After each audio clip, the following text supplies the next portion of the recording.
What's an Evertonian? Someone who supports Everton Well, or from? from Liverpool. Yeah, so what's a Babylonian? He's from Baba.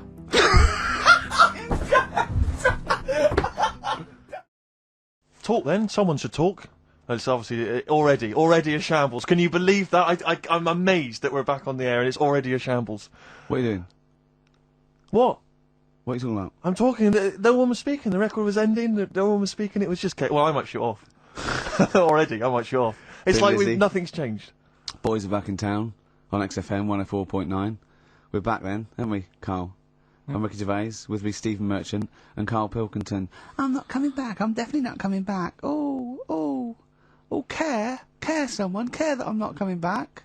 Rick, I seem to remember the end of the last time we were on. What was that? 3 months ago. Yeah, 3 months Carl ago. said he's never going to do the show again. There was nothing that was going to bring him back. Yeah. He didn't enjoy it. Wasn't going to do it. All a ruse, right? Really? Yes. I've only been coming back for about 2 months, you know, because he's got our agent now representing him. I thought he was a I fool. haven't really. Why? Well, what's he done for me? What's he done for us? No, I know, but I mean, he's your agent, so, and he's sort of calling Graham. And it was all a con, so Carl could get Mondays off. Poor Graham, the station's struggling enough as it is. Yeah. It's like running around like a headless chicken. Yeah. No one's listening. That's why I don't bother talking with a record then, because there's no loss Sure. to London. Sure. Right? It's pointless, this show. We don't do it for the money. We don't do it for the kudos. I don't know why we do it. No. Is there anything on telly at this time? I'm going to have to lie in. I know. But it's all a ruse to get Mondays. He's got Mondays off now because he has to do the show 2 hours, right? And he's still getting paid, and it's all a con because he knows that he's holding him over a barrel, and it's like, oh, we've got to keep Carl happy, right? I had Mondays and Tuesdays off before Duncan got involved. No, but you know what I mean, though. And it's like poor Graham, who's the MD, in charge of the thing, probably pulling his hair out, worrying about the station, right? You know, it's a sinking ship. And then Carl comes along, well, I'll do it, but I want Mondays off.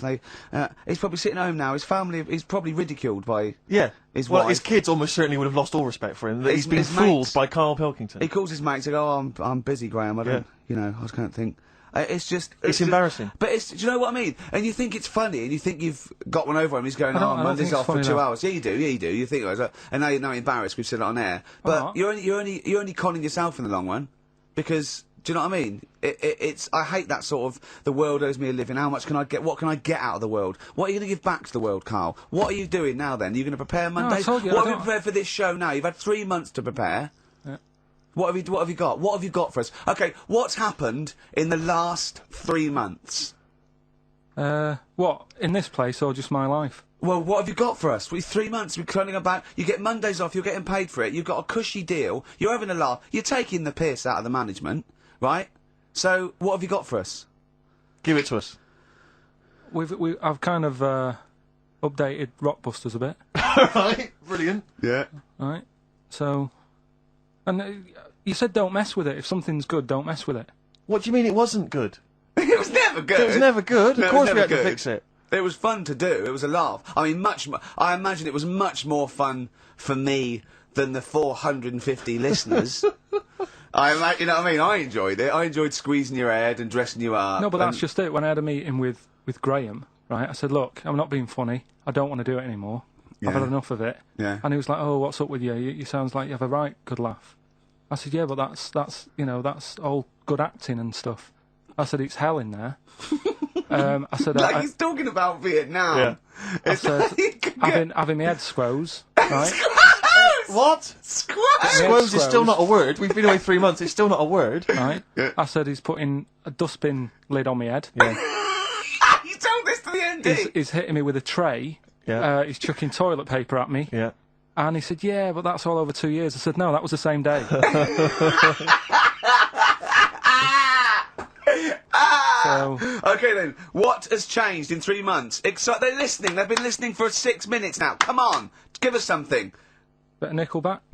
What's happened in 3 days? Play a record and What- let what- him three think. months? What, in my life or Yeah, in here? Nothing's yeah. happened here. Nothing's changed here. Right. But, I don't know, do you know last time we were on, Yeah. right? And I was telling you about the woman over the road where The I what? live.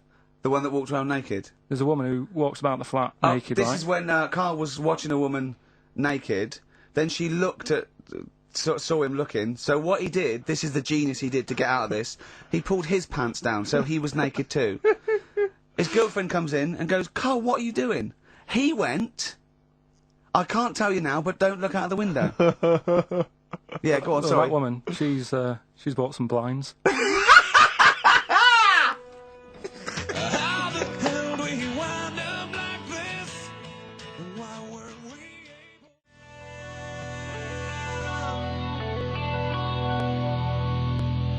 Nickelback, Someday on XFM 104.9. How old's the bloke from Nickelback? He looks know. about 40. It reminds me of, you know when a kid's made up a fate to look like a lion? Yeah. Do you know what I mean? It's like the Wizard of Oz lion. Yeah. But, you know, good tune. Not bad. Can I be controversial? I think rock rules the world again, Steve. Well, I'd hope so, mate. Do you know what I mean? Are we going to hear some rock later in the show? We're going to hear lots of rock. In fact, I might even play a little bit of Rainbow. Blimey. Just to, you know, rewind. We've got the darkness, but Sure. I want to remind them where it all came from. Yeah. You've heard the Liz. Yeah. You're going to hear the bow. Cheers, mate. Thanks for that. No, just high five. Yeah. So, Carl, Yeah, keep it real. here we are then. Oh, Back. incidentally, before we carry on. on, I just thought it's weird. I was reading some of the fan emails and stuff we've got, and one of the things a lot of people like, it divides the listeners, is your laugh. It's interesting. Some people love it. They find it infectious. They Yeah. find it adorable. I mean, close up in a small space, like a kitchen Terrifying. or something, it's annoying. Like, Horrific. Carl was annoyed because I squeaked in his ear earlier, didn't I? Sure. Why did I laugh? He was on the toilet. I think I squeezed his head again, didn't I? And he said, no, it's not 1 o'clock He doesn't yet. like the squozing. The Squozen head. But, Yeah. but it's it the just- Squozen one. The funny thing is, right, we were out a few weeks ago with a mate of mine, right, and he went to squeeze me head, right, give it a squoze, Sure. and I was like, don't do that, you know I don't like it, right, and Ricky said to me, mate, yeah, he doesn't like having his head squoze, as if it's like Marmite, as if some people love it Yeah. and some people hate it. Sure. Yeah, okay. Well, That's anyway, it, yeah. there was a little taster of the laugh. That was more the kind of deep, throaty laugh, the belly Yeah. laugh. But there's that kind of high-pitched squeak that you do. When I've got to sometimes. get air out quickly, because Exactly. I'm going to burst. Sometimes I laugh so much that my liver and all they try and get out to it, so I have to get it out really fast, like a siren. Right. Do you know what I mean? Is that how you explain the fact that you're quite fat? Yeah, That's just laughter waiting to come out. Laughter, Every yeah. time you laugh, Solid. you become a svelte young thing, like Brett Yeah. Anderson. Oh dear. Well, anyway, it reminded me of the game that you and I used to play in our very early days of XFM, when it was literally Make Ricky Gervais laugh. Make Ricky Gervais laugh, which was a Lovely. great game. I think. I remember the first one. It was that fella drinking a pint of beer. Yeah. I remember yeah. the very first time. It yeah. never. I tell you what, it's you not know what great. though? Ant and Dec do it now. They Do do. They actually. It's very similar to Make Ricky Laugh. It's called Make Ant Laugh. Interesting. So many of our great ideas have been stolen. Yeah. Or stoled. Stoled, yeah. And anyway, I was looking through the paper in the week, and there was Go a on. picture which which I think might be a Ricky Gervais Make Ricky Gervais laugh. I don't know. Again, obviously, on. it doesn't really work for the listeners at home, but I'll try and do my best to describe it. Can we stop saying my name because it's like a Dave Gorman project? Can we just stop? It's getting. They say a word often enough, it doesn't mean anything. Yeah. Let's stop saying Ricky Gervais. Well, what we're going to refer to you as. All right. Well, Make Fatty Laugh is a new game. I'm trying to get one of those squeaks of a laugh. I'm concerned because I know. I'm not a monkey. I'm not Sure, you're not a performing monkey. No, okay. I know that. Right. But anyway, let me just briefly summarise the story for those at home. Okay. The headline was Mum 48, a mother of 48 seduced boy of 14. Well, that's not funny. Not her own boy, obviously, but No, still. a neighbourhood child. I don't think it's a funny said- story so far. He said Grand Lana Allen, 48, led him upstairs and undressed to her waist, then took his trousers off. Okay, bear that in mind. This is a quote. This is a quote from him, Right. right? Bear in mind, he's a 14-year-old boy. He's quite excited about this. He says, "Then we had sex. It was every boy's fantasy." All right. You're going to show me the picture of her now, aren't you? So it's a picture of her. Oh, this is not. Bear right. in mind, This is. in his okay. own words, Rick. Right. In his own words, this was every boy's fantasy. Okay. Here's the picture. It's a silent laugh. He's collapsed on the floor. Expecting that. I wasn't expecting. I was thinking it looked like a fat man. I was not expecting that. Oh my god. Oh god. She looks like the drummer of Iron Maiden. That's She looks a bit like Lemmy. But I tell you, she looks like reminds me of most. Did you see I those? don't think they've got one with a fag on as well. I know. It's just that's her with them out of makeup though. Carl, have you seen Every Boy's Fantasy? You should see. Oh look. god. Have a look, Carl. Oh. Oh, God. How old is she? 48. Oh, God. Oh, 48. That's lovely. Nothing wrong with that. I'd say if you don't know if you weren't lucky enough to see the picture, she looks just like the oldest man in the world. His photos on in newspapers and on the web for a while. He was about 135 or something. Carl. Look, it's, Carl's got a theory that Chinese people don't age well. This man was a Chinaman, right? And he was 120 or something. Yeah. Did you see a picture of him? Yeah, he's still alive. No, he's not. No, He's no, dead. is he not? No, He's he dead. died at 120. So He said 120 or something, but makes you wonder. What makes you wonder? Well, because they don't age well. I think he's using that. what do you He's probably think? about 37. Oh, God! Honestly, we walk down the street, right, and we see an elderly Chinese person, Yeah. right, and Carl would go, "Oh, I'm just thinking he is." Yeah. Like it's not. I don't understand this notion that Chinese people don't age Yeah. well. I don't know where this has come about. No, I mean, I'm not having a go. No, of right? course not. I never want anyone to think I'm like having a go at them. But they are really good looking and they're healthy and that. Till they're about. I've never seen one, right? Can you Scared now. can you tell me if you've seen a Chinese person No. who's about 30? What? It's either 20 or 50. There's no middle ground. This is what I came back for. This is 2 hours of absolute drivel from sorry- the brain of Karl Pilkington. Let me just check something. So the Chinese gentleman who died recently was 130. Your theory is sure. Your theory is that he's maybe in his late 30s, early 40s. Yeah. This is an elaborate conspiracy on his part, because obviously whenever they talk about the oldest people in the world, it is always a Chinese person. Yeah, invariably. they do. Yeah, I mean, they seem to win that Again. every year. Go on. So your theory is that in those small backwater villages in China... Ross McWhirter comes to a little Yeah, village. they go, the and Guinness he guy's on the way. goes, well, until recently, the oldest person in the world, how old are you? And they're so embarrassed, because they think they look about 120, they go, 120, they go, really? They go, yeah, can I have his birth certificate? No. In fact, I think this Chinese bloke it wasn't verified with the Guinness Book of Records, because he didn't have his papers. Didn't have his papers, no. So... Is this the same one or a different fella I think it trying might it be on? the same guy, I'm not sure. Trying it on. So there's a huge conspiracy amongst these Chinese villages that every when time... you get to about 50, say you're 70, because no one will believe us. Well, if you can confirm or deny that, then please email in ricky.gervais@xfm.u. This is the Racist Show on XFM 104.9. Call in if you're anything less than a little mank.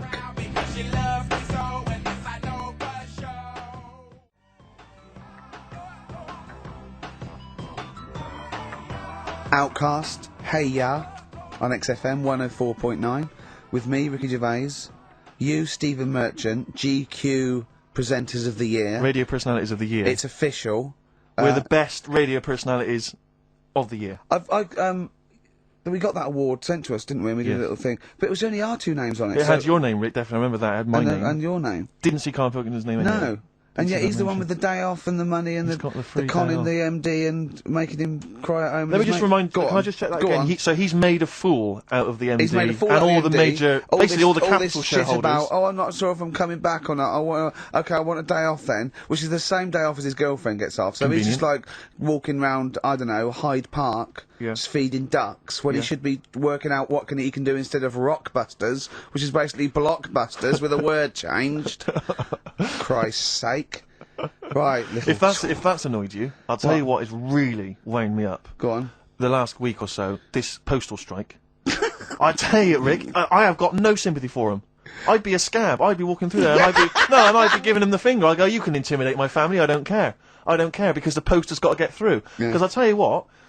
It's not the fact that the unions, they could organise a strike. I'm behind that. It's fair enough, but not when it's these wildcats. They're just out there. They're just taking days off willy nilly. They're sealing out the post boxes. It's going crazy. Maybe Carl could deliver a few records Well, Monday. I know. so if I he know could- Carl must be livid because his copies of the New Scientist and the Literary Review haven't turned up. So he's in a terrible way. And I got important documents that are supposed to be coming to me. Yeah. There's nothing. There's hiding a hair of it.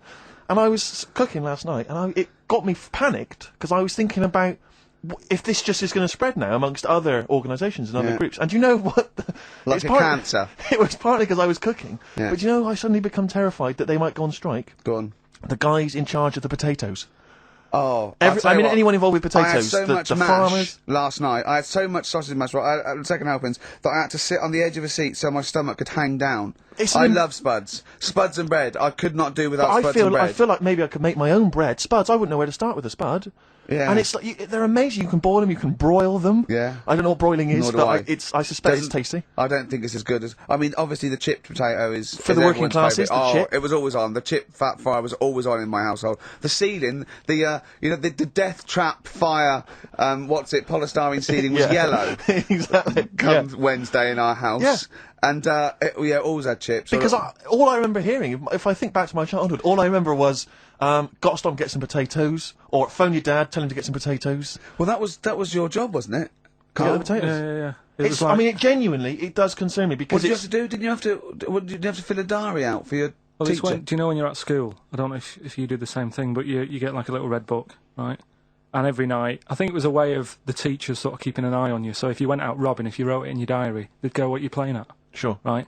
So you'd have to write down what you did every night. Yeah. But I didn't get up to that much at that point. Sure. I used to just go on my errands, Yeah. and it was my job to like. I haven't had errand since the 70s. it's nice to hear that. Go on. I went to U-Phase, right, the little local supermarket, Yeah. and I got. What's it called? Euthanasia. What? I did. U-Phase. New phase. U-Phase. U-Phase. Yeah. H-U-G-H. U-Phase. Oh, Hugh Oh, it's Phase his is his name. name, right? Yeah. Yeah. And right. I just had to Euphase, get. right, I just had to get like a bag of potatoes. Of course you did, yeah. And a essential. loaf. Staple. So I used to put that in my diary every day, and it got to a point when like even the teachers were like, just make something up. Yeah. Stop putting the same thing in. I Sure, love start that. That was joyriding or something. Live. I remember when Jane was little, she was at school, I think it was about 10 or something like that, to do a project over the week, and they were given a big list, a list of 100 animals that they had to tick when they saw one that week. And the teacher knew she cheated because she ticked beaver.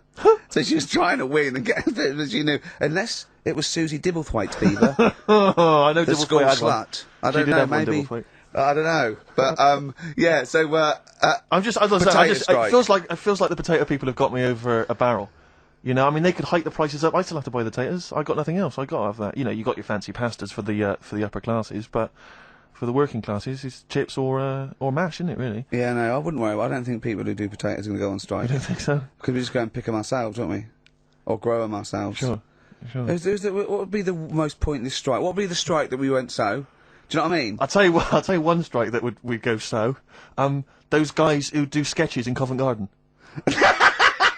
Yeah, paint me a picture, or they do a caricature of you. The strike! Yeah. Imagine the strike! You go out and you go, well, I want one with a big nose and a big Yeah. chin. I want an amusing caricature of me and my sister. yeah. Oh, dear. But I need a sketch. I need a pencil drawing of Leonardo DiCaprio. Looking like a monkey. I mean, how are we going to get this? This is unbelievable. Yeah, I'll tell you also the strikes that have no effect. What? Those people in nightclub toilets who just kind of there. They got the Lynx deodorant Oh, sprays. no, quite controversial at the moment with the Tweedy case. Oh, the Cheryl Tweedy case. Do you know what I mean? Sure, I got some thoughts on that actually. Like I wanna what? share- Well, maybe we play a record. I'll share my thoughts on. Well, On Tweedster. coming up, some Steve Merchant thoughts on the Cheryl Tweedy case. Karl the User Pilkington. Just takes. Takes. Destroy the man. Go to you, Steve. You should talk like that more. It's cool and sexy. Thank you. I make it clear now. I do not condone in any way, shape, or form what Cheryl Tweedy did, but I have to say, they wind me up.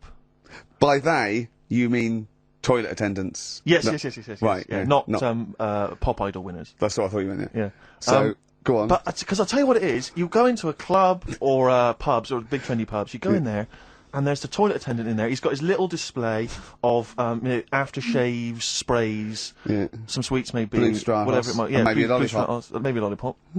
And all right, I don't know if they're. I assume they're not employed by the club. I'm assuming the club's got. We got the DJ, we got the bar staff. Wait a minute, we need a guy to irritate people on the when toilet. the manager walks in, do they hide? Well, this is it. I don't know if it's a guy who's just like. Is it like busking? Yeah, he Do they snuck just get in. like- yeah, okay. He came in when it was free during happy hour. He's got a little carrier bag. He snuck in the toilet. But the thing is, it's the fact that toilet attendants, fair enough. I mean, I'm happy if a toilet attendant sneaks in under cover of darkness, cleans it for me, and then shoots off. But it's when I have to see them there. I feel know. guilty because I'm like, I've got. It's like, maybe wash my hands. I'll forget he's there. He'll hand me a paper towel. suddenly I got to tip him like But a quid or it something. annoys me because just out of I piss. wash my hands at all. I don't usually wash my hands. never wash my hands. I sometimes don't even bother getting my knob out. I do it while I stand and change my trousers when I get home. Exactly. So it annoys me I have to go through this charade of getting it out, slushing out of it, shaking it dry, and then washing my hands. See, just if he 'cause did there's- any of those elements, What, I'd shaking tip it him for a you? quid, yeah. Pop it out. But yeah. not to hand me a paper towel and get it myself. And I I just, know. it's this guilt, and sometimes I'll hold it in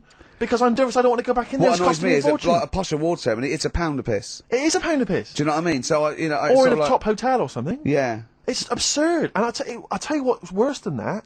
I know that he's doing it because he's got to feed his kids, but it's the fact that I've got to look him in the eye.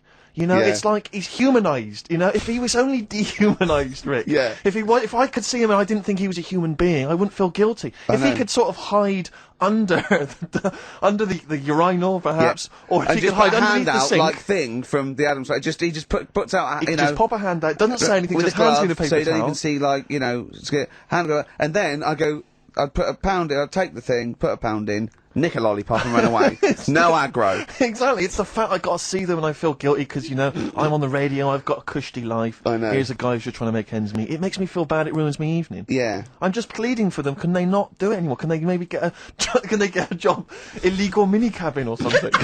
Please.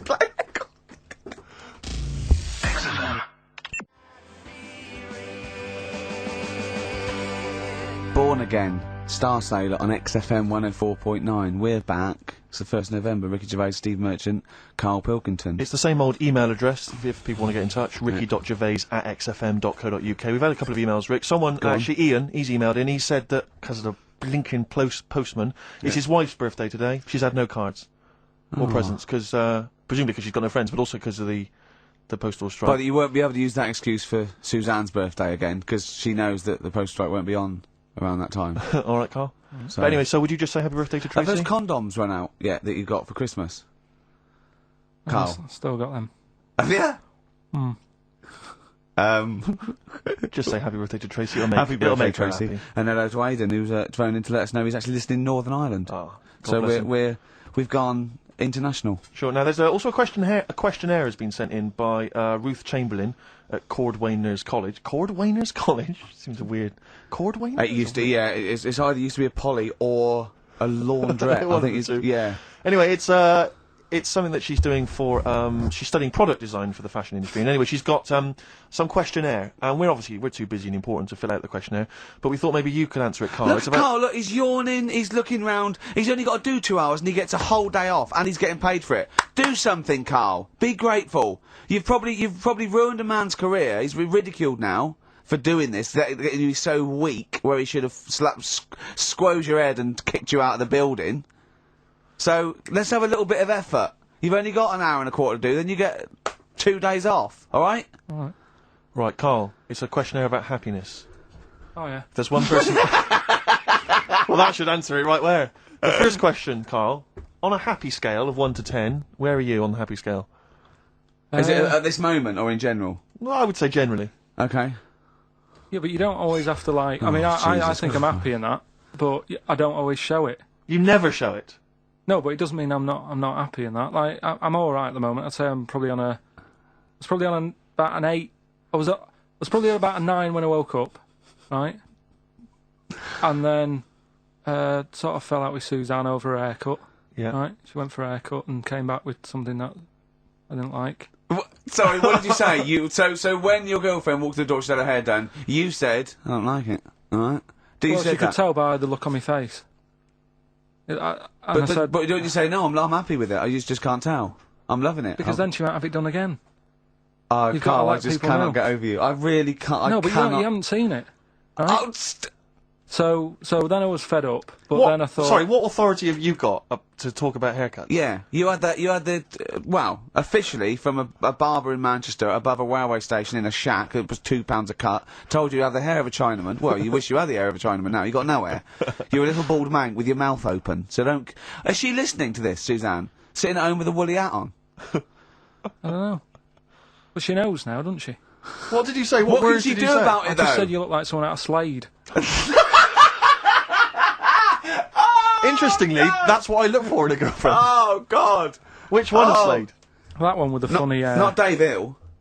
Yeah. The one with the crooked fringe and the goofy... She had her teeth done as well, did she? She had 2 front teeth put in. Dumper. So anyway, So prior to that, you're on a 9. Then you saw the haircut, you're on an 8. Yeah. yeah. And Now then, what are you on?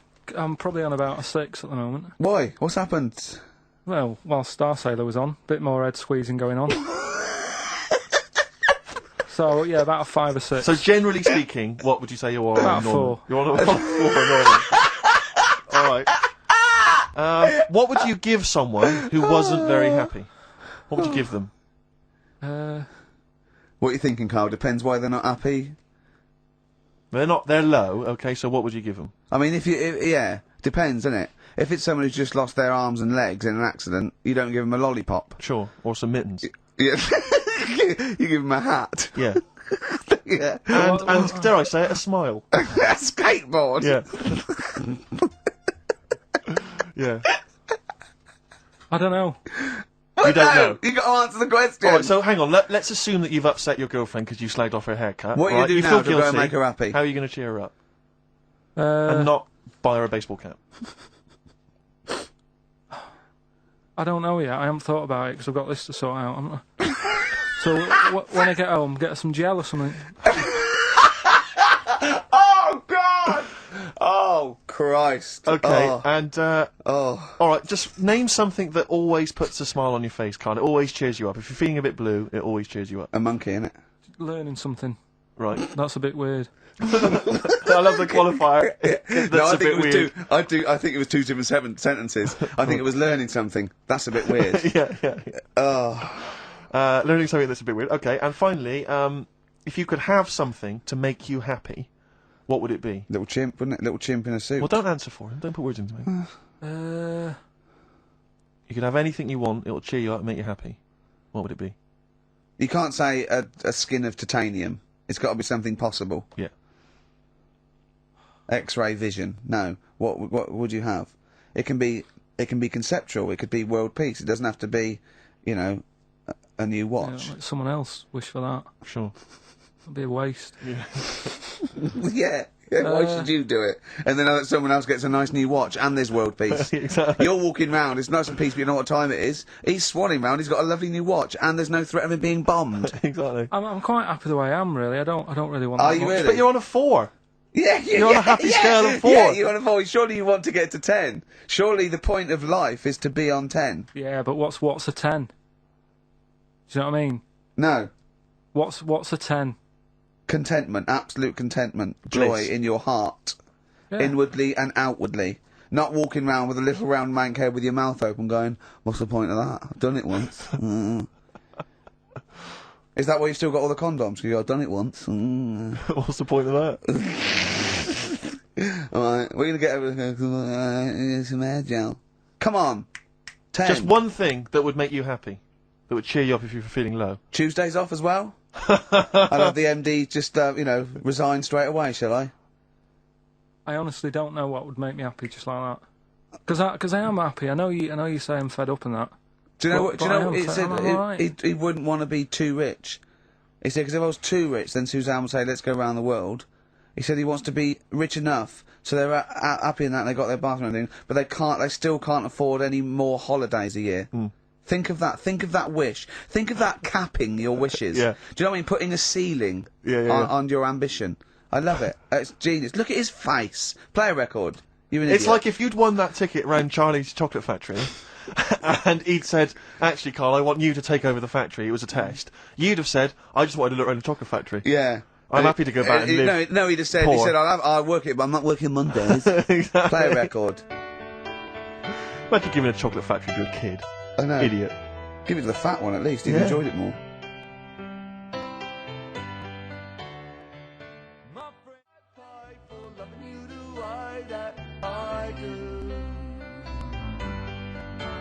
That's the price I pay for loving you the way that I do. Beautiful. Billy Bragg from his Essential Billy Bragg compilation. Now, I know a lot of people are thinking Billy Bragg, oh, I can't be bothered, politics, and I have to say, buy this CD, skip past every song that is, for instance, There Is Power in a Union. Don't be duped by fascism. Yeah, it's your right and duty to vote. Yeah. Right wing, wrong wing. Exactly. Ignore all that. But Just he's no listen. slouch. Just listen to the love songs. His love songs are beautiful. Yeah. It's fantastic. Tonight I celebrate my love for you with a pint of beer and a new tattoo. It's great. Brilliant. Yeah, lose the ones about Exactly. Striking. Yeah, exactly, because we know what we think of that. So, yeah, I heartily recommend that. Carl, we're on happiness. Carl, Yeah. I'm trying to explain Carl's to Carl happiness. that the aim to, is really to get on a 10. Yeah. For But I like happiness. the He's fact on that he 4. started on a 9. But I love the fact he's happy with 4. Yeah. I love that. No, but what I mean is, right, I'm not looking for, like, happiness. Right. I'm You're not alright. looking for happiness. What? What's that for? What I mean is, right, I'm happy when I'm not fed up. So what I mean is, I'm happy... Is this in your new book, Psychology of the Mind? What is that? I'm happy when I'm not fed up. That's like an 8-year-old trying to explain happiness. Johnny, what is it when I'm happy when I'm not fed up, miss? Well done. Good boy. That's it. You're happy when you're not fed up. Talk like an adult. Yeah, but that's what I'm saying to you, though. I don't... What? I'm happy most of the time. It's just that when things niggle me, I find that... I realise when I'm annoyed more than when I'm happy. But Carl, every time we talk to you, you are whinging about something. You've got Yeah. something that annoys you. But he's one of those people that if he whinges loud enough, he gets away with it. Like he's in here. I think he goes, "Oh, I'm really busy." I come in and he's doing nothing. He's chatting because he's having big, long chats with everyone about how someone's wound him up. And they all come and they go, "Oh, Carl's fed up," because he's got this show. You know what I mean? He's wormed his No, way. but hang on a minute. Go You on. came in moaning about the post and that today. Yeah. Well, everyone's annoyed and frustrated by that. There's small businesses going out of I'm not. business. I'm not. You haven't heard me No, you're moan not, because about who's sending you letters? No one. You've got no friends. You've said that yourself. Yeah. You've openly declared you don't want friends. They're too much hassle. Yeah. Yeah. Yeah. Yeah. Yeah. That is my joy. Friends that is the point of life to me. I can't wait to see them. I squeeze their head. I welcome them in. Oh, they annoy me. They Friends annoy are me. annoying me. I love it. Friends are annoying. He's even scared of like doing something with a friend or getting a gift because he goes, I have to buy him one back now. Yeah. It's sort of like life's a bit of a chore for Carl, isn't it? Well, anyway, all right, let's leave that aside. Obviously, you're never going to be entirely happy, although apparently you are already on the brink of happiness. All you No, had I to say told you was your that, hair right. looked nice. I That's was all you at- had to say. Yeah, I it was- looks good. Yeah, and that's it. End of story. What's the point in that? What is the point in Because that? she doesn't really care what you think, but she doesn't want to hear that she looks like Dave Hill from Slade. She's not having her haircut just to please you, Carl. Despite what you might think. He's taken aback by that. Sorry, happiness then, yeah. All right, So well, the thing let's is, I was happy the other week, right? When I was going up to Manchester on the train, nice quiet carriage. I'm sat there reading about sharks and that, right? Nice and quiet. And I got annoyed. I texted you, didn't I? Yeah. When two fellas got on. Can we talk about it? Well, yeah. You've started it. Two gay men got on. Go on. Two gay fellas got on. And it wasn't the fact they were gay that bothered me. It was No. like, each to their own. Let them get, you know what I mean? Let them do what they do. Yeah. And Behind closed doors. but they started talking really loud, right?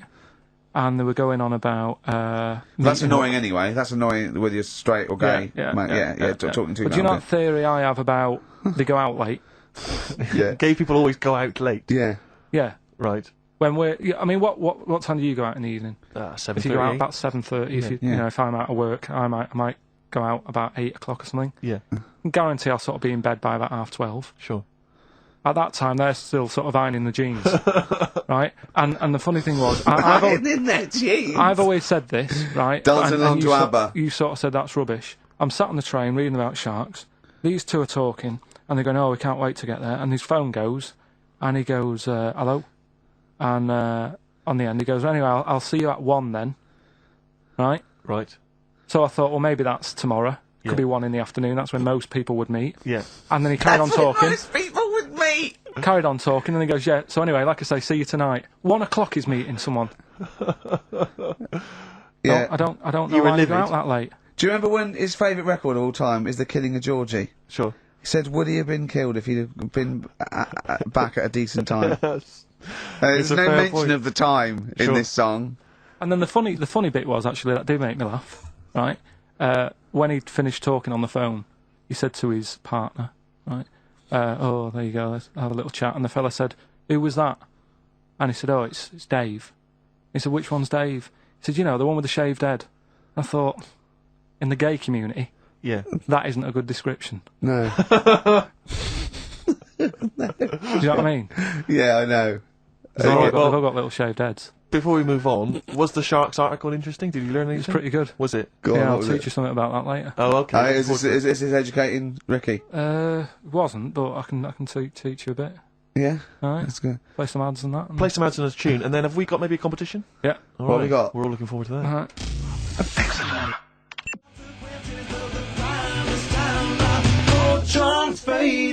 Fortune faded. Red Hot Chili Peppers on XFM 104.9. I'm Ricky Gervais, with me Steve Merchant and Karl Pilkington. Back for 2 hours a day, then a Monday off. Conning the management, baby, and sending this station spiralling down into the depths for his greed and selfishness. Yes. Okay. We were talking earlier about things that have happened when we were away. Quite a lot. Quite a lot, but there's one thing I heard. It might be a rumour. I hope it's a rumour. I kept it from you, Steve, because I want you to sort of have spirits out, because we've been at it in the office, and we've got to be okay. I'm just going to say it. I think Shed 7 have split up. Sorry, I didn't. Shed 7 have split up.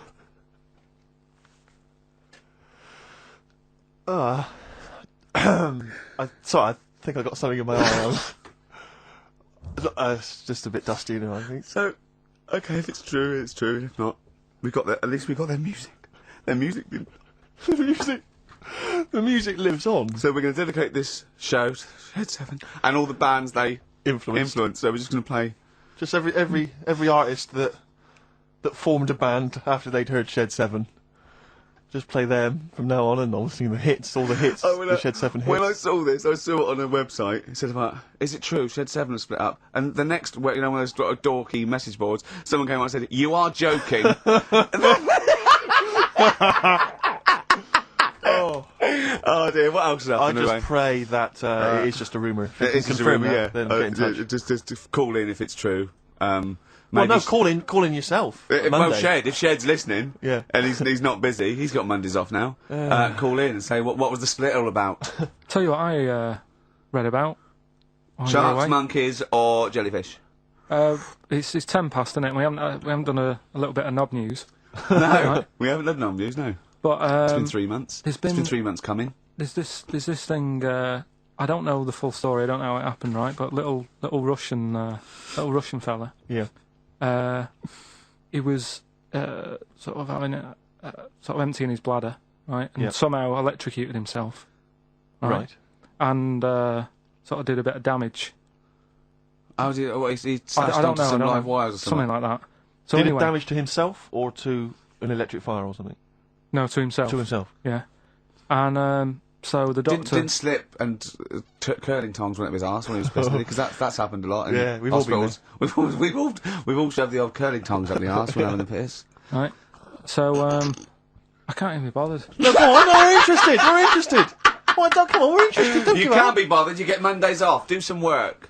Right. So anyway, so the doctor says, "Oh, it's not looking good. We'll have to take that off." What? He's like, A novectomy? Really? But the funny thing is, right? Nothing funny about that. They've done. You're doing me head in.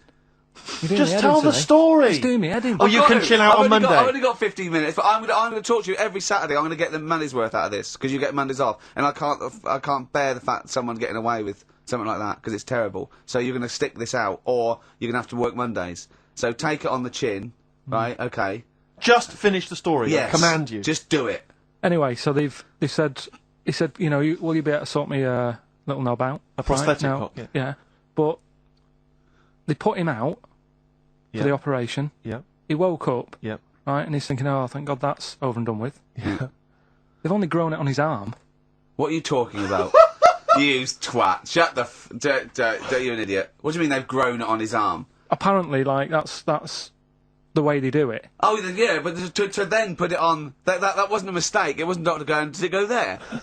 Some bloke I didn't do a degree. Are you a real doctor? Yeah, yeah. But why put it there? Because it's got to grow. It's got a graft there, so they can control it to skin tissue.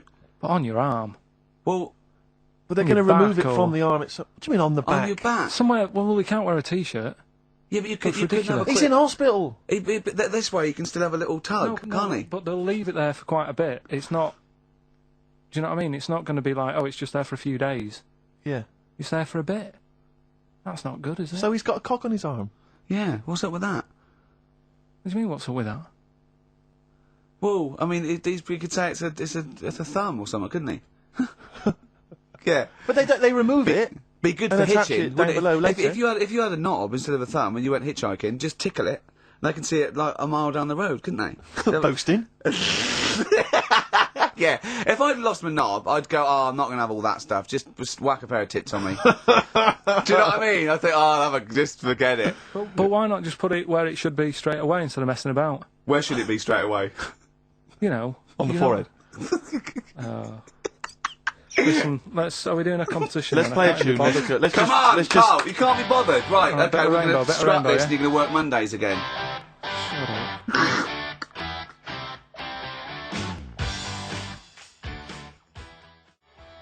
Since You've Been Gone by Rainbow on XFM 104.9. Well, it's what the Londoners have been waiting for. It's Rockbusters, isn't it, Carl? Well, it's not Rockbusters. It's something we've done. It's a bit like Rockbusters, but it's been tweaked. Brilliant. So remember that it's done with sound effects and that. Oh, God. Really? What do you mean? Alright, come on.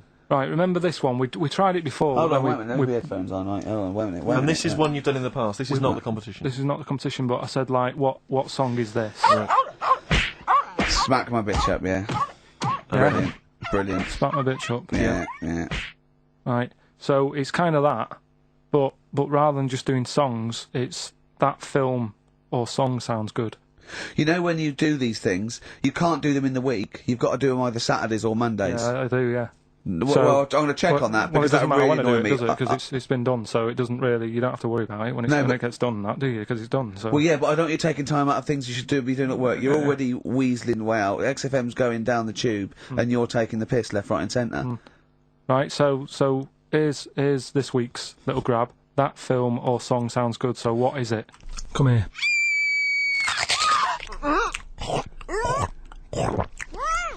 I'm well happy now I've had that.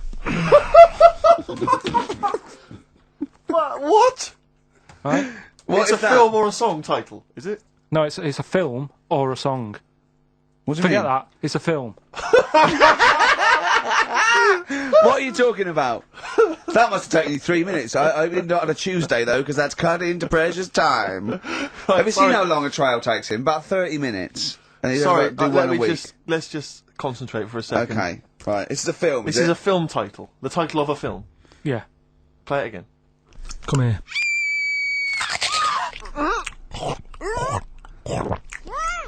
I'm well happy now I've had that. Right? Oh, dearie me. Dearie me. 3 months they've waited for that. 3 months for that. Shite. Do you want to say what the prices are? Oh, I can do. I'd say there's good news and there's bad. I don't know, I think maybe this is what people think of Carl's quizzes. This is the respect they show us.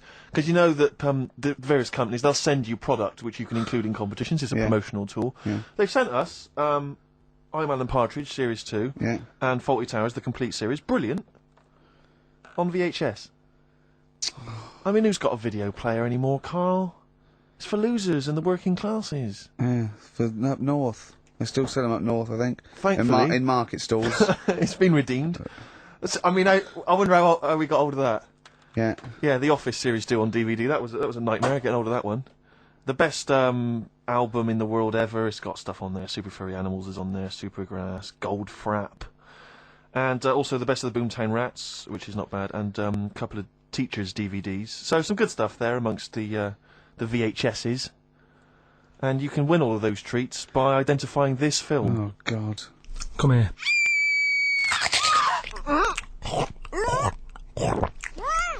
I'm well happy now I've had that. Email only, we don't want to actually speak to you.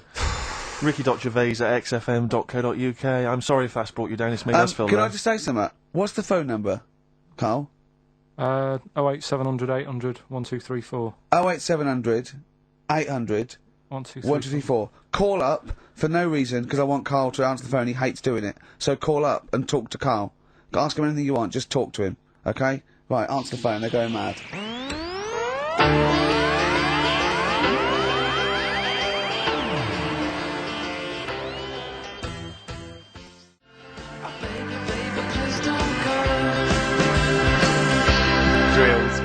Big Sir on XFM 104.9. He's so annoyed that he had to answer all those calls.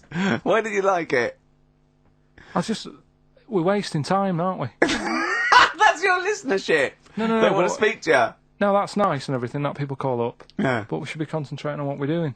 Yeah, well, but I do this show to annoy you. I don't do it for the money, or the kudos, or the awards.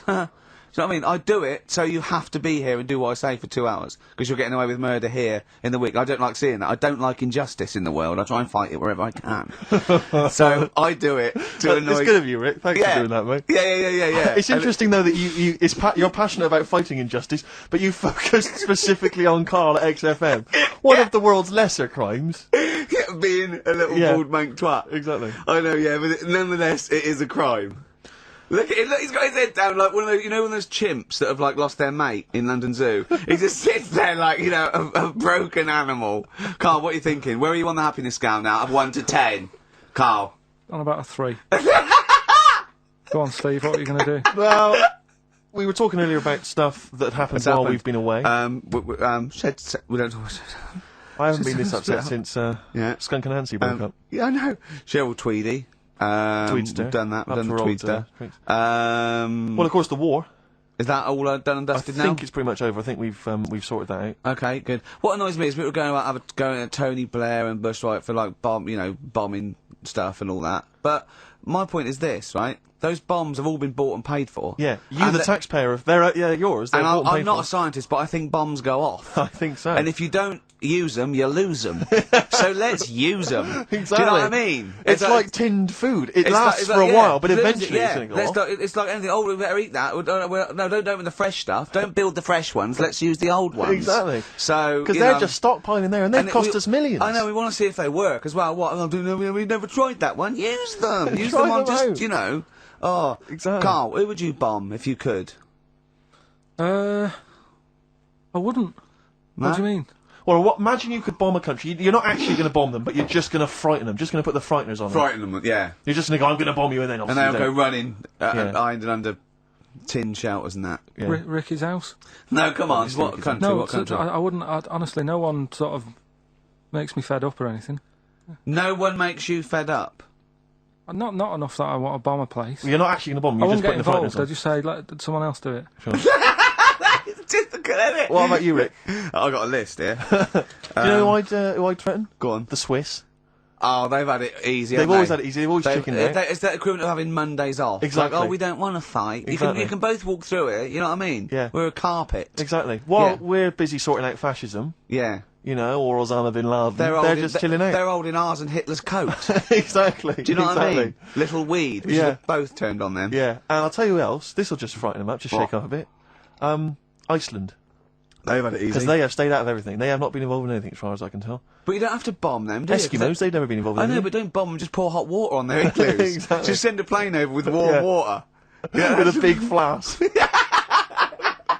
Yeah. No, just to shake things up a bit, just to keep them on their toes, that's all it is. Why would you live there?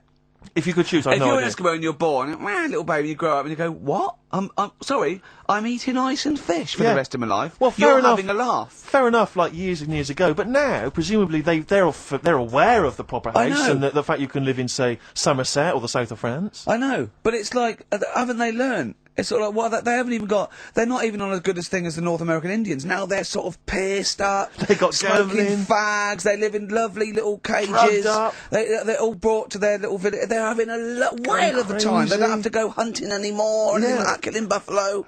And the same with the Eskimos. Let's get them some beer and fags down there. Knock the igloos down. Build them some lovely little semis or like... Or just a little kind of trailer or a caravanette or something like that. It's got to be better. It's got to be preferable. I know. Some of them now have got TVs built in, Rick. I know. What do they showers. watch? Yeah, they've got cable and stuff, have they? Yeah, Or is there well, one sort of Icelandic Well, you channel? get satellite or whatever, wouldn't you? Magnus Magnuson. Yeah, exactly. Probably doing. There's loads of Mastermind reruns. Yeah. And Pingu.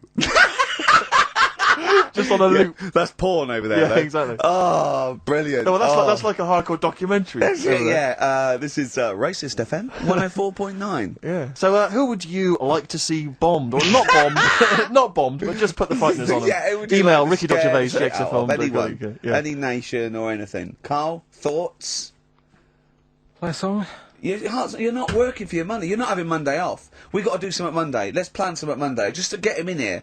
You've got 2 hours for 8 hours off. You don't do an 8-hour day anyway. Rick, how much is he getting paid? He's getting money for this. I think his wage went up last time, so he's getting paid to be here, extracurricular, extra work, right? So it's moonlighting, and they're giving him a day off. Yeah. And he's contributing nothing. Nothing. Huh? What, Carl? You say something, mate? Huh? What's going on? What? Going on with yourself? Well, say something back and earn your money. Well, let's just play a song. We've done a bit of stuff there. You idiot. Don't say we, mate. I've not heard anything from you. We've heard your contribution.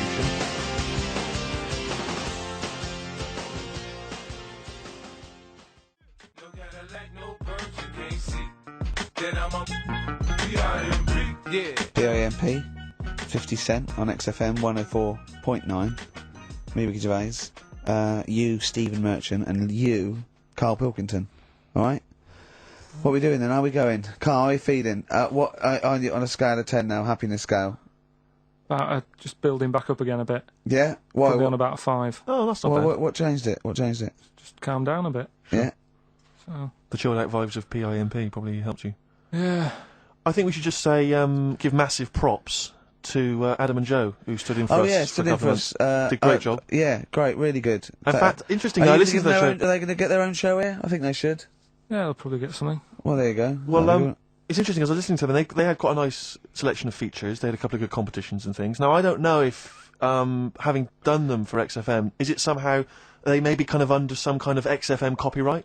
Which would mean, as we've got no ideas, maybe we could just hijack some of theirs. Maybe you could look into that. Obviously not Monday, you're not here, but... I was with Joe Cornish last night, went to a little do at Jonathan's house, and Joe was there, and he walked in, and I was taken aback by how tall he is. Sure. Because I'd forgotten, and he's about 6'4", but he's unlikely to, you know what I mean by that? It's sort of like some people surprise you. And he was going, you know, I don't consider 6'4", big. I said, well, it is pretty big. I said, but I know what you mean. I walk around with Steve Merchant. Yeah. And he went, how tall's Steve? And I said, 6'7". Yep. And Joe went, oh, that's nearly a disability, isn't it? Do you know, he's absolutely right as far as I'm concerned. No, do you know, I've genuinely, since school, I used to go to school with a little disabled fella. Lovely guy. No, I swear to God, lovely guy. And I remember he came in when we got in the sixth form, and he'd basically got, I don't know what the ins and outs of it were, but as far as I could tell, he'd got a car for free. A specially converted car. Yeah. You know, because he was disabled. And he was driving that around. Same as Carl. Me. I need this, I need that. But it seemed to me that I was thinking, well, why can I not get something similar? Because there are some cars I can't fit in. Because I'm too tall. I genuinely cannot drive the smaller cars, the cheaper cars. I'm obliged to buy a more expensive, larger car. Because I can't fit in the tiny one. That's like saying you've got to pay more for your shoes because there's more leather, which is true. Which is absolutely true. It's a nightmare getting shoes. But fat people have to pay more. Do you know what? It's a nightmare getting chairs, comfy chairs that I can sit in the home. I sit in a chair for very long and my back's killing me. Now, how is that not a disability? But no, you don't see people like me whinging. But I think tall people, I read an article that taller people on average get higher wages through an advantage, or just because they're taken more seriously than little dumpy fellas. Sure. Do you know what I mean? But I don't think I genuinely don't think there are many benefits of being really tall. People seem to assume there are, but beyond the fact that I can reach things down from a high shelf, I know. I don't think there's any real perks. I've seen you hit your head a few times. That's a disability. I know, I have seen you hit your head a few times, and I think, oh God, that must have hurt. Obviously, I'll make sure okay, and then laugh. Of course. But I know it must be annoying. Thanks, mate. No, but I mean, there's a pub. There's one pub in Soho that he has to go down backwards. Yeah. He has to lean that. It looks like a limbo dancer. Yeah, they've almost got to lower me in on ropes. I always find it amusing. But like, for instance, on a plane, on an aeroplane, I can't get some of the seats. I can't fit in some of the seats. Not in any way. Not the way that I could. Because what are you talking? How is that not a disability? There's some seats that people can't afford because they're poor. It's not a disability. That's irrelevant. Don't go on a plane then, because you're poor. But if you can't afford to go on a plane, you can't afford to go on a plane. You should have studied hard at school. But what annoys me about that is there's a physical disability I was born with. There's a weight allowance, so I might not be allowed loads of bags on, but there might be a big fat pig in the queue who's allowed the same chocolate allowance as me. But that's because they've been eating like a bloater. I couldn't stop myself from growing this tall. It wasn't a conscious decision. I didn't think, I'll tell you what, I won't smoke when I'm a teenager. Maybe I'll shoot up. I'll eat healthy. I'll probably add an extra 2 feet. It just kept going. You do eat too healthy. You eat way too many greens. But that's not why I grew to this height. It's a genetic thing, isn't it? Yeah, but if you'd have lived near, some sort of pylon or something, and just, as I say, smoked from an early age, you wouldn't have been that tall. Don't think when I was a gangly teenager having the piss taken out of me, I wasn't thinking I wish I'd been born near a pylon. Could you, or Chernobyl. Could your mum or dad, could they have bandaged you like they did with little? Didn't they do that with someone's feet? Well, yeah, concubine. Yeah, Yes, I didn't come they out do it this with... tall, did I? No, but I snip it in the shot butt. And how would they in the butt. bandage him? They'd have to bandage him round the feet and round the top of the head. Yeah, I'd be walking around like a mummy. Yeah, yeah, or a bonsai boy. But people didn't really realise I was going to be this tall until I was 14 or 15. You know, you don't realise when you're an 8-year-old. How everyone's tall, tall aren't were they? you when you were about like a gangly... Okay, so that typical gangly teenager, 15. How tall were you at 15? I don't know, 6'5" maybe?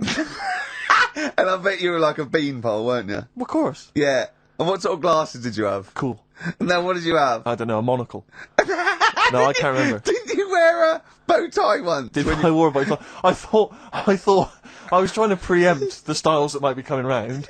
I think I've been watching a lot of George Formby films, and I thought it can only be a matter of time before the bow tie comes in. I thought it might be quite kind of urbane and debonair. Yeah. So what wore that Was for a while. Robin Day at the height of his I think fame he might have around been. this time? Yeah. Yeah, I wanted to go for that dandy look. I thought that's what the girls would go Dandy, for. I know, The yeah. dandy. Oh dear. So I I still want to adjusted see you with a pipe and trilby. Yeah. I just think you'd look great I'd like walking to wear on a the bow street. Yeah. More often. Oh, But I dear. genuinely, I really, it does frustrate me that I don't get any allowances It for being doesn't very count tall. as a Well, disability. it does count. No, it doesn't. It's not a disability being 6'7". But There how is- can you explain, for instance, travelling on a bus or a coach? There's some the seats only I can't sit in. disadvantage is people look. I've seen people stare at you, but they stare at me because I've been on the telly. What's that a disability? Are that people being Yes, recognised? but you could avoid that by not being on the telly. It's your choice. This is Yeah. my point. It's your choice. Yeah, it's the same as okay. the big fat people. And It's their yeah. choice. It's a different sort of stare, isn't it? I've been there. Yeah. When the sort of stare that you get and the sort of stare. Well, Steve obviously, gets. Sorry, Steve, but I'm gonna, follow up this inquiry. What do you mean, Carl? No, I'm just saying it's more of a stare of fear than like with you. They go, "Oh, it's him." Yeah, go on. Whereas with you, it's more like, "Jeez." Do you know what frustrates me? I thought he did deserve having a Monday off. I've changed my tune. Yeah. Sometimes you don't realise this, listeners, but sometimes I'm an intermediary. I do step in when he's winding him up, because Yeah. Carl gets to the point where he's going to explode. Yeah, and It's Steve says, crazy. okay, Jeff, leave And me I for a little step while. in, and this is the kind of response I get from Carl. This is the kind of back chat I get Well, I from tell him. you, he's a little user. Because I'll tell you what, because he's too scared of winding you up, because he knows that you'll just walk out of here and he won't get his Monday off. Absolutely. Play a record, you little oik. Weasel. You're a weasel. 1972. Grooving to a karaoke.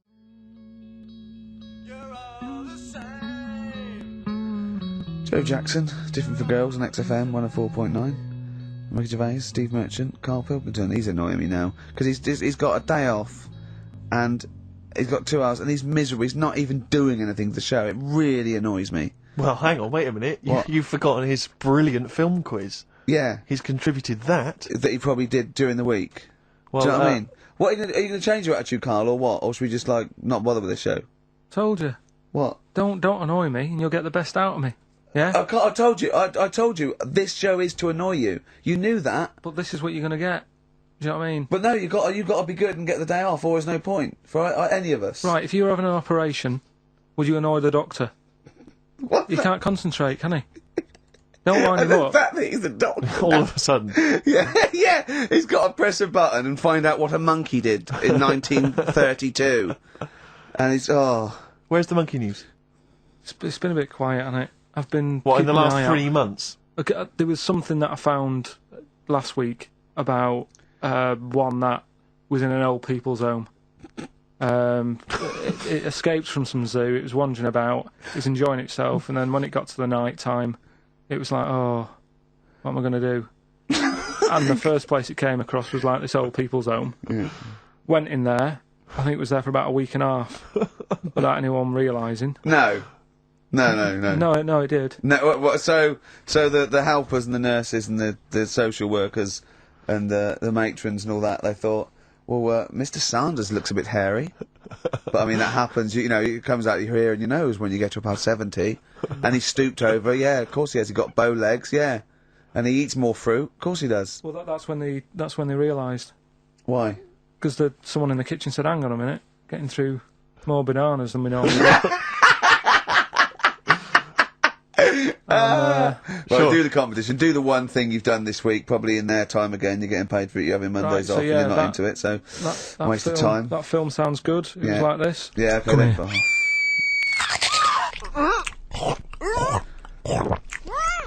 I'm well happy now I've had that. Hurry up. Right. So that's a bit of a cryptic clue. Yeah. Someone eating this woman, Yeah. and he's happy that he's Yeah, had that. yeah, go on, yeah. That was Gladiator.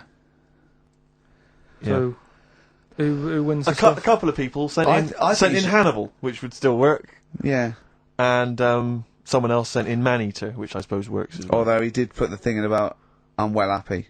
Glad. Yeah, I know. I but know, it's even not, so. it's not worth the, I don't know, 100 quid he gets for this and a day off, no. Well, What do you think Eva, about it? who got the 100 answer right, well done to her, I'm going to give her the prizes. She said that she'd heard this before on Christian O'Connell's show. Ah, this is really annoying. Right, that's it. You're going to do something, or we're going to stop this and you have to work Mondays again. Because you are taking the piss out of me, you're taking the piss out of Graham, and you're taking the piss out of London. I'll see you next week. And you can change I believe in a thing called love on XFM 104.9. I'm Ricky Gervais, you're Steve Steve Merchant. Merchant, sure. That's little Karl Pilkington over Pilkington. there. Where is he? There he is. There he is, yeah. Alright. Yeah. Hey! Back together again. The old gang. Yeah, it started last week. Yeah, I think triumphant return. it went well last week, didn't it, Carl? Good show, wasn't it? You loved it, didn't you, Carl? Brilliant, right? Yeah? Yeah.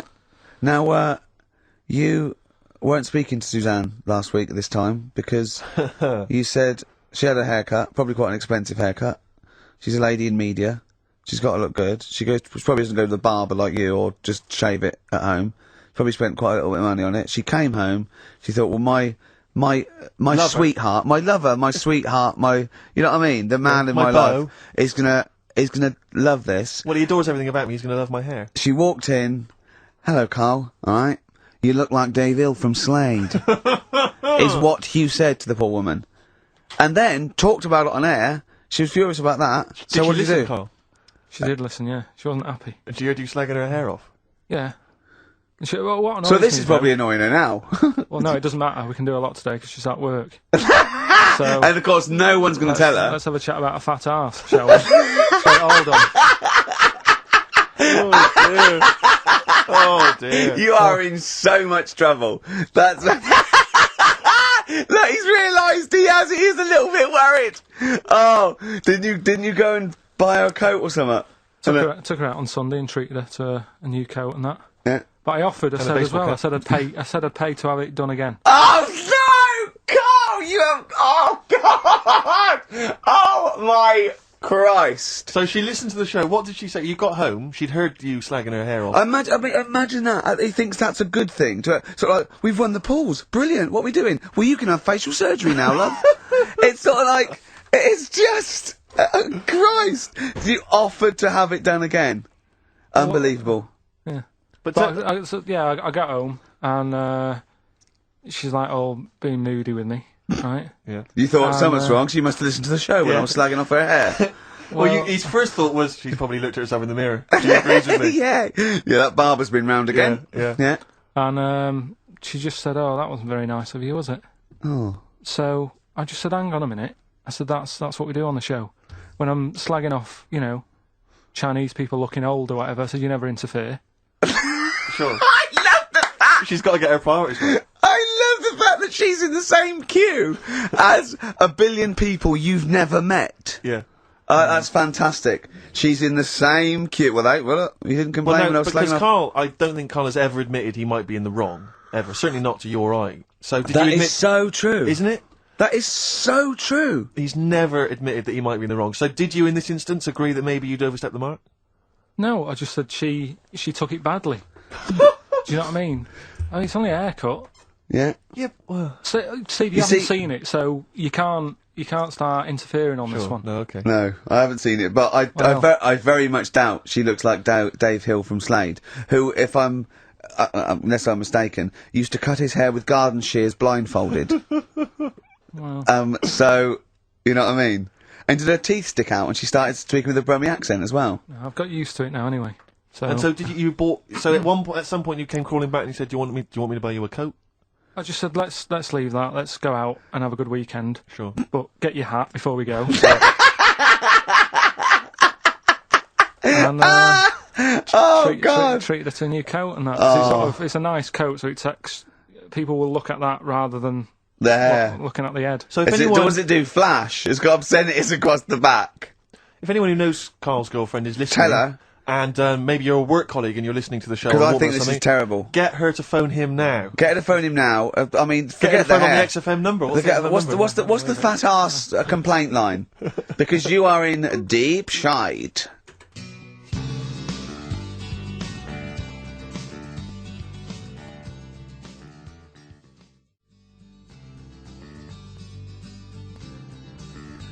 Cemetery Gates by the Smiths, of course, off the Queen is Dead album. Lovely tune. Makes you happy, doesn't it? Absolutely. It's a nice song about dead people. Yeah, it's beautiful. I just wondering, Rick, what your opinions are, what your thoughts Go are on Britney Spears. Liked a couple. Bit bored. I think she's panicking a little bit. I think she's a little bit desperate with all this Madonna stuff. Yeah, all the kind of lesbian Yeah, things. I don't know. Yeah, she's alright. I've got nothing against the girl. Well, I think it was in Hot Tickets magazine. Sure. It's free with Evening Standard. Yeah. I might get some free Evening Standards now. I've plugged that. Yeah. Just reading in there that I don't know if it's still going to happen, but apparently she was going to do a little cheeky appearance at GAY. GAY. In London. And obviously I was quite excited because I'm a Spears Do you fan. know, sorry, do you know that's what that spells, don't you? GAY. Yeah. Gay. Yeah. Yeah. Well, I think it is a gay club. Oh, sure, go on. This is what I was ascertaining from the article. Oh, because they've said they've called it what it is. Exactly. Yeah. And apparently she was going to be previewing some of her new album live on stage at GAY. And that's an intimate venue. Normally you'd have to see someone like Spears, probably at Wembley Arena, something like that. I'm thinking I'm a Spears fan. You know, get up a couple of the gang together. Yeah. You know. Some of the lads. Exactly. Yeah. Cruise down there. Yeah. But then I read on in the article that apparently the doorman at GAY were only going to let in regulars. And the way they were going to ascertain if you were a regular was by asking a series of questions at the door. What, testing if you're Testing really... you out. Now, I don't know if the questions would be about the interior of GAY. Or the interior of someone else. Yeah. Or just general kind of... Like, what do you reckon you'd have passed the pretend? Well, that's what I was wondering. So you'd have had to pretend to be GAY. GAY to get in to see Spears. Now Can you say gay on the radio? Yeah, I think so. Yeah. But Now, I'm always there's intrigued to know irony, if isn't it? So you're pretending to be gay to get into a club to see a bird that you like. Yeah. I'll give you a little quick test. Right. Shall I? All right. What's your name, mate? Paolo. All right, Paolo. Yeah. You haven't done a lot with your hair. You just sort of let it grow out. I mean, would you be putting product on a bit later? Because I mean, you don't look very. I mean, sort of like you look sort of quite masculine, quite. Yeah, well, sort of like you didn't care, like you have no care about how you look, like you're. Normally it would be shaved. Of course. Oh, okay. Yeah. We would say normally that looks about like 3 months growth there. Why haven't you? I've been ill. Nothing serious? Nothing serious. Okay. No, that's why I let it grow. So it's grown. Okay. Yeah. So what time would you normally be going out then, Paolo? Normally I'd go out about I'd go out about 8ish. 8 o'clock in the evening you go? No. Because that sounds a bit early. That's what... No, I'd go out about 3 in the morning normally. Right. So I was like, yeah, okay. Normally, Right, so that's right, yeah. Where'd you go? Down sort of... Down Compton Street for a coffee and then onto yeah. GAY Something like with that, your little shaved head. Yeah. Okay, well, you're doing Sounding fine. pretty gay. Sounding pretty good. Can I just ask you one final question? 20 bender points? You're 20 bender points, so I'm just going to let you in. Okay, I'm just going to tell the guys to let you in. But I've got one more question. Yeah. Do you prefer knobs or tits, Paolo? Knobs. Knobs, you love knobs, knobs. do you? Absolutely. Can't get enough knobs. So you hate tits, I assume? Loathe them. You hate tits, do you? Yes. Okay. What? Even Liza Minnelli's? I don't know what to say. I love hers. But not in a straight way. In a straight way. In a gay So way. okay. So you love knobs more than tits, right? Okay. I love knobs. In you go. Thanks very much. Brittany's on, do you? Oh, she is so sexy. Oh. See, that's what would give me away. It'd be like the Great Escape. It's just the last. Yeah. You just. Well, you're. I think you're probably a bit bi. Right. Yeah, okay. but I mean, go in anyway. Thanks very much. Okay, the drinks are quite expensive. Oh, I thought so. Pop your shirt off, will you? I'm Ricky Gervais, Steve Merchant, Karl Pilkington. You alright, Karl? Yeah, not bad. Yeah. Just when you were talking just now about like the gay stuff. Yeah. Right. I don't know if you saw the thing the other week about the fella who's on that quiz show. Who? Sort of Oh, right, okay. gay Who? fella, straight, sort of man, woman. Thing. What are you talking about? Tell me what did you see? Tell me what you saw. It's This is like a kid come running in, and he's seeing something frightening. Could be an alien, could be a ghost, could be a paedophile, and you've got to get exactly what actually saw out of him. Right, what did you actually see? It's just this fella who's a woman. Right. Right, okay, right, try and talk like a human being. Right. It's a quiz show that's coming on the telly, and it's this woman. Right, is it a fella who's a woman, or is it a woman? Bit of both. That's why I'm talking about it. But what do you mean? Is it a pre-op? Is it a transsexual, a transvestite? Is it a ladyboy? Is it an hermaphrodite? What is I'll tell it? you about it. Well, tell me. I'm telling you. It's a woman. Well, it's a man. Oh, forget it. Listen. Play a record. No, listen. come on. What? It is a man. He is a man. Well, Oh, Christ's sake! it's a TV program where they've got this man who's Transvestite or television? It is a transvestite, yeah. So- but the problem is, I'll tell you just because you don't know about it. The program is. I don't know. I still don't know about it. I don't know anything about it. Still, I don't know. It's a woman, man, woman, man, woman, TV program. Look, TV. No, it's a man who is now sort of half a woman. And A man who is now half a woman. no, well, this is what's weird about it. He's got the top half, but not the bottom half. What do you sorted mean? He's out. got breasts and a wig, but he's still got his boys downstairs. He's Why got do you do that? his caps and the boys What are do you do still that there for? with his wife fronts. Why But is that? upstairs, he's got a lovely pair of dumplings. Why do that? Well, he's halfway through. But why not get it all done in one go? Maybe he couldn't afford it. Well, wait until you've got all the money. That just looks a mess.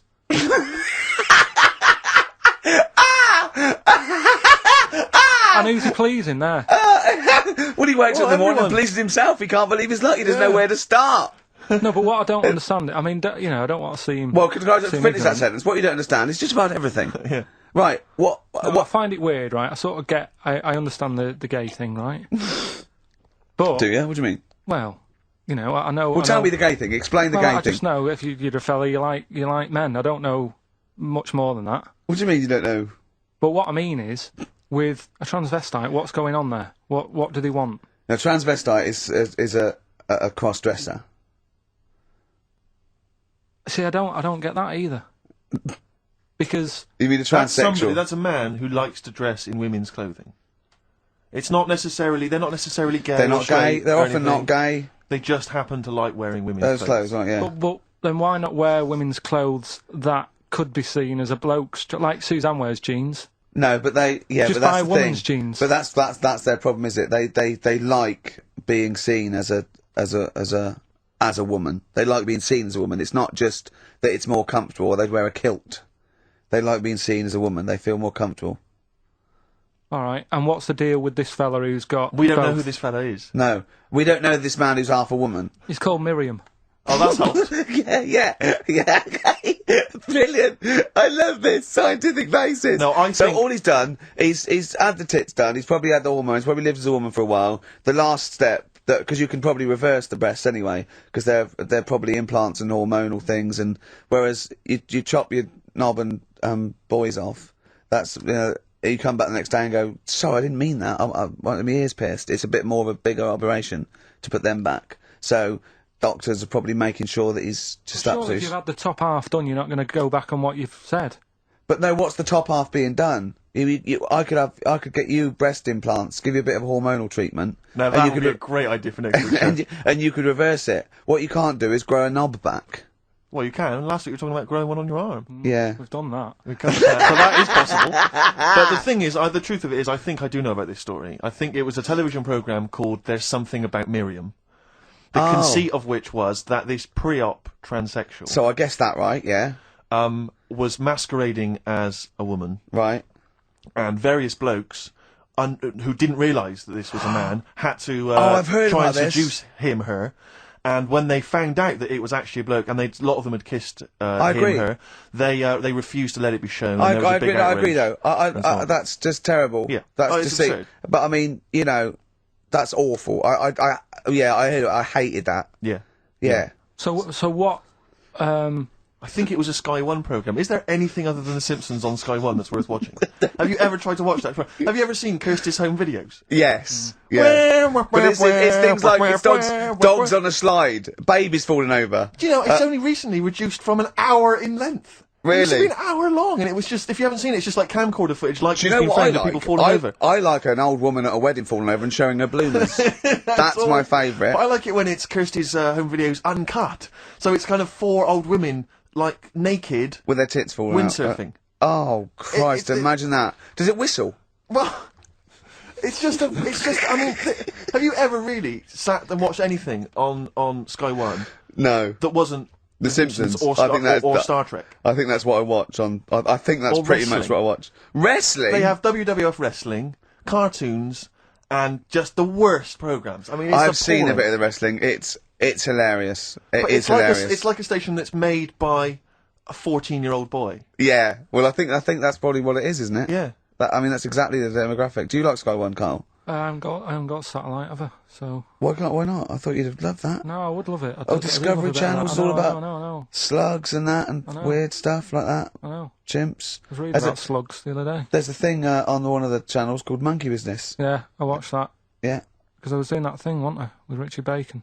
Yeah. Where you can watch the telly and that. You're and- talking riddles. Mm. You actually talk in riddles and forget a play record. You should be the gatekeeper in some kind of Dungeons and Dragons kind of quiz game. All right, yeah. Let me enter. Right, yeah, but I was doing that thing with Richard Bacon. What can he mean? What can he mean? He is the wise There's one. a man Just who's play also a record. woman. Yeah, yeah. The upper There's a- half is, but is the bottom. Yeah, play a record. Bit of Clash. Oh, yeah. Come on.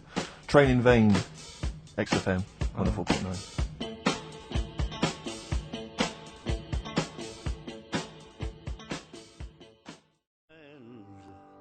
Away. Johnny Cash, Hurt on XFM 104.9. That's brilliant, isn't it? Good. I'm Ricky Gervais, Steve Merchant, Karl Pilkington. So, what have we done? We've done gays, transvestites. Have we done knobbies yet, or? It's nice that you can talk about pre-op transsexuals nowadays on the radio. I know. You know, without the fear of complaints or I know. listeners. Listeners, that's the thing. If we had any listeners, we'd get complaints, really wouldn't we? We really We'd would. get some serious complaints if anyone cared enough. That's to why we pick up haven't the gone phone. to a decent station with, you know, a big We would audience. never do on a real radio station. We could never do this, could No. we? Why We'd not? have- Why not? See, I'm not doing this to like mess about and offend anyone. I think it's an interesting topic. What? You talking gobbledygook, not really knowing what on Yeah, earth Carl, you're on woman. about. Carl, for the first 5 minutes, you couldn't talk. What?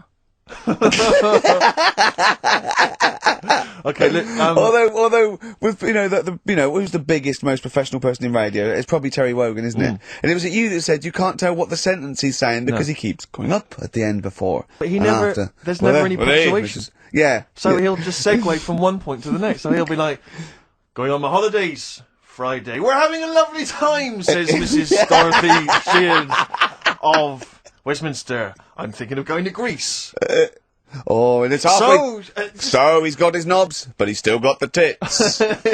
Yeah. Typical.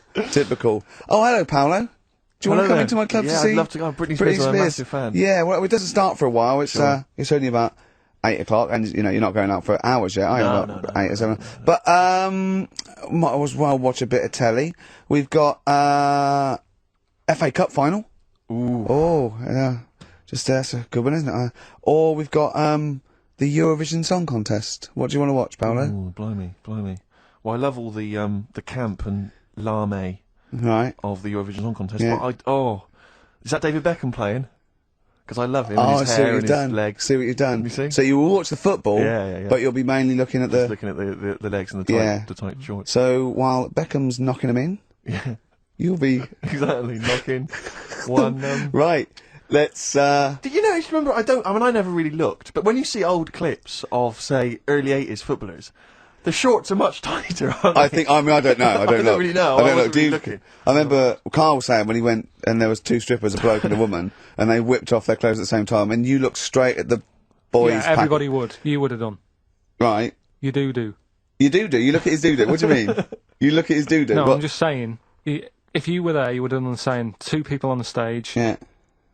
woman and a man. Yeah. They were getting the clothes off. Yeah. Right. The fella took his pants off at the same time as the girl took her knickers off. Yeah. Right. Right. All I'm saying is it's human nature to have a quick look, have a quick glance, see what's going on. See what's going on. And then I wanted to look at the woman, but she put her knickers back on quick. She didn't live opposite from you, did she? But just to return briefly to the shorts question. Yeah. It's only because in the 30s and 40s they were huge shorts, weren't Yeah. they? I mean, genuinely massive. Like huge. A small child could wear them as trousers. They were. I so think that's to do baggy. with comfort and decency, though, isn't it? And then, but by the sort of 80s, there was barely any shorts there. I think that was fashion. But it's weird that you feel like at some point someone's gone, guys. I mean, They've good gone game too today, small. but this is ludicrous. But that's what happened, isn't it? Because things get bigger and bigger and bigger, and then they get smaller and smaller and smaller. Yeah. And fashion's like flares, Yeah. drain pipes. Yeah, yeah. Heels, flat. Yeah. Tall hats, flat hats. What Yeah. do you make of the miniskirt? Long hair, skinhead. Miniskirt. Again, I don't know. I'm sure there's been 10 resurgences of miniskirts since 65, whatever it was. Yeah. It's fashion, so the short... you know what? Do you know what I think, Steve? I think the shorts will get smaller again before we die. I think we'll see one more tight little packet of Premiership footballers running round with their offal squeezed like the last chicken in a butcher's window. Almost protruding. Wrapped up, yeah. Yeah. Well, Definitely. imagine if they just wore cling film shorts so you could see what was happening there, Carl. Where would you look then? Because you like football, don't you? We're doing Rockbusters. Oh, I suppose so. Go on then. Oh, Right, we brought it back. This is where I give a cryptic clue Well. and some initials, and you work it out and you win some stuff. I was going to tell you what the prizes are. Needless to say, they're mediocre prizes for a mediocre quiz. Sure, okay, yeah. Oh, Where's alright, colour DVDs and videos and VHS? DVDs and Yeah, that, yeah. VHS. Who's still got that? Right, so there's three of them, and what you can do now, we've tweaked it a bit. Okay. You can text in. Mm-hmm. Right, so you can email or text. We've tweaked it a bit. 83XFM is the text, or it's ricky.gervais@xfm.co.uk. Is that what it is? 83XFM? That's it. That is good, though, and that is convenient, because who's got their laptop up and running and Exactly. texting? On the So move. just at your phone. Brilliant. All right. Mine So- couldn't do that. I don't know how to do that on my phone. I don't know how to get... What do you mean? What do you mean? My brother wanted my postcode. He said text it to me. I couldn't work out how to do WC and That's 1. because you're an old man. It's So I technology. had to write out WC1. Oh, for goodness sake. 'Cause I didn't know how to do it. Pathetic. It won't do it for me. Pathetic. It's ridiculous. Go on. Well, it's 83936 if you have that problem. Right? Right, come on, get on with the quiz. I Right, don't know. There's too many numbers now. Three clues. Here we go. First one is this Teletubby has got lice. Right? This Teletubby has got lice. This Teletubby has got lice. Right. The initial there is P, so it's a band or an artist Yeah. that starts with P, and the clue is this Teletubby has got lice. Right? Yep. Second one. I'm really already not holding out much hope for this. I know. Working out. Go on.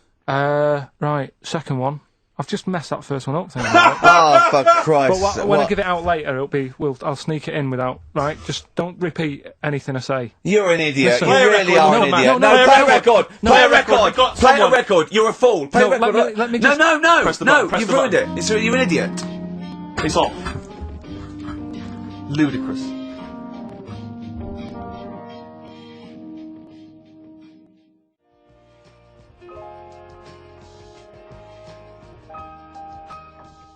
Red Vines by Amy Mann. Brilliant, that, isn't it? Very good. On XFM 104.9. Well, Carl mucked up Rockbusters, as usual. I mean, you know what? I like it when he mucks it up early because it doesn't waste people's lives for 40 minutes realising he's mucked it up at the end. Yeah. So, obviously, people already... They know what it is. They know what it is already. They've said, well, it's police, isn't it? You meant to say nits instead of lice. Yeah. You're an idiot. So that one's gone. So what have we got next? Right, so that's just an idea. If you haven't heard it before, that's how my head works. Right, this Teletubby has got nits. So Po. P, so Po is a Teletubby. Yeah. So and when he it's says lice. cryptic, it's not only what the answer is, it's what the question was meant to be. Sure. So, Alright, so there's only two, so you've got even a better chance of winning than that. well, So, the second one is, I'm saving that money to buy condoms. Alright? Think about it. Easy. Too easy. Right? JC. Yeah, right, well, that's so everyone's got that one. I feel like saying it now. Yeah, but So don't. Well, that's say it now. rubbish. Yeah, but you've got to have an easy one in there, otherwise people get bored. Don't First they? one was easy. We gave them the answer. Yeah, but hang on. That's the easiest one we've ever had. Police. and the second one is Yeah. when you're making bread, add a little bit of colour for a change. All right. When you're initials? making bread, add a little bit of colour. Just change things a little bit. What are the initials? D. Just D. Just D. Right? So, what you've got there, I'm saving that money to buy condoms, the initials JC. Yeah, that's easy, yeah. Thanks. And when you're making some bread, just chuck some colour in there. Sure. You know what I mean? Change it a bit. Yeah, B. like the clue. Clue changes every time. The clue changes every time. Unlike the Times crossword, the clue changes every time it's said. 83 XFM if you want to text it, or it's ricky.gervais@xfm.co.uk. I'll win some Rubbish. stuff on that. Pointless.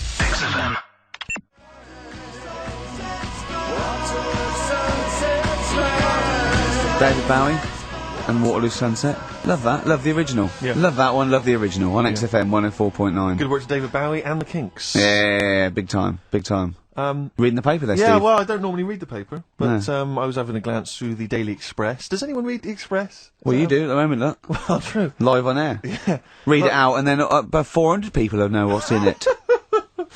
I just read. I was obviously attracted by this little news item: Go gun on. raid by 3 Saddams. 3 armed men. Oh, they're up to their old tricks again, are they? Yeah. 3 armed men wearing Saddam Hussein masks were on the run last night after robbing a corner shop. The raiders threatened the worker with a handgun and a knife, ordering him to open the till, blah, blah, blah, get the money out. And it says that they also tried to rob an earlier shop earlier in the day. Police said, we are linking the raids because the descriptions of the offenders are very similar. What did the first one not quite get right? Yeah. Well, they looked very similar. I think it was Gaddafi, 3 Gaddafis. Right, because that's weird, because we've had 3 Saddam Husseins down a Oh, shop so down the road. that's what I meant. Is it Saddam the same Hussein. guys? Because I Well, don't I assume so. I wouldn't have I thought. don't want to, No, get it's rid almost Gaddafi guys on the Saddam Hussein charge. I'm almost sure it'd be the same way. I didn't know. One's got a moustache, haven't they? And one like a devil, or they all got a moustache. I don't know. But I mean, there was 3 blokes with masks, Middle Eastern Imperial. I don't know, but I mean, I imagine it's the same. Because I've only ever seen really robberies being planned in films, Sure. so I don't know how it works. I assume that. So you say. Yeah. But I assume at some point someone's got to get together. One of them, the ringleader's got to get together and go, okay, well, we need to wear masks, obviously, to disguise our faces. Yeah. I'm thinking of going with the regular stockings. No. I'll tell you it would be funny. Well, I don't want to be funny. Well, no. We want to strike fear into the hearts of people who Yeah, are but robbing. I mean, kill 2 birds with one stone. We get the robber and we have a laugh with it. Fear? Do you say you want to strike fear? Well, wear a mask of someone who's really scary. Who's the scariest bloke in the world? Well, I don't know, Saddam Hussein? I've got 3 of them. Well, why? I've got 3 of them. Let's all wear Saddam Hussein. It'd be a laugh. Well, it's not. I don't want it to be a laugh. I'm No, robbing but a it bank. don't hurt if we're having a laugh, and that's what I want to make money and have a laugh. Why? And That's well, not, well, I'm yeah. only in the money. I'm only in it for the money. Well, the yeah, laughs but are not important to me. Well, no, it's Fear. I want to strike fear. We could also make a political point. I don't want to make a political no, point. you just want I'm the money. I'm a thug. I'm not. I'm we not could have clever. a I'm laugh not and we can make a satirical. political point. Why you not? know. What political point? The We're point not. where maybe we're sort of stealing from the rich We're and not giving. like Robin Hood. Well, never mind Robin Hood. Let's rob Barclays. That's Why are you making jokes? Well, I mean, don't worry. We're I'm robbers. gonna do my stuff. I'm gonna do my stuff. You're a comedian. You don't. I'm not Well, sure you let's should be just in wear this the gang. masks. Let's wear the masks. How did it happen?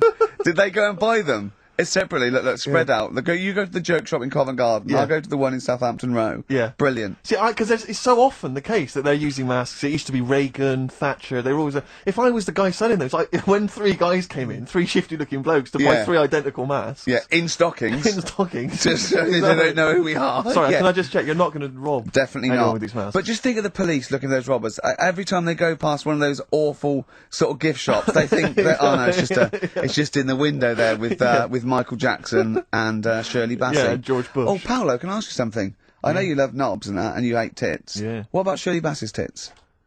Oh, well, I mean, I'm a fan of them because I'm a fan of Shirley, but I don't like them. They're not cool, they're not sexy. Yeah, you're pretty bent. You are pretty bent. Pretty Come good. in. Thanks very much. Britain is on in 7 hours. Excellent. Yeah, what are you doing out at this time? No, I just came out to get some milk. Yeah, There's some knob action. cock in the toilet. Carl.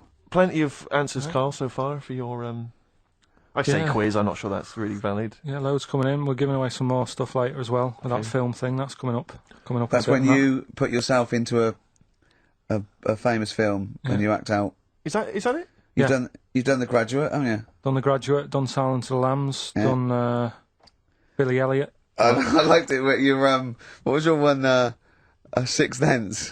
I see weird stuff. Yeah, the Sixth Sense was good. So that's coming up later. We're doing that later. We'll look forward to that. Look forward to We're all that. pretty excited about that. Yeah. I'm assuming we've got some great music as well still lined up. Thorns. Yeah. Thorns. Oh, I'm obsessed with this now. This is the Thorns, and I can't remember on XFM 104.9. Brilliant.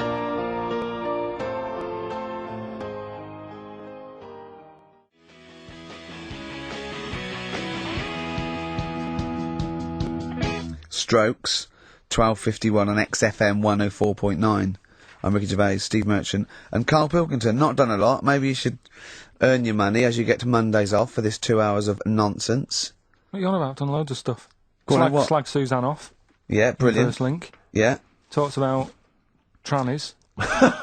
yeah, Right. Same old. yeah. Let's have something new, something Come on. fresh. Well, I've been looking around, right, on the internet for stuff. On the internet. Yeah. Your Bible, where you get all your information about the world and the universe and morality from. And you know, like, how I always say to you, I don't really read that much of it, I just read the headline, Perfect. right? Yeah. Anna Nova have sort of nicked that idea to grab you.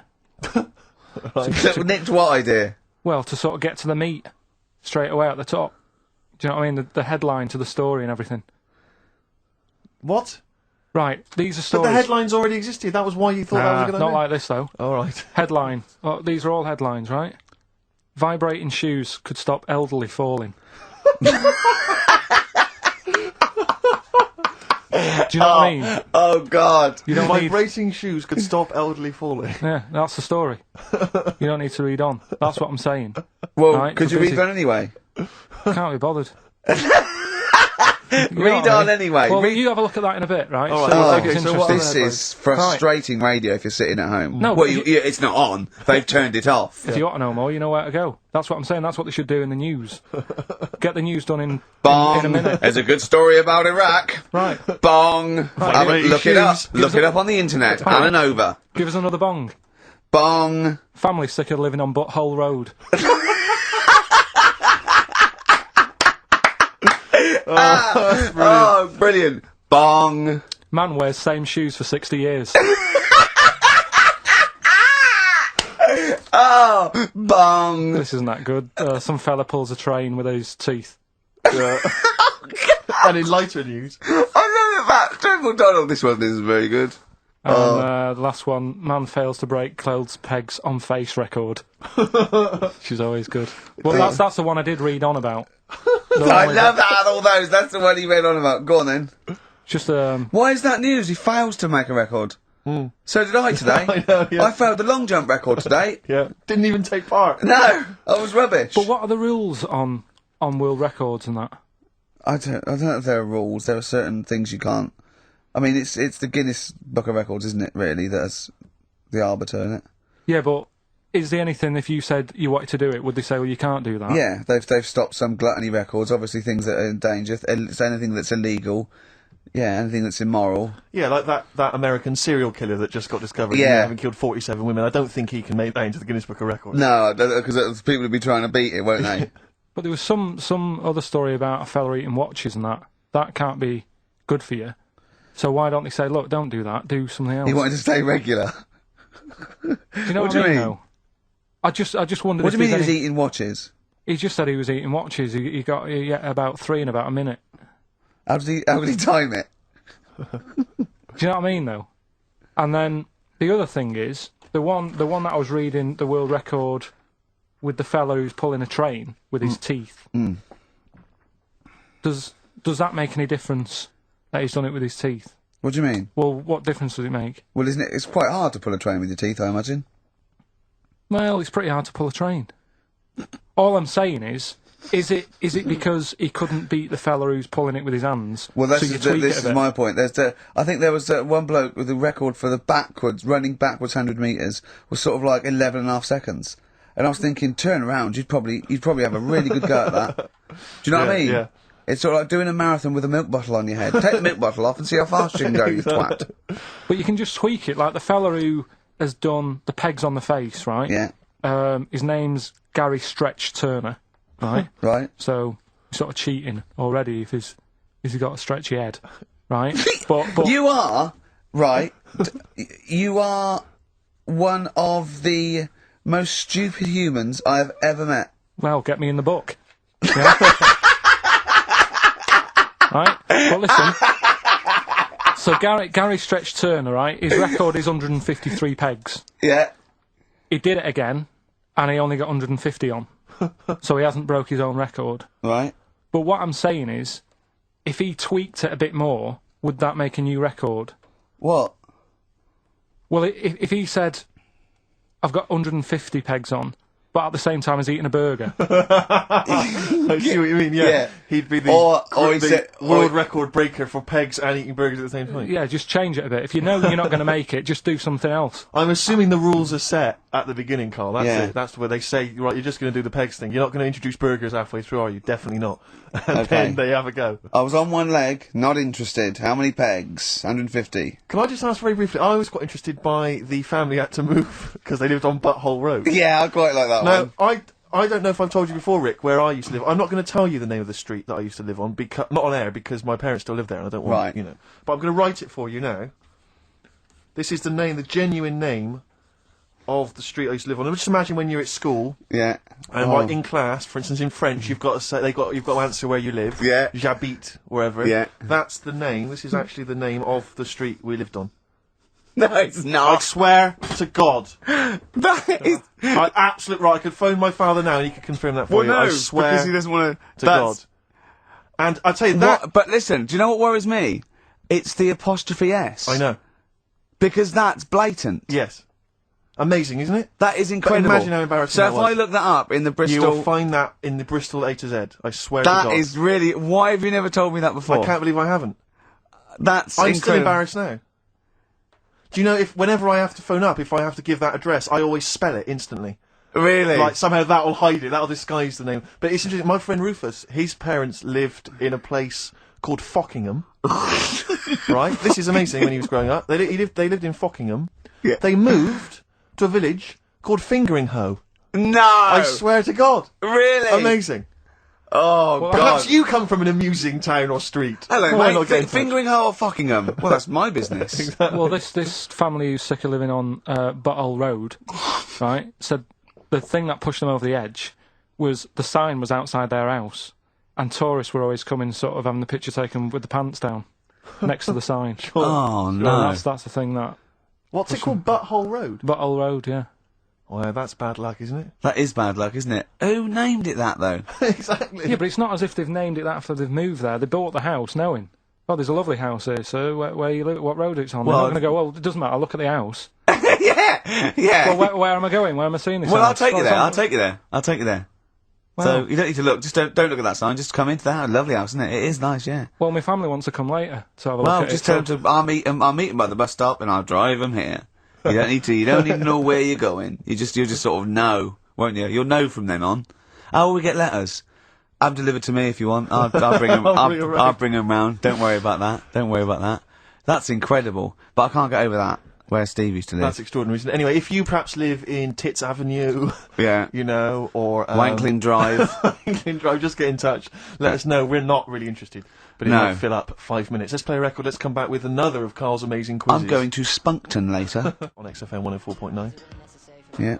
Ricky Gervais, Steve Merchant, Yeah, Karl Pilkington. big time. We've had quite a few calls. Greg used to live in a place in South Africa called Arsagay. Arsagay? Arsagay, Nothing yeah. wrong with that. Paul's friend's parents live in Fart Town, just outside Leeds, Fart time. which is nice, isn't it? That's just ridiculous. And Dean used to live in Butts Farm, Hamworth. Farm? Yeah, that's obviously. I assume they're free range butts, Sure, and not sort of yeah. battery farm butts. That would be horrible. But yeah, I think that. that'd be great to just name a town, wouldn't it? I think if I was thinking if I was a multi-billionaire, a Bill Gates type figure, Yeah. I'd like to buy somewhere, like say Manchester, and just rename it. I mean, Whinging on the wold. whinging on the wold, yeah. Yeah. And Make maybe- them work. We can work Mondays. Exactly. They'd be obliged to that would have to be what it's called. Yeah. That's the rules. Be like mayor. Yeah. Oh, great. it'd be great as mayor, wouldn't you? You want to be mayor of Chinatown, don't you? I'd like to be mayor of Chinatown. It seems to me that there's not a great deal to do. No. Because it's not really a town. No, exactly. But just a who can novelty we talk street. to about that? Who can go and say, look, you've got to stop calling this a town? Because at best it's a novelty street Well, with some slippy pavements near restaurants. I actually got stopped the other day by 2 tourists who said, "Do you know the way to Chinatown?" And I really wanted to say to him, it's a disappointment. It's not a town. Seriously, it's not worth it. Pop in a record shop. Do something else. Yeah. Pop in Garfunkel's. have some delicious sausage and mash. But you'll get to Chinatown and you'll go, this is not a town. Yeah. Yeah. Well, have you got a town hall? Got a betting shop? Yeah. Not really a town. I don't think you can build a town entirely out of restaurants. It's not enough. You need more stuff. Oh, dear. A lot of old people I've noticed there, Carl. Aren't there? Let's leave that, eh? What? We'll leave it. Leave What? the old. Leave what? Just got John, who's just emailed in. He said my secondary school was on a street simply called Bell End. That's Bell End, really? Yep. Oh, that's great. There's a road in Cricklewood somewhere called Clitterhouse Drive. Clitterhouse. Yeah, I don't think you can really get that. You can't get them on that. That's fine. No, that's fine. No, that guy's just having a laugh, just taking the mick. Get a lot of that sort of thing. There's a place in America, apparently. Ben's emailed this in. There's a place in America called My Anus. My anus? Yeah. I think I've heard that. Yeah. Yeah. My anus, yes, I have heard of that. That's unlucky. Yeah, that is unfortunate. Where do you live, my anus? I've got a letter for you. Where should I? Where shall I send it? All right, don't get cheeky. Anyway, just rather than reading out the A to Z, right? Are we doing Rockbusters answers? Oh, yeah. Come on then. Right, Listen, this has got Chris Moyles, The Breakfast Show, on Radio 1. This sort of stuff. well, listen, Go on. have we got a winner, Steve? Did We you, have. I'll check that in a minute. All right. Yeah, All can't right, bother, well, you so- find a good winner. Yeah. Yeah. The Rockbusters clues. The first one was this Teletubby has got No. mitts. Well, we know this one. We've done that. That yeah. was Police. Yeah. Yeah, Right. rubbish. You ruined it. Right, the second one. I'm saving that money to buy condoms. Too easy, Johnny Cash. That was Johnny Yeah. Cash. Rubbish. And the third one was when you're making bread, add a bit of colour for a change and sort of, change the colour of it. Right. Right? That was Dido. They got that. Give us a winner. Well, this is, the reason I've given this person the prizes is just because she's from Switzerland.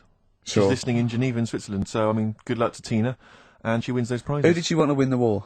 Don't know. I don't think she had an opinion. Really? You sure? Yeah. They as say usual. that, but I reckon they wanted us to win, really. think so? I reckon so. Do you think that was true of all the wars? They were always on our side, really. I'd get her to just, if she's still in, who did most Swiss people, maybe sort of like over 50, want to win the war? The England or Swiss Germany? war or the original war? The Second World War. The best war. Yeah, The big one. the main The main one. one, yeah. But, so just as a poll, in her opinion, so ask people over sort of like 50 or 60, right? Just quickly do it in the next 10 minutes. Who did they really? They're neutral, but who did they really want to win? Yeah. England, Yeah, we know you were neutral, but yeah, it's but who do 50 you odd want to win? years England or later. Germany? We come up with great games, don't we? It's Carl's quiz. It's a classic film. He's done some jiggery pokery. He's in the film. It's his favourite film of all time. I thought The Elephant Man was your favourite film of all time. It's up there, but this is like this film's got everything. It's got hilarious bits in it.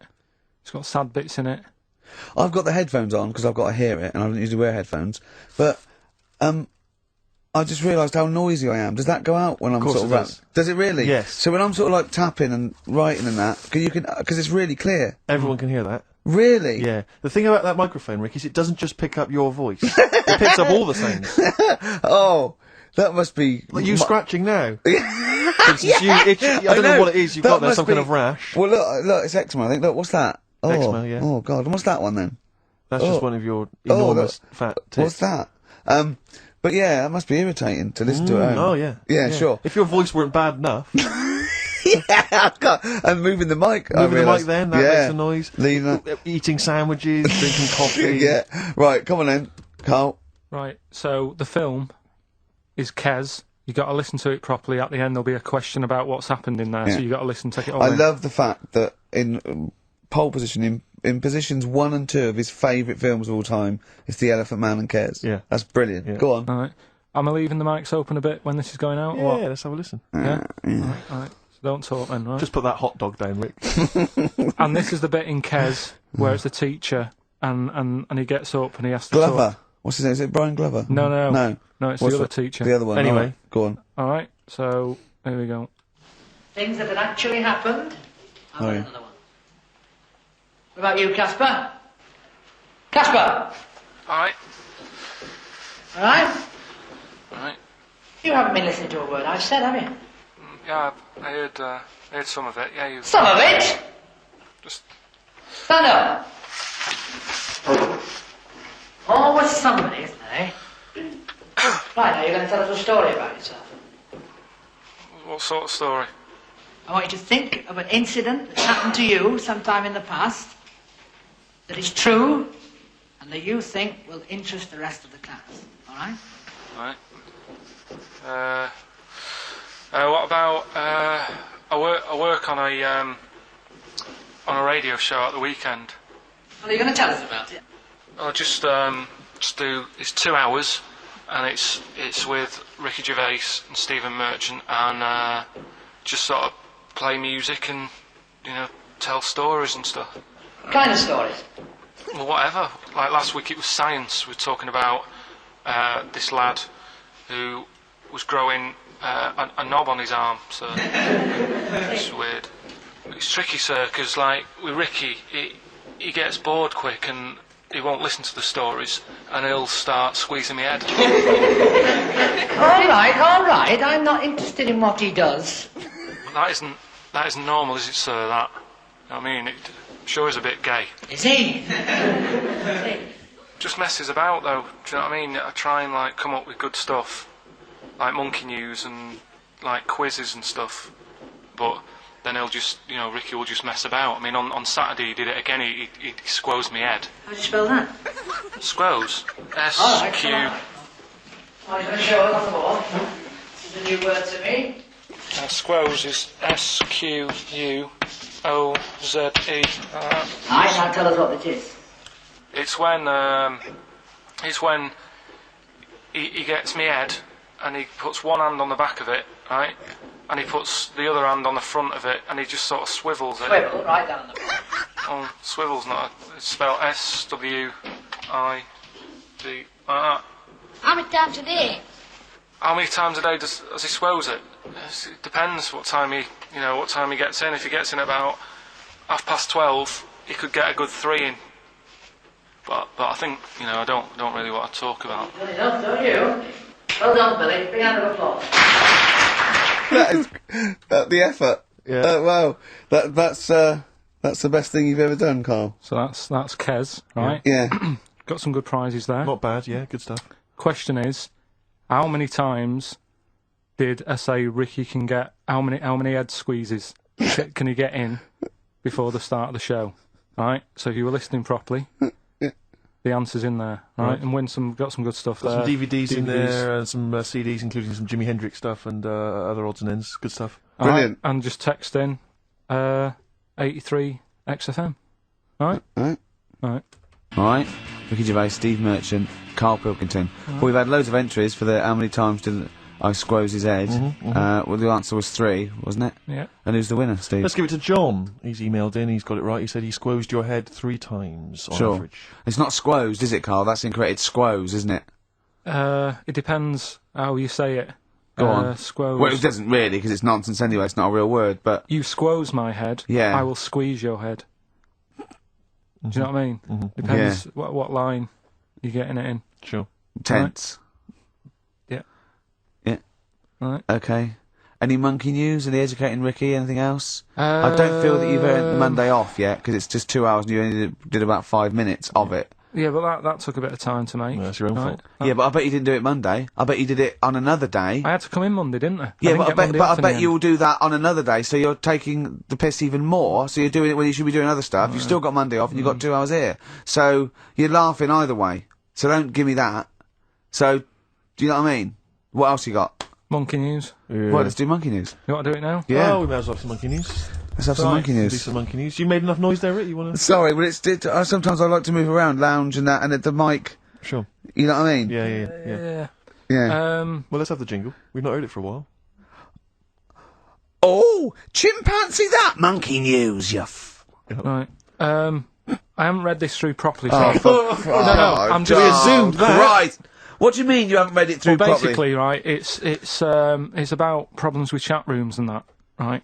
A lot of people, it's like the new way of meeting people and that, in it now, chat rooms. You get on there, you can have Right, a chat. if you say someone was having a meeting with someone they Please wanted to don't meet, preempt it. right? Okay, Please don't preempt it. right, there is not an animal in the world that Right, can it doesn't operate matter. and Do you want understand. to know the story?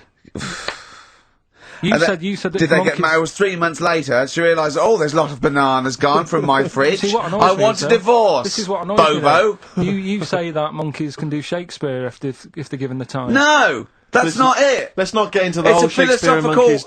conundrum. Please, let's not get into that debate again. We'll be It's here all about night. it's about Yeah. Right, so infinity. this one then. Oh. So this chat room, right? And the thing is, with chat rooms, you have like a big boss who's looking over it and making sure nothing dodgy is going on. Right. Right, so certain keywords come up and Who's that, sort Dr. of thing. Zayas? Right. So anyway, they were looking over it, trying to look for dodgy stuff, but they kept coming over like really strange things. Like instead of saying, "Do you want to meet in a restaurant or bar?" Right, it'd be like, Do you want What- to meet in a tree? "What tree do you want to meet?" on?" Right, okay. Are you shooting off? That's the end, yeah. I'll see you later, Seriously, mate. 'cause that's gone I'm just too going to much. listen to the end of it anyway. You're an idiot. You're an idiot if you believe that shit, honestly. No, I'm just telling you what's Let's online. hear the rest of it. How you're nearly you're ill. You're nearly okay. Alright. Well, I don't know the PC term for this, so I really apologise. You're nearly retarded in some aspects. Instead of sort of saying wear something sexy, they'd say make sure you bring plenty of bananas. and Right, stuff you're like that. talking absolute. Okay. Are you making up the monkey news now because you can't find it anymore? And instead of saying should we get married, they're saying how swollen and red is your arse? Do you You wanna have a look? stupid fool. No, you that wanna was me.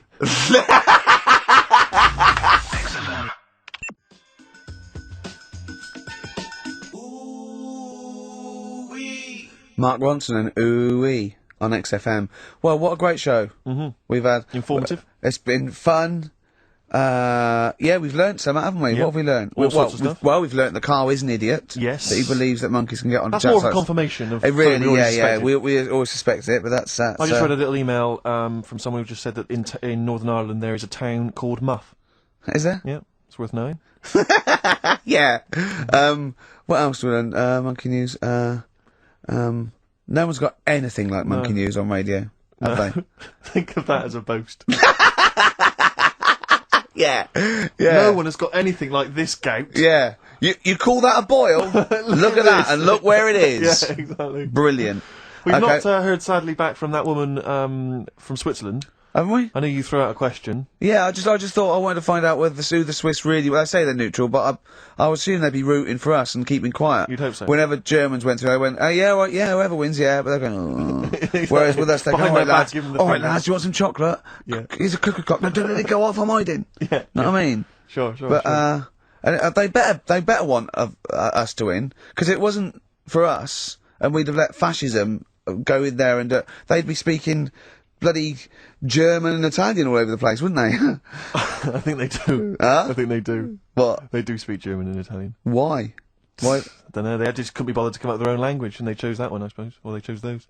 What's the point of being foreign if you don't speak English? I've no idea. You'd have to ask them. That's mental. I don't know. What would I do if I went there? You wouldn't. Why would you go? They don't speak the language. If you're going to have to choose a language to speak, choose English. Even the Dutch, they got their own language, but they don't speak They it because can't be arsed with it. it sounds silly. Yeah. So they speak English. Of course they do. You see, Dutch people, Yeah. so in Amsterdam, with clogs on, they'll be chatting Chatting in away. English. In English. Yeah. I'm proud of it. Yeah. Oh God, I was there once, and there was a mouse. Right. It's just there on the stair. It was a little mouse with clogs on. Yeah. Where? Was it on there? on the stair, yeah. Oh. Yeah, so, yeah, that's languages. We learned about languages, didn't we? I'm not a linguist, but I pretty much think that's what happens. Yeah. I'll tell you something I learned in the week. Go on. Yeah. This will be one thing. He did definitely learn only one thing this week. It's a good one though. Don't insult Suzanne's hair. I learned two things Go on. this week. Yeah. Right. Don't put your trousers on over your head. Because I know you're persevering with that for a while. Mercury may look nice, but bad for you. Go on. There are more moves on a chessboard. Then particles in the universe. That puts you off learning it, doesn't it? Well, no, it's a possibility. No, they It's the fact said it is. It is. It said that's... Yes, that's right. It's the possibility because it's basically that it tends towards infinity because no two games are the same. So it's not that you've got to learn that many moves. It's not that good. I don't wish to criticise Rick, because I What? know you were trying to inform him then. It's a good job you're not a teacher, because as you gabbled the phrase, it tends towards infinity, Yeah. it kind of came out as... Okay, yeah. Imagine if you're one of those kind of foreign students who's gone here to study, and sometimes they put What, Swiss? they put the tape recorder by the Yeah. lecturer. Yeah. Listen back to that, remember? It's something towards infinity. I'm not sure. It tends towards infinity. It is talking about tents. I not understand. Cuckoo. So yeah, we've all had a good time. We've all had a good few. We've had a laughs. great time. Can I just say to everyone, have a great Saturday. All right, see you later. Rick, you like the Thorns? You played the Thorns. Love the earlier. I think you'll Thorns, enjoy but- this. It's an old track from Hawksley Workman. Brilliant. Bad name, good song. See you next week.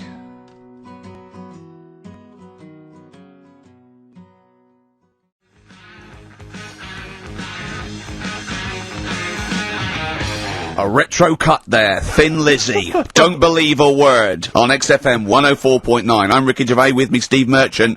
Bubba-doo-boo. Who's that over there? It's Carly Pilk Boys. You alright, Carl? Oh, that's clever. How you doing? Yeah, I'm alright, yeah. Yeah, come on, up, bigger bagadoo, up, yeah? Project. There's people out there wanting to, cheer up their Saturday afternoon. We're the boys for it, yeah? We're like quick fitters. Yeah. Come on. All right, Carl. Yeah. Come on. Come I'm on. alright, I'm up for it. That's it. This is the height of excitement. This is it, is it? That's This how is you sound when you're 100% This is you excited. off your head, is it? High on life. Christ. What did Suzanne say about you saying about a big ass? Go on. She heard about it. Should we recap Yeah. what happened last week? Well, the week before, he said that her haircut looked like Dave Hill from Slade. She didn't like that. So next week I said she was a bit grumpy. He went, yeah, I didn't mention her fat ass. Still thinking that she would never hear about this. Yeah. What happened when you went home? She heard about that off a mate, Yeah. and we sorted it out. Didn't have to buy her anything. I just sort of said, come on, you know what the show's about and that. Stop moaning. Right. That was alright until about Thursday, when I was reading about, do you know, like they say, there's like two worlds and that, and whatever I'm doing now here, there's another one of me doing the same. Yeah. But Well, no, he's probably taking some time off. He's probably having a week off. yeah. Go on. But I was just talking about that, and she was saying, nah, that doesn't happen. And I sort of said, well, they definitely won't have a haircut like yours. Right? So And again. that sort of started the argument again. It's almost like you haven't learnt your lesson. Also, it's like you're talking about it again on air almost, in a way, so our mates could hear again. It's Well, very short. Sure, do it learning again curve. now. Sure, You do know, it again. you know, Carl, if there was if I cut a hole in a box and you knew there was an orange in there, right, and you put your hand in, would you be stuck there trying to get that orange out, do you think? Or would you just like let it go and sort of tip it upside down to get it out? what do you mean? I think that answers your question. Is that a cardboard box on your hand? So, is there any other things you want to criticise Suzanne for while we're on air? Anything else? Anything that's been niggling that you feel you should get off your chest? The hair, the arse. Nah, leave No, it. everything leave else it, is yeah, fine. leave it. Leave it. I think so. Okay. That's good. I think leave it. Well done. Now, can we just check what other big Carl features have we got today? We got Monkey News. Got Monkey News That's coming up. important, yeah. Got a bit of got Rockbusters Uh-huh. and the film thing. That Still not got a name. Yeah. The film thing. just me and a film and that. Mhm. And Brilliant. this week we're digging out the old the one when I'm in One Flew Over the Cuckoo's Nest. Right, so you're going to make Jack an appearance. Nicholson, brilliant film. Yeah, brilliant film. It was my favourite film till I saw Godfather. It's better than that. Well, yeah, some would say that, yeah. No, it is. The storyline's more interesting. Than I that, didn't know innit? there was an actual answer. I didn't. Sorry, it's what's best? One Flew Over the Cuckoo's Is it? Nest. That's Okay. fact, Rick. Oh, right. Okay. Where's Godfather? Because I want to know. Because I don't embarrass myself. Or is it my fourth favourite film or something? Or Probably about fifth. is my fifth favourite film? Is it? Brilliant. Talking of lists. I suppose I like Kez and the Elephant Man. Do I? Do you? Lists, Rick. I don't know if you saw in the paper. I think it's on TV this evening. It's as voted for by viewers of VH1, Yeah. the music channel, and they've basically come up with a list of the greatest pop culture icons ever. There's 100. in Where's total. Elvis? So Elvis, is, for instance, is number 3. Jimmy Dean in there? James Dean is in there. I think he's a bit lower. Let me see. He's number 22. We got David Beckham at number 1. Oh wow. Okay. Well then, so Robbie Williams is in there. So it's British bias. Yeah, Robbie Williams is number 9. He's just below ABBA. Oh, Number okay. 8. But interestingly, this is of interest to you, I think. Number 66, Yeah, The Office. that's all right. Well, it is, Rick. It's nice that the show is in there, and that's a very flattering thing. I tell you what cheapens it. I tell you what undermines it. Yeah. The things that are lower in the list than the show. Oh God, so we've beaten. Well, I'll give you a little test. Yeah. Higher or lower? Do you think this is higher, near the top of most important pop culture icons, or lower than ours? Okay, I'm going to give you Superman. Well, international, been around since the 30s, one of the biggest icons on the planet. I'll say higher. Lower. But, yeah. Ludicrous. Okay. Do you think higher So- or lower? Neil Armstrong, the first man on the moon. This guy's been to the moon. Well, I'd say lower then. Lower. Yeah. Yeah. Yeah, but is that saying the people behind the rocket or just him? Because he just sat in it, didn't he? He just sat there, he didn't do anything. But, no, but it's the it's what he's icon. symbolic it's not, of. It's not how much work went into it. Alright.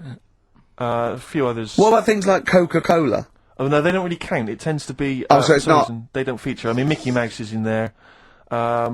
What do you make? What do you reckon? Tom Cruise, higher or lower? Tom Cruise is the #1 box office movie star in the world. Well, presumably lower. He's then. lower. He's number 81. Just about scraped in there. And it really is a list drawn up by people who've just sat at home and looked along their video and book collection. Yeah. Office, yeah, that's good. Well, I think it is a reflection of that, but it's also saying that they you do an HMV poll and it's Pet Sounds, Revolver, Let's Get It On, Yeah. Robbie Williams, Life Through a Lens, because it's it's the people that vote. It's a reflection of like those massive, you know, what's big at the moment. I was the most powerful man in comedy. Let's not forget. Yes. 1 year ago. Yeah. Wonder where I'll be this year. See, if that had been the laziest man in comedy, he'd have got my vote.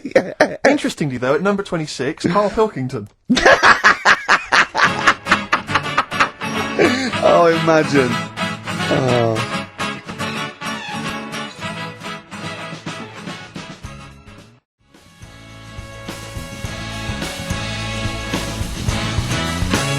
All possibilities. Badly Drawn Boy on XFM 104.9. I'm Ricky Gervais with me, Steve Merchant, and little Carly Pilkington. Rick, Susie's emailed. Yeah. She wonders if you could give a massive hello to Hannah and Charlotte and all in the sixth form at Cobthall School. Yeah. If you want them to listen, would you give them a massive Yeah, hello? shout out. Yeah, Yeah, no massive. disrespect, man. Where are they from? I don't know, I can't quite pronounce it. Cobthall School? Cobthall Or- Massive. Yeah. They're probably Cobthall known Massive, as. Yeah. So good luck to Suze and Hans and When Charles. did we start doing I feel we dedications? should, because I've always felt that's just something that's lacking on the show. Interaction with the audience, you know? Interesting only to the one person whose name is always, mentioned. Of course. But Yeah. that's how proper DJs fill up their time. They don't talk about monkeys and, you know, and all that kind of drivel. Oh, do you think monkeys are drivel, Carl? Well, we'll still be doing a bit of monkey news. It doesn't matter how much you have a pop at it. It's coming up in a bit. Yeah. Got some good stuff this week. I Looking know forward to it's been a bit dull Yeah. last 2 weeks. Well, no, it's not been dull. It's been totally untrue. As ever. Bordering on the impossible. I mean, monkey dating, saying, what tree are we meeting in? You believe that sort of drivel. So, I mean, oh, God. Jonathan Ross told a story about a chimpanzee once. It was about, but it was about how it escaped from the zoo, Yeah. and it jumped on a bus. Right. Okay. Interesting. Funny. I right? did that one. But is there possibility in that Yeah, one but being I did true? that. I did that one. I think you said something like he drove the bus, or he was conducting it, or I collecting think you fares. said he took it to Spain. Do you see the difference? It's that little stretch of credibility that means it's all shite. How is Jonathan Ross? Alright? Is he? I wondered how long it would take before his name popped up. How is he? How is the old man? Looking forward to his birthday Monday? Oh dear. Yeah. I don't know if any of the listeners saw Ricky on Jonathan Ross's TV show last night. Yeah. What? I mean, man alive. What? Well, that's not an interview. How is that an interview? What? It's not. He wasn't interviewing you. He's like two pals just having a laugh. And if we it was like it was a family do, and you just happened to film it and stick it on the telly. My friend made a good point. It was like any minute his kids were going to pop out, sit on that sofa next to you, and go, "Oh, Uncle Ricky, do the little dance." It was unbelievable. I mean, what were you wearing for a start? What's that? Some tatty old jumper like you've just been doing some artexing and you've gone pot round with it. We're having a couple of drinks. That was Lambretta. Was it inside out? Trendy jumper. How do you keep getting things with the St George cross on it? What do you mean? That's the only one I've You've got loads of stuff. T-shirts, jumpers, shoes. No, I've got a Union Jack. Underpants. What's it? A French Connection But that's not my concern. Underpants. I haven't got any underpants. That's not my concern. No, it's just the fact that, I mean, firstly, Yeah. the fact that Ricky, for those of you who don't realise, Ricky is friends with Jonathan Ross. They are friends. Now, they've only known each other, what, a year maybe? About 2, yeah. It's less, I think it's less than 2. And what worries me is, the friendship's too close. What do you mean? Because you're over 40. You see, it seems to me that after the age of 25, men should not be becoming really close friends with other men. It should be like you've had all your friends, you made them at university, at school, and if you were in any walk of life and you met someone at a party or a pub, even if you got on, you would not be phoning them every other day, like going to an awards. What are you wearing, Jonathan? I've heard this conversation. What are you wearing? I think I might wear this. Is it too formal? Is that going to be too formal? It's not true. It is. That's You're not always true. on the phone to him. You're always chatting. I'm just going to pop around. Oh, I'm just going to play some tennis. Yeah, we play tennis. Always hanging out with the guy, and it's to me it's unhealthy. And this, it's just bled over now onto TV. hold on, so, one minute, one minute. Whoa. So you're there. It's like, I'll tell you what it reminded me of: Des O'Connor and Jethro coming on to plug his live video. Or Tarvey and Kenny Lynch. And then at the end of the interview, after they've been, mutually backslapping, Yeah. he gave you a pet. Jonathan Ross gave you a cat as a replacement for your cat which died. Yeah. Now, to me, that's an inappropriate gift. Why? At the best It's of a times. lovely gift. You should be. I don't think people should be giving pets Do you know as gifts. Do you know what I've got in there for Imagine his turning birthday? up to a wedding with. I just bought you a cat. Do you know what I've got him for his birthday? I've got him as child. Well, you may as well, I've got because him that's as- what it's like. A got cat him to as- me. I've got a small Rwandan A child. cat to me is like I've bought you this small child. I was going to sponsor him, but I got a bit of cash. I've flown him over. was a lovely It's gift. too intimate. Do you It's know like it's what too I much think? responsibility. Do you know what I think, Carl? Go on. I think Steve's a bit jealous. I'll tell you, I got good reason to be jealous. What? I've got good reason to be jealous. I just remembered this.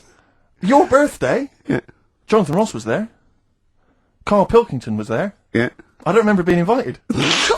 I don't remember being invited. Was I there, Carl? You were there. I don't remember being Yeah, there. but you're with him all day and that. Right, So- okay, well, yeah, but he sees you a lot. I mean, Jonathan, he's round his house every other day playing tennis, and who else knows what, swimming together and sat in his jacuzzi, cracking wise. What happened there? What happened there? Oh, we've got to the bottom of it. Play a The record. villa that we went to afterwards Yeah. could only It sleep may as well six. have been. How is the cat, alright? Yeah, what have you named it? Jonathan? Ollie.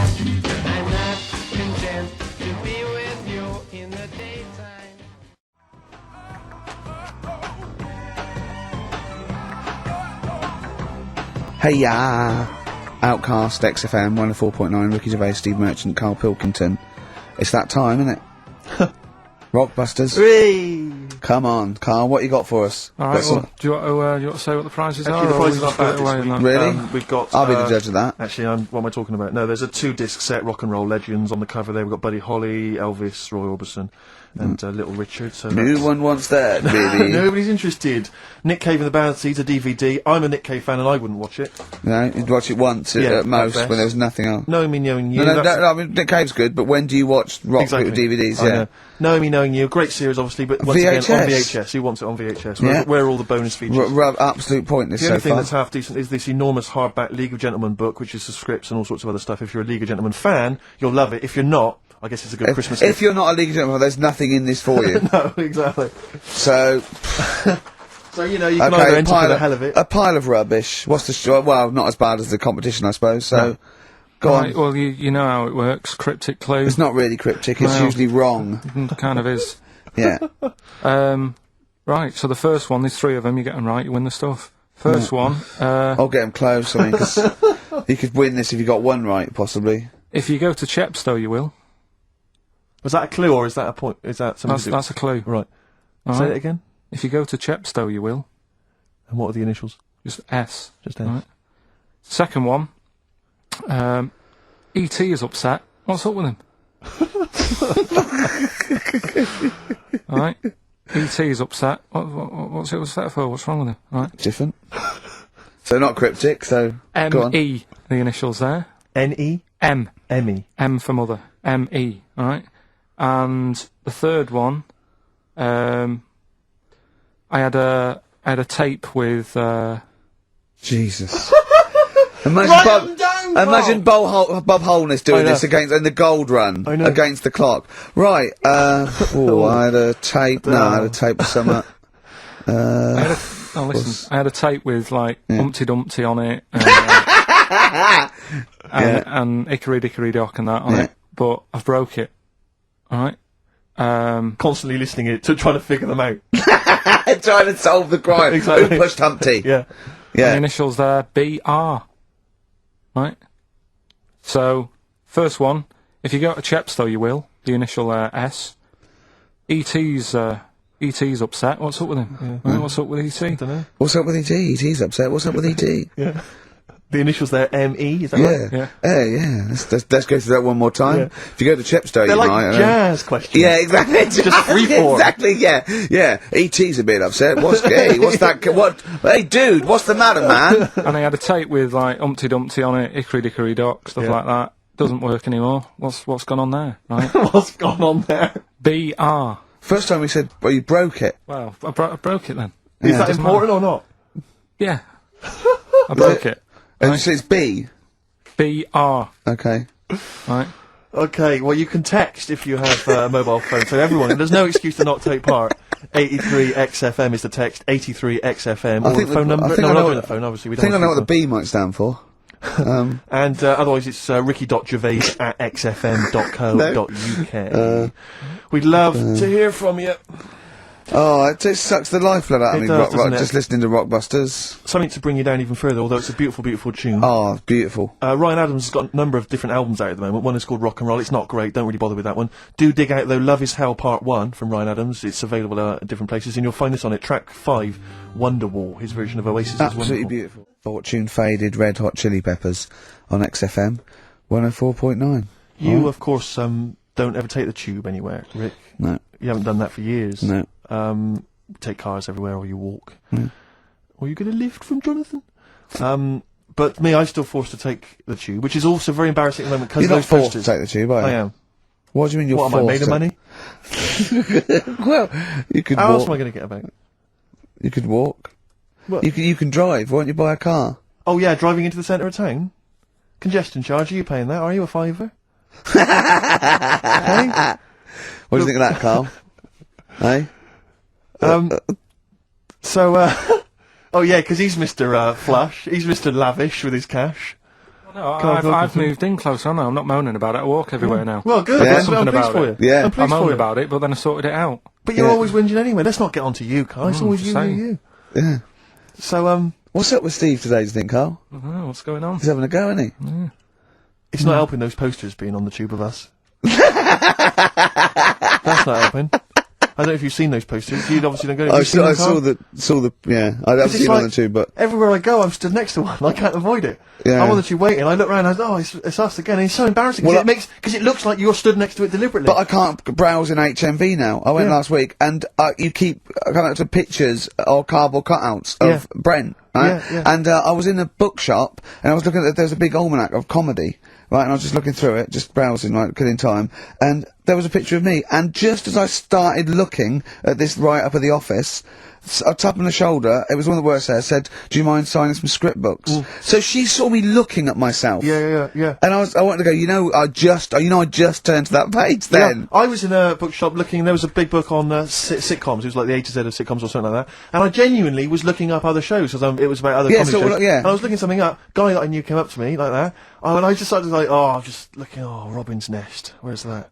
Birds of a Feather. I just got because it's like I'm interested in comedy before Yeah. the fact I got in comedy. So I Well, will of buy a course. book on comedy. Exactly, yeah. But on the tube, it's really awkward because it's like, it's everywhere I walk, they're kind of round the corner, so you don't sort of expect them. And then I'm sort of running now from kind of corridor to corridor, pillar to pillar, to avoid being stood next to this picture, in case I look like someone who stands next to this picture, trying to get recognised. Imagine that. Of course, Carl didn't want his little round bald head No. on that. Yeah. Uh, But I was on the tube today, and sometimes you can't help but overhear a conversation. yeah. And this one woman, there were two friends, they were sat there, and one woman said, she just said, Oh, I must tell you this. I was in the pub last night, and Dave called, and I said, Dave. He said, I can't hear you. I said, Dave, it's not. He said, I can't hear you. So I held the phone up so he could hear all the noise in the pub. Oh. That was it. That was the anecdote. That was the story. And I wanted to lean over to her friend and say, unless this woman has given you a kidney or saved you from drowning, do not be friends with her. Break up this friendship. She hasn't got anecdotes. Because what's that? And I've got acquaintances like that where you speak to me, get cornered at a party, this is the person who has not got anecdotes. The anecdotes, they're not stories. That's it. It's like you're expecting for something else to happen. Never does. Well, I was with Danny Baker yesterday. Oh, yeah. He's brilliant bloke. First time I'd met him, and we got on like a house on fire. Put his number straight in your mobile. Well, we've exchanged numbers because he's got some great anecdotes. You had to delete mine because you only got so many. I might write with him because he's funny. He did this thing and it was absolutely brilliant. He's doing he wrote a documentary, and he's a great guy. He's funny as well. You know what I mean? It's this. I tell you what, it's the showbiz friendship. That's what I loathe. I think it's the fact that like somehow. You're sort of because it's like you haven't got to go through the formalities of making friends with someone because I respect your work, you respect mine. I'm a funny guy. You've seen my work. Let's be friends. Yeah, of course. And it's like, and it's a horrible kind of icky sort of. Listen, Steve, me and you are going to stay in touch, whatever. So I mean, probably not my birthday this year, but next year. Sure. We'd have known each other 7, 8 years. Yeah. So come to that one. Yeah. Well, I'll Do tell I you need what. to wear the waiter's outfit again? Oh God! Oh dear!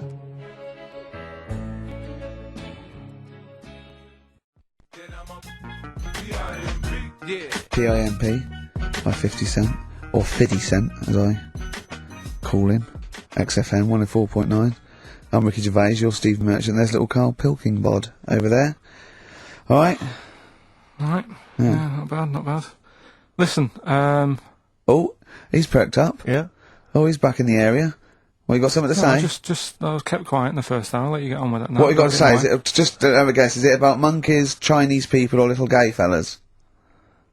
It's about little gay fellas. Is it? Of course it is. Go on. Yeah, but not because I like Sorry, I'm taking just the mick making in a that. tally. Let me just note that down. Yeah. No, but it fascinates me, doesn't it? All stuff like that. That's a bit sort of different. Yeah. Yeah. And that. What, You were showing me. like monkeys and Chinese people? Well, and that thing you were showing me before, the half woman. No, you weren't impressed with that. Well, no. You know that woman that's got two pieces of genetic makeup in her, where it was two separate sperms and two separate eggs fused, and she came out as sort of a normal person, but she had this residue of genetic material, and so she's had two children that aren't genetically the same as her. Yeah. Right? And they showed it in the paper by doing her half white and half black to show the two different, you know what I mean? Just for, Yes. he went, does she look like that? I said, of course not. He went, not interested then. Of course. Yeah. He said, how could I tell? Not interested in that at all. Yeah. If I'd have said she'd given birth to a monkey, fascinated, Yeah. straight away. Well, anyway. Go on. But that's what I'm saying. I'm just interested in weird stuff, right? Yeah. Talking So about- am I. That's talking why about you're little- on the show. Talking about little gay fellas and that. Yeah. Northern Line, the underground tube thing, Not Train. the boy band. Right. right? Apparently, on a Saturday night, late. I don't know what that is. What time late is in the sort of gay community, as we've discussed before. But apparently, the last carriage on the Northern Line, they all get in there. What do you mean they all get in there? They sort of take over the last carriage of the Northern Line on a Saturday night, Right. and it's like the gay carriage. Right. And what exactly do? They just travel about on the Northern Line? You know, just have a chat and that, and like just Stick on the communards. How do you know? Someone tell me. See, this, I mean, I'm glad you've informed me, because it wouldn't bother me, but I feel I should be told about these things, because I'm likely to stumble onto that carriage by mistake, and it's not that it'd be a problem, it's just I might feel a little uncomfortable if there's a lot of people in, the black, the black leather gear and the moustaches, the hats. I mean, to be quite honest, they'd be annoyed, Of course. because they'd be expecting something a little bit, What do you mean? Well, They're good looking, most of them. Sure. No, they are good looking fellas, though, aren't they? What do you mean? what do you They're mean? just a lot of the gay, they look after themselves and that, and look good, keep themselves. Some of them work out, yeah. Yeah. You see, this is the problem I have, because there's a lot of areas in London and elsewhere in the country where there's a sort of you know, it's a gay thing, you know, it's a gay public toilet, or I don't mean it's gay public, it's not like a legal thing. You mean it's a cottage? But it's a cottage, whatever. I mean, I remember being, in Bristol once, doing some... You're confused when I said it's a cottage. Yeah. That's a term for where gay people go in toilets to sort of meet and greet each other. But I Shake hands. I was at the public library in Bristol once doing some studies from a sixth form, and I think the toilet was closed in the library. And I was dying for the toilet, and I popped out, and there was a public toilet behind the library. I thought, I can't believe my luck. Dashed down there. It was about 6ish in the evening. I was working late. I was studying hard. I went in there, and I swear to God, I saw two fellas. With the Is that unusual? Or well, no, that they were up to some hijinks. what they're sort of like? Do you know the thing that struck me? What? One of them had bright red underpants. What do you mean? You saw what? He had They his were trousers- actually doing, you know, they were having some kind of, you know, they were having relations. They weren't even in a cubicle. They were out in the Where were the underpants? well, Where around his ankles. No. Yes, I swear to God, I'm not going to make this up. What? Oh, yeah. I don't know, like how old you are in the sixth form, 16 or whatever. 17? Yeah. And what did you do? Well, I actually What? You said, just joined in. What else did you do? You might as well. I yeah. actually swore. I said, "Oh, f me," and then I went, "Oh no, don't." No, I did. I swear to God. I did. I went, "Oh, f me." No, don't, because I was panicked and I ran out. And as I was walking out, a guy was coming in. I went, "Oh, hang on, mate." And then I thought I better not tell him. I let him find out for himself. He might be going there to join in. He might have got a call. Come down. We're going crazy on each other's ass. Come down. I think it's a conspiracy, a Bristol But what conspiracy. annoyed me- what annoyed Alright, me my was- lover. Want a bit of cart? What angered me, Rick, was the fact that I wasn't notified, that there was not, I didn't know There this was no sign. And afterwards, I spoke to other people about it, and they said, "Oh, it's a famous gay haunt." But what annoys me is I feel that they should put an ad in the local press, Yeah. a big paper, like once a week, like, you know, when they recall cars if they're damaged or there's a fault, or Currys might bring back stuff if they're sort of faulty goods, they say recall and we'll give you money back. They What should do you just put an advert in, the suggest? gay community should put an advert in that just says, these are the hot spots, this is where you're likely to find us doing some stuff. If you're not gay and you might feel uncomfortable, avoid them. And just list them, or little pictures, or, you know, a map or something. Anything, because like the gay tube thing, I don't Cock know that's fun. 1, 2, 3. Railway cuttings. well, not that. It's more of a sort of social awareness thing. Yeah. So people, you know, don't feel uncomfortable and. But they don't want it exactly to be like sort of walking in under a neon sign. Why? It's legal. yeah, big arrows.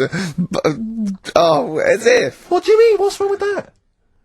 Because, well, it's actually a public place. I don't think cottaging is strictly legal. But they don't even have to specify what they're going But to do. some people, they're not. Some of them aren't. I don't think it's But they probably advertise seen gays, is GAY. it? Yeah, but it's not. Yeah, but it's not the people that go out and they say I'm gay and I like Barbara Streisand. It's presumably the sort of people that do that are people that either aren't quite out yet, or do you know what I mean? Or they're doing having a quick run over the way to their wife and kids. Yeah. I don't know. I don't know completely how it works, but I'm sure there probably isn't a place like free bumming here tonight. No, there is kind of. What? Because I was walking home one night through Soho, right? Just because that's the way I have to go, not because I choose. You know what I mean? I wasn't going there on that, right? So I'm walking through, right? And I was handed like a card, which was like a gay event, right?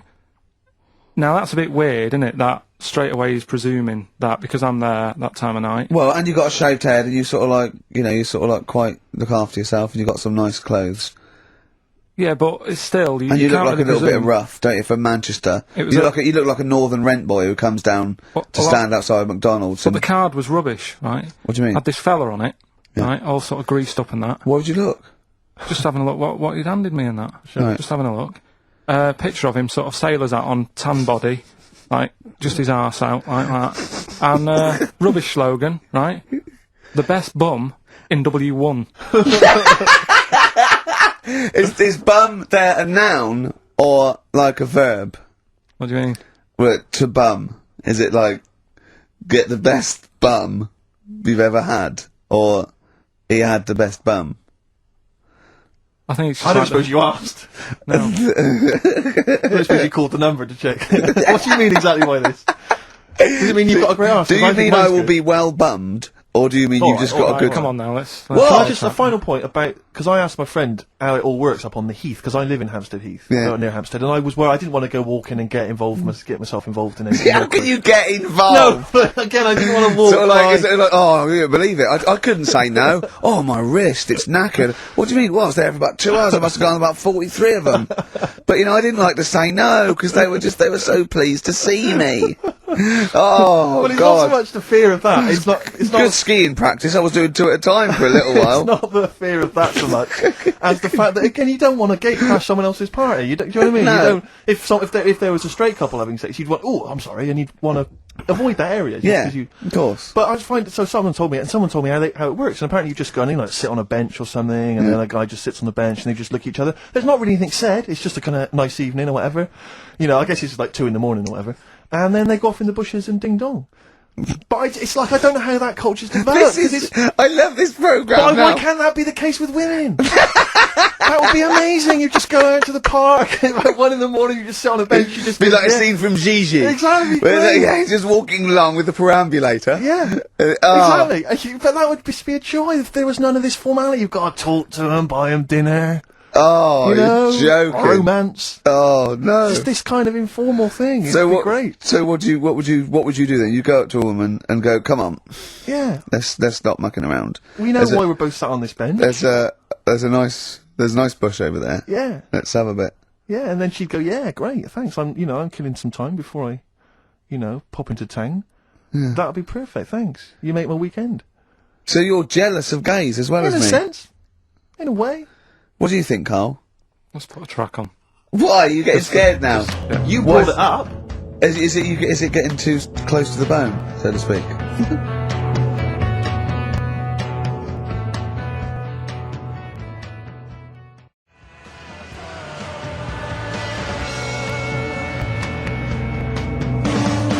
Radiohead and There on XFM.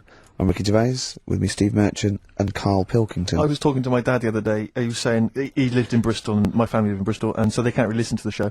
And he said, "I was thinking of buying your grandparents a digital radio for Christmas, so they can listen to your show." Imagine them listening to that last link, About you? and then me seeing them at Christmas. Steve, you never told us you saw 2 blokes bumming. Yeah, and then what's that about you jacking off 30 men? Exactly. You've got to say no, lad.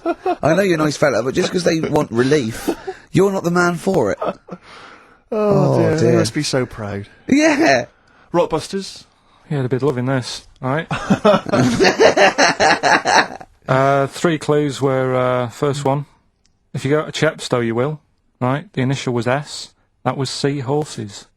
Alright, that was the answer there. I'll give you that. That's a fair good one. enough. I'll give you that. E.T.'s upset. What's wrong with E.T.? What's wrong with him? Yeah, right. The initials M.E. Yeah. What's up with him? He was Missy Elliott. Alright, Elliott. Doesn't count at all. What? Doesn't count at all. Missy Elliott. You know what I mean? What's wrong with E.T.? What is that with him? No, just let him explain it. Sorry, Carl, do it again. Well, I wasn't listening. Do it again. Elliott, yeah. Yeah. Who's in E.T.? Yeah, I'll just do the clue again. Right. E.T.'s upset. He's looking a bit sad and that. What's up What, with E.T. him? the extraterrestrial? Yeah. Yeah, go on. Right. And his mate, Yeah, who's in it's called Elliot. yeah. Right. He's upset. What's up with him? Well, he's Missy Elliott. Missy Elliott, what's she got to do with it, though? I don't understand. No. The way you'd say it, you say, "What's up, E.T.?" And it'd go, "Oh, Missy Elliott." Why would he Missing- mention her? I don't understand. Was it a thing in the film? Missing. She wasn't even around. Oh, missing? Oh, Missing Elliott. Oh, no. Oh, that no. makes sense, Carl. But No, her no, name- no, she's not no, called no, Missing no, Elliott. It's meant to be about Cryptic, rock that's stars, what I though, always isn't it? say. Missing Elliott, isn't it?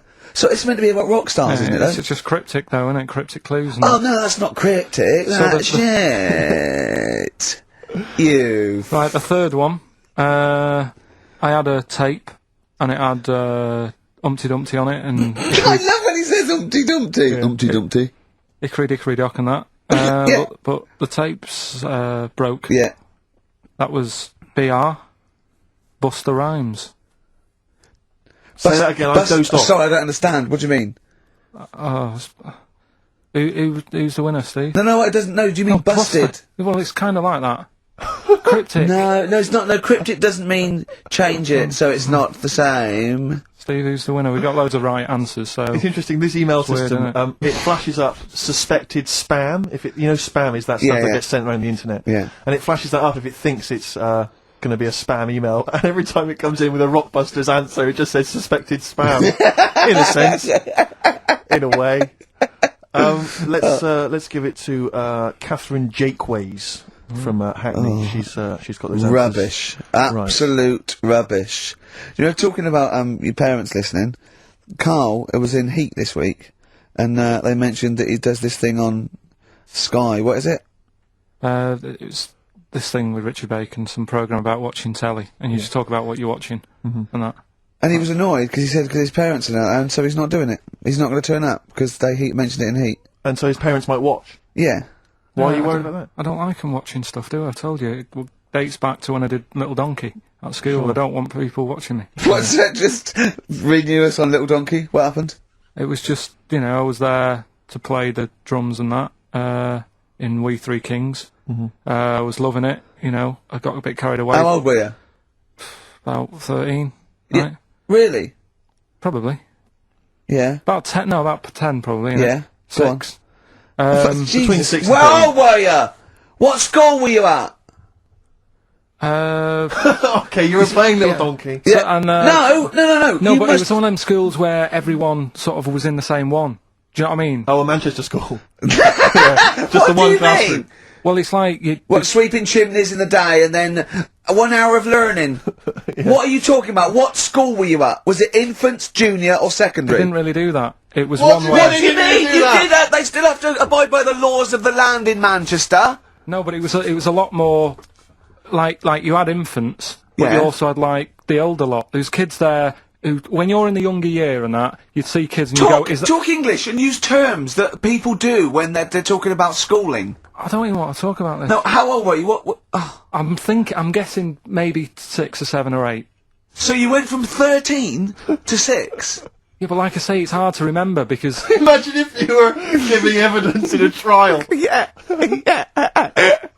How old were you? I don't know. Yeah. I mean, I don't know. I can't really narrow it down other than 7 years either way. Theoretically, Yeah. he could get called up for jury service. Right, you're on.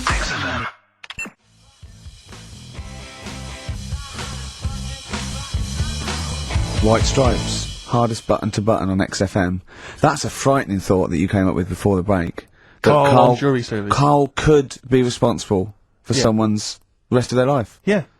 Because jury service, that applies to anyone. Anyone could get sent the form. I think you're obliged to go unless you have a really decent reason not to. Imagine it was a really, really important trial. But what annoys me is that isn't it supposed to be you're tried by 12 good of men your and peers? true. 12 good men and true. Yeah. Good men and true. But, and women, of course. The only these thing days. I can hope is that the defence attorney would wheedle out Carl at an early stage. Oh yeah, objection. I object. Yeah. Why? I object. Have you heard of something called Rockbusters? Yeah. Well, sorry, you can't just object on that. Okay, then what if I tell you my client, standing trial, is a little gay Chinese fella? And here are some of the tapes Yeah. from XFM. My What would you suspicion do? is he's prejudiced. So how does it work then? How does what work? What do you mean? You just get called up and you have to do jury service unless you've got a very good reason.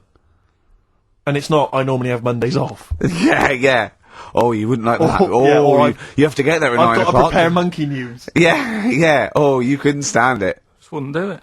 I wouldn't What would you say? say, "Oh, don't get me involved," because I got involved once. Don't get me involved! No, What do you mean you got involved once? well, with the police and that, when I lived in Manchester, I saw a bit of car crime going on, Right. and I got involved. Hassle, telling you. How did you get involved? You phoned the police? Yeah, because I Snitch. thought, well, I know, well, that's just it. But I thought I'd hope somebody did Grass. it with my well. Yeah. So and it's just a hassle. Loads of phone calls. Canary. Having to stand on a balcony of this, tower block that I lived in. Police shouting up at me. I'm stood there with my underpants on, right? And what it was, a car had been robbed, right? So I call up the police and that, Yeah. right? Said, right, listen, car's been robbed. And they said, where is it? I said, I don't know, just across the road from where I live, right? So I tell them where I live. And Where they do go- you live? How old were you? 13? So she's asking loads of questions and that. I'm saying, look, whilst you're asking all this, they're actually getting away. So will we leave it? And she's like, no, we'll track it down. Blah blah blah. So I said, well, look, I work nights. What could you see? You could see some I could lads see some lads just pushing a car. Pushing a car. Yeah. That's how they steal cars in Manchester, is it? Yeah. Everywhere else in the country, they're getting in, they're driving them away. In the south, they drive them away. Exactly. You usually sort of like In start the Manchester. engine. Could get away a lot faster. What do the police do? Push their panda car after them. Exactly. Say, come on lads, don't cheat, don't get in the car. They're just Exactly. pushing it. It was late at night and that. And I Oh, suppose okay. You don't want to start the engine. Of course you don't want to wake people up, not when you're nicking cars. Of course you don't. All right. No, So no. so is it Late working at for night? me? Hold on, they They weren't were gay. wheeling They it to weren't the gay, bus were stop. they? They were out late, really? Come on, Carl, so what happened? So, anyway, I said, look, don't call me back. I'm going to bed. Right? I've got work in a bit. Brilliant. So, Let's go. What? so that was that, right? Where are you working? Next thing, right? Phone's going. Hello, it's the police again. I said, oh, I told you not to call me. Right? I told you not to call me at home. So, they said, right, the police are outside. Can you go on your balcony? She's like, oh. So I'm 10 stories up, right? Stood on the balcony with like, my underpants on. Yeah. Right? And the police are saying, where's the car? And I'm saying, I don't know, they've gone down that road now. So I'm trying to point to them. They're shouting up, saying which road and all that. And I just thought, why did they get involved? Yeah. I don't think they found it. No. It was hassle. The you know what I mean? blokes were pushing it too fast. Exactly. They were in the next street by now, weren't But they? this don't get involved. Don't get after that. Imagine him being on some sort of trial where it's like some sort of mob affair. Yeah, gangland murder. Imagine him going into the witness protection. The police just explaining to him, your new name is Jeffrey Peters. Why can't I be called Bruce Wayne? Well, no, Mr. Pilkington, listen. Imagine that. Do you know what witness protection is? Oh, go on. Amazing. Look, it's when, supposing you were to give evidence against the mafia, right? You've done a job for them and you had to give evidence against them, right? Right, well, if you're going to do... I mean, all I did was 2 kids nicking a car. Yeah. Don't start messing with mafia. No, listen, of course not, no. But imagine you were in the mafia, and that you got caught doing something, but instead of going to prison for the rest of your life, you said, oh, well, I can give you Mr. Big, yeah? So they go, okay, give us Mr. Big and we'll let you off, right? So the police go, right, okay. I got handed this leaflet in Soho. So you say, okay, well, I'll give you names. They go, right, we get evidence in court, and you go, yeah. They go, right, we'll have to get you away because you'll be done for. So you give us all the names of Mr. Big, right? We'll give you a new identity, a new passport. We'll let you go and live in Canada for the rest of your life with Suzanne, right? So why have I got to do all that? Because they'll bump you off, won't they? How did you know it was me? They'll find Because out. you have to give evidence in court. So they go, oh, Pilkington squealed. So you got to change all your life. Yes. Yeah. They've killed someone, yeah? Yeah. Well, look, you just know, no, you're giving them in to keep you from going to jail. So you don't want to spend the rest of your life in prison because you're involved in something, or sort or whatever. It doesn't matter, Carl! No, listen! I'm just, how would the mafia know that I've said something? Because you say in court, those are the people, he's Mr. Big, he's Mr. So-and-so, he ordered the hit. Don't you know anything? It's a lot of messing around though, isn't it? But... So I've got to leave this job, yeah?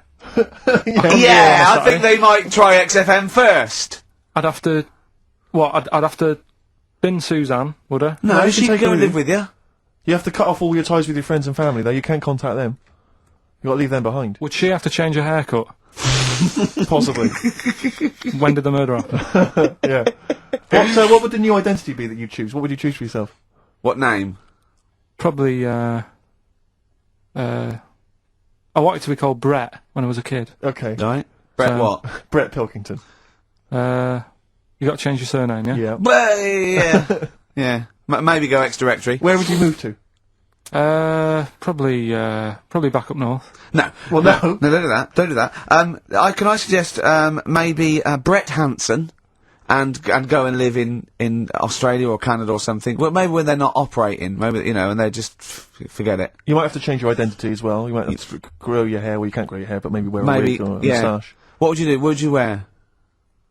So like an afro or something. Something like that. That would be brilliant. That would be And I've absolutely got to do brilliant. all that just because for 5 minutes I stood in a court thing Yes. and said he's the one who did it. Yes. Yeah. Well, why can't I just wear the afro and the glasses when I'm in the court? Say my name's Brett, right? Yeah. Change my voice a bit. He did it, and they go, thanks very much. I go off, I carry on my life, That's I'm still genius. coming in That here on is- Saturday. I don't know why they haven't thought That of is genius. I That- don't.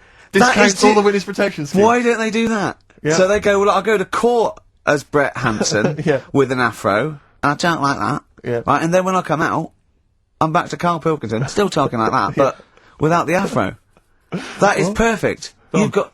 Why don't you call the FBI and say, listen, I can save you billions of dollars a year. You're a genius, Karl. All right? Well done. Or Brett, should I say.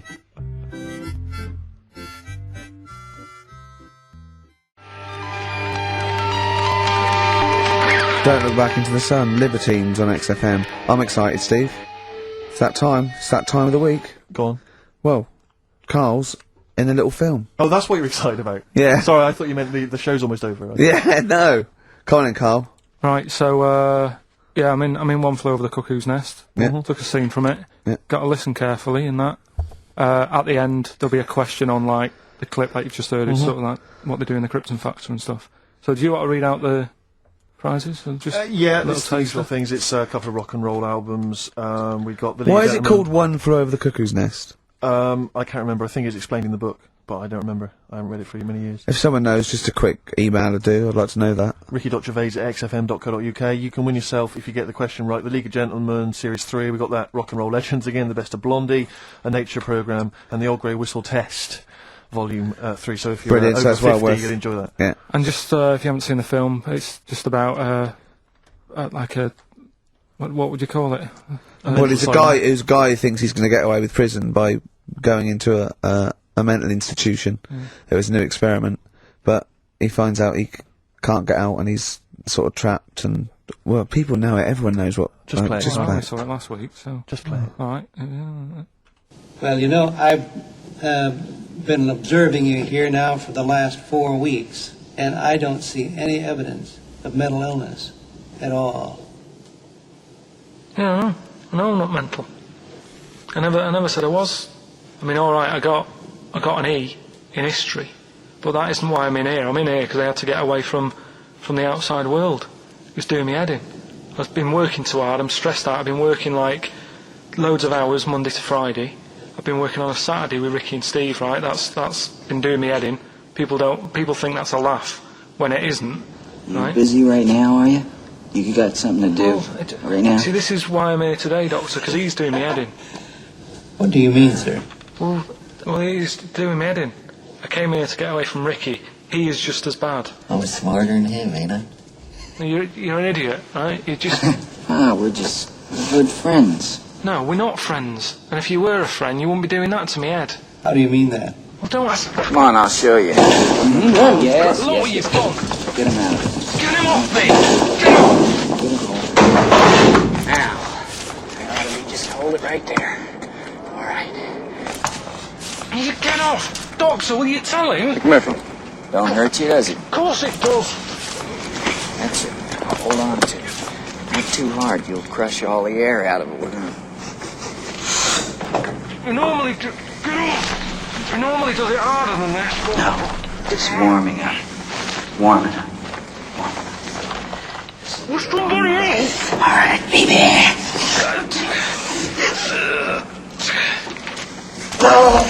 Get off! See what I mean, Doctor? That's what he's doing every day. The state of this. I don't know why you do it, because it's not as if you're going to crack it open. But I tried, didn't I? God damn it. At least I did that. I love it. The effort. Yeah.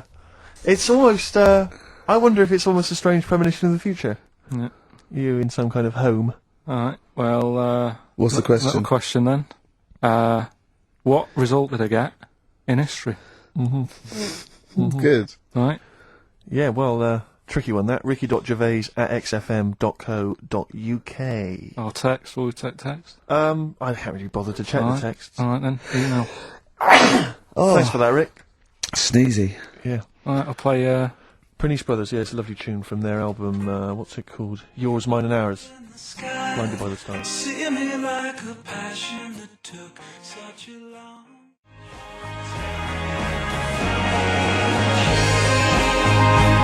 Blinded by the Stars from the Pernice Brothers. We've a couple of texts. I do occasionally have a look at them. Go on. We've had one here complaining. It doesn't say who it's from. It just says, "Wow, really clever homophobic material. Genius. Switching off, idiots."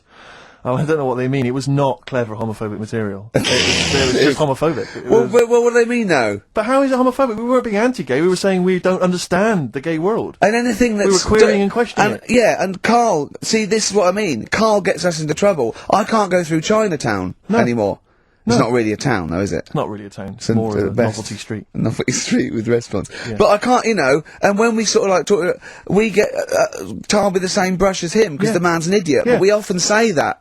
we are not homophobic. I don't think Karl's homophobic. He's confused. He's interested. He's got nothing against Chinese people. He's got a little theory that they don't age well. And these are the sort of things that come across, I mean, they're not meant to be homophobic and racist. They're showing that Karl, I don't know the PC term for this, is a bit mental. Yes. And, I think we're doing our bit by letting him on the air. On the air as well. Like that complaint he got about that woman on, what's it called? Who are you looking at? Yeah. Because he said about, I don't even want to repeat it, but he said something, Yeah, but I never meant to upset anyone with that. No, I know you didn't. No, I know you didn't. No, but I mean, it's on a website now, and to be fair, she does say it was Karl that said it, and we were the idiot presenters that let him on air. But it's like Karl is bad for our reputation. Yes. Do you know what I mean? It's funny to be in a room with him, but then I want to sort of shake it off. Yeah. And I don't know what to do about Guilty it. by association. I know. What have you got to say for yourself, Karl, for some of the stuff you come out with? What have you got to say? I mean, I know the answer. It's absolutely from the heart and genuine ignorance and confusion and interest. You haven't got a malicious bone in your body. Well, towards me, yes, but yeah, other people. But again, he's just honest with you. He says, don't repeat what he says. No, don't repeat it. Just leave it. But it's not as bad as some other things. But he says, remember you just say that when you first met him, he looked a bit odd, but you got used to it. Yeah. Now that's from the heart. I said that's like him sort of like being honest and nice, but he doesn't know what that. And we can take it, of course. Well, what have you got to say for yourself? I haven't got anything to say really. I mean, there's been other weird stuff going on in the week and that. Go on. No, I might as well talk about it next week because we're wrapping up. All I'm saying is I talk about what's gone on. Yeah. Have we got monkey news? Have we left monkey news behind? Monkey news! Come on! What happened? You can't offend monkeys! I'll tell you what is annoying. What? Steve's told me about a film that is about a monkey going off with a woman. The Charlotte Rampling thing where she... It's a film called Max Mon Amour. Yeah, she has an affair with a monkey. Go on. Yeah. Oh, what happened? You wouldn't like it. We can't go into You it. wouldn't like it. You wouldn't like it. It's not like, it's weird and you wouldn't, Karl, it's not like a nature programme where he wears a bowler hat and can talk. Okay? The nature programmes that you seem to see. Yes, I'm trying to think I haven't seen that one. No! Yeah. Come on, do monkey news. Well, monkey news this week. Play the jingle. Oh, chimpanzee that monkey news, Right, it's about this monkey that was knocking about in the 1950s. Right. It was known in the sort of LA area, right? And apparently, again, I haven't really checked all this out, I've just picked up bits that look interesting. Yeah. Wore a golden mask, and like a cape and a leopard skin belt and stuff, right? So people didn't know he was a monkey. Of course they didn't know, yeah. They thought it was this bloke who's going around and he was helping out crime situations and stuff. Right, you're an idiot. So, this disguise, that you see a 3'6" bloke with arms the length of his body. No, but that's the funny thing, right? They sort of thought, it's a bit odd, he's stocky, yet extremely flexible. Yeah, and hairy, because he only wore a white mask and a belt. And a distinctive jawline and stuff. And then, right. apparently, like, he used to sort of get to his... Nothing we say gets through, does it? You've decided you can picture this monkey going around solving crimes, and it's... telling you. Let him finish the story. Time's running out. So it sort of get to its crime by, like, swinging from the trees and stuff. Of course it would, right? yeah. Well, people just thought it's a normal fella. Of course. Then what happened was... This is the bit that's going to annoy me, isn't it? He helped some fellas out, like, and for a reward... They were like, do you want some money? You've helped save our lives during a crime and stuff. Do you want some money and that? And he just went straight for the shopping bags, got a couple of bananas and apples, right? And as he was bent down, looking into the bag, getting the bananas and apples, they pulled his mask off. Little monkey. So he wasn't allowed to work for the police anymore? It ended there. Sure. Weird, isn't it? Rick, can I tell you the meaning of One Flew Over the Cuckoo's Nest? Yeah. Can we never speak of monkey news again? Yeah. It comes apparently from an American children's nursery rhyme. 1, 2, 3, 4, 5, 6, 7. All good children go to heaven. Some fly east, some fly west. Some fly over the cuckoo's nest. Brilliant. Now, thanks to Ian for emailing that in. Shall I give someone the prizes? Yeah. Phil Corbett. There you are. That's the first one I've pulled out. He correctly guessed that it was E. It was an E that Karl got in history. The only qualification he's got, and it's an E. Do you know that woman? Judge the monkey news based on that. Go on. That woman who went out with the monkey. What? It's a film. It's a film. It was Charlotte Rampling in the film. I don't know who played the monkey. Did she have any kids? What, with the monkey in the film? Yeah, I'm just thinking if I'm going to get it out and stuff. No. Hmm. Why? Oh, because that would have been interesting. Well, no, it's just that the problem there is the kids would always look more like the dad. See you next week.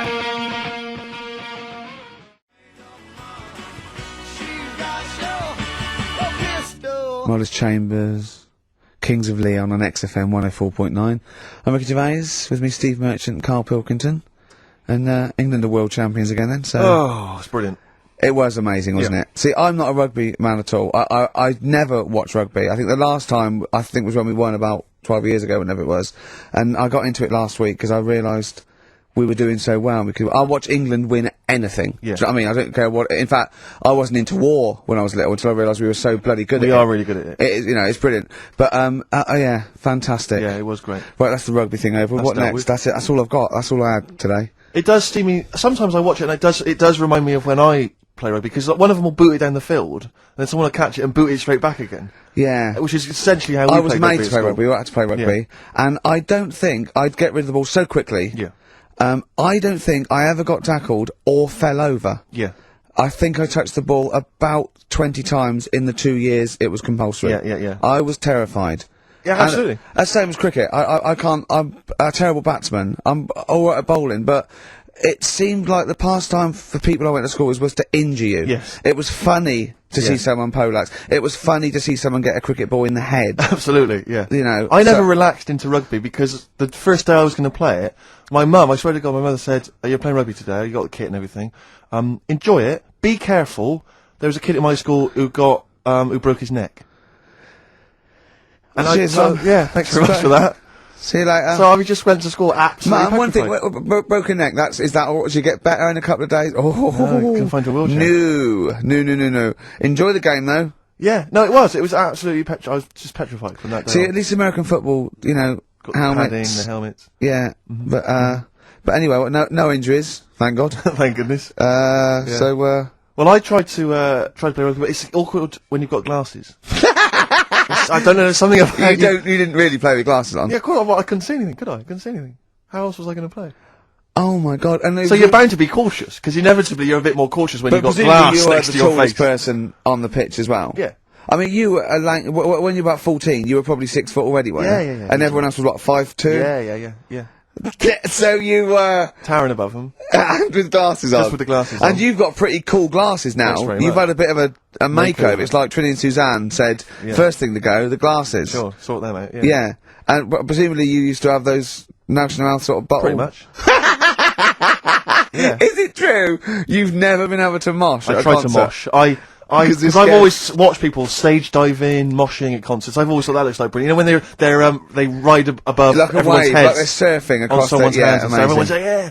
And I've always wanted to do that because I'm a big rock music fan. And the only time I did mosh was at Rage Against the Machine. I tried to mosh at Rage Against the Machine. I love the idea of a band called Rage Against the Yeah. Machine. Yeah. Aimed at a man with glasses who Yeah. won't mosh. Well, it was at the Reading Festival, and I think the lead singer, I forget his name, he went, can I just remind everyone that racism and fascism are on the rise in Europe again.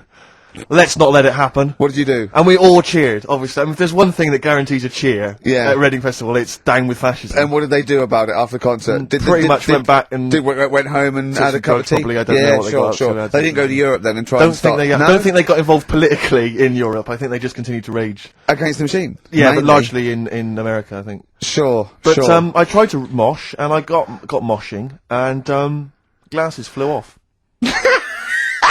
And I remember, because we were playing away, you know, you do what you tell me. And I was just going, careful! I've dropped my glasses. Can we be careful? Loads of kids in hooded tops, Yeah, exactly. just going mental. Yeah, and they're all jumping up. So I was can we just calm down for a second? Let's And I not be got them. silly. Yeah. Yeah. It was absurd, and I had to kind of, scrabble around on the floor, and thankfully they were okay, and they didn't get broken. So what couldn't you do then?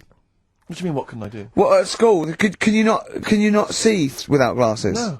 I mean, it's like that you couldn't do anything. It's a blur. Really? It's a blur, definitely. God. Yeah, it's like being kind of punch drunk or whatever. So yeah, you can't play sports when when you've got glasses. But why not contact lenses? Because they're not strong enough. No, they seemed a bit fiddly. Oh, brilliant! Bit of Lou Reed. Is that what you want? Yeah, Satellite of Love. Classic. A retro cut.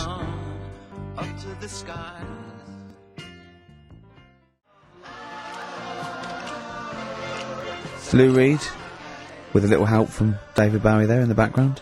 Satellite of Love on XFM 104.9. I'm Ricky Gervais, with me Stephen Merchant and Karl Pilkington. Now, Steve, you know how Karl won't do anything outside his jurisdiction. He moans about stuff. He's got one job. We're doing about 5 things in the week. We just turn up and he's always available. He moans about it. He goes, "Oh, lucky you caught me," right?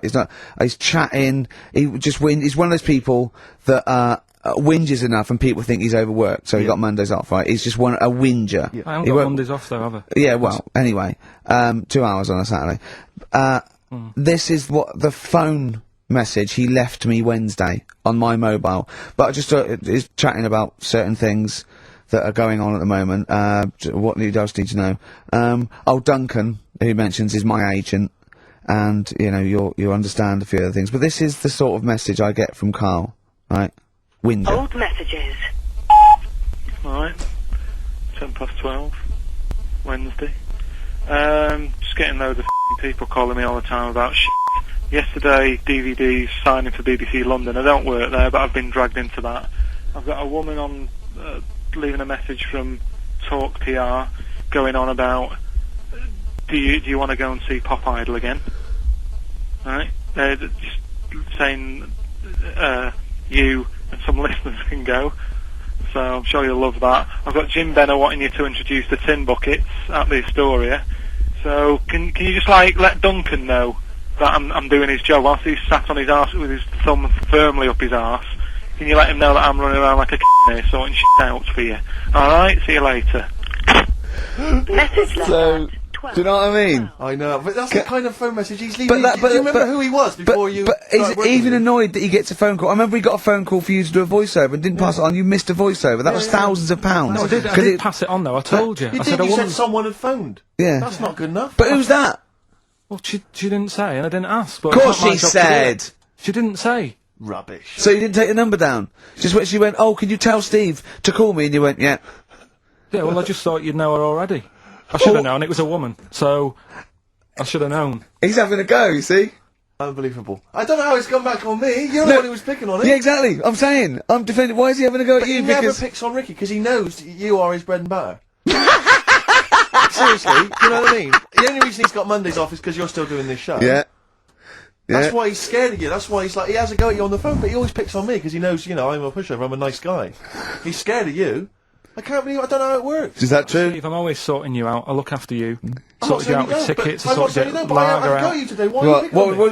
What do you mean you're sorting out tickets and lager? What's this? Right, whenever you want tickets. Yeah. Sorry, I don't want to use this as moaning time and that, because I don't like to moan. I'm busy and that, right? I've sorted you out tickets for gigs. Yeah. Right? What somebody doesn't even turn up to. Yeah, we won't even go on about that, right? Lager. He was sorting out the Cure, he complained it was boring. Yeah. It was that big drum of lager that you had, and you said, "Oh, put that in your room for me, because I don't want to carry it home." Right? Lazy. So I said, "All right, then I'll put it in my room." It goes missing, it gets nicked. Then you have a go at me because it got nicked. Yeah. I get you another one. You make me carry it around town for you for half an hour. Then you say, "Oh, I can't be bothered taking it home. Can you take it back to work for me?" Yeah. But interestingly, this is like a year ago, so it's obviously still pressing on you. Oh, hang on, and I forgot the one when we had an argument over 50p. When I went out for a coffee. You didn't want to give me 50p back that you owed me. That was the same day you'd given him about 40 quid worth of lager. But, see, this is my problem. This was my point at the time. It's not the 50p in terms of money is not what's important. The fact that you think you don't have to give me money back because it's only 50p, that was the point at stake. It's me who makes a decision, don't worry about the 50p, not you. It's only 50p, I'm not going to give it to you. Do you know what I mean? There's got to be rules, otherwise it's chaos, Karl. Come on, mate. Alright? I don't want to fall out about it. No, that's not right. Should we kiss and make up? Do you want that? No, it's alright. Yeah. Well, should we play a little record and come back to this? Because I can't believe it started with you slagging him off, Rick, and I've ended up as the monster. I know. Bit of R.E.M. Yeah.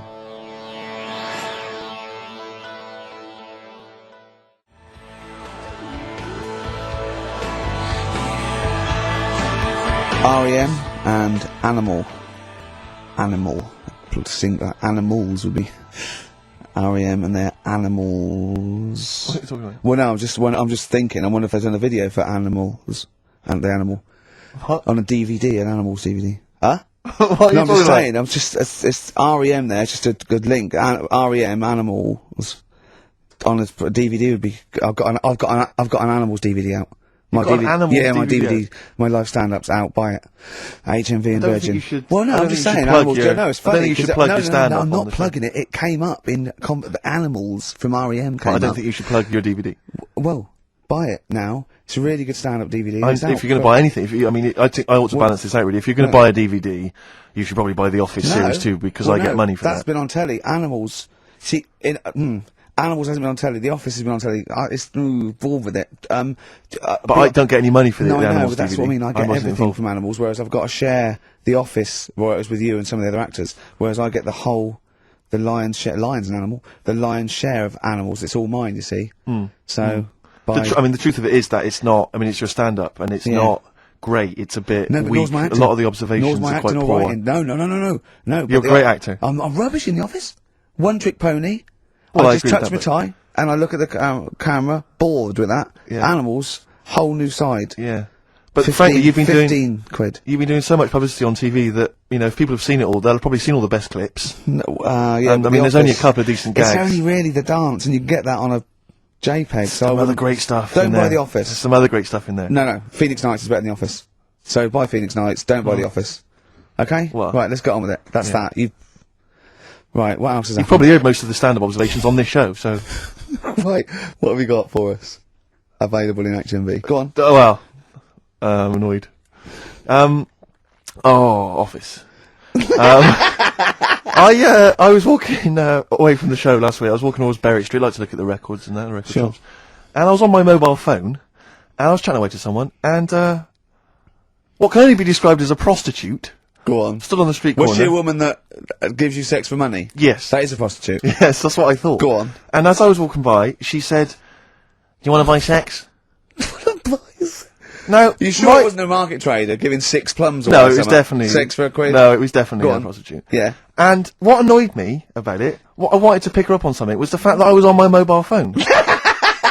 It's like, can you imagine? rude. Who would what am I going to hang up? Sorry, Mum, can I call you back? I've You just had an know, offer. you say you want me to meet more women. And you know you sent me that 30 quid Exactly. for my birthday? Yeah. Sorry, Mr. Johnson, I'm really excited about the job. Can I call you back? I'm just going to negotiate with a whore. And it was just sort of, you could tell that she was clearly probably desperate for crack or a latest fix of smack. So she was literally the normal etiquette of prostitution. You know, that they hang around, they show some thigh. I've seen this in They films. will woo ya. Yeah, They exactly. will- yeah. Take you out for a meal, that sort of thing. straight That sort of into gone it. out of the window, and she Yeah, was just sure. there, desperate, running around Did the she streets. go out of a window? Like a Because that's zombie. another thing they sometimes do, specialist Exactly. ones. But I was Yeah. shocked because I've never been propositioned before like that. Really? In London. I was It's weird, isn't it? Carl, thoughts? I think you'd be sort of approached a lot because they tend to sort of go for people who look like they haven't got much chance. Sure. And I'm not being mean. No, you know, no, I'm no, your mate, no. I've known What you do a you long mean? time. and Sorry, stuff. I'll let you go back to it. In what way aren't you being mean? By saying that No, Steve... go on. Steve knows is a little bit odd looking. I don't think... Well... No, he does.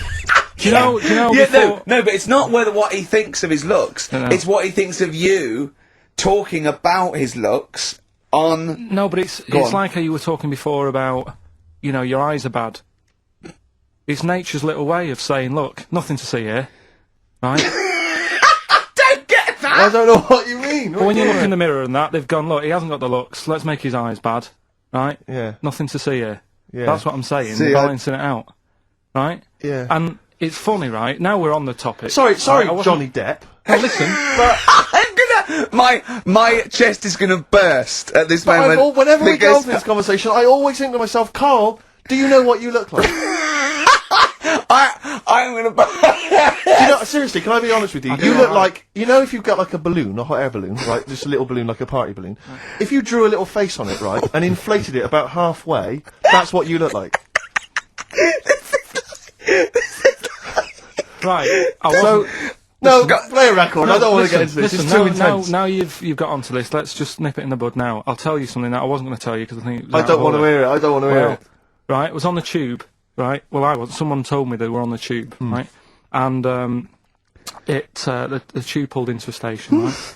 And one of the women saw the poster that's out at the moment with you and Rick on it, right? Yeah. So this woman apparently goes, "Oh look, there's Ricky. Ricky's on the radio, right?" And the other woman goes, "Oh yeah, don't you listen to it?" So she goes, "Oh, I didn't know he was on the radio." And she goes, "Oh, Sorry, Steve. look at." Because he didn't sound this bad. She said, "Oh, look at that person he's with." So she goes, "Yeah." She said, "That's Steve."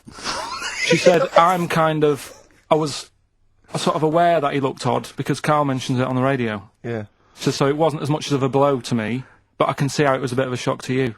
Yeah. So that's weird, isn't it? Yeah.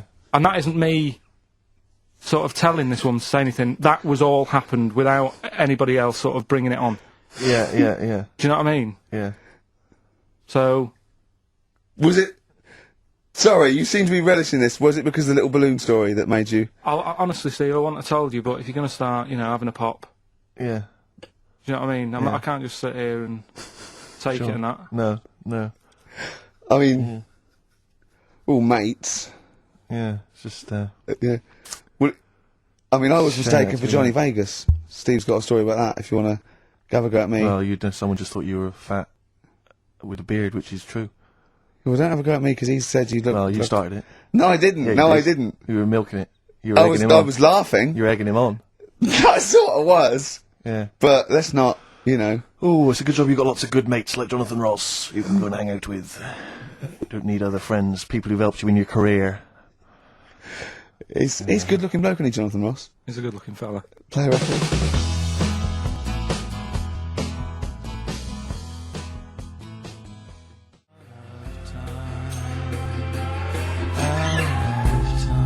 Out of Time by Blur. Luckily, we're not out of time. Got another hour and 25 to go. So it's not over yet on XFM 104.9. I'm Ricky Gervais, with me Steve Merchant and Karl Pilkington. We've had quite a lot of emails, as ever, Rick. I I should just say, because we're very It's lazy. a much listened to show. We're very lazy people, and we rarely reply or read out the emails, but we do... I never read the emails. Absolutely so never I read them. rely, if I haven't replied to them, or my mail, well, Steve opens my mail and reads my emails. So if I haven't replied, it's just because he hasn't passed it on to me. Yeah. Okay. But I haven't passed it on to you because I know you'll never reply. Sure. So, I'm just cutting out that. But just want to say thanks for the emails. We do read some of them, and we do appreciate the fact people send in jokes. I appreciate it. I love it. But we've had to do anything towards it. Sure, we had an email from Jack. He just said he missed the last 2 weeks' shows. Has he missed anything? Not really. No, it's the same stuff. Same old I rubbish. think last week Karl was having a go at Chinese people not aging well. He had a go at the gays, and he came up with a ludicrous story about a monkey that was impossible. So I don't think Jack's missed much. Go on. No. We've just had an email from the Pringles people. Oh, right. Good, because it's finally started to happen. I hear these stories about people getting given cars and Armani suits and trips abroad, and we haven't had enough, but finally people are starting to, realise what we're doing, our impact on society, and we've got a whole box of Pringles sent to us. Not one of those little tubes, the proper tubes, the foot-long tubes. Yeah. So... and what have they said? Well, the Pringles guys they want have them said, back. No, they've said they like the show, and if you want more Pringles, give them a call and they'll send you more I Pringles. want more Pringles. I bloody love Pringles. Yeah. Pringles are... The thing about Pringles is, they're Moorish, right? Yeah. But, how would I put it? You know the sort of thing, when I open them, Yeah. and by that, when I pop, Right. yeah, I have to eat okay, how can I put this? When I pop, I can't stop. What do you mean? I don't... Well, when I pop them open, I can't stop eating them open. Right, when you pop, you can't stop. Yeah. Yeah. I think that's because of the chemicals. I think that might be the reason. But they're good chemicals. They're good chemicals. They're the best chemicals. Pringle chemicals. They're not bad chemicals. Lovely. Like using chemical so warfare. yes, I want some more Pringles. Yes, what so else do they more do? Pringles. It's interesting, actually, you were saying that, like, other people, like Kylie, I imagine, would get given sort of maybe sexy underwear. You got Robbie Williams, where he gets the Armani suits. You get sent the crisps. Yeah, which seems appropriate. Yeah. Oh, but it's nice to be sent. Isn't it? Go on. Talking of Pringles, on the Finchley Road tube station, on the way in. There's a lot of Pringles there, isn't there? Well, I'll tell you a job I don't like. What? I wouldn't want to be doing. The woman, there's a little woman who sits in the little snack stall on Finchley Road station. Yeah. And I don't know how to describe it, really. She is surrounded by snacks. She can't move for snacks. It's Does it look like American Beauty, but with different... not dissimilar to that. It's a little hut on the station, and it's like if you go to the seaside, you can put your head through one of those cardboard cutouts, and it looks like you're a big fat person or whatever, and you can have your photo taken. It's like an equivalent of that, but it's just snacks everywhere. She's got bananas up to her chin. She's got chocolate coming down to her eyes, crisps either side of her. She can't move. She can't do 360 degrees. She's like packed in there. I don't know how she gets in there. I think they put her in her first, and they pour in the bananas. Yeah. And then they go pour in the nuts. She has 2 hours of makeup before they open, yeah. dressing her in there. Because I'll ask for something from the fridge, and she cannot turn her head to see. She has to go by feel alone, just to feel the fridge and get stuff out and pass it. And often I'll say, that's not what I wanted, but she can't. You've got to let her off. It's extraordinary. Dear. But there's no music playing. Does she have to sell her way out of it? Exactly. If it's a slow day, she's stuck there till the next day. Yeah, it's like a world-breaking attempt. Yeah. Oh dear. That's Finchley Road, so if you... if you're on Finchley Road or just want to pop down there, have a look at the snack woman, because it is, it's How always does she amusing. get refills, though? I don't know how it works. I don't know how she goes to the toilet or eats. I don't know what she does. Yeah. But God bless her. So that's one of the jobs you wouldn't That's have. jobs I would not like. I've always worried about working in one of those big photocopying places. Sure. Because it's that constant taste of toner. Yeah. You know what I mean? It's so dry, and I just imagine going to work with a hangover. Yeah. 8 hours in that sort of I think it's environment. those jobs where what's the best that can happen that day. Do you know what I mean? The photocopying shop. What's the best? Well, they probably have interesting things, like people going and photocopying porno mags. Can I have 30 copies of my arse? Right, yeah, exactly. Yeah, I couldn't make it to the staff party. Yeah, But I wonder if I could do that in here. Yeah. Carl, what job wouldn't you want to do? Well, any job. You're a lazy... You're joking, aren't you? Well, I've done loads of stuff. I'm quite happy now doing what I'm doing. yeah, you look happy. Trying to think. You sound happy. Yeah, I mean, calm down. You on drugs? I'm alright. Are you on E? Before England have won and that. I'm What? happy for them. Yeah, go on, happy for them. I'm happy in that. Yeah, what do you mean happy for them? We are England. Happy for us? Yeah. I mean, we didn't play. I did very little towards it. No. It was mainly Johnny Wilkinson. Yeah, I and the barely other- contributed. Switching on the TV was about as much as I did. Exactly. And shouting, come on! Yeah. Talking about jobs and that, though, I was reading the other day about, rubbish jobs that people have had and I stuff. haven't got time when I'm at work, man. I just get on with it. I'm not squiddly diddly. Fingers in pies, different jobs. Go on. Do you know Ivor the Terrible? Ivan. He, His Russian, that was the Welsh fella. It was bloody awful, but not as bad as his Russian cousin, Ivan. Go on. He had a fella doing some work for him, right? This fella built his house. After it was done, right, the terrible fella was like... fella Ivan. He was going, oh, it's brilliant, you've done a good job there. Yeah. I don't want you to build another one like that. Took his eyes out. Just stopped him making an house like that again. Blimey. That's bad, isn't it? Why didn't he take away his trowel? Then he could have seen that he couldn't have built a house without a trowel. You can't build a house without a trowel. Yeah. I suppose he probably later thought that once he'd been nicknamed Ivan the Terrible. Yeah. He thought, why? Because you gouge people's eyes out. Yeah, but I didn't want to build another house. I know, but take his trowel away. What would I have been then? Ivan the Crafty at most. Exactly. Yeah. Ivan the Jealous. Ivan the spoilt brat. But. Yeah. Gouge someone's eyes. That is bloody terrible. I'm surprised you're not called Ivan the... Do you know what I mean? You're going to get on in history like with Vlad the Impaler. Yeah. He's mainly remembered for impaling people. Yeah. He did a lot of other stuff. He did a load of great charity work he did. The impaling is the thing that's really gone down in history. When were you reading about Ivan the Terrible? No, it's just or Ivor the Terrible is the thing you remembered from this informative article? No, it was just little bits like that. Talking about him, there was a thing about someone who worked for that fella who painted the ceiling. Sistine Chapel? Yeah. There was a thing, a woman who worked for him in his house. And, I love how you assimilate information when it's just bordering on the academic, or just the interesting and true. It's wonderful. Ivor the Terrible gouged someone's eyes out 'cause built him an house. That fella who painted that ceiling had a woman work for him. Imagine if you wrote that down in an essay. Imagine if you wrote that in a school essay. Well, you'd probably end up with not getting a grade, or... Yeah, or thinking you turned up to more than you had. Exactly. Anyway, the woman who lived with... Yeah, the woman who lived in a shoe, go on. Yeah, there was this woman who lived with him, and she used to, go out and do all this shopping and that. Yeah. But because she couldn't read or write, he used to have to draw everything that he wanted. Why couldn't he just tell her? I don't know. No, but no, wait. That's an excellent point. Could she talk? Yeah, but if it's a big list and that, loads of different coloured paints. But why and couldn't stuff. she draw on a piece of paper? Why did he have to do it? Because he's a better drawer, isn't he? That's the point. That's it. That is. We were just looking for the logic in the story. You found it. You've done it. Play a record. He's a better drawer.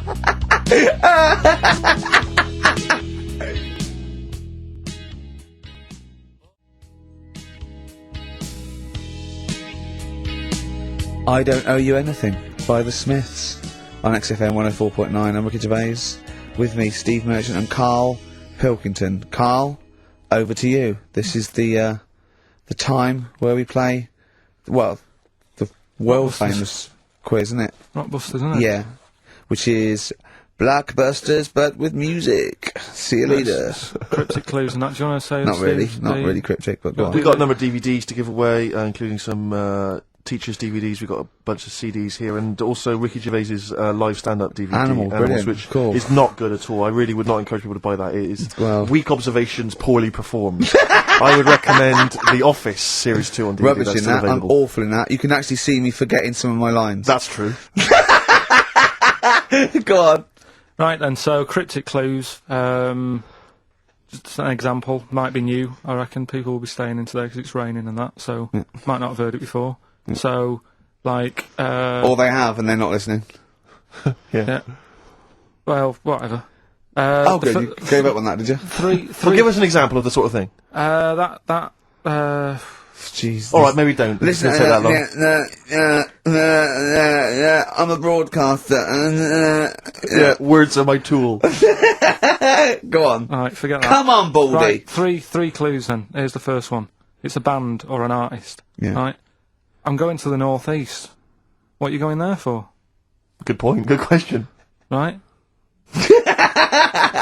Yeah, if it had been why you're going to the northwest, that's a different matter. Go I'm on. going to the northeast. What are you going there for? Right. S is the initial, so it's a band or an artist who starts with an S, and that's the clue. Right. Second one. Oh yeah, she's related to the man in the lamp. Right. That's G. Right. She's related to the man in the lamp. Right. And the third one is the Jamaican fella would love to live there, but it's a little bit pricey. Oh God, I feel an accent coming That's on. one way you're gonna have to think about it with the accent. I imagine. Initials there, DS for that one, right? So the Jamaican fella would love to live there, but you know, a bit dear and that, isn't it? A bit pricey. So, So give us some again quickly. Right, the first one. I'm going to the northeast. What are you going there for? That's S. She's related to the man in the lamp, you know. That's G. Changes a and bit. the Jamaican fella would love to live there, but a little bit pricey. Mm-hmm. And Okay. that's DS, so email in or text and that. Ricky.gervais@xfm.co.uk. What's or the text 83XFM. Yeah, what's With that? those surprises. All right, Brilliant. play some ads? Yeah.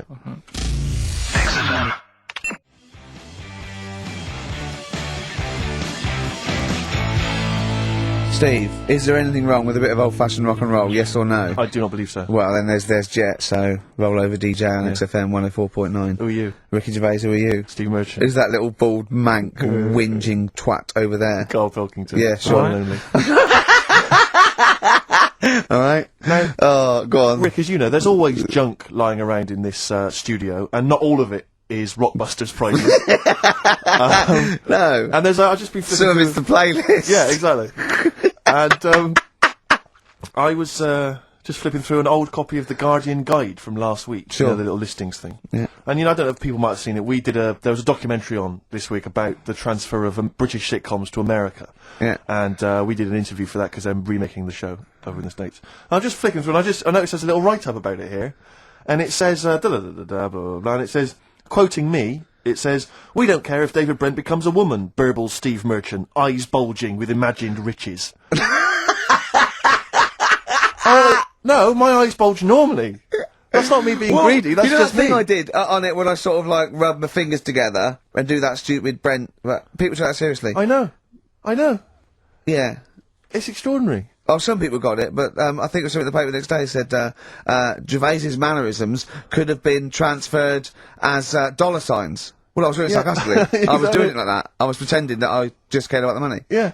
So, irony, you see, people say Americans don't get irony. Most people here don't get irony. Absolutely right. That's why they think this show's rubbish. Yeah. I know.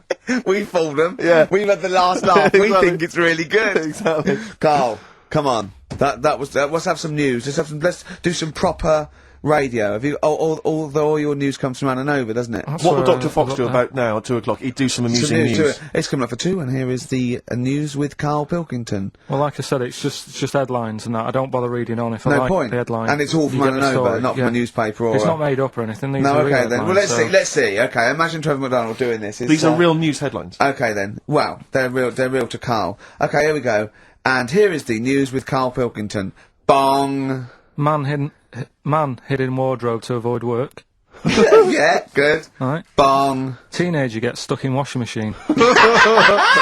Bong! Dutchman has 2 right feet. Bong! Cow hit by train lands on farmer's wife.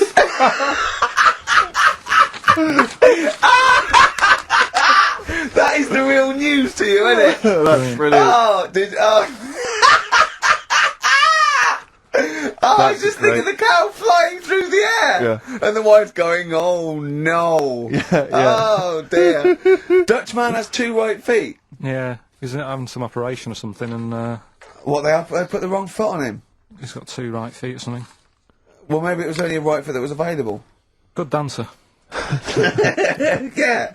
Oh dear. What Well, else? in real news, I was, I followed that thing with, it was that fella that got into the palace when Bush was there. Right, an The undercover journalist. Yeah. I mean, it would have been a problem if he was a terrorist, but it's sort of like, and as the palace said, you know, all our tests are to expose terrorists, not journalists. Yeah. I just think it was no big deal, really. Yeah. I think it was much more bigger deal for Well, I the think it was- journalists than anyone else. It's like, well, okay, well, all the journalists in the world can pop up as long as no terrorists get in. Yeah. We're all right. Exactly. Yeah. A bloke just got through a terrorist. No, an ice cream seller. Yeah. That's all right. Then. It was like they're waiting hand for finger. I can't believe it. It's Baz Bammingboim from the Daily Mail. Yeah. And I think that's Gary Bushell. That's fine. That's fine. Don't worry about it. Yeah. But it was just that all he did wrong though was just lied on his CV. Well, I think he did. But everyone lies on their CV. Of course. Of course. Everyone actually, gives references. I don't think I've ever done a CV.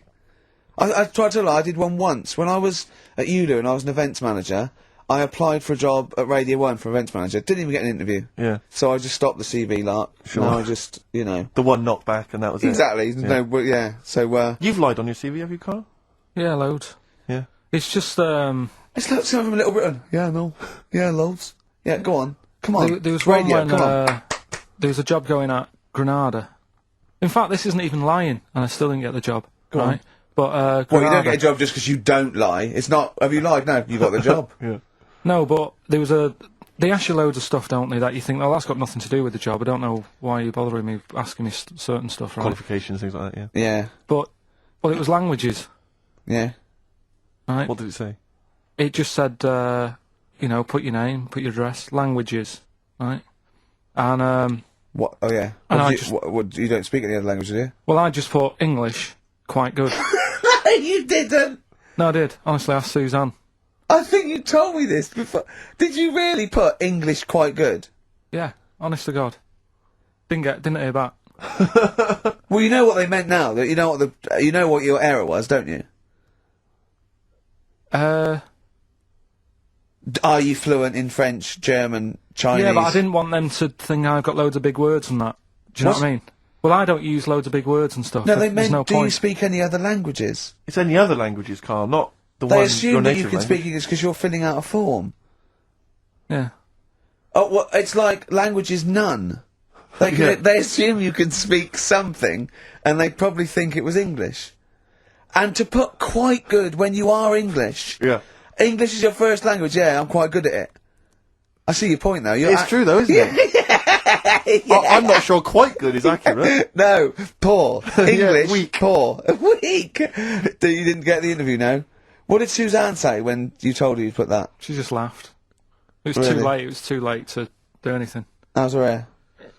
Do you want to talk about it? Right, she's off today, so Is it alright, is it? Oh, she's listening, you mean? she's at home today. But it's probably alright now, isn't it? Because a bad hair day, it doesn't last. But it'll be nice.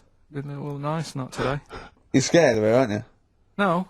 I mean, I don't want to... You've learned your lesson that, you know, you can't talk about people like that. Because it upsets them. Well, plus I can't do it all now, because we're doing Pulp Fiction later. And it sort of involves her head. So... Brilliant! So let's... Excellent, there's me thinking that you were being considerate. Yeah. All worried about... You don't want to use up the material until later. Play a record!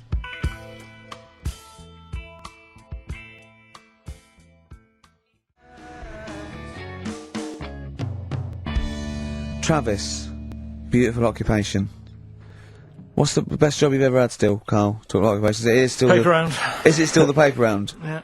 That's ridiculous. No, it was good though. If you look at it, like, you know, what I liked about it, you're your own boss. No, you're not. You're not your own boss. No, The bloke at the news agent is your boss. Alright.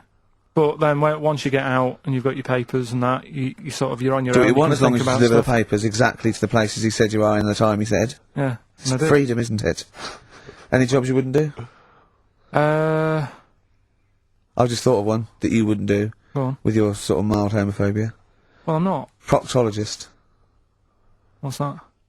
Basically sticking your finger at other people's arses. Right, well, I wouldn't do that, no. Why have you got to do that? What do you mean, why have you got to do Well, that? why does anyone need that doing? Does they got to look if they've got an arseache or something?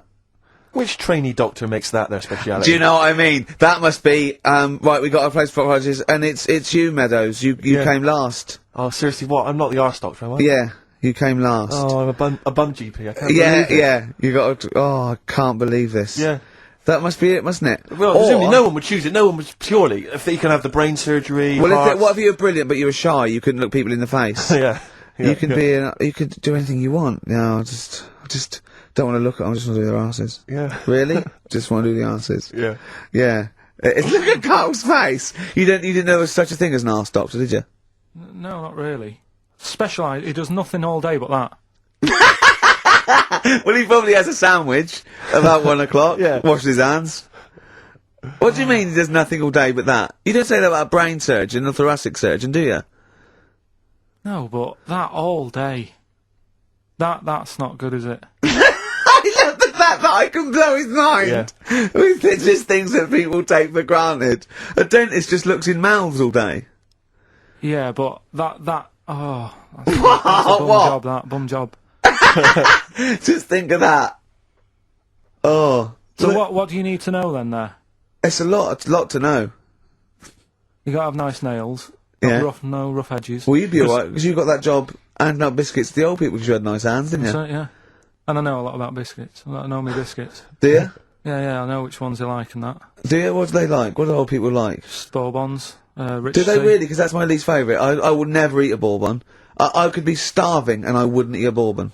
If you want to let us know what your favourite biscuit is, email in ricky.gervais at XFM. But I'll tell you what, with all them eating biscuits, I bet they get arse problems, don't they?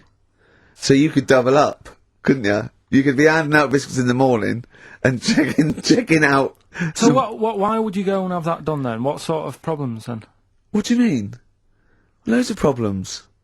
Like what? Prostate. And they've got to go there. They have to like have a little, you know. Well, there was that. I told you that story. That bloke. It's not an apocryphal tale because it's about an orderly's report, and this is the bloke that filled out the form of what happened. He went into hospital basically with a sauce bottle up his arse, and on the report, he said obviously, you know, pleasuring himself using a sauce bottle. And on the report he said that he'd been shopping at Safeways, and he'd come in with his shopping, and he'd forgot his key, so he'd put his bags down on the step, right? And he started climbing up the drain pipe to get in, right? But as he was climbing up, his trousers and pants fell down. He slipped and fell, and the sauce bottle went up his arse. And the orderly said this story would be somewhat believable if Safeway sold their sauce bottles with condoms already attached. That was like a game of Kaplunk. So he put. I love that he put a condom on it. I wonder if that was so he didn't want to get an infection from it, or he wanted to use it on his chips later.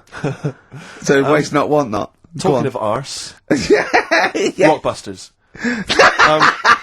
We should give those clues again because we're not getting many right responses. So let's give them once more. Oh, do you know what I think? Because the mentalists out there get his clues and they're rubbish. So I think his clue must be so way off. I know. That it's something wrong. Do you know what a pun is, don't you? You can't change the word. You can't have, he's bald and he rides a bike. Who's that? Bicycle Stipe. That doesn't count. It's got to be Michael Stipe for it to be correct. It's got to be Michael Stipe, yeah? Alright, well, the most we've got 2 right, right?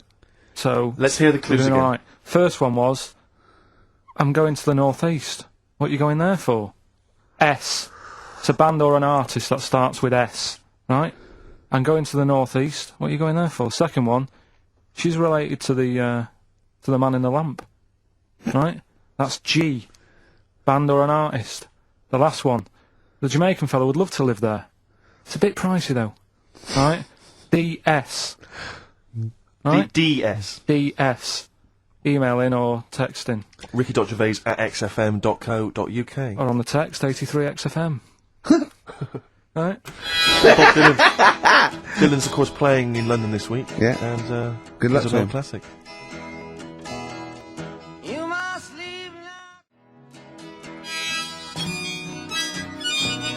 Bob Dylan, It's All Over Now, Baby Blue from 1960 something. Bit of trivia for you, Steve. Go on. That is the last record we ever played on the old XFM before we were fired. I bet that was a moving moment for about 8 people. I just thought of something. You know that thing we did about, they said that we just cared about the money, selling it to America? Yeah. If we cared about money, yeah, would we be here now? Do you know what I mean? I know. I think this proves that we don't do things for the money. Exactly. Jesus. Alright, Carl? Couple of emails. Monkey Matt's emailed us. Who? Monkey Matt. Oh, Matty, yeah, go on. Yeah. He says... How's the Monkster? He's alright. He says, Carl has missed a cracking headline from The Sport. Hide-and-seek champion found dead in cupboard. I hope it's real. I don't know if it is. I doubt it. Just looking through some of the news stories that Carl did make it into Carl's news roundup. Yeah. This one you might be interested in. Headline: Woman says partner ran off to become vampire. Yeah. And it says a young mother says her partner has dumped her to become a vampire. Rebecca Roberts from Somerset says Matthew Barrett fell for a blood-worshipping woman in a US cult. The 23-year-old mother says he began shaving all his body hair, dressed in black, and used Rebecca's lipstick to redden his eyes. Rebecca caught him performing weird blood rituals in front of his computer at night, cutting himself to prove commitment. She said, I thought it was just a hobby. Everyone's got a right to one. I was pleased he'd found an interest. Brilliant. This is apparently from The Sun. Apparently he's left, he's gone to America, he's living in this Ohio-based cult. But it's the last bit where she's been asked whether or not, if he came back, would she take him back? Sure. And this is where I wonder if the journalist, you know how journalists are supposed to just report the news, be objective. Yeah. I wonder if maybe the journalist here has maybe had some interference. Made the quote better for them than... Go on. Because it says, I never thought this would take over his life. Now, if he came back, I'd say fangs, but no fangs.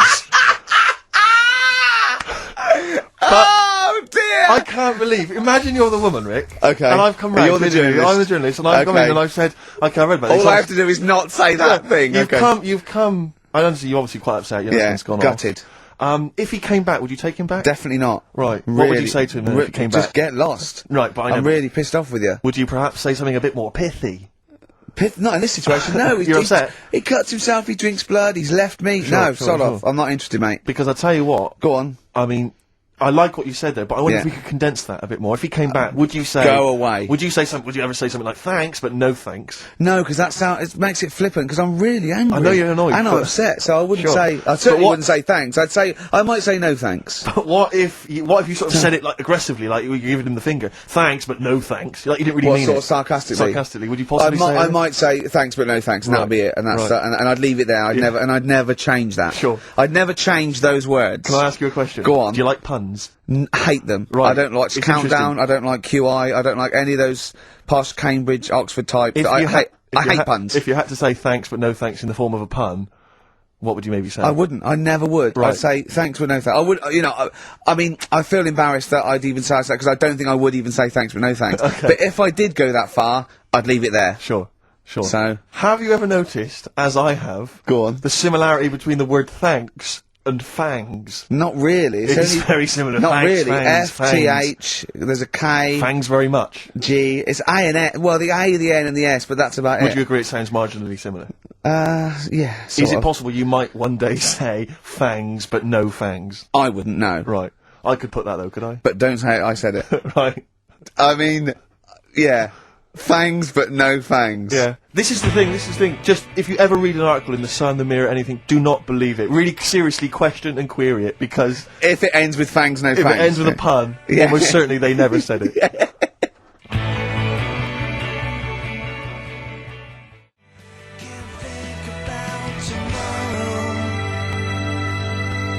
Feeder. Do you know what? I'm annoyed at now, right? We've got another ad break coming up. How many ad breaks have we had in this show? I know. Carl, how many ad breaks have we had in this It's only show? about 3 an hour, 3 or 4 an hour. 3 or 4 an hour, so I've got 3 minutes. So, 20 minutes. 20 minutes is wasted on shite. I mean, apart from the stuff we talk Well, about. it's funny you should say that, because someone said to me last week that they felt that there were more adverts now on the show than there used to be. Are there more adverts Rick, in this I think, show? though, I think, just checking some of the emails, I think that's because people are requesting them. They find them more entertaining than what we're giving them. But, can't we sort this out? Oh, don't go on about it. No, can't we though? Why can't we have less? Why have we got so many? Is it, It happens, doesn't it? well no, you can't listen to radio in after every record. It's bad enough trying to keep them listening with the rubbish we come out with. Well, we've got Rockbusters here, let's get them back. Right? Right, Come on the then. first- it's, Right, has anyone got all 3? No. No, right, okay, so there's some, I'm gonna ban Rockbusters. Okay, go on then, what are the clues again? Tell me the answers. Well, give us the ones that they did get. Alright, well, they did get, she's related to the man in the lamp. What's that? That was G. That was Genie. Genesis. Right? Genesis. Like Genesis. So, it's the sister of the genie, Genesis, Genesis, they got that one. No. What's the band's name? Genesis. No, Genesis. say the band name. Genesis. Right, okay. Well, I don't get it, because Genie is nothing like that. Well, they did, so don't Right, worry okay. about it. Stop worrying about the ads, stop worrying about that, alright? The third one was, the Jamaican fella would love to live there. Go on. But it's a little bit pricey. Go on. Right? That What was the initial? DS. Deer Streets. What? It's a Deer Street to live on. Deer Streets, oh yeah, I haven't heard of them. They're a band. That's Dire Straits. No, it's not Dire Straits! It's not Dire Straits! say- Deer Streets! The Jamaican fella. Go would on, love to live go on, there. make it sound like that. Like Deer Streets. Deer Streets. Do it again, no, it's still not, keep going. I haven't got it yet, go on. Deer Streets. Deer Streets. They got that one as well, so... Alright, well, let's hear the one they did Can I get. do an impression of a Jamaican fella saying Dire Straits? Right. Dire Straits. The first It's not the same! The first one they struggled with was, I'm going to the northeast. What are you going there for? Well, when you say struggled with, no one got this. No one got it. Go on then. Didn't even attempt it. Okay, go on, the northeast, what? I'm going to the northeast. What are you going there for? Seal. Seal? What? Hull's up in the northeast. Isn't it? Hull is, yeah, Sea Hull, yeah. Yeah, so... I haven't heard of them either. Is that- Not a seal, right? So that works. Who's Sea Hull? Seal. Oh, Seal? Yeah. What's that got to do with the north, though? Seal. That's the way I'd say it, innit? Okay, that's the end of Rockbusters. Unbelievable. That's the end of Rockbusters. I can't believe we even brought it back, Rick. Right? I'm serious, that's the end of Rockbusters. Can I be honest with you? Go on. I'd love to hear some adverts now instead of that. Well, hang So on a would minute. Adverts are better than that. I'm just saying, Doesn't matter. Laura's the Fine. one with Well one, done, Laura. Right? She Well only done, got Laura. 2, but we'll give her that. Yeah, just play the So, ads. I'm right. actually looking forward to the ads. Really looking forward to it. I hope there's a phone.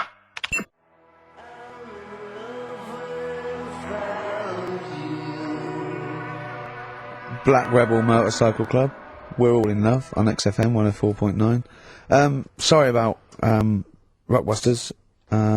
That's the end of it, definitely, because it was dreadful. Do you know what I mean? It's not. Do you know what I mean, Steve? Yeah. It's quite funny, but that was awful. I mean, we've apologised for that quiz so many I times. know. We've given it. I think it's 2 Like comebacks. it though, don't they? No, they People don't like it. They don't like it because do it's like it, they that's love too. That people. No. That's the end of that. Less adverts next week. Sort that out. Yeah. Because it's awful. 20 minutes of adverts. Do you know what I mean? It's not what people listen for. So, right, redeem yourself. Have you got the film thing you're in? Right, yeah, I'm in a film. It's Pulp Fiction this week. Right. Right. Changed it a little bit, tweaked the storyline a little bit. Okay. It's just To make it better, yeah. It's just do you know I've talked about Suzanne's hair and that? Yeah. About when she got it cut, didn't like it and that. Yeah. So it's sort of about that. Listen to it. There'll be a question at the end. You can win some good stuff. Yeah. Well. Right. So and this is the scene where they're in the restaurant. Do you know when they're about to do the robbery? Yeah. Play. Except it's not a restaurant. Change that. It's a barber's. Right. All right. Okay. All right. There you go then. Is there going to be a question after this? Yeah. Stay there. Okay. Right. Girlfriend came in here earlier. Had a haircut. I'm not happy with it. Look at the state of that. Well, don't laugh. Yeah. I mean, I don't want to cause any fuss, but just want you to sort it out. Afraid I can't do that. Well, you can do that because it looks a mess. Look, my friend, this is just where you and I differ. Well, you've got to do something because look at it. When she came through the front door at home, I thought Dave Hill out Slade had walked in. Funny, I was thinking the same thing. Look, I don't want to cause any problems or anything. She hasn't even seen it properly yet. She sort of had it cut and came straight home and didn't look at it. Suzanne, just look in that mirror. Look what they've done to your head. God damn it, what is it? Suzanne! No! We're not gonna do anything stupid, are we? I'm the manager here. There's no problem. What do you mean it's not a problem? Look at the state of her hair. Be calm, cooperate, and this will all be over in a minute. I'm gonna go home. Well, we're not going anywhere until they've sorted your hair out. I'm not walking home with you with your hair like that. It's embarrassing. So let's just get it. You die. No, forget having it dyed. Just get it cut. Colour's not a problem. Just sort it out. Just get rid of. Let's see what we can do. Right. Good. Look at it. Look at the state of it. I'm trying real hard. Suzanne, just keep your head still there so you can. Just hang in there, baby. You're doing great. I'm proud of you. Just sort that bit out there. Just cut that.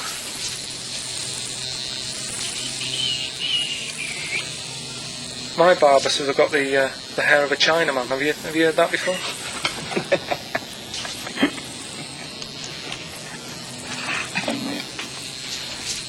What? What's so funny about that? Is it serious or what? Freaking me out. If my answers frighten you, you should cease asking scary questions.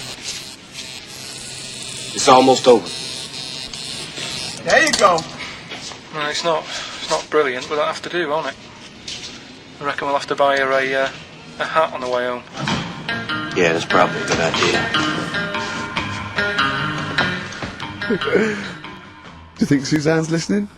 It's alright, isn't it? I like the fact that in that she's represented with a sort of dimwit southern accent. Yeah. Your girlfriend, so I'm sure she'll have appreciated that. Alright, It was nice, yeah, it was a nice. I don't know what kind of copyright infringements that has made. Yeah. Well, Right, well, the question is, what did I say is odd about my hair? odd about your hair? Yeah. Yeah. Oh, well, Alright. yeah. Fans of the show will know that already, I'm sure. Yeah, so email in, ricky.gervais@xfm.co.uk, or, just email, actually. Yeah. Bud? Right? Yeah. You can win some tat. The usual address. That is a beautiful record. Yeah, this is Thunder Road by Bruce Springsteen, as recorded by Badly Drawn Boy. Really enjoy it. Good job. Badly Drawn Boy doing his version of Bruce Springsteen's Thunder Road. Good effort. XFM 104.9. Tricky song to do a good version of, but not Good bad. effort. Not bad.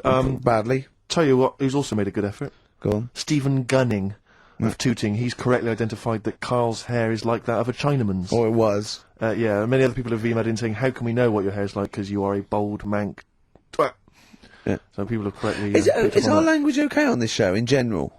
I've told you that, you know, to be careful on that. Yeah, why don't you try putting some effort into it as you get Mondays off for this 2 hours? You come up with Rockbuster clue that no one can get because it was impossible. It wasn't even a clue. Yeah. I've got your headlines. I've done Pulp Fiction, right? I taught you about that fella, the builder fella, and his eyes and that. You don't even know what you're talking about. You don't even know what you've taught me. It's sort of like you borrow information. It's like one of those things that, you know, what are those things called,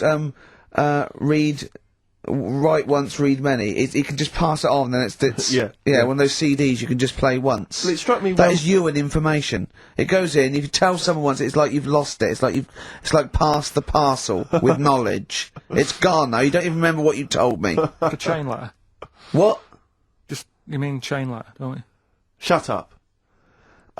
It struck me when we were listening to his phone call to you at the very beginning of the show. I don't know if you might have missed that, but basically it was a message that Carl left for Ricky. But about halfway through that message, there was the feeling, I don't know if you noticed, but like the words started to fall apart. It was like he wasn't going to make it. Every time Carl opens his mouth, it's the equivalent of walking across one of those rickety bridges in Indiana Jones. That you might not make it to the other side. I know, yeah. Oh, look at him. Anyway, we've had a few laughs and we've had a few insults. Yeah, but, so we'll try and sort of really, honestly, I'll try and sort out something else as opposed to Rockbusters next week. Mm-hmm. Less adverts, I think. Ideally. What else? Oh, better chat, better music, better presenters. No, come on. They got rid of Monkey News. Is there no Monkey News? No, it's gone on this week. Don't talk there must be some Monkey News. It's not like it's real news. You tell us stories about chimps from the 18th century. Don't give me nothing happened this week. You just didn't look at the internet. Did look. And there's no news. Nothing happened. There was one little bit of Monkey News about how you can now buy tea that's been picked by little chimps because it tastes good. Right. That's what they're saying. Right. Why does it taste good? What do they do to it? I don't know. It just annoyed me. Is it those chimps from the PG Tips app? Well, that's the annoying Are thing. they dressed up, having funny conversations? Well, like that's in a the house thing. somewhere? Everyone made a fuss about, that's cruel, making them pick a piano up. Yeah. If I was a chimp, I know what job I'd prefer. Sure. Do you know what I mean? Doing removals rather than standing in a field picking tea and that. Yeah. I love the fact that he probably thought that was a documentary. Yeah. He thought it was a trailer for a Channel 4 programme. Alright, we'll be back next I've week. got a little treat for them. Right, that winner of the DVD, watch the behind-the-scenes footage because you see Carl's little round head. So they're enjoying that. Who won that, by the way? We've given that away, haven't we? Yeah, we forget who it was. It's gone. Oh. Don't bother Laura. watching the rest of the stand-up, though. It's a bit poor. Leave you with 50 Cent's outfit. Fiddy, I called him Fiddy. Fiddy, I yeah. called him Fiddy Cent. Back next week. Fiddy. Stuck 101.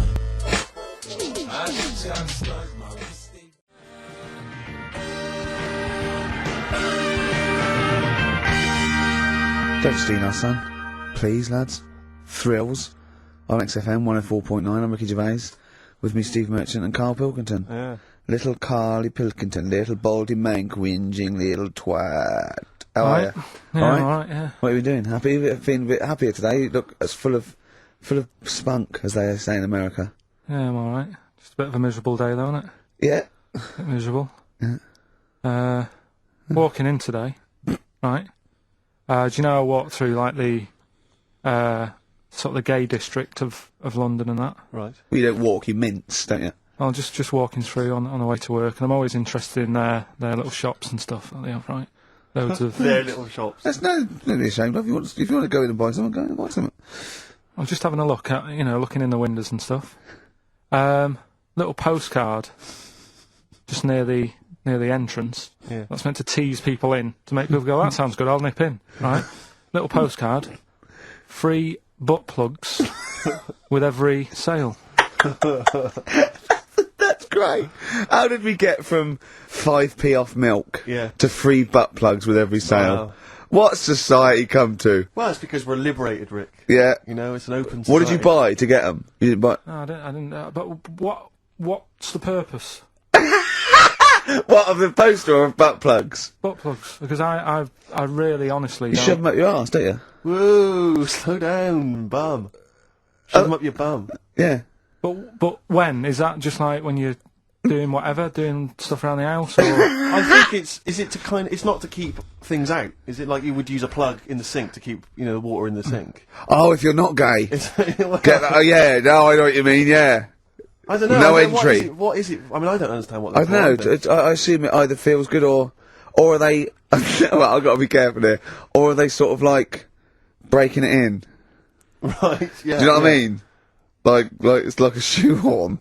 or Yeah. you know... It's or like when you stick paper in your shoes if they're a bit tight.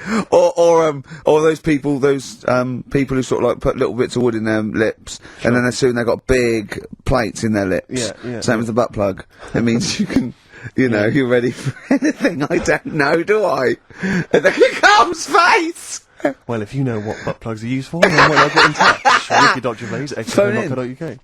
What do you think? If there's any... I can't believe we're already on this subject. I know. It's 1:05 and we're I already was gonna say then, if there's any people who use butt plugs, and I was thinking that Karl would have said, well, they're not up yet. Yeah. Because they go out late. no, but But what is it? We're award-winning people. We've written a TV Not on show, it's radio, highly though. respected. Not on radio. We're rubbish on radio. I know, but We've got nothing to lose. But I always say to you, Steve, that I like educating people and that. Now, the way I see it is I didn't know what they were. Let's phone to go. Someone know about butt plugs. All right, well, we'll get. No, get them on. Get them on. Ask them. No, because they might say something dodgy. Oh.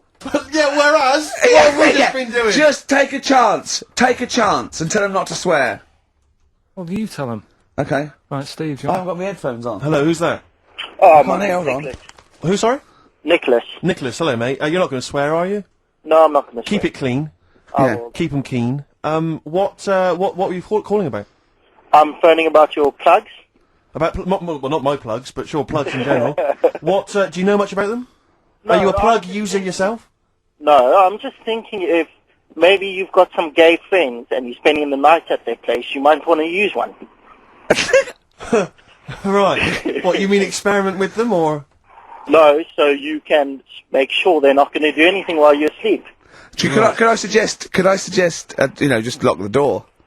I mean, that is easier to me. Can I make a bigger suggestion? That's probably the most homophobic thing we've had said on the show today. Thanks very much for your call. Right, okay, good. Well, that's why we shouldn't put people on the line. Just, you know, without checking first. I think Carl's made a good point. That's the calibre of listener we've got. Roll to Ya by Kiss on XFM 104.9, Ricky Gervais, Steve Merchant. I'm bloody glad he did, Steve. Thank you, I am. Cheers. Karl Pilkington's with us as well. He's learnt some stuff while the song's been on. He's had a couple of calls, one from a bloke, one from a woman who worked in a sex shop, and you learnt quite a lot. I could see your eyes widening. What have you learnt then about butt plugs? I haven't really learnt anything. I still don't understand Yes, it. you have. No, but the woman was just saying, you know, it spices things up a bit. Yeah. Well, what do you need to do that for? The end result is always the same, I think. So why complicate it? Do you know what I mean? Are you with me, though? These people who say, you know, they do stuff all night, it's like, what's the point? That's why I like short stories and that. Yeah. Oh, brilliant. So... Excellent. I wish people could see what he looks like when he's talking like it. Oh, in fact, he's in Heat next week, Steve. Right. Yeah, they've put a picture of him. They could do the grab off the DVD, and he's behind the scenes, and he's got his little picture in Heat, and he hates it, don't you? Well, I'm a bit annoyed because I didn't want it in. Why are you worried? Just don't want people knowing what you I look like and that. Why? Were you on the DVD? Yeah, but... It's to public domain. Anyone can take it off there and put it on the paper now. But that's extras on a DVD, and I'm just thinking not that many people. If they watch it, they won't take it in, stuff like that. What are you worried about then? Just, I don't... There's like me brother and sister and stuff who I don't see anymore. If they know what I look like now, they might... What do you mean if they know what you look like now? They've just got to imagine little Karl Pilkington with no hair. No, I've changed quite a lot because I work hard, don't I? So I've aged quite badly. Right? And I'm just thinking, if they You used to have the hair of a Chinaman, But didn't you? sorry, why is it a problem for your brother and sister to see you and to? Because I don't see them anymore, do I? And they'll come out of the woodwork now. What? They're after your millions. No. So they're sitting at home, they're looking at Heat, and there goes Carl Pilkington. Oh, Carl's my brother. My brother. Oh, maybe I'll go and see him. I don't want the hassle. But they could find out where you are. What's the hassle then? It's just hassle of having friends and family and that. You mean this, don't you?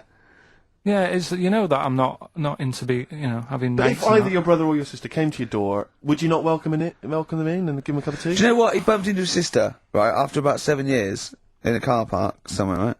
And she went, "Oh, I got a picture of my new kid. Do you want to see it?" He went, "Not really. All kids look the same." And she went off in half. Unbelievable. Yeah, but that's the problem, though, isn't it? She hadn't seen me for years and years.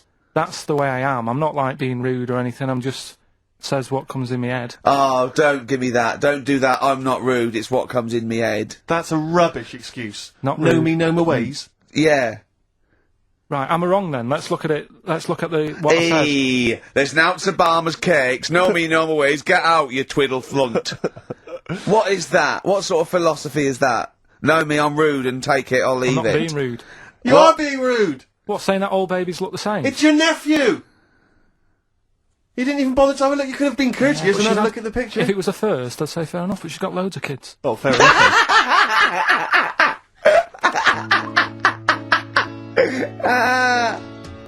What kind of woman is she? Obviously, I'm a mental fan, but I think objectively that was one of the best shows I've ever seen. Yeah, it was brilliant. He's got the best band in the world. He played all the hits.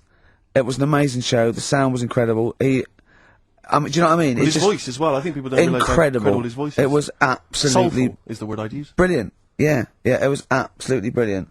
You don't care, do you, Carl? We don't care about this. You never really go to gigs, do you, Carl? The live music experience is not something you enjoy. Can be alright. Go on. I heard that someone else who went to the Bowie thing said that he sort of messed with the songs a bit, which would annoy me. No, he didn't. Not really. Hardly at all. He said when they did Life on Mars, instead of saying something about just the tune of it, he messed with it so it wasn't the same. That would annoy me. What would you do? Get up and leave? But I mean, we're not talking Bob Dylan or Sinatra. He ad-libbed a little bit, I suppose, and it's his song, but it was totally faithful. He was singing the songs. What do you mean?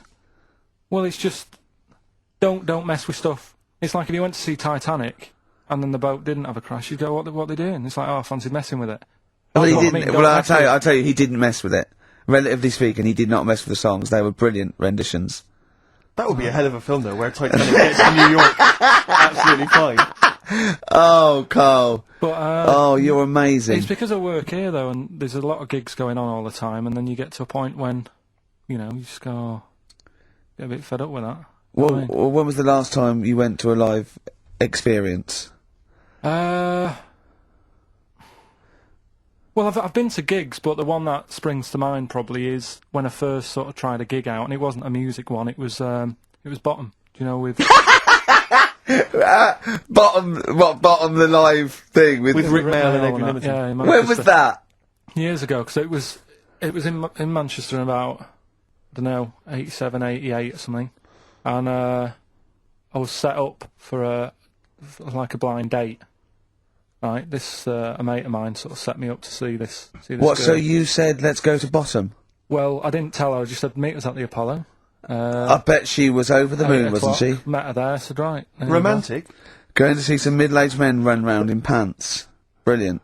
Well, it's good. It's one of them things that afterwards you've got something to talk about, haven't you, and stuff. Yeah. So was it a good gig? Yeah, it was all right. Sort of bought some April fruits and that at the start of the night. Yeah. I think she liked that. And then we watched Bottom.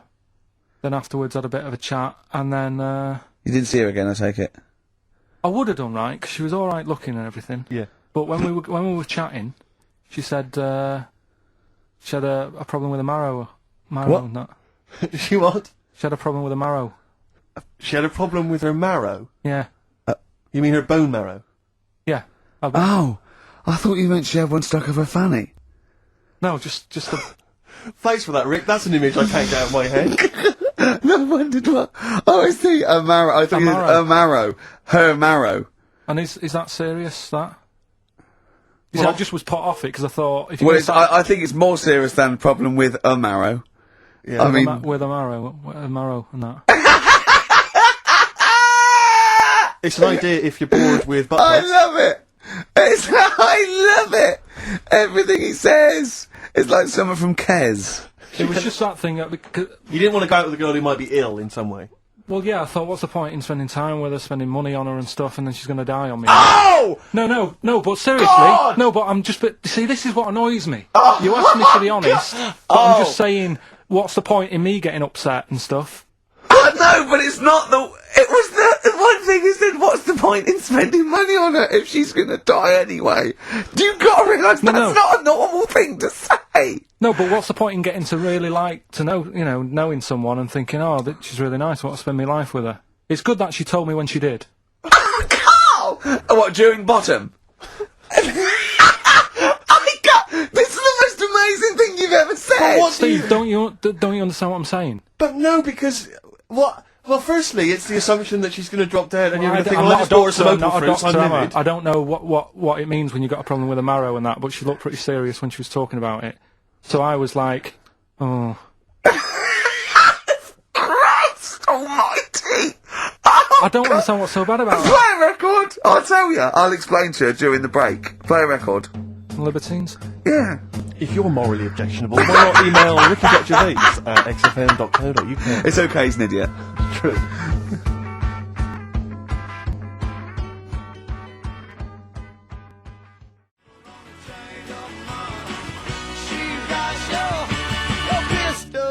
Modest Chambers, Kings of Leon on XFM 104.9. I'm Ricky Gervais with me, Steve Merchant and Karl Pilkington. Steve, yes. I want to talk to you.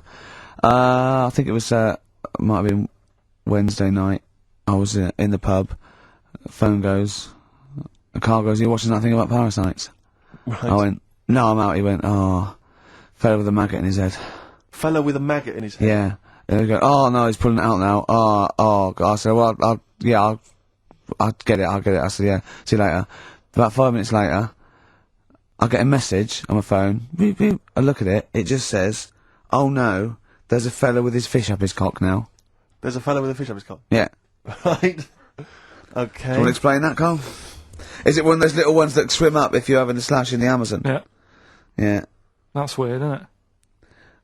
But it was still like stuff like that. It started off with What does the fish do when it gets in there? Just sits there. Why is it? Why? Well, what else can it do? No, but why does it go up there? Don't know. I didn't listen to that bit.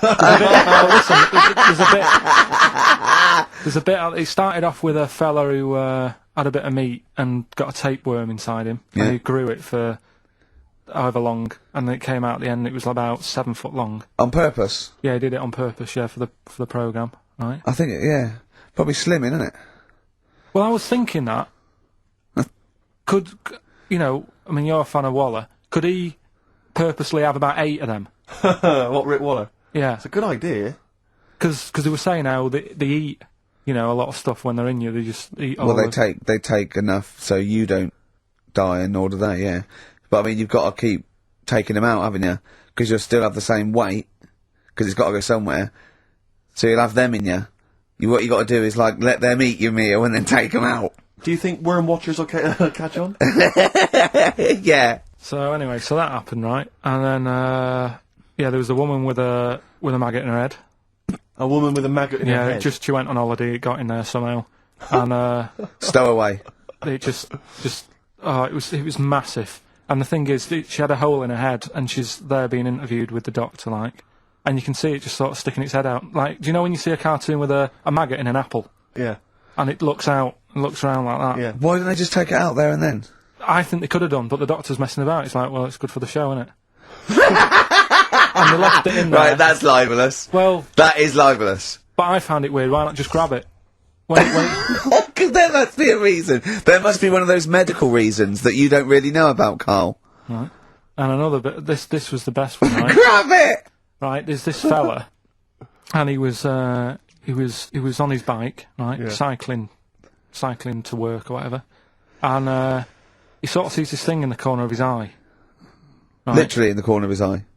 Or you mean he saw He just said he saw in his something. peripheral He vision? saw Okay, something yeah. and thought, what's that? Yeah. So he thought, oh, doesn't matter, whatever. And he stops off at a cafe, right, get a little scone, a tea or whatever, and he goes in there, and he's sat down, and the waiter comes over, he says, yeah, what do you want? He said, I'll have a scone and a tea. He goes, all right then. So he goes to get it, comes back. As he puts the tea and the scone down, his face is like, what is that, right? Like a look of frightenedness on his face, right? Drops the tea and legs it. So the fella's going, what? So he legs it after the bloke and goes, what? And he says, oh, something came out of your nose. That was massive. Sorry, something came out of the guy's It's all survey. true because people would have watched it, so don't start saying it Sorry, didn't but hang on, I happen. just need to clarify. The guy I on the bike... I don't believe he ran away. Wait a I don't minute. believe he legged it. I don't believe he had a look of frightenedness on his face, and I don't believe he said something massive came out your nose. Wait a minute. And I don't even believe he had a cup of tea and a scone. These are the things that I think are embellished. But who had something coming out of his nose? Was it the guy serving the scone? The one who was on the bike who ordered the scone. Yeah, but what was came it? out of his nose. Yeah, what was it? Came out of his nose. Right, so he goes home and he thinks, I've got to sort this out because it's not good and that, so he But what? No, it was out of his nose. So you mean it poked out of his nose? It didn't come out. It just said hello and then it... It was like the maggot in the head. Yeah, he just yeah, popped his head out, had a look around and went back in. And why did the bloke drop the tea and run? Well, it's weird, isn't it? Alright, so he goes home. He goes home and he goes, oh, God, you know. So he sits in front of the mirror and he's sat there waiting. This thing comes out. Again, sort of looks round, goes back in again. So he goes, oh. No scones. Right? Not interested. So he goes, I've got to sort this out. He goes to the doctor's, says to the doctor, I've got something up my nose. It just keeps coming out and having a look round, going back in. Didn't say that. The doctor's like, oh, I haven't heard of that before. Right? Didn't say that. So sat there. It does it again. The doctor looks, frightened again. Runs away? Yeah. Well, he's got a look of frightenedness on his face. He had a look of medical frightenedness. He dropped his stethoscope and legged it. No, he said, I know what it was. So what? So you got a leech up your nose. He had a leech about that long. What's radio? Well, how long's that? 4 inches. 4 inches coming out of his nose. Next time it stuck its head out, he grabbed it, pulled it out. That's horrible, though, isn't it? Isn't it? Can I just remind people, just let people know, when Karl was saying it was about that long, and Ricky said 4 inches, he was using his fingers. Oh yeah, he didn't have his... No. There's nothing else there. Fella out, no. So he had a leech up his nose. How did he get a leech up his nose? Don't know, again, I'm not that bothered about that bit. It's just all the footage and stuff. Oh, play a record. Brilliant programme. Yeah. It's just the same, he just sees that, he gets fast, he doesn't read on. His education is just sound bites and self-embellishment in his own head. Yeah. Well, It's sorry, like, 'cause people- he gets all his news from Ananova and he just reads the headline. Yeah. Wow. And he just doesn't bother reading it. But you know, he considers that education. He What? gets annoyed if you think that more So you information don't is useful. get going on that, 'cause we'll talk about that later. If you're I'll gonna tell you start having what. a go, Right, okay. Okay, we're going to play a song now, and I'm going to tell London Karl's confusion over evolution. Right. are you two? Oh, brilliant. Sweet. Listening. 104.9, XFM 104.9. Karl Pilkington. So we're with Karl in the week. So well, what can we do this week? I was saying, well, don't do Rockbusters. That's dead in the water. I hope the listening public agree with me. He's going, well, I want to teach you stuff again. Remember what I taught you last week? I went, no, no idea. Were you joking? I went, no. And he went, Ivan the Terrible gouged out a fella's eyes. Yeah. He actually said Ivan the Terrible at the time. Yeah. So I can't remember. This was a man who had built something for Ivan the Terrible, and then But Ivan his gouged idea his of eyes out. education is telling someone something that knows more about the subject than him, so they can correct him when he's telling them it. And so I said, well, I don't know. And he gets annoyed that me and you are dubious against monkeys who perform bank robberies. And he goes, but you believe in Newton. He doesn't know the difference. I was trying to explain the laws of the universe, right? It was going, what do we do? And so all I come up with, I thought something interesting. You know when you tell a child maths, you say you've got 3 potatoes and you've got 4 potatoes. I have to do that with science to Karl. So I ended up saying, imagine you're in a shopping trolley with loads of house bricks. If you throw the house bricks out, you'll go the other way. He loved that. Right. He didn't you? Because I didn't know that would happen, and it's sort of useful to know. It sort of explained a bit to me and stuff. Yeah. Right, and that's why I like doing stuff every week. I think listeners go away going, well, I didn't know that. Do you know what I mean? Karl told me something there. They forget it instantly, just like we do. We're friends of yours, and we forget it instantly. No, the annoying thing with you is, Steve, not so much, Ricky, at least he'll listen now and again, you'll just dismiss stuff straight away. I told you loads of stuff yesterday, I taught you loads of stuff. But Karl, what you consider education... hang on, what you consider education, I consider tittle-tattle.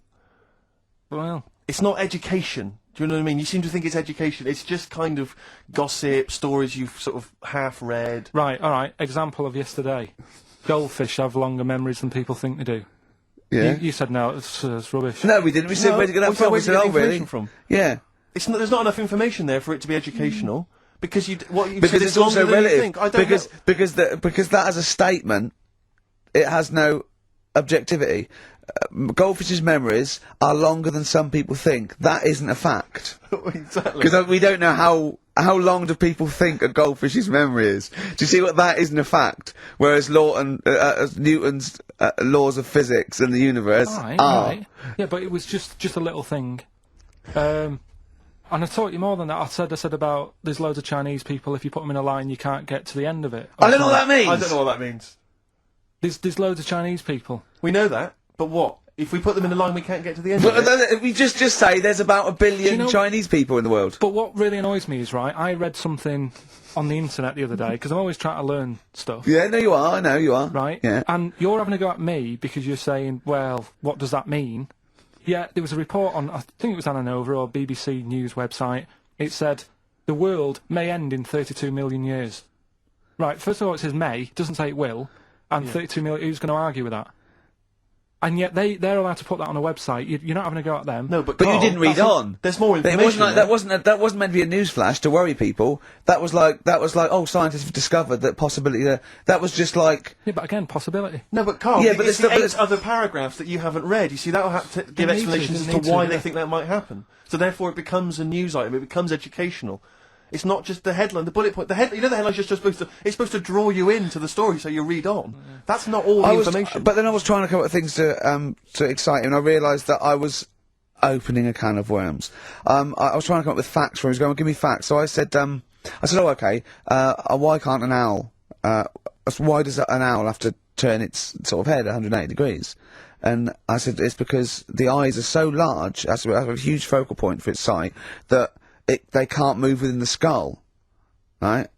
And he went, well, why'd they do that? Why didn't they just do it, give them Normalised, and then after I've turned their head? I went, what do you mean? Why didn't they? He went, well, whoever did that. I went, well, it was evolution. It was, he went, right. He went, it's like giraffes. I read that giraffes grew their necks to eat food. So they didn't grow their necks to get the food. The ones that had upshots lived longer and so got the food and passed on their. He went, yeah, but why didn't they just give them wings? I went, why didn't who just give them wings? He got angry and went, whoever gave them the necks. His understanding of evolution made me fall on the floor. Who do you imagine is they? Because you don't believe in God, do you? So who is it you imagine is they? Well, whoever made us sorted us out. Who? I don't know, it just happens, doesn't it? Yeah, exactly. Well, there's no will to evolution. It's natural selection, isn't it? I still don't get it, though. We talked about an hour, didn't we? I know. Yeah, but to be fair, I watched as Ricky tried to give you actually what was quite a concise and educated version of evolution. He tried to explain it to you, and I have never seen a person lose interest quicker. But I tried to use actual fact, then I tried to use metaphor and analogy, then I showed you some computer programs to show what biofeedback is and everything. I tried all these things, and Steve's right. You were looking out the window. Have you ever spoken, Karl, to someone who's got Alzheimer's disease? And you try to explain who you are, and they're listening, and then that's what you're like. It's extraordinary. But listen, seriously, I went home, I found this book, I found a couple of facts which I think are more up your street. Evolution, a little bit complicated, a little bit big. But this one, I think we may have mentioned it before, I think you'll like this. This is from a book of facts and trivia. The Egyptians trained baboons to wait on tables. That's interesting to you, isn't it? Yeah, that's pretty good. Yeah. Have you got any more there? I'll see if I can find Oh, he's interested. Yeah. Couldn't get the staff. That did happen, You pay peanuts, definitely happened, you get yeah. monkeys. And then what did they go off and do after that? Well, it doesn't say. So I this is love it. the fact that he thinks, right, okay, so in his mind, it's now the monkey going, it's 5:30, I'm off, you know I was going early today, and they go off maybe dancing or something, or they come in late. No, I assumed what you meant there is that was their first career move. And Yeah, then they well, went they- on. It's like actors waiting to be discovered. Play a record. Just one more before you play a record. Oh, man. You'll like this. Peter the Great. You ever heard of Peter the Great? No. Okay, well anyway, Peter the Great had his wife's lover Oh. executed. You'll love this, Carl. Right, so his wife had a lover, he had him executed, and he put his head into a jar of alcohol, and his wife had to keep it in her bedroom. Do you understand? That's every time every morning she'd wake up, and there was her lover's head in a Who jar. took his head off? He took his own head off. Play a record. Play a record. She had a lover, and oh, never mind. Never mind.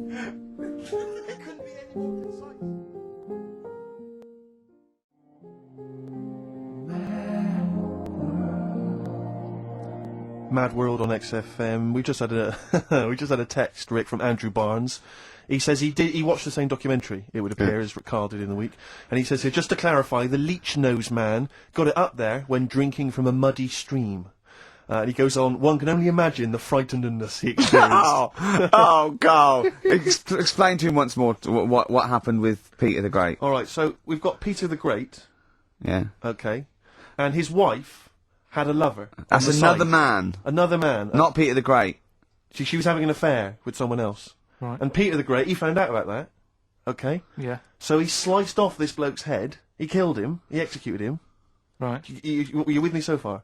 The fella who Oh, she Jesus. she was seeing for a bit. Yeah, there's only two fellas involved. There's two here, people though. involved. One's Peter the Great, the other one's Right, not. right. The guy that's not Peter the Great, Derek the Terrible. Derek the Rubbish, Yeah. right? He's having an affair with Peter the Great's missus. So Peter the Great slices off his head, puts it inside a jar of alcohol to preserve it, and puts it in his wife's bedroom. So every morning she wakes up, she sees her dead lover's head. You'd have thought he wouldn't have wanted to remember, wouldn't you? Oh. Best bury the head so she don't remember. Well, it was a reminder so as not to put it about. And did it work? Oh, I don't know. I love that. Again, that to me is an amazing thing to do. And you go, did it work? I mean, you've got quite an interesting mind, actually. I mean, you are, in some ways, really, really bright and intelligent. I love the way you think. You're one of the cleverest blokes in some ways that I know. Hello, it says I've got common sense. Well, yeah. And that's more important than knowing about, But it's goldfish and that. It's like you follow the subplot, which is quite an interesting thing, do you know what I mean? It's like, you tell you a story, you'll always pick up on something that I didn't even think was an important bit. It's like you're looking out of the window all the time. So what's important about that head thing? What do you mean? The head in a jar. It's a grotesque thing to do. It shows ego, power, cruelty, and revenge. Although I think it probably did work, because he is called Peter the Great. Yeah. So you'd assume he got it right. Yeah. I don't see how you can query that. That's the sort of facts you give us. You see now, you're on the other side of the fence, and you've got questions, just like we've always got questions. No, but in Carl's thing, it would have been, turns out, some weird happened, right, and he was still alive. Yeah. And so she was still having sex with body, and his head was watching. Yeah. And Peter the Great didn't even know. See how he's perked up? I understand what you're saying. Now I've learned some other stuff, so I'll see if I can, educate you a bit before 3. But I want to know. See what? I'll tell you what education I want. I want to know what sort of things I can buy this weekend. Butt plugs. No. Have you got any adverts? Oh, yeah. 104.9. Right, Carl. This is where he shines. This is where Carl gets. This is what Carl gets Mondays off for. Yeah. Okay, Carl. What is it? You want to explain this? It's the bit when I'm in a film and sort of edit me into it, so I'm like an actor in a major film. Yeah. We've done Kes, we've done One Flew Over the Cuckoo's Nest, Shining, stuff like that. Mm-hmm. This week, it's A Few Good Men. Brilliant film. Brilliant film. With Jack Nicholson and that. Yeah. So you listen to this, and will we give the question later on? Probably. Let's give it after this. All right. Yeah, we'll give it after we've All heard right. the clip. I haven't really got one sorted, but I'll think of one whilst it's on. So have a listen to this, take everything in, and then the question at the end. So it's a scene where it's a court case. Yeah. All right. All right. All rise. Call your witness. Yeah, he's just coming now. All right, Jack. Colonel. What? I'd appreciate if he would address me as Colonel or Sir. I believe I've earned it. Defense counsel will address the witness as Colonel or Sir. All right. All right, Colonel. Bit smart today with all the army stuff on. You ever served in an infantry unit, son? Nah. Brother did. He was in the army. Got kicked out though, because he went for a packet of fags in a tank. Weird that, isn't it? No, it's not. It's tragic. I won't say it's tragic. I'll show you something tragic. I always carry this book around with me. I always show it to people. It's got like the top 50 weird people in the world in it, right? It's all sorts of weird stuff in it. Look at this one here. It's a fella, right? He's got 2 heads. And the weird thing is, right, it's the top 50 weird people in the world. He's at number 50, he's got 2 heads. Right? Makes you wonder what's going to be at number 1, doesn't it? Are these really the questions that I was called here to answer? No, but look at it. Imagine if you were his mate.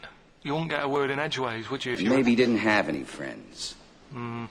Probably right, they say, don't they? They say 2's company, 3's a crowd, so... Please tell me that you have something more, Lieutenant. Yeah, I got loads more. For this fella at number 36, look at him. 3 legs. Little fella with 3 legs, right? Guess what his job is? My answer is I don't have the first damn clue. Well, I'll tell you. He's a juggler. I beg your pardon? He's a juggler. This is ridiculous. I know it's ridiculous. You're probably thinking what I'm thinking. Why wasn't he a footballer? Be great at keep you up, isn't that? I'll answer the question. You want answers? Yeah, it's just that I'd like to know the truth. You can't handle the truth! Gentlemen. Well, I've paid for the book, so I think I'm entitled to know why. I don't give a damn what you think you are entitled to! You better get somewhere fast with this, Lieutenant. What about this one, then? This lad here, he's 12 years old, he looks 48. What do you think? No. Why not, though? You said you didn't want to know any more about the juggler. You didn't say you didn't I want to know know any what more I about said. I don't have to have it read back to me like All I'm... right. Lieutenant, do you have anything further for this witness? Well, just wanted to know if you thought Mr. Webfoot at number 42 should have took up swimming, but... Absolutely. Yeah, you'd say that now, wouldn't you? Forget it. Well, I don't know what to say, really. That's Karl Pilkington in the film A Few Good Men with Jack Nicholson, acting alongside Jack, and I have to say, giving him a run for his money. I think Karl is a really good actor. I genuinely think that. Should we put him in something? Yeah, definitely. Okay. Right, what's the question? What's his forte, do you think? Just sort of playing that sort of stuff. Okay. Deep stuff. Yeah, okay. Yeah, So we can sort that out. Think of a question there out of that little lot. You've not got one? Well, I've got what. It was at number 36, whatever it was. What was it? Don't know.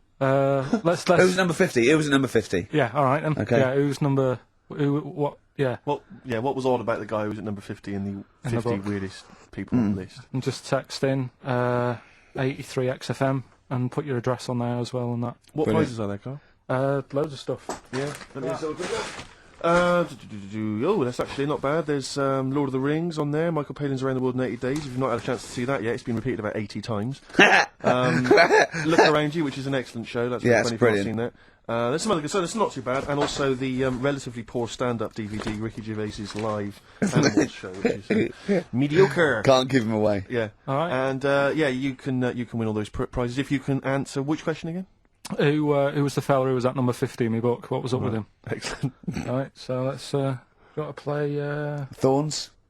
some Thorns. Yeah? That's the most beautiful track I can't get enough of this. You'll love it. You'll love this.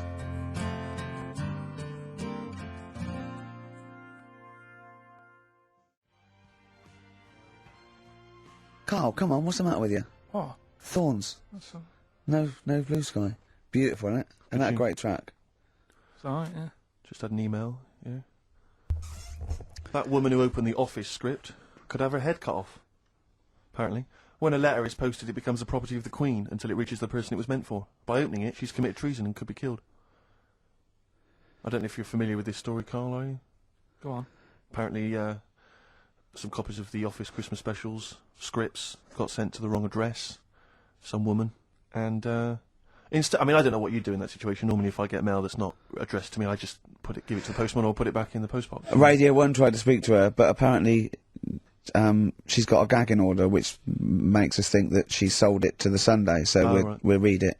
We'll read the plot of The Office tomorrow in the Sunday papers, which ruin it for some people. Ruin it for a lot of people, yeah. But the other thing is, I mean, if it was sent to her, obviously her name wasn't on it. Oh. If that's true, in which case, I think that's quite a serious offence, isn't it? I would hope so. I mean, I would hope that, if I sent something in an envelope, it was... But the BBC, the BBC, thinks that because the person they said it was meant to be sent to got his, he thinks maybe that's an excuse. Maybe someone gave her the script and said, don't say it came from me. Yeah. So, I don't know, maybe she's protected someone, I don't know. Yeah, well, I mean, if that is well, the case... either way, don't sell it to a newspaper. Well, It's just the kind of mercenary nature of it that I loathe, you know? It's the fact that it's only just now makes me wonder if she had it there lying around in her house and someone said to her, well, why don't you go to the papers? Yeah. Try and flog it.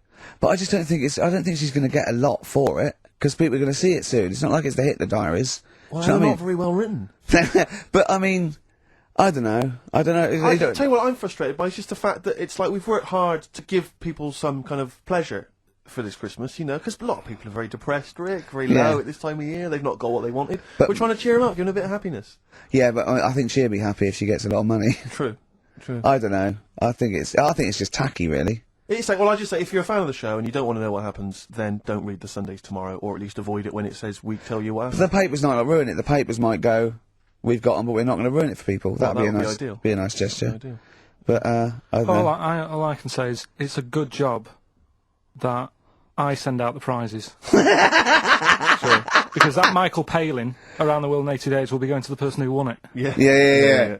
And if someone else receives it, they better not try and, do you know what I mean, keep it. It should go to the winner. Yeah, exactly. That is a very good point. So, be warned. Don't open things that weren't addressed to you. Yeah. Pandora's box. There's some sort of lesson there. Yeah.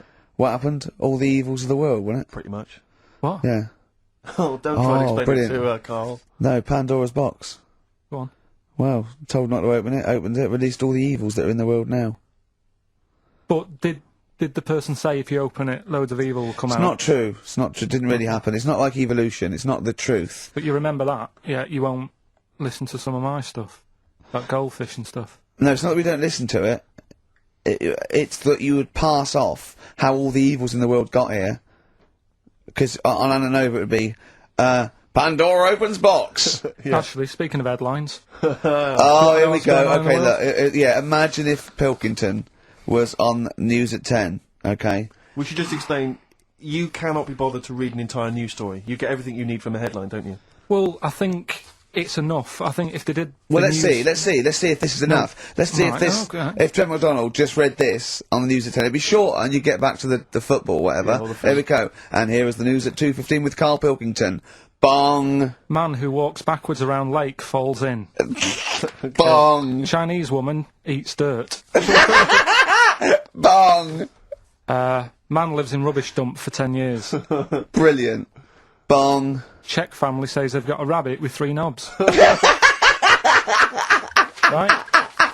Right. Done. Sorry, can you just read a little bit more of the Czech family with 3 knobs?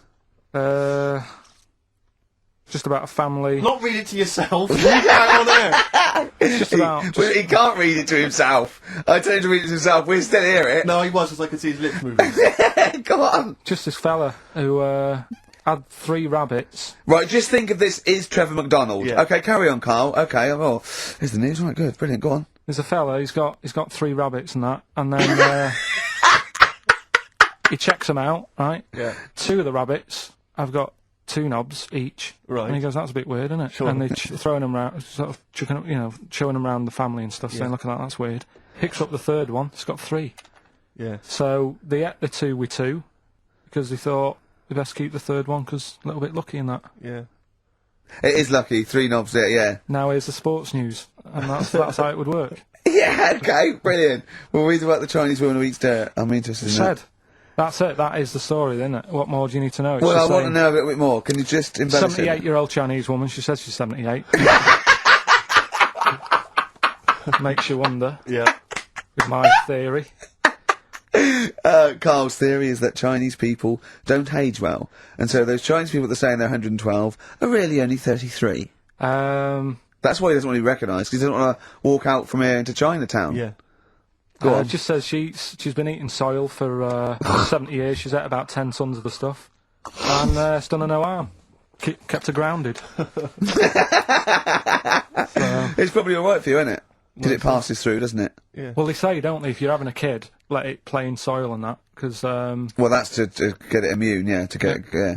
But lots of, like, things with sort of, birds and reptiles sometimes swallow, soil and, stones, because it grinds up stuff, breaks down cellulose for them. Doesn't do you any harm. Right then. One more fact from this book for you, Carl. Apparently, officially, the Second World War is not over. It's not actually over because there's never been an official treaty signed between Germany and Russia. So it's still going on. Interesting or not? Not as good as the monkey one and the woman who eats dirt. And the Pete the Great and that. Sure. But, yeah, it is over, isn't it? Isn't it, though? That's what I mean about you annoying me with stuff that you go, oh, that's interesting. I don't think that is interesting. Okay. Okay. There was, what was it I learnt? What was it I learnt? Think of that as a question. Well, we're all trying to figure that out. Yeah, go on. Leonardo, DiCaprio? The painter. Da Vinci. He could write with one hand, draw with the other at the same time. Right. Yeah, that's good. It's alright. That's interesting, isn't it? Yeah, it's alright. Well, if you have an interesting fact for Karl Pilkington that you think he might be intrigued by, email ricky.gervais@xfm.co.uk. What have we got coming up? What have we got coming up? More education stuff. Some good tunes and that. Yeah. And bit of Outcast. Yeah. 104.9, I'm Ricky Gervais, with me Steve Merchant, and over there, Karl Pilkington. Now we've got a new feature. Well, I don't know if it should become a feature every week, Rick. I'm not sure it's got legs for that. No. But maybe in the absence of Rockbusters. Basically, I was looking through the pigeonhole, and we got a lot of stuff sent to us, a lot of junk, stuff we don't really want. Yeah. And a lot of people, for some reason, they send us... Begging letters, a lot of that. We get sent a lot of CDs by people, bands, artists, who have not yet been signed. Maybe they've knocked something together in their bedroom, they got a band, and they just, for some reason, they want our feedback. They want us to sort of give them some thoughts on what they think, where they're going wrong, stuff like that. And I just thought, I was having a clear out, and I thought, why not just give them a little chance, Yeah. Just throw them a bone, Rick. Honest critique? Honest critique of some of the artists that sent us stuff. Okay, go on These are then. bands that have not been, they've not got a record contract. This is exciting. Okay, name the 3 bands Well, I'll first. tell you, no, we'll go through them individually, and I'll hear a little snatch, and then I'll get your opinions, both from you, Rick. I know you've been in the music business, you've got a good general knowledge of music, you've got good taste. Big time, and big also time. Karl Pilkington's views as well. Yeah.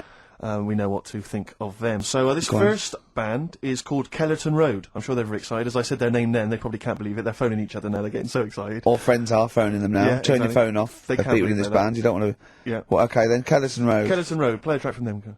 And looking on the back here, there's 6 of them in the band. They all pretty much look the same. They've got the long hair, the usual sort of look. What do you make of them, Rick? Alright. Yeah? Quite like that? Good, yeah. I mean, bit generic, the chorus was a little bit simplistic, but I like good production, good Yeah. good Reminds you of musicianship. something maybe like the Thrills, that sort of thing? Yeah. I mean, yeah, good. Jukebox or junk box? What's a junk box? I'm just trying to make it sound snappy. Jukebox or junk box? Don't. Because you haven't got it. Don't ever... Stick to what you're good at. Okay. What, being sexy? Just sort of watching Doctor Who and stuff. You like that, don't you? Yeah, I love it. Okay then, right, what's the next one? So, well, let's just ask Karl Pilkington's opinion. Karl, what were your thoughts? Yeah, it's alright. Yeah? Yeah. That's it, is it? Yep. Is that why you're no longer right for the enemy? Go on. So what's this next one you've got for us then, Carl? Toffee. Toffee. It's called Born Depressed. Oh dear. Brilliant. Is it about you?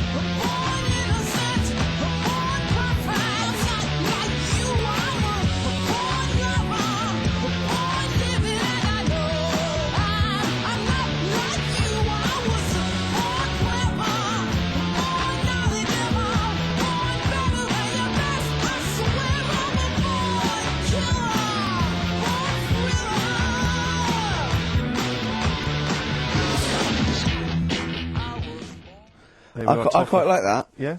That's sort of bit glammy, bit underground. Yeah. What do you make of the name, Toffee?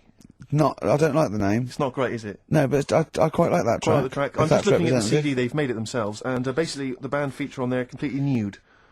Oh. What do you Well, we know what we think of that. What do you think of that, Carl? I'm not happy with that. Let's have a look, though. Have a look there. That's no point, is it? There's quite a lot of blokes and there's one naked lady. Oh, just having a look, though. Just. Yeah. What are you looking at the blokes? What are you looking at? Why are you looking at the blokes? Let's Knob. Just having a look. But you look at the knob. I can see by the way your eyes are I'm looking. looking at the woman's knob, though. Well, she won't be happy with that. No, that's a bloke, Carl. Yeah, that's where you've been going wrong. Yeah, that's the woman. Yeah, Yeah. that's what I was looking at, that one. The woman's knob, so that's alright. Yeah. Good. So Rick, hit parade or shit parade? I don't know if it's going to be. I don't think it's going to be a hit yet because I haven't got backup. But I think we're looking more about whether they get A record deal. Do you think they deserve one? Yeah. Yeah. Thumbs up for both of them. Okay, well excellent. done. All right, well done. And Carl, play the last one then. What did you right. make of it? Sorry, we didn't ask your opinion. We weren't interested. Like to see him on CD UK. Just like that on the CD cover. Okay. Okay. And this Right. last act, I think, is this right? Picture Centre? Yeah. Picture Centre.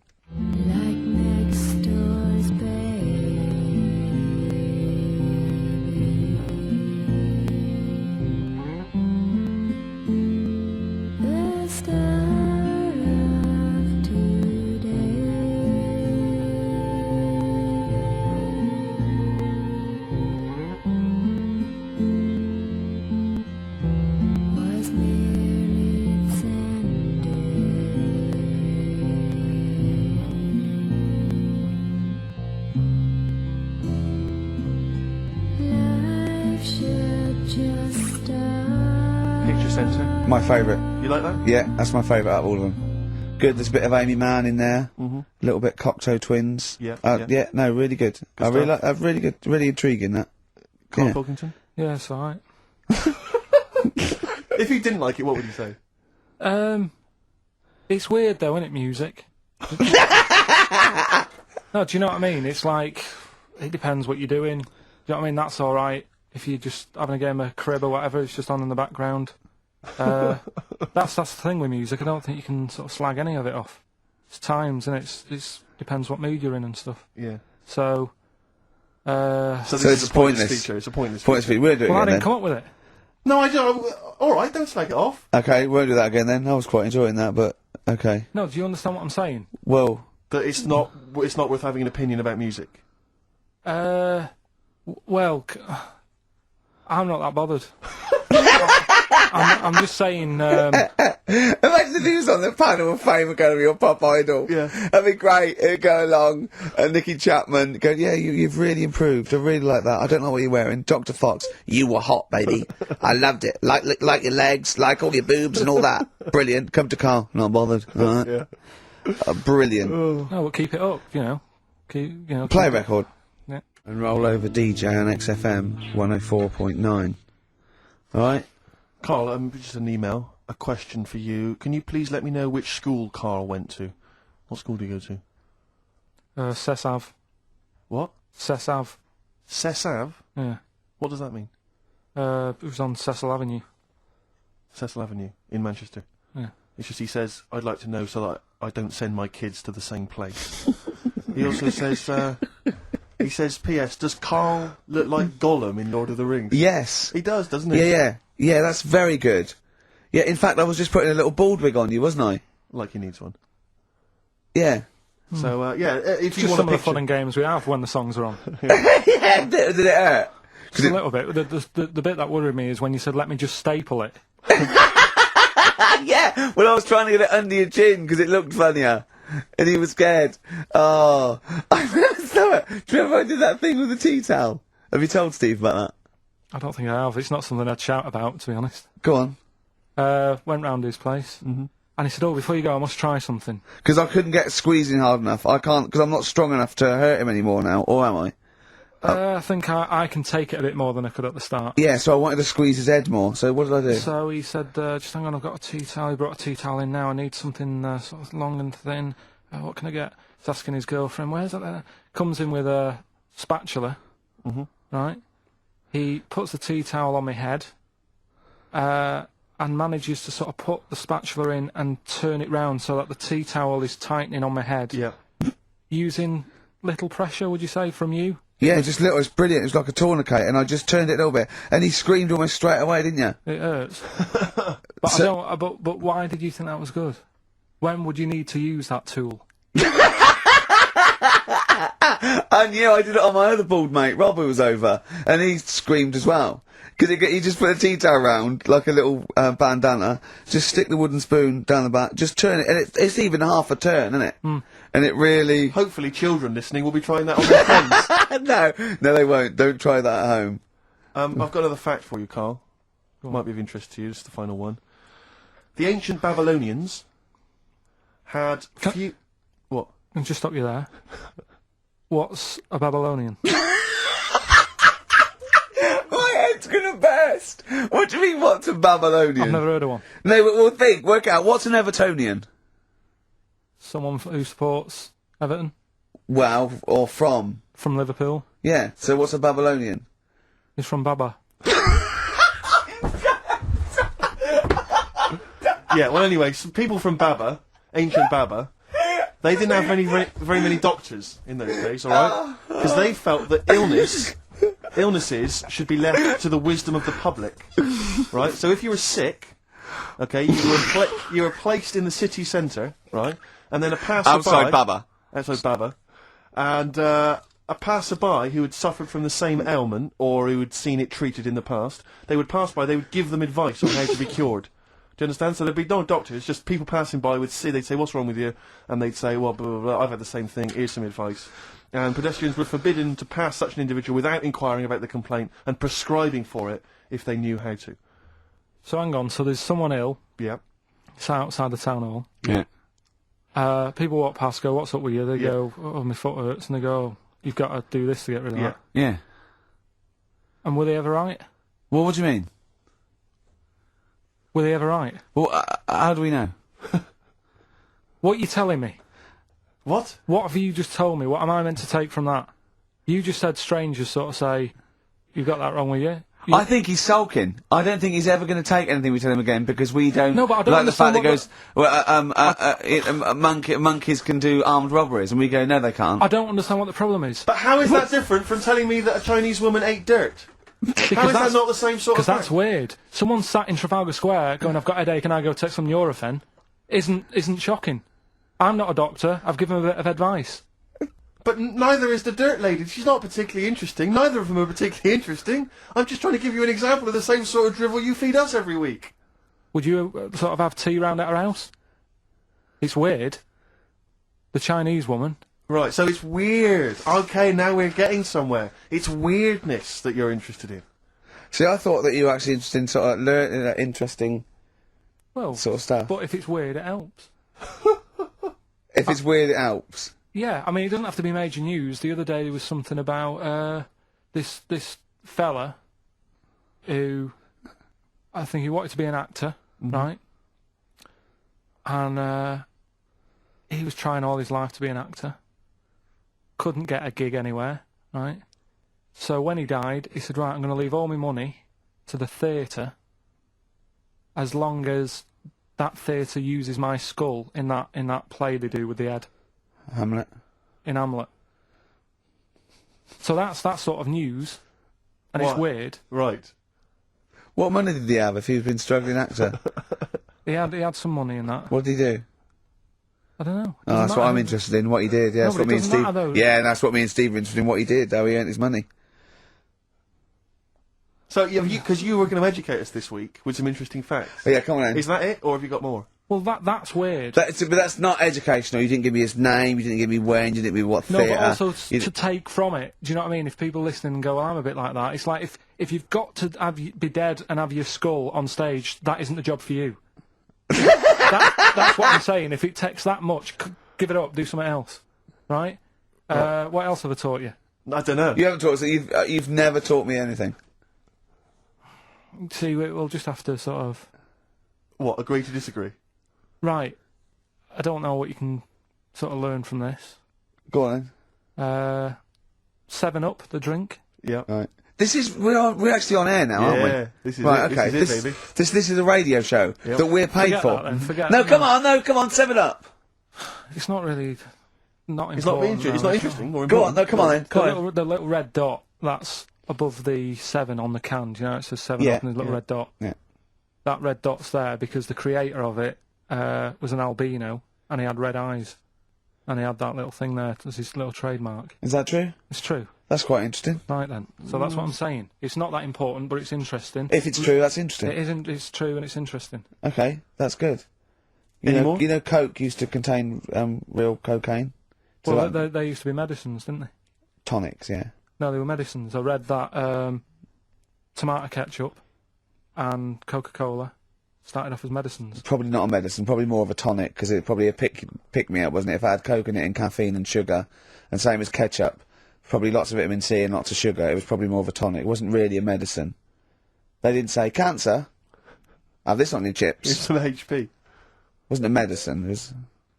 Well, it was kind of. All right, okay, let's agree to disagree on that particular one. Okay, all right, yeah. Is that it, Carl? What else? Because you've Any been other educated facts? this week. You've given us the 7 Up thing. Okay. I've told you about the goldfish. Not really, but yeah. You didn't say anything about goldfish. This is your fact, right? You know what? Goldfish might have longer memories than some people think. That's not a fact.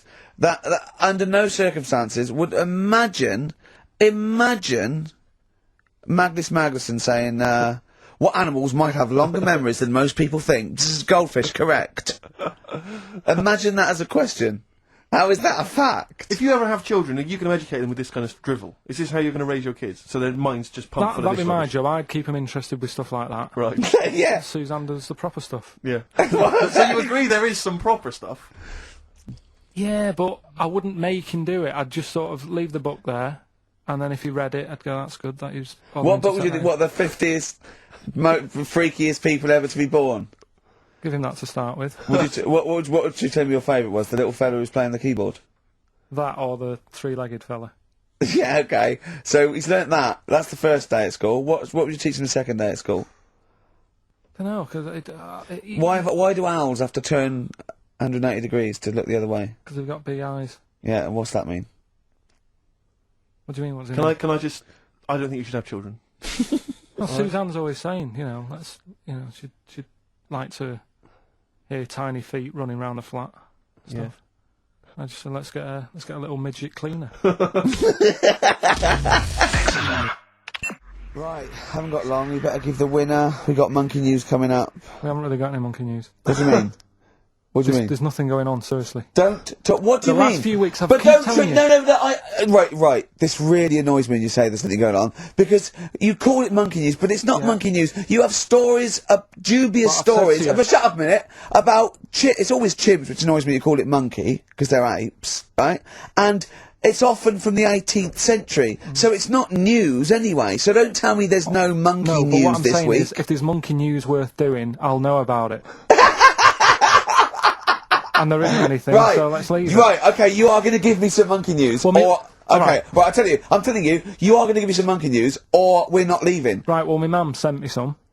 Right. I got a little letter from her doing the usual sort of stuff, telling me what she's been up to and that. It was a little thing about somewhere in Lincolnshire or something. Right, good. Do a bit of monkey throwing. What do you mean? Because some fella got attacked by one once.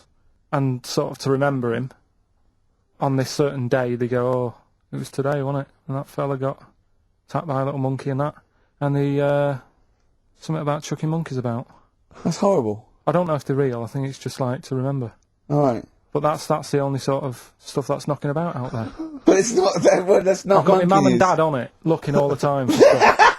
Yeah, there must be more monkey news than that. There isn't nothing. I mean, there's bits and pieces. There was a bit about Donna Rare, how when she has a kid, she's going to let a gorilla look after it for a week or something. But apart from that, it's dead out there. Well, I don't know what that means. She's well, that's it. Apparently, Well, it's not true. She's not going to let a gorilla look after a child. No, it is. Apparently, a fella works with them or something, and this is rubbish. It's not rubbish. How can she let a gorilla look after a baby for a week? Well, forget it. Sorry, have you ever heard her speak? Can I just give you a little fact here? Someone's emailed in for you, Carl. They've sent an interesting fact for you. I think you're going to be interested in this. Don't read it on the email. Let me read it for you. I think you'll be excited. An interesting fact from Carl. That's from Toby. He says, Attila the Hun punished some fella who annoyed him by cutting off his arms and legs. You'll love this. And stitching his arms back where his legs should be. And vice versa. Look at his face. Look at a little smile that's just cracked on his lips. That is the kind of fact you've been waiting for all day, isn't it? So go on, again, so... Attila the Hun, right? Some guy didn't like. He cut off his arms and his legs, and he stitched his legs on where his arms should be, and his arms where his legs should be. Look at him looking at his body, trying to picture it. Yeah. Okay, I'll let it sink in for a little while, then I'll ruin it for him. Carl, what are you thinking? I'm just picturing it. Well, he would have died. It would have been tokenistic. There's no way that person could have lived through it. So, it was just for the Hun's fun. He probably put him on a stick outside his gate or something. There's no way in those days that he could have gone through complete limb amputation and... So would he have wore a jumper for pants? Who's the winner of the competition? From Walthamstow, it's Joe Ogden. Well done, Joe. You got the correct answer, which was what? The fella with two heads at number 50. Number 50. Is that it? Are we off? Yeah, that's it. Yeah. Right. Cheers. More of the same drivel next week. Bye. Bye.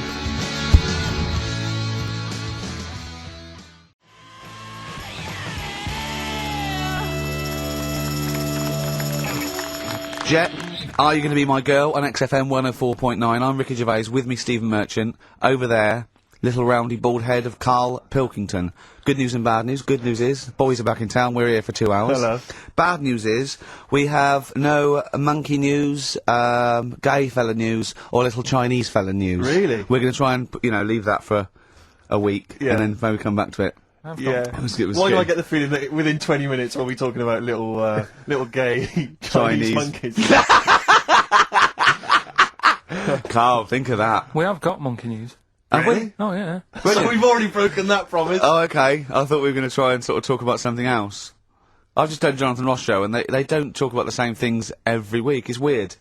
It is weird. But, or, as Carl says, weird innit? Yeah. So, gave this show about 5 plugs. Nice one. Yeah. So, I think we'll get upward of 800 people listening. Oh, double. For the first 2 minutes. Yeah. And then turning back. They're already switching over. I'd have thought so, yeah. I spoke to my friend yesterday. He's a little bit of an odd fella, and he said that for his own amusement, he had an iPod in his car, and he bought a little sort of transmitter, and he could transmit the music from his iPod to sort of just beam it, kind of as he was driving along, to sort of passing cars. What do you mean? It's Make weird. their radio play it? Well, but if they had it in the right frequency, yeah. I mean, pointless, completely pointless, but not dissimilar to this show, I imagine, in terms of the number of listeners. Yeah, but I was going to say, what's the chances of people having this frequency on? Absolutely pointless. So it's probably about the same, yeah. Do you know what it reminds me of? When I was young, I wanted to get into radio. I was excited in radio. When I was sort of in my, I don't know, I was 11 or 12. My friend and I, we got a little mixing deck, and we used to host our own radio show. Brilliant. From his bedroom. We didn't have a transmitter, so we'd put some speakers in his front garden, in some bushes, and sort of broadcast it to people who were walking Again, by. probably over the week more listeners than this show. Almost certainly. Yeah, I love the idea. It never happened, but I always was hoping that maybe some girls would just come by and just like sit and listen. These guys are great. I don't know where these sounds are coming from. It seems to be that bush, but or Noel Edmonds coming along going, who are these guys? Yeah. Can you get them on my breakfast show? Can they stand in for me when I go on holiday? Yeah.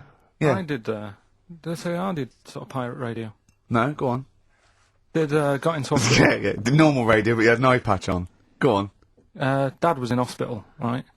And he was having some operation done, right? And went to see him. and didn't have that much to say to him, right?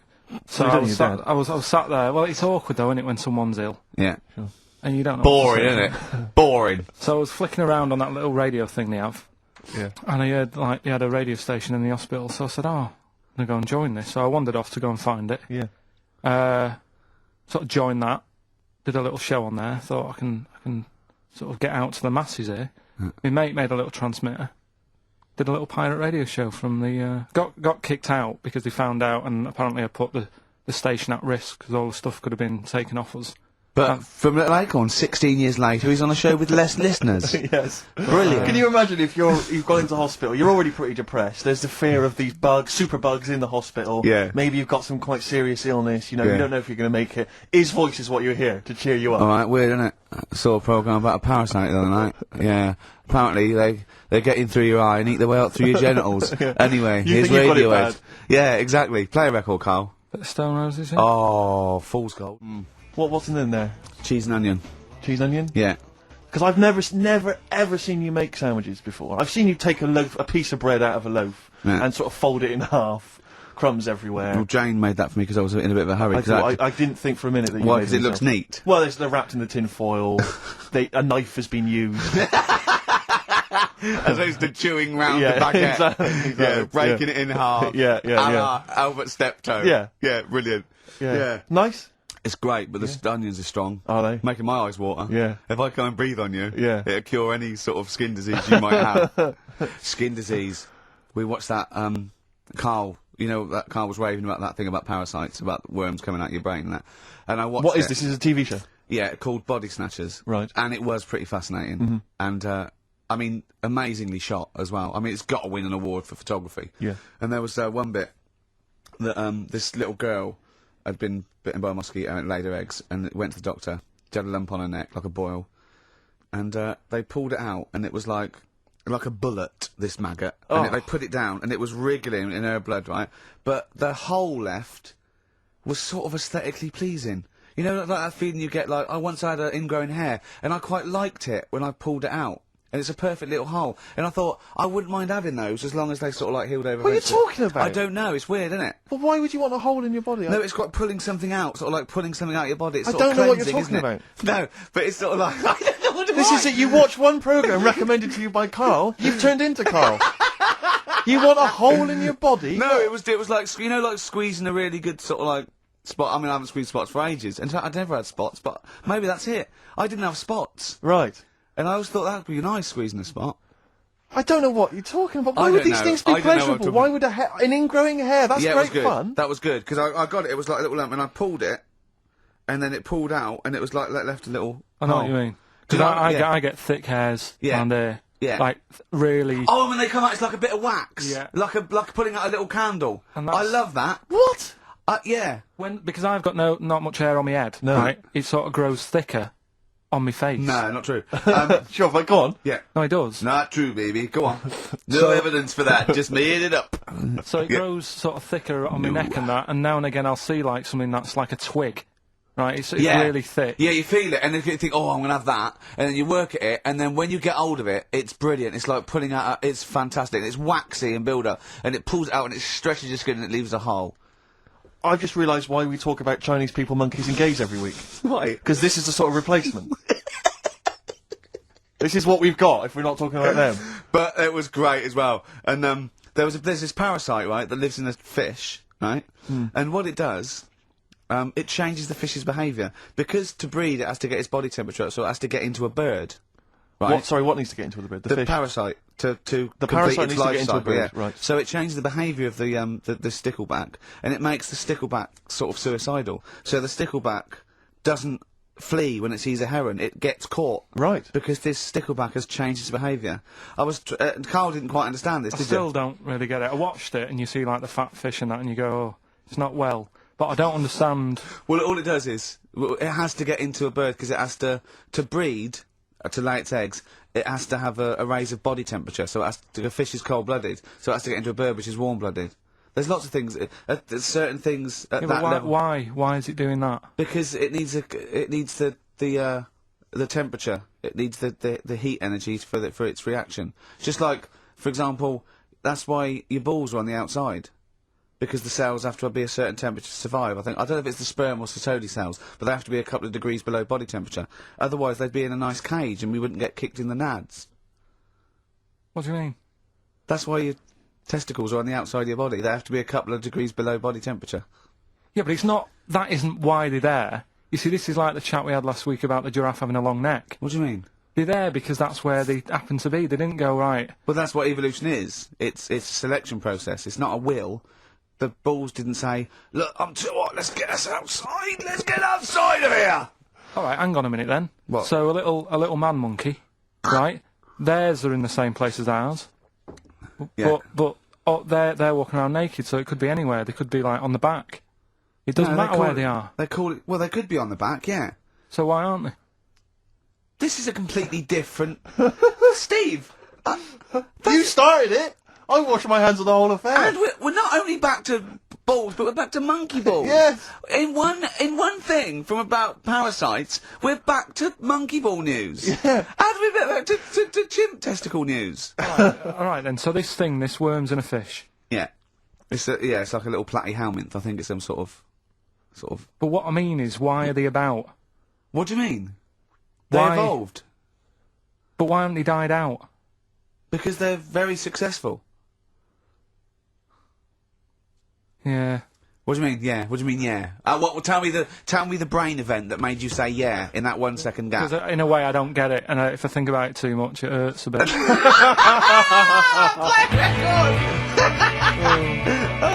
They've just been around for years, Carl. Yeah. Like Cliff Richard or something like that. Yeah. You know, they're just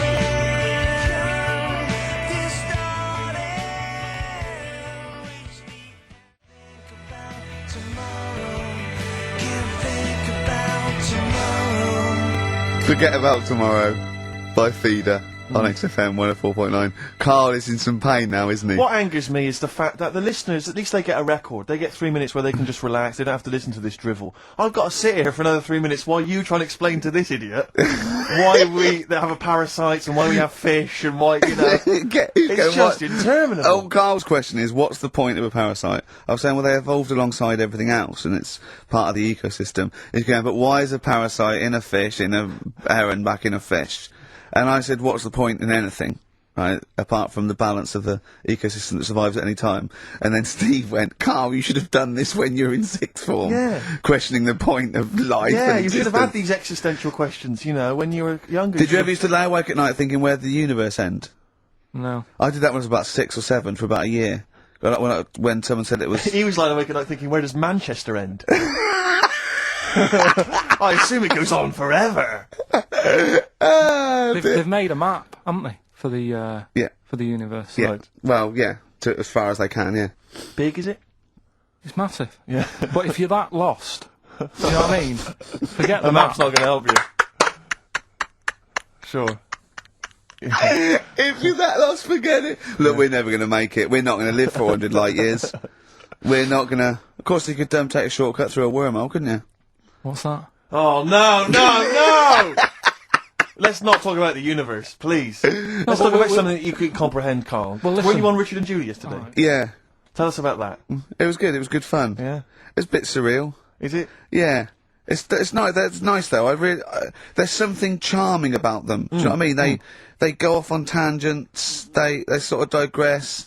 They suddenly think of something. She suddenly go, oh, my jumper's itching or something. You know. Yeah. And it's quite charming. It's not annoying at all. Yeah. And I'd never seen it through before. And I hope I didn't insult them because I said it was like an adult Blue Peter. Right. But in what way? Well, they had a Christmas wrapping competition. Right. Then they had a Christmas wrapping competition. And then they had that wasn't them doing kind of. Then they had what the French people are like. There was didn't quite understand that living in France. Then they had a woman who relived an Elizabethan Christmas. The bit that made me laugh was she was sort of announcing this through an Elizabethan microphone and PA to all the people sitting round dressed as. I'm a bit confused. Like, this sounds fascinating. It was good though, and at the end I said, next week I'll be washing a tortoise and that. Yeah. And the producer said, if you do want to make something for the show, we'll definitely feature it.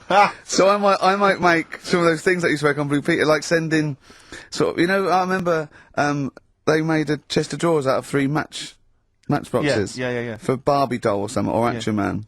I seem to remember them showing you how to make a dusty bin once. What, on Yeah. Blue Peter? I made one. I remember making one. Really? Yeah.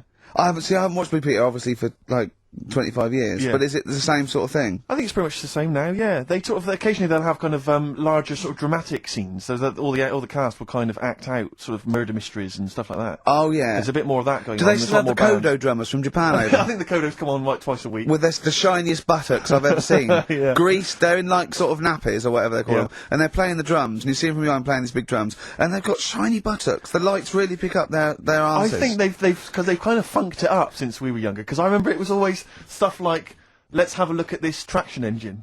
Yeah. Or let's drive some traction engines, one very small, a slightly larger one, then you need a really larger one, and we'll just drive them around the studio No, for a so bit. you're going up Nelson's column with Shep. Yeah. You might die, you might not. But I always wondered if perhaps the people in charge were not perhaps down with the kids. When they was like, what are we going to do this week? Let's have a look around a traction engine. Exactly. That's what the kids of the early 80s want. But they did used to sneak in education, whereas Magpie, that was just like funky people who were sort of really in the 70s. Never watched Magpie. No, I know watched I got it wrong as well. I did used to watch it, but I used to watch Blue Peter. I think I was conned. I always feared, because see, with the Blue Peter, I felt like I was learning something. I imagine on Magpie it was just, Mr. T came round or whatever. It was a lot more cool, was it? It was a little bit more cool, yeah, and a lot more throwaway, and it was sort of like, Magpie was sort of like Looking. Right, on telly. Yeah.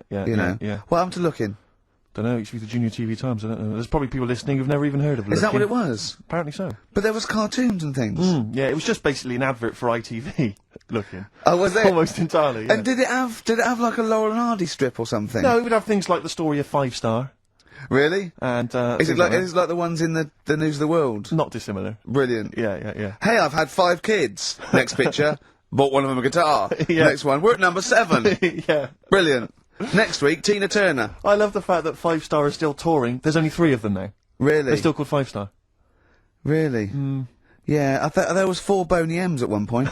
Tribute acts, that each one of them had a... And then there was a 5th, who was someone who wasn't the original member of one of the Boney M's, who set up a splinter group. It was ridiculous. Yeah. I don't know how many there are now. I was thinking, what we should do on this show as well, is have a doctor. Right, just sitting in the you're corner. worried about your health? No, just so when Carl says, why are your bollocks there? The doctor can now go, well, let's ask doctor. Right. And he goes, they're there because I don't know. And we need a Is vet Dr. as well. Fox available? we need a doctor, probably a vet. Some sort of vet, or a naturalist would be good. And what else? Oh, and a physicist or something, or an astronomer. What do you think, Carl? I'd love that. Would you really? Yeah. Is there any doctors listening? Of course there are, as if a doctor would listen to this. If you are a doctor, I want a qualified doctor. I don't mean someone who's in their 2nd year at medical school. We're not interested in that. Right, a qualified doctor, a GP, or any specialist, and you maybe want to contribute regularly, give us a call. Yeah. We'll even give you a special phone line and stuff. Yeah. Not for now, though. We're going to get a lot of mentalists, aren't I we? would adopt a nom de plume, an alternative, identity, because your patients are going to flee if they find out you listen to this. Exactly. tribe. What's the phone number, Carl? Well, they might as well just email in with the number, mightn't they? That's because you don't like answering the phone. No, I just think it's a better way of doing it. Okay. How can they prove they are a doctor? Just, Go on, Carl. Something to do with, Go on. Go on. Something to do with... What thing could they say that we'd say, well, he's definitely a doctor, or we wouldn't know that? Think of something. well, I'm not a doctor, so... We're on the radio, Carl! When we No. ask you a question, you've got to speak!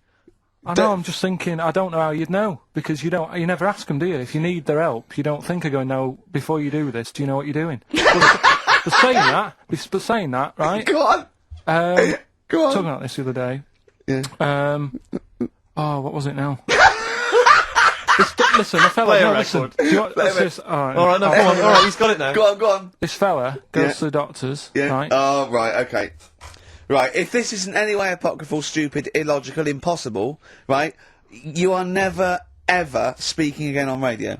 So make sure this is at least possible. I'll tell you what, I'll even give you improbable, but possible. So if there's anything that breaks the laws of the universe, or logic, okay, that's all you have to avoid.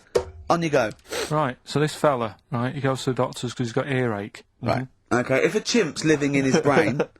Go on. Go on. So he's got earache, he's sat in the waiting room and his ear's all bunged up and it's hurting a lot and what have you. So the doctor comes out and he goes, right, And because his ear's all bunged up, he doesn't hear it that well, right? So he thinks it must have been me, right?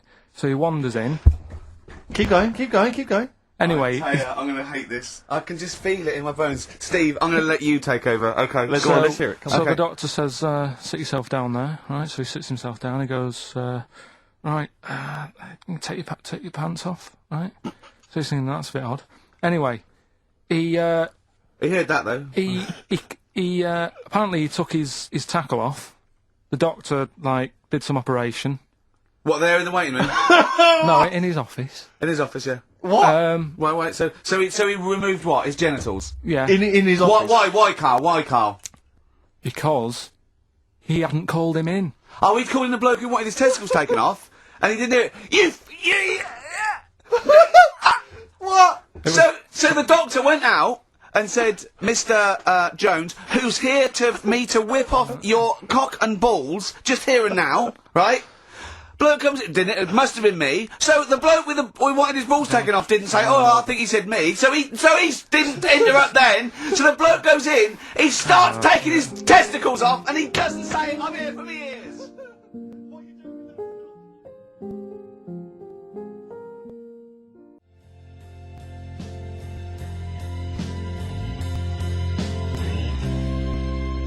It's the new single from Snow Patrol and Run. That's brilliant, isn't it? It's good stuff. On XFM 104.9. Rick. Go on. I'm about to say 3 little words to you that I've never said to anyone before. Go on. Karl is right. On what, though? From Reuters, someone's emailed in. A Brazilian man who went to a clinic to have an aching ear checked ended up having a vasectomy after mistakenly believing that the doctor had called his name. He had gone in there, entered the vasectomy room when he was called. He was called by the full name and yet thought it was him. But the strangest thing is that he asked no questions when the doctor started preparations in the area which had so little to do with his ear. He later explained that he thought it was an ear inflammation that had got down to his testicles. And the fellas came off. Extraordinary.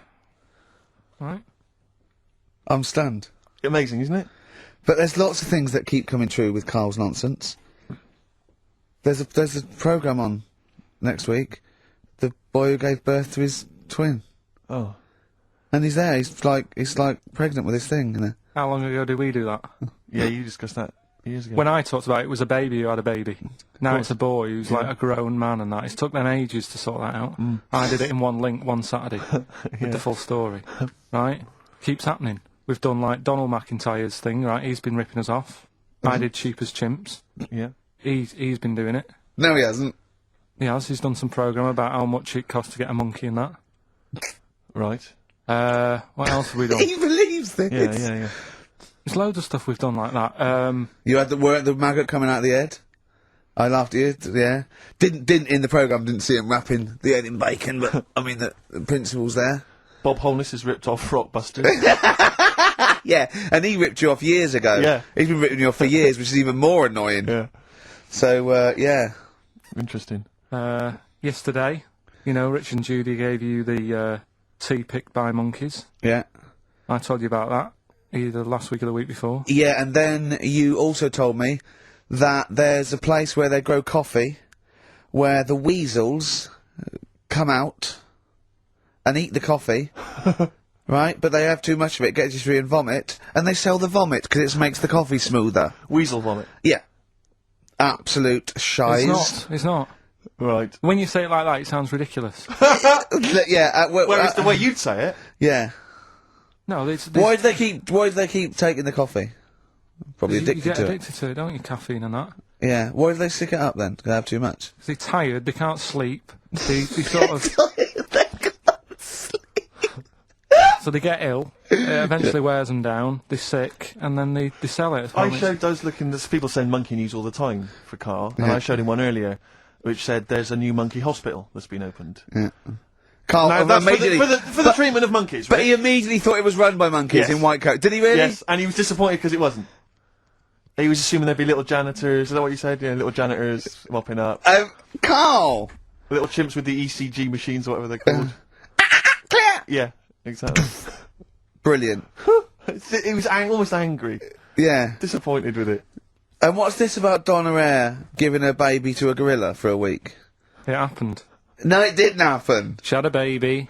They went on the honeymoon. They left it to a little gorilla to look after. Don't talk! Absolutely, don't talk! Oh, God! Again, there's people online now, so they can have a look at Anna Nova. Do you want to give some stuff away? Do some. He believes it, and that's it. But the more these things sort of like pop up, come true, the more worrying it is. The more worrying it is for everyone. Imagine if Donna Eyre had left her baby to a gorilla. It's it's libelous. You saying that? It's libelous. It's not. Well, someone will send it in a bit, and then you'll feel daft again.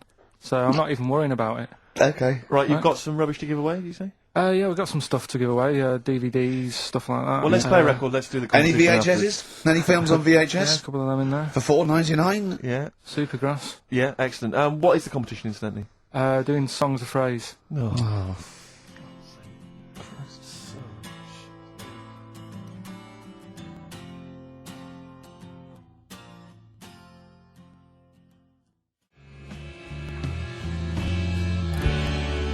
Supergrass, late in the day on XFM 104.9. There's too much to get through here, Rick. Go on. There's too many things we've got systematically. Am I going to eat my words? Well, before that, you know, we get emails all the time. They're coming through all the way through the show, and I open them, and a lot of them, because everyone's contributing, it's brilliant, but we can't really absorb everything. There's too much coming through.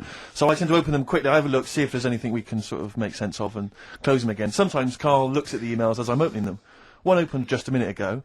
You saw his face? His face, yeah, what was it? His face was just stunned. He was just absolutely dumbfounded. It was like he'd just seen something extraordinary, right? And you closed it quickly? I did close it quickly. I'll tell you why, right? Always got to bear in mind how Carl's mind works. All he saw was the name of the band that this email was promoting. So all he saw, all Carl saw, and you can imagine how excited he was all he saw was Half Man, Half Biscuit.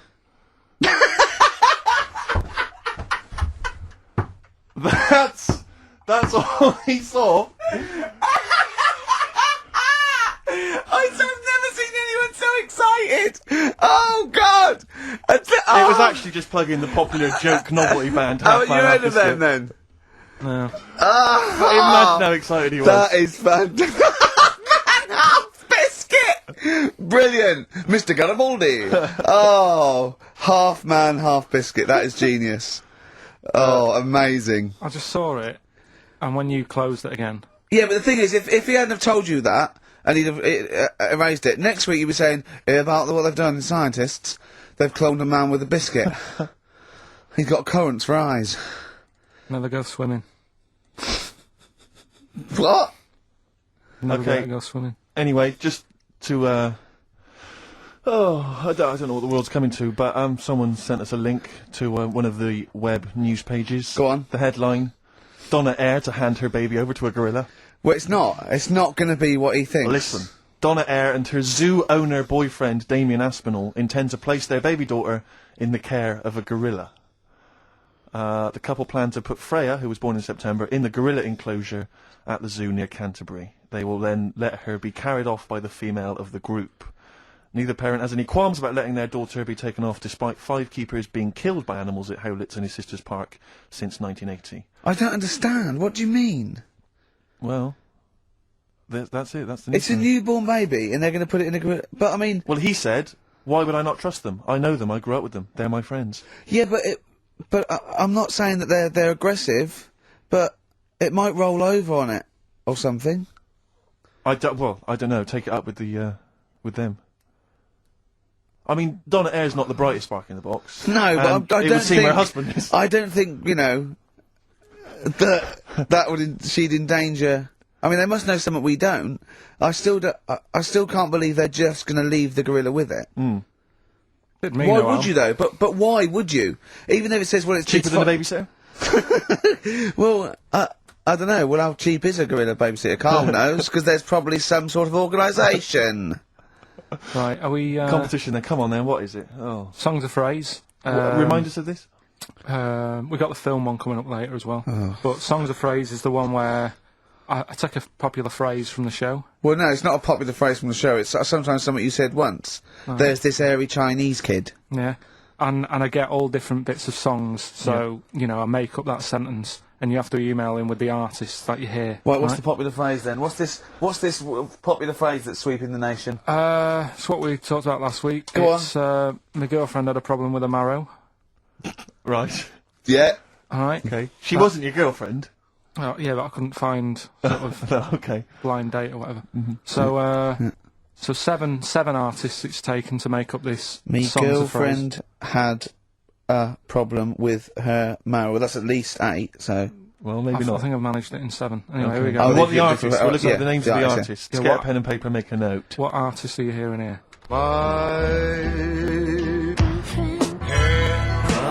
With her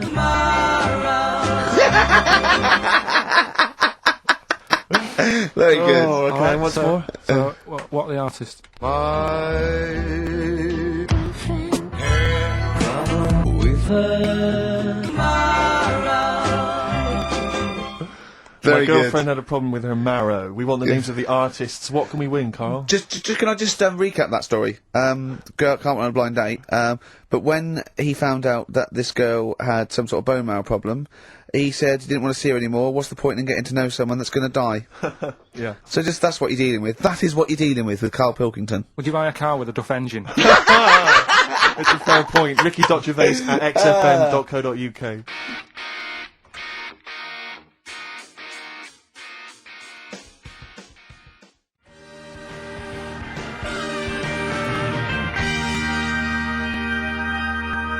Don't steal our son. The Thrills on XFM 104.9. I'm Ricky Gervais, with me Steve Merchant. Over there, Karl Pilkington. The man who believes anything. I think it might be a condition due to his little round head. It's sort of like, it might be a new condition that we can call cranial spherity. And because it presses on his lobes, and the only sort of upshot of that is he's normal in every way, but he believes everything he reads or sees on Anna Nova. Alright? Talking of which, Rick, I don't really follow the news. No. It's mainly boring, isn't it? Wars and stuff. Yeah. But I didn't know... Well, yeah. Well, it is a war. It's just it's all this nonsense before and after. When it's a war, it's it's in the middle of the war. You can watch it on telly. True. You get results. True, Do you know what I mean? Like, do you know what I mean? Yeah. Like a test match or something. But it's all this rubbish before and after. It drags on. This recent war seemed, I thought, just generally, it was better presented than the previous one. Because I remember Well, the first Gulf War, it was often during the night, and I Disappointing. couldn't stay up. Yeah, and stuff. because I think the American had rights to it, like the Tyson fight, so we had to get it at 2 in the morning, Exactly. which is annoying. They had their prime time in that, Yeah, and a lot of yeah. it was in black and white, wasn't it, when the bombs went in. When the bombs went in. So this no, time but there seemed to be a lot more colourful stuff. yeah, it's much better coverage. I think there should have been awards Yeah, well, I'd like for to see it. awards, So yeah. like Channel 4 won for cricket. Yeah, I mean, a few times as well, I was quite pleased to see they actually had footage of the bombs exploding. Yeah. from buildings and stuff. Yeah. No, good. Well done. Generally, good on you. Well done. Good on you.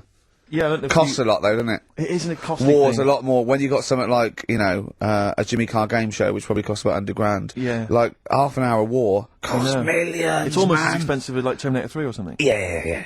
But I mean, But then, you got to have variety. Exactly. Sorry, Steve, you're talking, mate. Well, no, I just wanted to make sure you're aware that the World Elephant Polo Championships have taken place. I did get it. I You're aware think they of that? mentioned it on. Yeah, we won, didn't we? England won.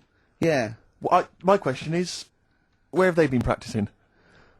I don't know. Do you remember ever at school anyone ever saying to you, "Are you interested in playing polo Do you, with reckon elephants?" do you reckon it was 5 blokes in pith helmets kept sneaking into a whipsnade? Possibly. What are you doing, lads? We're practicing. Get down. Yeah. Get off them elephants. Yeah.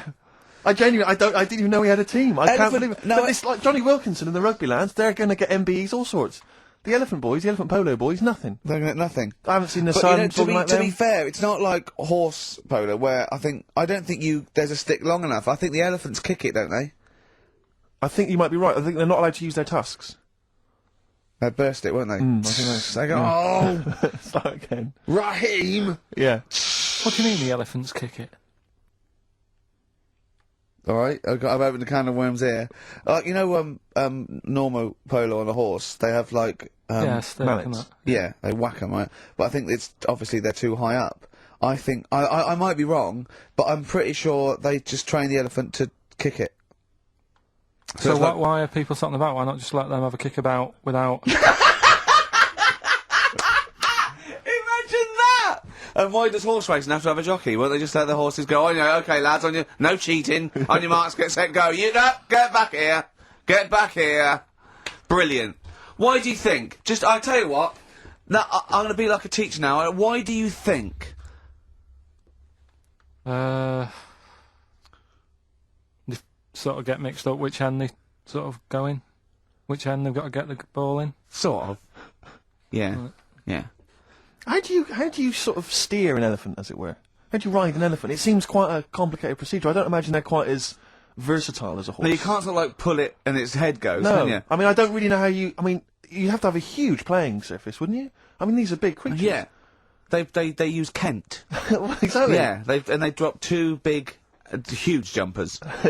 yeah. Either side, one in south of Kent, one in North Kent. Exactly. And it takes days. And is there like 11 on each team? Yeah, and one on the subs bench. Exactly. And it keeps breaking. The bench is broken. Yeah. Terrible. He's living because he's never getting chosen. He's never getting chosen. Yeah. When he doesn't turn up to training. Of course, and he's never going to forget. He's down the lake. Exactly. Down at the lake when they should be training, eating too many buns. Exactly. Like Gascoigne. Right, Carl, come on then. Oh, hang on, I just must tell you as well about Lord Admiral Nelson's erotic letters. Go on. They've been sold at last for £117,000. Sunday Mail? I don't know who bought them. Who opened them that shouldn't have? They got sent to someone else. To you. They were meant for Lady Hamilton. What are you doing opening them? Go on, then, what's he say? What's he got up to? It's interesting because they've printed a couple of the things he's wrote. Dear Lady Hamilton, a bit of a problem. Just the one hand. You might have to help me out on a couple of manoeuvres. Yeah, and the one eye, so I'm not appreciating the 3D. Exactly. I don't care where you put it. Yeah, exactly. Yeah, go on. You'll have to help me guide it in. You might as well can't stand tell. and go across the other side of the room for all the good it do me. Exactly. Go on then. Of course he ended up kissing Hardy, didn't he? Did he kiss Hardy, or did he ask him and he never did? Well, I don't know. I don't know about this, because I heard that he didn't, and it said kiss me, which means fact, and then I heard that he did say kiss me, Hardy. Hardy. Like, you know, because it was quite suspense. I don't know. Is it kismet, or is it kiss me? Kiss me Hardy. I think his final actual dying breath was no tongues. Yeah. I'm not sure. And someone went, kiss you what? Exactly, yeah. Maybe that was his nickname. My name's Smith. Yeah. You want me to kiss? Exactly. Kiss me hardy. I wouldn't have thought so. I'll kiss your lips and you'll be happy with it. But, I'll touch you, Hardy. But I'm not kissing it. Go on. A couple of quotes from there. This is him writing to Lady Hamilton, who he was having an affair with. I can neither eat or sleep for thinking of you, my dearest love. I never touch, even pudding. Well, I think we've all written a letter like that to a lady. That's a euphemism. Surely. That's like, I think that's, I haven't eaten, and by the way, I haven't even knocked one out. Yeah, exactly. You are going to get a sackful. Alright, Carl? You're the producer, is this alright? It's all euphemisms, I've not said anything wrong. Go on. Oh, come on, it happened in the 19th century. Yeah. We can talk about it, you know. Yeah. This is more topical than monkey news.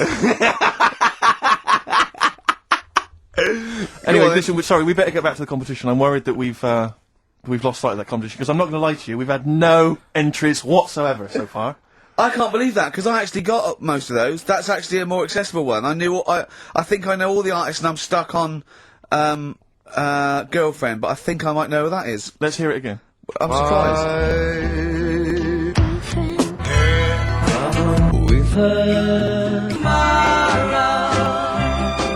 Now I think that's a pretty accessible one. An accessible quiz? Yeah, so no one's... Is the email up, or no one's listening? No, well, I think there's a little bit of that. But, I think we've accidentally closed down the texting. Oh. So if you're texting in... This don't is bother with that. rubbish. It really is awful, isn't it? Yeah. Just play it again, hang on a minute.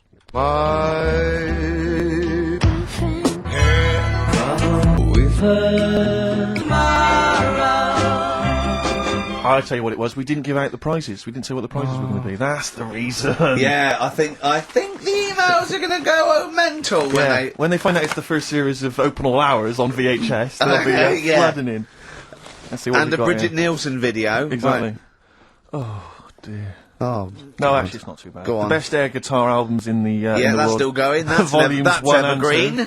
That'll keep running and running. Some kind of anniversary box set of a Doctor Who episode with a New small model one car. wants that, baby. I'm Alan Partridge Series 2. That's worth having, obviously, and Porridge Series 3. Okay, good. Not watched all of them on UK Gold, then them on DVD. There's something wrong with you. Right. So yeah, let's hear it again.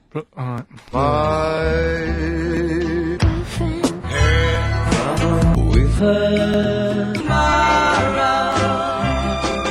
Just name the artist, that's all we want, just the artist. Ricky.Gervais at xfm.co.uk. Play a record. Ryan Adams? Yeah. Yeah, oh, this is absolutely fantastic.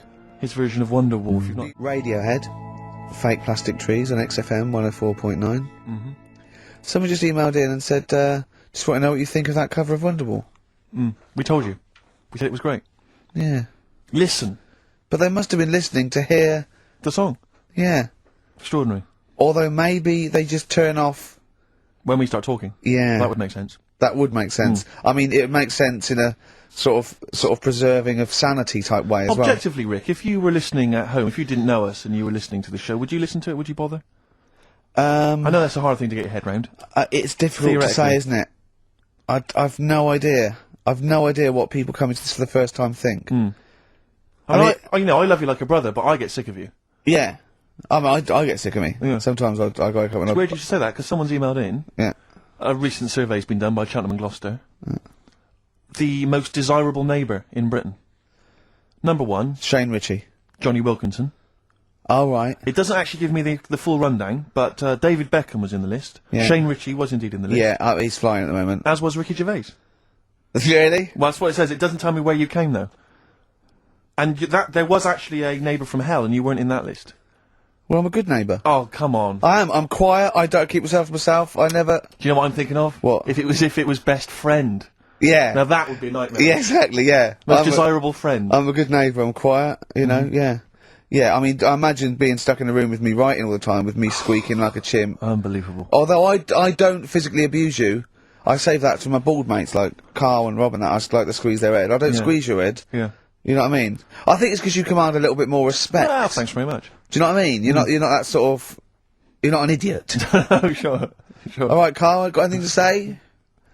Has anyone seen his picture in Heat this week? It looks fantastic, doesn't it? Do you know what Steve said when he saw that, Carl? Go on. He said, it has captured Carl. What do you mean? Well, you just look utterly gormless. In the picture. It's captured you brilliantly. You know how like a good photographer can do that? They can capture the essence of someone. That's good stuff. It's good stuff. Well, actually, I'm the photographer.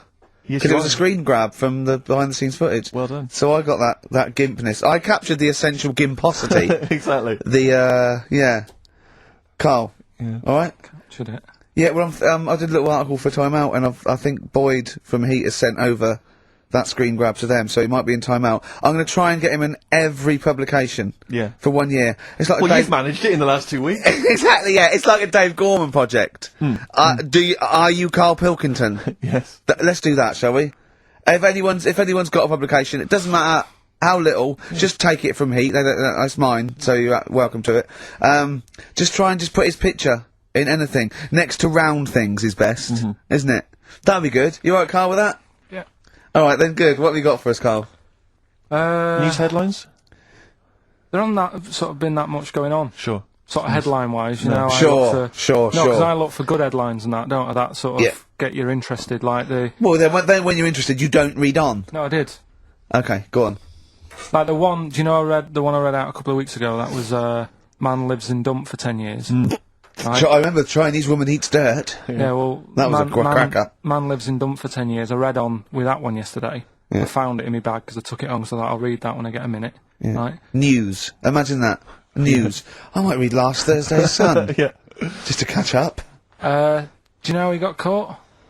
What do you mean how he got caught? He lived in a rubbish dump. Well, what's he up with lived that? in a rubbish dump. No one knew he was there, right? Yeah. He was living off food that had been chucked away. He said a lot of people chuck away stuff that isn't off, so you can survive on that.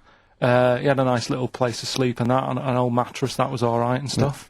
Got away with it for 10 years until he decided to celebrate bonfire night with some fireworks. Can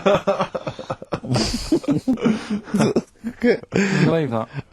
Well, he's happy that the gunpowder plot was foiled and the Guy Fawkes was beheaded, thus saving our system of government. There's got to be a couple of news headlines, surely. Hold on, wait a minute. Bong! Pierce Penis Man off the hook. Bong. Man changed his name to Bubba. Bong. Dwarf to live in a glass box. Dwarf to live in a glass box. Yeah, it's meant to be art or something. It's not though, is it? What?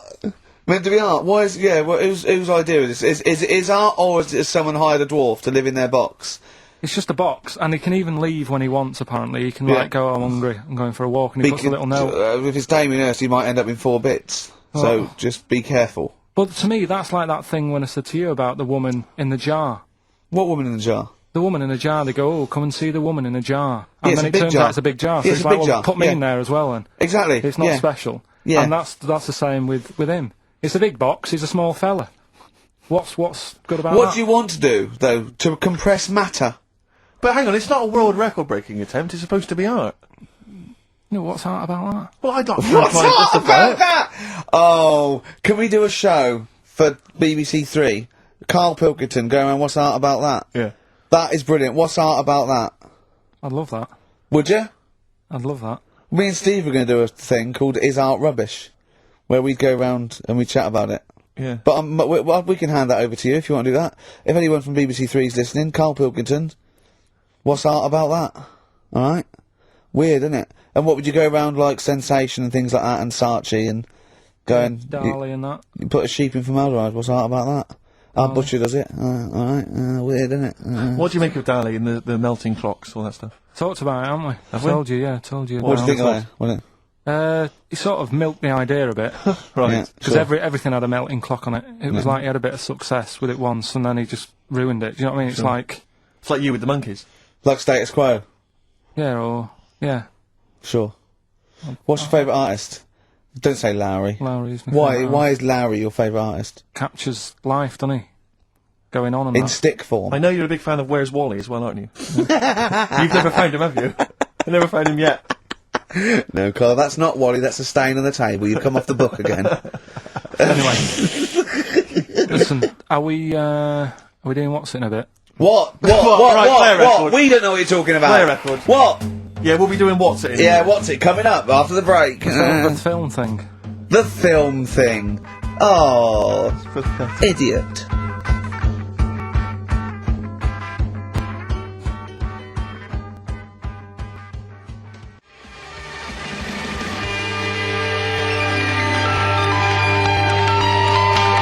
Libertines, Don't Look Back Into the Sun on XFM 104.9. I'm Ricky Gervais, with me Steve Merchant and Karl Pilkington. Karl, have we got the results?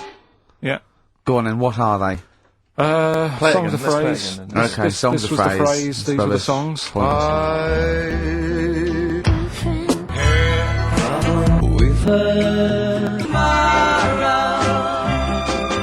My girlfriend had a problem with a marrow. The answer's Sinatra, Prince, Bill Medley, U2, Shirelles. There was also Dub Pistols in there. No one got all of them, Carl, obviously. But we'll give it to Mark Cantan. He got, what did he get, about 6 or something? Yeah. Well done, he's from Dublin, so that's nice. Well done. Listening over there, the Irish. Yeah. That's good, isn't it? A German man, just thought I'd let you know this, Carl, Sure. Ricky. A German man has been arrested because he taught his dog to give the Nazi salute. And then he made it do it in front of 2 policemen. I think it's an offence in Germany now. That's a fascist with too much time on their hands. No, but is it? It's illegal for a dog to do it as well. I think so. I bet he thought he'd found a loophole. Yeah. I mean, he's been dying to do it, but he thought, well, I'm not allowed to do it. It's illegal for a human to do it. Yeah. Thought he got round it. No. For a while, it just kept doing the Basil Fawlty funny walk. And he's going, no, no, you're don't undermining do that. it. Don't do the legs as well. But the reason I mentioned it is because he's German. And what were you telling me earlier about? Carl was whittering on about the Germans earlier. He was saying something about the accent. It's fine with blokes, but not with women. You won't want to go out with a German woman because the accent. I just think it's a bit manly, isn't it? Sure. Is it? Yeah, it sounds a bit hard. I can't imagine having a nice sort of romantic chat with someone. Well, it's not a romantic language, no. It's quite harsh, yeah, but that's our... No, but what I mean is, right, I can't speak any other languages apart from this one. Well... Right. You're struggling with this one. Yeah. And what I mean is... Whereas you really do speak the language of love, alright? There's some condoms, where's me tea? Yeah. What I'm saying is, if a French woman was talking to me, I'd say, I don't know what you're talking about, love, but it sounds good. Whereas a German woman, yeah. I'd go, oof. And she might be saying really nice stuff. Yeah. That's what I mean. Yeah. But then we got talking because, do you know, like, me brother Sort of a prejudice, really, isn't it? In a sense. What do you mean? In a sense, it's racist, but anyway, on you go. Yeah, go on. It's not really, is it? No. But, yeah, my brother was in the army, we've talked about it, haven't we? And how he got kicked out for going for a packet of fags in a tank and that, right? But he was, when he was in the army, he was based in Germany for a bit.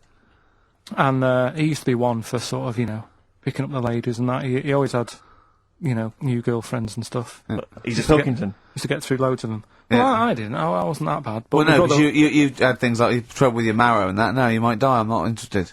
yeah, but no matter what he did, do you know what I mean? When he was a bus driver, he was one of them who always had a woman stood at the front with him and sort of, you know, having a chat and stuff. Sure. And he sort of got kicked out of that and stuff. But when he was bus driver, did he own the bus or did he just take it to get a packet of fags?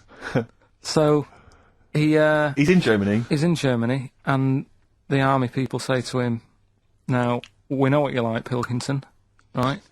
Das Pilker. Don't be meeting up with any German women. Fraulines. Leave the Fraulines alone. Not allowed to go out with German women because apparently they get you and then they beat you up and that. What, the German women? Yeah. Why? Go on. Dunno, they just said don't, because they don't like English army people and that. Why? See, the English is your first language, isn't it? Are you speaking German now? Or? I can't tell. Don't get out with the Germans, go beat you up and that, don't like English army man. What is that? What worries me, Rick, is we've got the face, the body language and things to try and interpret this gobbledygook. The listeners, they just got the words. It must be, I know, yeah. It must be just ridiculous for a listener. Right, just do the competition. What was that anecdote about? Don't go out with German women, they'll beat you up. I'm just saying, if you're in the army, if you're about to join the army and you think, it'll be great, I'm going to meet loads of women over in Germany, it's not going to happen. Wise words there, wise words. So this station in public service. Excellent, okay. Right, can we just play a song and then do the film thing? No, just do the film thing now. Oh no, let's play a song. Oh, what are we playing? Bit of Bragg. Billy Bragg, Yeah. excellent. What's this called? It's called The Saturday Boy, Carl. That little one.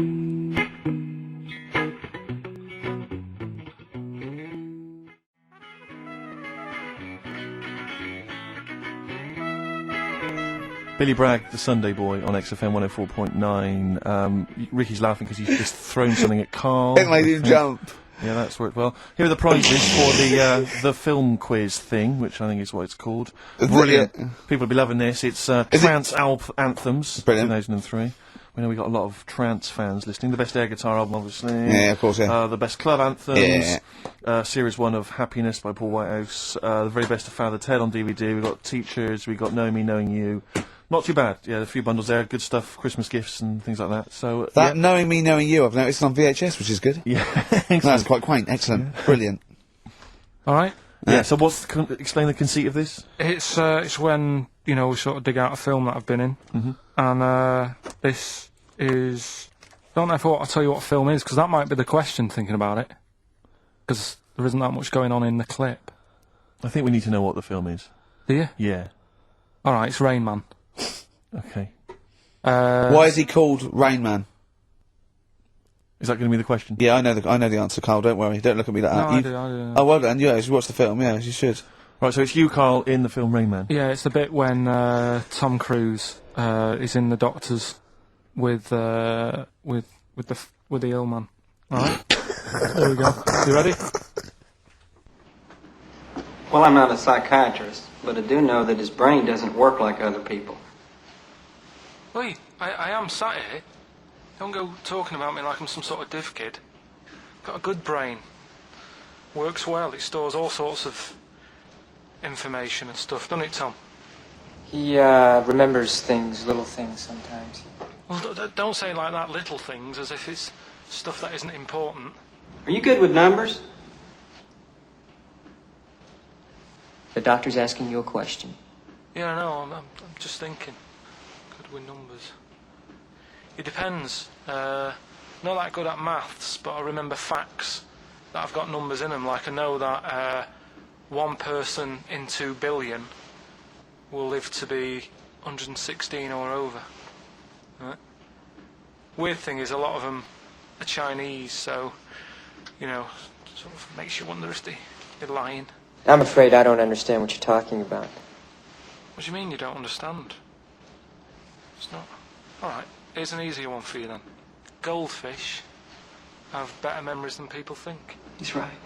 He's right? Yeah. See? There you go. Goldfish related. Oldest goldfish in the world was 41. No. Yeah.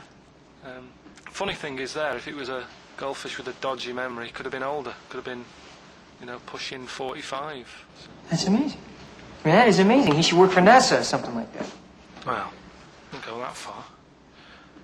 They're the sort of things that I like reading about. I've got that big book there. It's full of. Did you read all this? Yeah, don't. You read all these stories that are in this book. Don't bother touching Maybe it. you better put it back. Give it back. Get off. Okay, no, Ray, take it easy. I won't touch anything else, Ray. Come out. It's okay, Ray. Okay, come on. Can I ask you something else, Raymond? No. No, you've annoyed me now. You've kept coming here saying I'm daft and that and messing with my book. Just go, will you? Excuse me. Were they messing with your big book of freaky facts? Yeah, that's out of order. Good. Right. So what's the question? Why is he called Rain Man? Yeah? Yeah? Everyone happy with that question? Yeah? Yeah. Okay, ricky.gervais@xfm.co.uk. Why is he called Rain Man? Right. Yeah.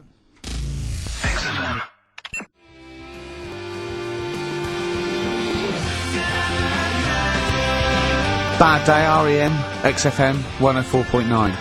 That's nearly it, isn't it? That's almost it. Got through another one. Got through another one seamlessly.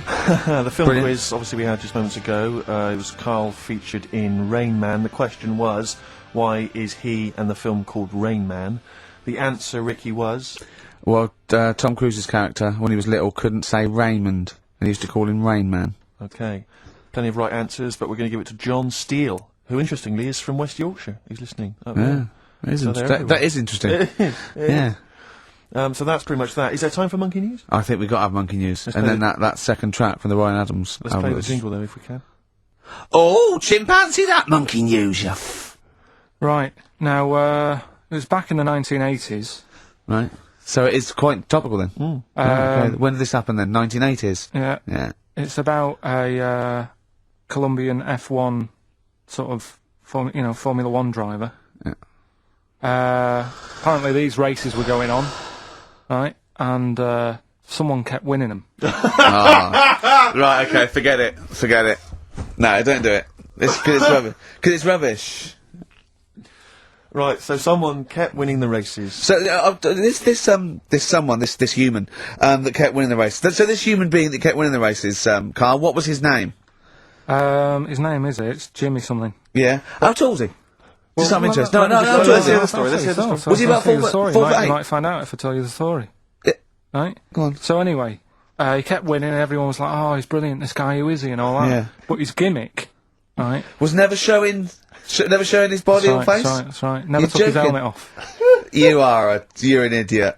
Never took his helmet off, right? You know the short trousers he used to wear? His trousers were about a foot long, but his shirts, the sleeves were really long. Anyway, right, so because he wouldn't take his helmet off... You're an idiot. He was taking part in, the F3, which is like the lower ranks of Formula 1 and Just that. get to... Everyone thought it was like a famous driver who was taking part in that. Get to being a monkey. Anyway, what happened was, there was a crash one day. Yeah. And the car tipped over, everyone's like, oh... He ran up a tree? So... They were suspecting when he ran away with the ambulance people up a tree and started eating a banana? So the marshals ran over and the ambulance people were there and they were about to take his helmet off and the marshal was like, don't take his helmet off. Give away the secret that he's a monkey. Give away the secret and that. Yeah, chimp. Yeah. Took his helmet off. Jimmy Chimpus. Little monkey under there. No, definitely not. Okay, let's play Ryan Adams. Did he survive? Let me just a couple of questions. Did he survive? Yeah, he did, yeah. He was allowed to keep all the awards that he won. Sure. But he wasn't allowed to take part in any other races. Yeah, didn't happen. This is Ryan Adams. We'll see you next week. This is a song called The Shadowlands, also from that Life is Hell album. It's good stuff. Idiot.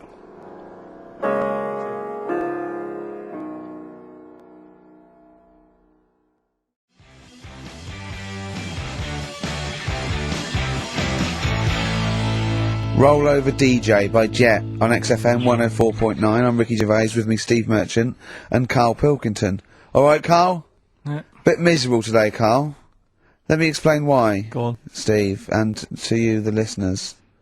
Well, we came in to a big bunch of stuff. Dropped off by, was it Becky from Marks and Spencer? Just like lovely stuff. Food, presents for the cat, books, just, you know, to Ricky and Steve. Ricky and Steve who do the show, right? Ricky Gervais and Steve Merchant. GQ presenters of the year. Creators of The Office, right? Award winning. Carl's looking over, I go, well, maybe, it's not for you, no. And then he told me why he's grumpy anyway. Go on. Do you know what XFM are giving everyone? How long have you been here? About 6 years. What are you getting for Christmas from XFM? 2 CDs. Is that of your choice, or do they choose them? There's a list of about 30. Right. Tell him what you chose. 30 CDs. I've gone for Kings of Leon album. Yeah. And the best of Bob Marley. Haven't we, like, given them away in the past, or something? Or you could have burnt them off, couldn't you? You could have done copies. Illegal, but you could have done that. Anytime you wanted. I don't think Bob Marley minds if you bootleg his CDs. It's out of order, though, isn't it? It is bad. Although you is that always the case? Has it always been the truth of all the time you've been here? No, it has been better than this. Yeah, although you do get paid quite well and you do have an easier time. Yeah, but don't give me the CDs then. If it was a milkman, you don't go, have 2 bottles of semi-skimmed. Happy Christmas. Yeah. That is a valid point. Do you know what I mean? You complain. Who is it who made this decision? There's no point. No point, is there? Why? Just no point. I don't like moaning anyway, just... Ah! Has it come from up top? Is it like from the capital people? Just everyone. That's what everyone gets. Yeah. Yeah, but will Christian get 2 CDs for getting up at 4:30 every day for about 5 years? And keeping this station afloat. Probably. Yeah. So, that's why I'm a bit fed up. What you listen to first, Marley or Leon? Well, you have a bit of... Yeah, a bit of Marley. I'll tell you what Marley's good for, as well. You'll go have a little beach holiday, aren't you, over Christmas, going to Lanzarote? Listening to that on the beach, you'll realise how wise XFM are in the long run. You know, you go, well, look, they could have given me 400 quid, right? Well, I'd have spent that. But this is, you know, the legend lives on. It keeps on giving. So, you'll probably, you know what I mean? Think how much what you got to think of is how much all these great songs took, not only from the depth of his soul and, you know, all his sort of angst and knowledge and love, and then all the studio time, the marketing, and they're just giving you one that. They go, don't worry about that, Carl, just have it. And you go, what? All the time we spent with Bob Marley and everything. You go, have it, Carl, have it, Carl. And Gratis. Yeah, have that. Thanks, well done. Carry on. We're still going to pay you for the work. Yeah. That's just something on top. Here's a little piece of Bob, free. Yeah, so don't moan, it's extra. So, I didn't have to give you it at all. Play a record, you ungrateful little swine. Some people, like the homeless, aren't getting anything this Christmas. This is my favourite Elvis Costello track of all time. It's Alison. This wasn't on the list. Right.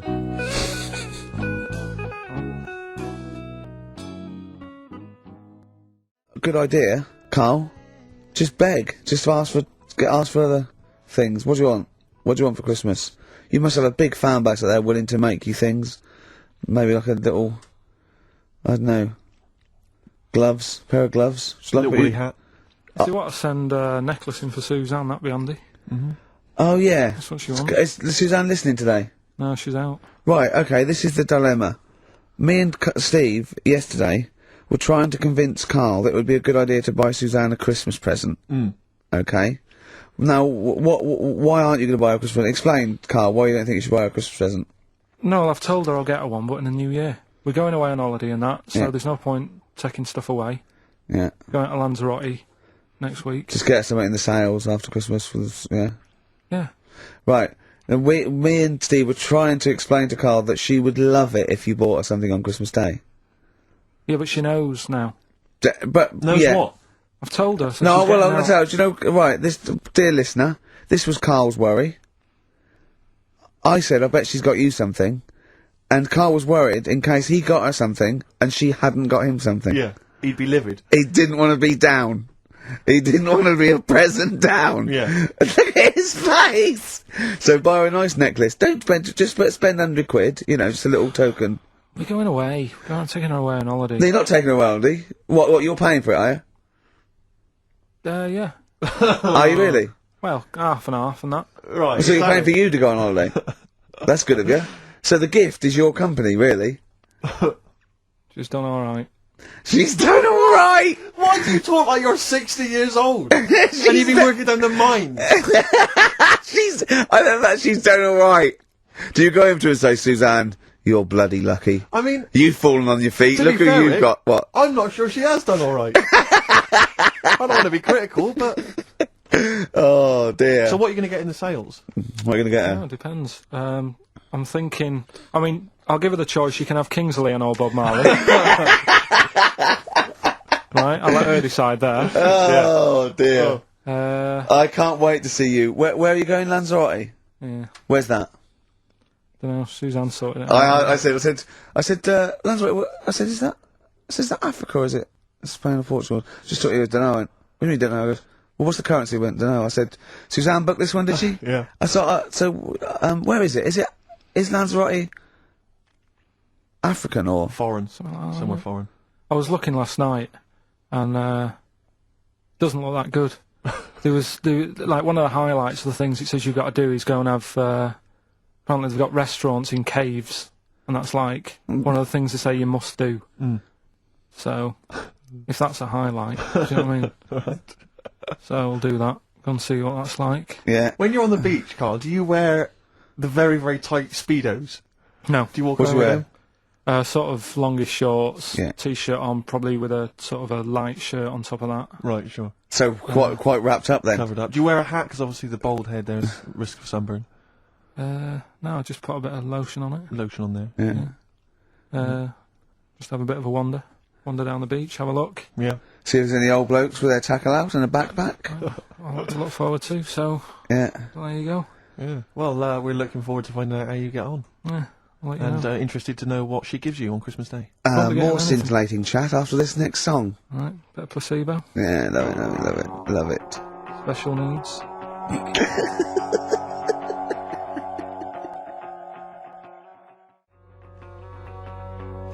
Placebo, special needs on XFM 104.9. Email in where Lanzarote is. I don't know if it's Italy or Spain or Europe or maybe Africa. You know, these are the sort of things, these are the reasons I come into it, to at least learn something, innit, Carl? We've stopped educating Ricky, so I've stopped learning, you know, about things like the woman who ate mud all her life. I taught you something before when we were in the office. What was that? What did you teach me?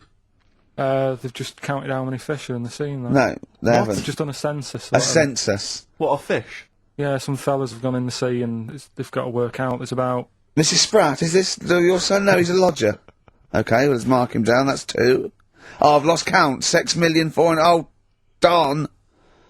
So how many are there? About... There's a lot. There's...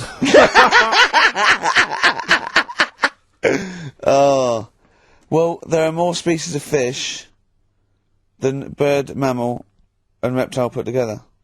Can I ask a question? That's on my DVD of animals. That's still available in the shops. Probably find it online. You'll get that slightly cheaper. $15.99. What? Go on, ask me a question. Ask me a question. Includes Karl Pilkington's also on the DVD. Yeah. That's a perfect Christmas gift. Yeah. Go on. Yeah, this is a question. I was discussing this yesterday. This is not a bit of shit. This is not a joke. I genuinely have always been slightly perplexed, and we were discussing it last night. The notion of the birds and the bees. Yeah. Now, I don't mean, you know, the birds and the bees. I understand how. You know. Why they use the birds and the bees? Yeah, because, well, you see, I always, as a child, I assumed the bees were having some kind of relations with the birds. No. So what is there anything to do with the birds and the bees, or is it literally, you know, just like a euphemism? It's just, the birds and the bees. No, but they... Do the birds do anything with the bees? No, not at all. It was Do where they just take them out? It was where parents used to sidestep the issue by saying things like, you know, when a lady blackbird and a man blackbird, they meet, right? They make a little nest. And then because they're in love, they have an egg. Yeah. And that was it. I understand that. That makes sense. But why the bees? Why the birds and the bees? Well, probably, I don't know. I don't know. You see, within nature, forgive my ignorance, within nature there is no relationship between bees and birds, is there? No, not at all. No, not at all. Nothing's going on. But probably what it was, if the parent found it hard to say, you know, Daddy puts his penis at Mummy's vagina, it was much easier to say, like in the insect world, billions of them queue up and just fill the queen with spunk for about a day. Sure. You know, thus yeah. avoiding the embarrassing intercourse. Exactly. That's what I think, Carl. What do you think? Were you talking about the birds and the bees? Did anyone bring that up with you? No, it was just in that class, wasn't it? When they put a video on. That's what we had. No, we had a film. And they just said, I watched that. And then what like, film right. though? Basic Instinct. It was just like, you know, two people, and all sat round the telly and watched it. One girl fainted. And they said, right, that's that. Next week, you know, prisms or whatever. And did it teach you everything you needed to know? Well, how much do you need to know? Yeah, true. No, true. Except one kid in my class still thought a baby came out of an arse. Afterwards, he didn't understand. I think what they should have shown on those videos is technique as much as anything. Yeah, I suppose so. Because yeah. it was largely just instructional. Wooing. Mm.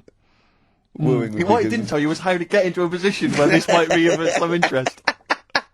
That should have been the first 4 weeks of the course. Yeah, well, obviously that baby who had the kid who had a baby. What was going on there, Carl? That was weird. Did you see that? Yeah, that was going to be your favourite programme, wasn't it? Yeah, it wasn't that good in the end. Why? You told us about this story ages ago, didn't you? Ages ago. I told you about a year ago about a baby that had a baby. Yeah, it's a bit different. The baby that had a baby, isn't it? Whereas a Siamese twin with a breach actually just developed inside him for it wasn't even developing. It was a twin stillborn that just was inside enveloped in the other one's body. So it's a little bit different to a baby. What had a baby, isn't it? Yeah. Actually disappointed he was. Do you know what he said to me? He went, well, I thought it was going to come out and go, oh, bloody hell, I'm 7. What a waste of my life.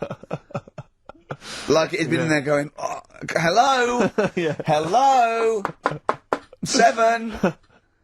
Idiot. Yeah, a bit disappointing. But there was a programme on after that, right? At 10 o'clock on Discovery, and I haven't got Discovery. Oh, right. It was about... Well, I didn't see it. This is it. I was yes. going to say to people, if they've got a copy of it on tape, if they can send it in. What was it? About a baby with 4 legs. Right. That was on at 10 on... It wasn't a puppy? No. Right. Just, what's it doing up there? Yeah. It's my baby.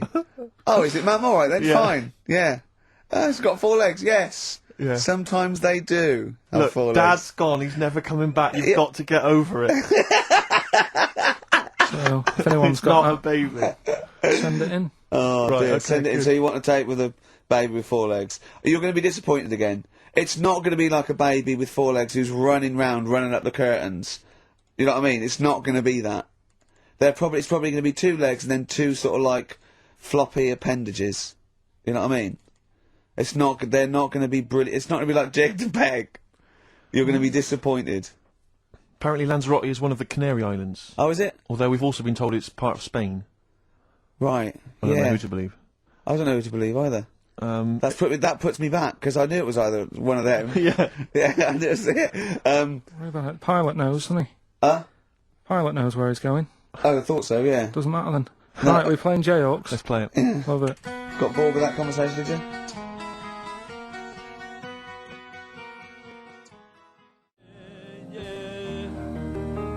Long and Winding Road. I love that, but I don't like the way McCartney sings here. There's just one, he goes, you leave me waiting here. Well, he's always got that slightly affected But it sounds style, like doesn't it? Richard Burton or something, here. Yeah. But it's only one that does it, but I don't know why. I just think he likes it or wants to go back and change it. Maybe it's like... But having said that, I'm not taking away from the Beatles, one of the best bands ever. Well, yeah, good luck to Brilliant songwriters. they do well. Yeah. We've had a lot of emails, Carl. I don't want to sort of put a dampener on your Christmas, but a lot of people have been slagging off Lanzarote. One of them just said, well, one of them, I don't know if I can find It is Canaria, isn't it? It is one of the Canaries, isn't it? It's a volcanic island covered in volcanic dust. It's very windy, so you have to dig a hole to sit in on the beach, and there's hardly anything to do. That's from Mike Godham, and he says, unless you like quad biking, well, you've seen what happened to... no, don't go quad biking, not with your little head. There's no protection at all, is there? I don't know what you're thinking. I don't know. At least Rick Mann and Ozzy had lots of hair. Yours would you'd be like Humpty Dumpty. It would crack like a little egg.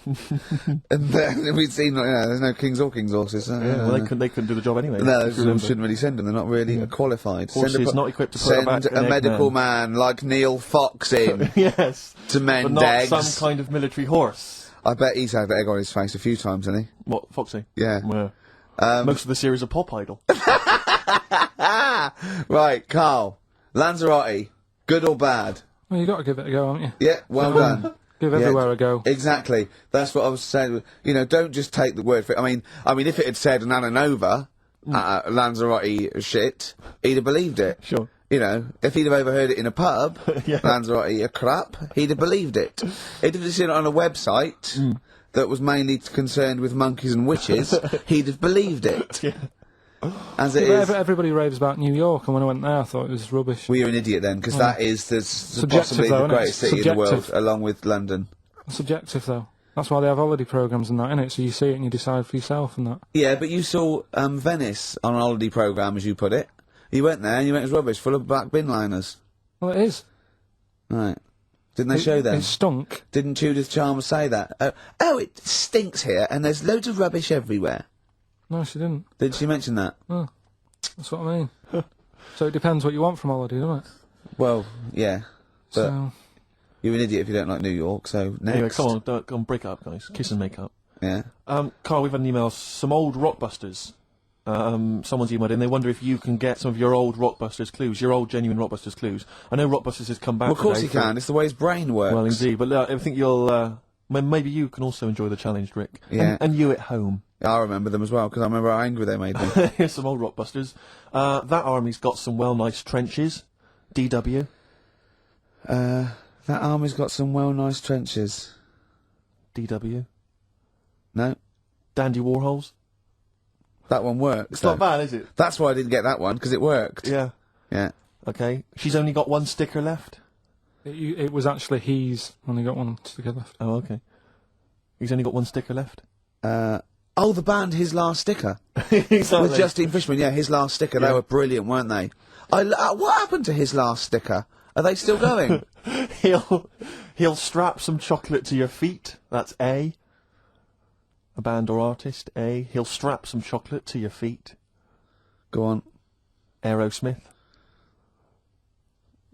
I don't know really what that means, but... And finally, you'll have to... Aero Cobbler. Well, yeah. The well-known Aero Cobbler. And you'll have to stick her in the oven, AB. You'll have to stick her in the oven. See, he thinks blacksmith means, like, just shoes. Like, it's not the smith... It's the smith part. A smith is just a right, isn't it? So it doesn't... I don't know... Aerosmith. What does that mean, Carl? What does that mean? Come on, you'll have to stick her in the oven, AB. Yeah, I know that one. Yeah? Yeah. What is it? But it doesn't work. Apparently it does. You'll have to stick her in the oven, AB. Single or artist. What, Anita Baker?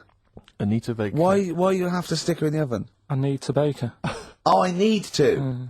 But why didn't you say, like, you'll have to, get his hair cut and put a nice white, chef's hat on? That's Anita Baker. See, that works. That works, Carl. I need to bake her. Doesn't work. It is shite. Okay, well, listen. Before you judge, listen to today's Rockbusters. Okay. They're here with us now. Here's Karl Pilkington. Yeah, brought it back just for Christmas. Brilliant. I've only got two really. What? Because I was trying to work one out before, right, in my little room. Yeah. I was looking at different band names, thinking, what can I do? Yeah. Couldn't concentrate because Ricky was in there trying to spray deodorant all over the place. Right. Well, you should have done them yesterday. You should have shut me out. Right. So there's just two. Brilliant. Well, Okay. I've kind of got an idea for the third one. fine. I'll have a go. Yeah. Right, so anyway, the first one... Should we play a record and come back to this? 'Cause We'll this do is it good. quickly, Yeah. we'll do it quickly. No, No, play play it. a record. This is then. rubbish. Yeah. Rubbish. Libertines. Useless. Give me the gifts. Let me have a little prize you've got.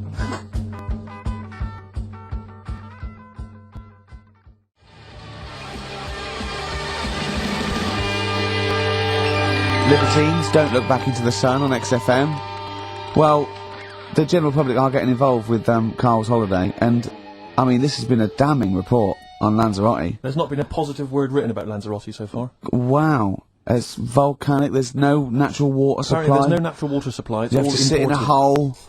What do you think of this, Carl? What do you think of the people that want you to know that you're going to a rubbish place when you can't change it? What do you think of that? Rubbish though, will it? What do you mean? All right. What do you mean it'll be right? Because I'm going to go there thinking, oh, there's no water and that, and there will be water. No, they didn't say there's no water. What did they say then? There's no natural water supply. Whatever. I'm not bothered. Doesn't bother me. Alright. I'm going to have a good time and that. What are you going to do? What do you plan to do? Got a book. What book you got? Rich Hall book. I'm just going to read that. So, Brilliant. And the weather's better than here, isn't it? Yeah. So... Someone emailed just now. They said they're listening online, and there's a problem with their computer, and everything's sped up. The music's sped up. Our voices, Rick, are sped up, except Carl's. That's how slow he speaks. So when everything's sped up, he sounds normal. Right, we're doing Rockbusters. Yeah, come on. Listening Steve, online. do you want to do the clues? I won't do the clues, I'll never be able to piece them together, but I'll give you the prizes. The Old Grey Whistle Test Volume 2, Kumar's at number 42, Volume 2, or maybe that's Volume 1, who cares? Porridge Series 3, Volume 2, The Office Complete Second Series on VHS, for anybody who's still got grandparents, and U2, a Best of 1990 to 2000, and Smash Hits The Reunion, that'll be the kind of stuff you'll love. Spice Girls is on there, Liberty X, Atomic Kitten. Do you see that? Do you see Steve's enthusiastic? Even though the competition's rubbish, the prizes are second rate, Steve is going, well, I'm not going to punish London, right? I'm going to big it up. You're there. Oh, do you know what I mean? Come on. Right, here's the first clue. Clue one. Come on. Come on! Shut up! Come on! Can't do any photos because it's been nicked by a German. Right, start again. Oh, Start again. what? Clue 1. Rockbusters, Clue 1. Okay, this is Rockbusters with Karl Pilkington. Go! I can't do any photos because it's been nicked by a German. And what's the initial? AC. Right? Next. Second clue. If you keep eating, this bit of your body will get bigger. PC. PC. It's an artist or a band. Who is it? PC. If you keep eating, this part of your body will get bigger, right? Yeah. And the last one I'm not really sure about. If you... He's actually winging it now. Imagine if this was Mastermind. I'm not sure about it. I know your specialist subject Come is... on! Okay, go! The place where you go to take your dog a walk and that. The place where you go to take your dog a walk. Forget it then. No, we'll do it! No, do it! Get you!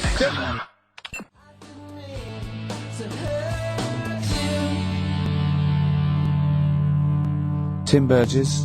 Oh my Corazon, is that? Yeah. What's that mean? I have no idea. Phone in if you know. No, don't bother. Oh, email then, at least. Okay. I'd like to know these things. Sure. We were doing Rockbusters just before the ads and the record.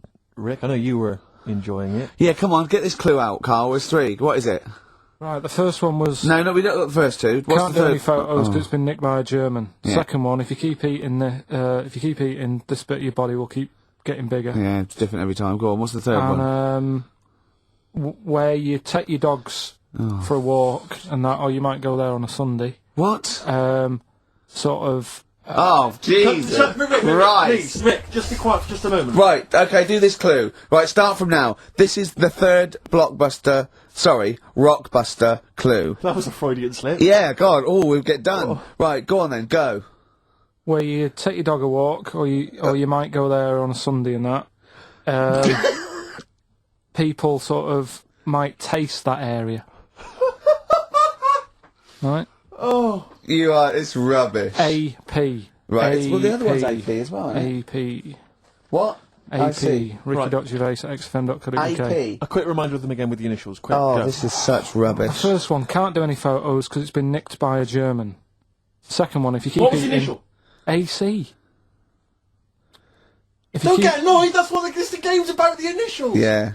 If you keep eating, this bit of your body will get bigger, that's PC. Right. Right? And where you take your dog maybe on a Sunday and you go for a walk there and that, have a taste of it. Right? Different! AP, just email in and you win some stuff. Ricky.gervais@xfm.co.uk. What rubbish. I wonder why we stopped this game. Well, I think it's probably exhausted him. He needs to go to some kind of volcanic dust island for a holiday. With no water, Yeah, exactly. just to dry out and get some new ideas. Oh, I'd love to see you sitting there on these black ash sands, just sitting there going, I'm thirsty, Suzanne. There's no natural water. I've finished my Richard Old book. I can't focus. I'm going blind. I need some water. Oh, brilliant. Oh, bless him. Anyway, happy Christmas. We said we weren't getting out, didn't we? Right, go on then. It was the premiere. Did you see the coverage? It was a premiere of Lord of the Rings Part 3. I can't be bothered. I mean, man alive, I'm sick of Lord of the Rings. I watched the first one, and I was actually I've never been into all that sort of stuff. Never liked it. Gollum and Dungeons and Dragons and gatekeepers and weird magic and Harry Potter I want to punch his face in. I know what you mean. But I mean, it's sort of like, Well, Lord of the Rings, when I was at school, if you were into that sort of thing, you were a nerdlinger. They would beat you up, they'd shout heckle abuse, all that sort of thing, you know. I wasn't a fan. I actually don't know anyone who admitted they were into that I know. nonsense. It was shameful. It was embarrassing. Now, the whole world's gone crazy for it. Even the tough guys, the hard nuts, the streetwise kids, they're loving it. Can't wait for the third one. I see people raving about it. It's Jonathan Ross, all these people going, it's the best thing I've ever seen. It's 3 hours and 10 minutes of trolls and goblins and magic spells and large feet and magic rings. I'm loving all that crap. What's wrong with you people? I will smite you with my sword. It's just interminable. The orcs and the Norks. I saw some people playing this game. They had a big manual and a dice, and they're in a pub, and they're all fat with beards, right?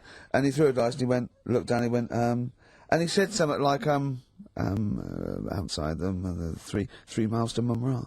And they went, oh, well done. What? I want to go and say, what is this game? Yeah. What? It's absolutely extraordinary. Well, they showed some coverage of the Lord of the Rings premiere on TV, and there were people dressed up as some of the characters. Yeah. And there was a girl chatting saying, well, I just think Gollum's hilarious. What? People talking about telling me Gollum's hilarious in this new film. How is he funny, my precious? Oh, my precious. What's funny about this? I'm losing it. I'm genuinely... Is he like Yoda? I don't know what the joke is. I'm missing it all. And when the walking trees started talking... Oh man, I love it. Gollum's the little one that looks a bit like Gandhi. Yeah, exactly. The computer-animated Gandhi. Yeah. Yeah. Is that all right? Yeah. I think that's how he's described in the book.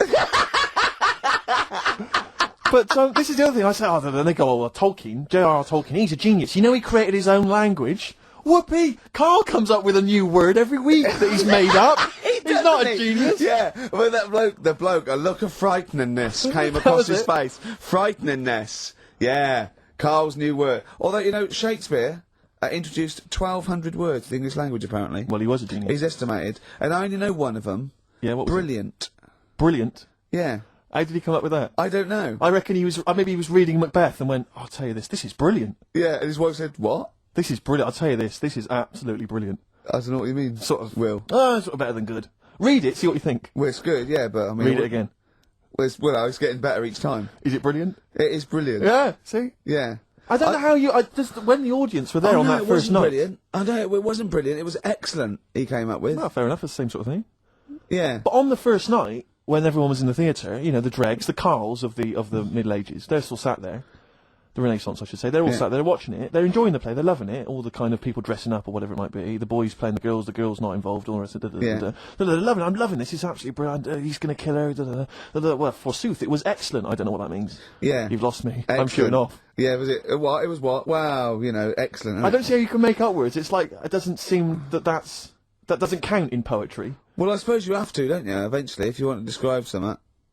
Why? Just use the words that exist, isn't that the rule? No, but that's why we borrow from other languages. There are certain phrases that can't be translated because it's that there are no words in other languages for them. I mean, I think we beat the second language by about double. What language?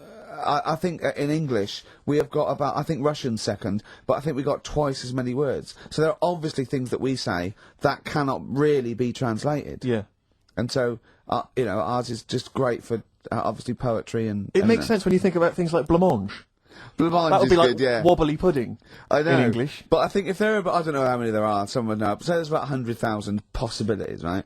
I think we probably know, as educated people like us, Steve, we probably have about 20,000. Sure. Right?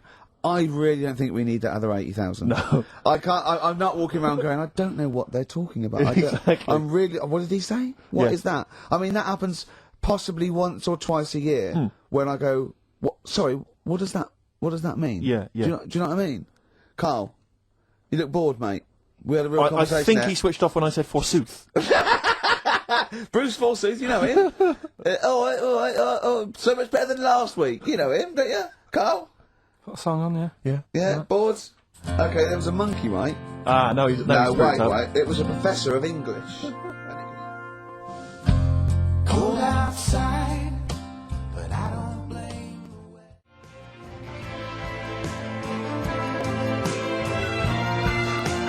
No Blue Sky, The Thorns. That's beautiful, isn't it? On XFM 104.9. Carl, you're losing your rag a little bit. What's the matter?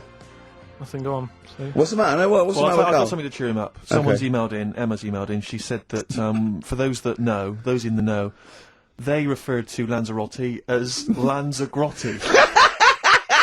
Brilliant.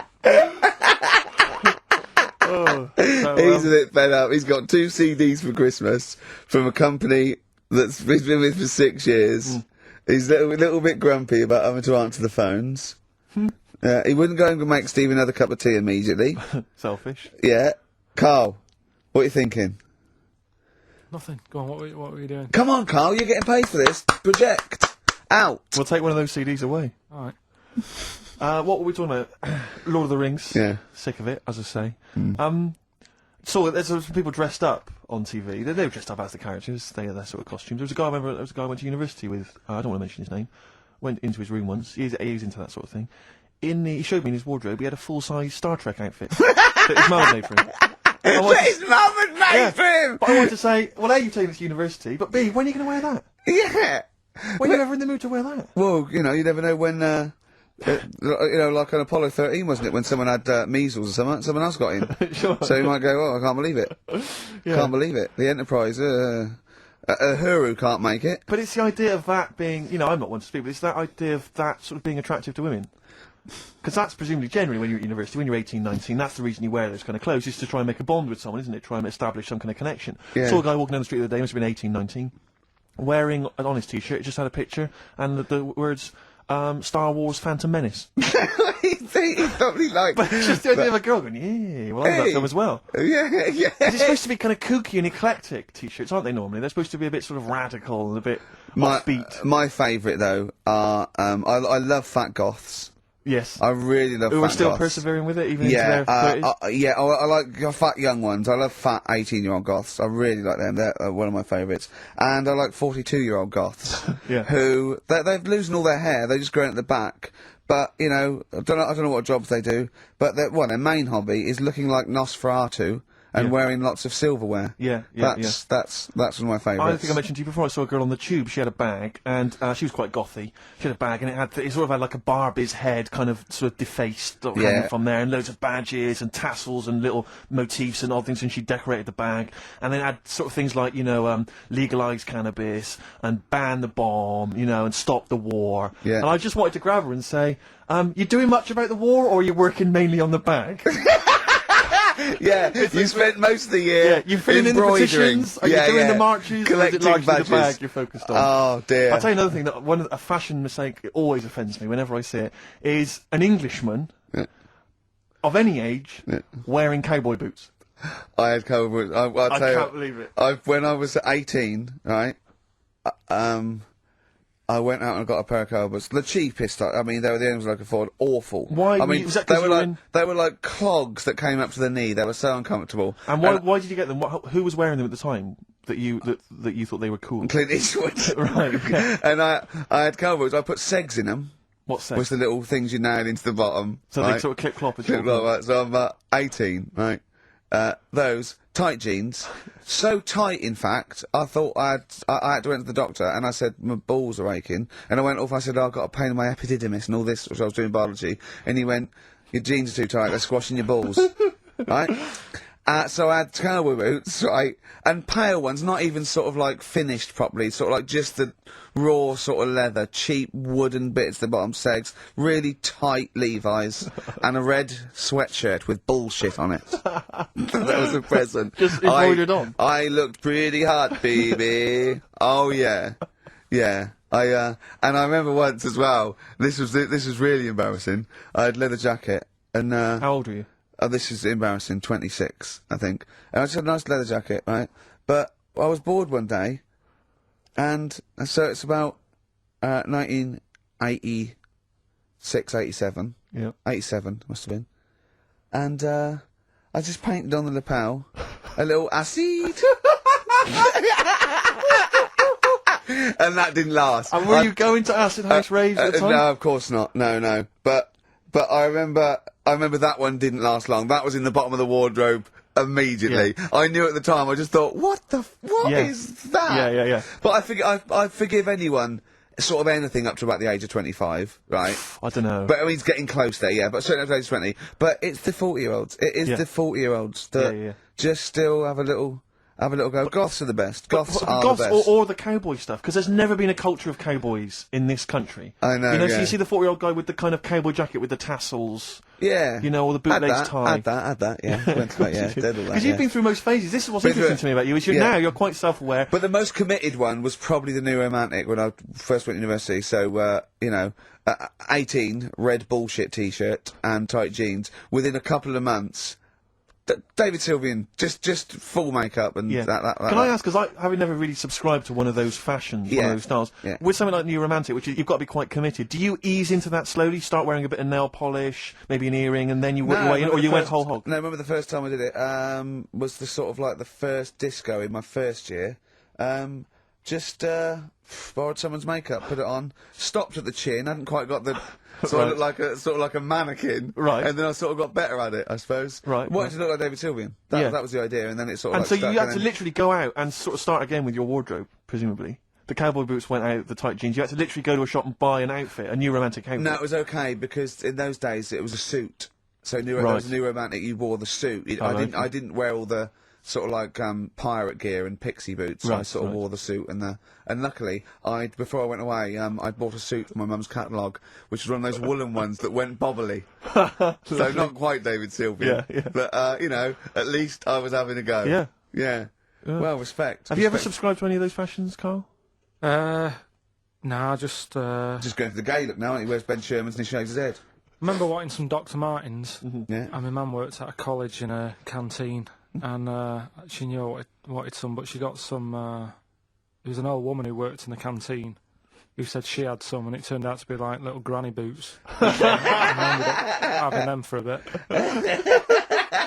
With a little zip up the front. Yeah. Nice. Oh, brilliant! Did you wear them? For a bit. Yeah. Well, you might as well. Want not. Waste not, want not. Play a record. Have some ads. All right. Which does anyone know? Define your terms. By English language, you mean English words. Yeah, I don't mean how many words are there in a dictionary with all slang, different how many English words are there that you say were English words? You know, not. But there are so many of them. Which but not phrases, not slang necessarily. Not. But what about English words which are derived from French, Celtic, all the rest of it? Well, clichés, okay, but they have other languages in them. But how many different English characters are there? Right. Because there was some news. There was some news a few weeks ago about a fella who could, if you said a word to him, right, he'd say, "Yeah, that's on page 36 of the dictionary," right? And they said he remembered 80,000 words, right? So that's in a little dictionary. They said it's 80,000 words.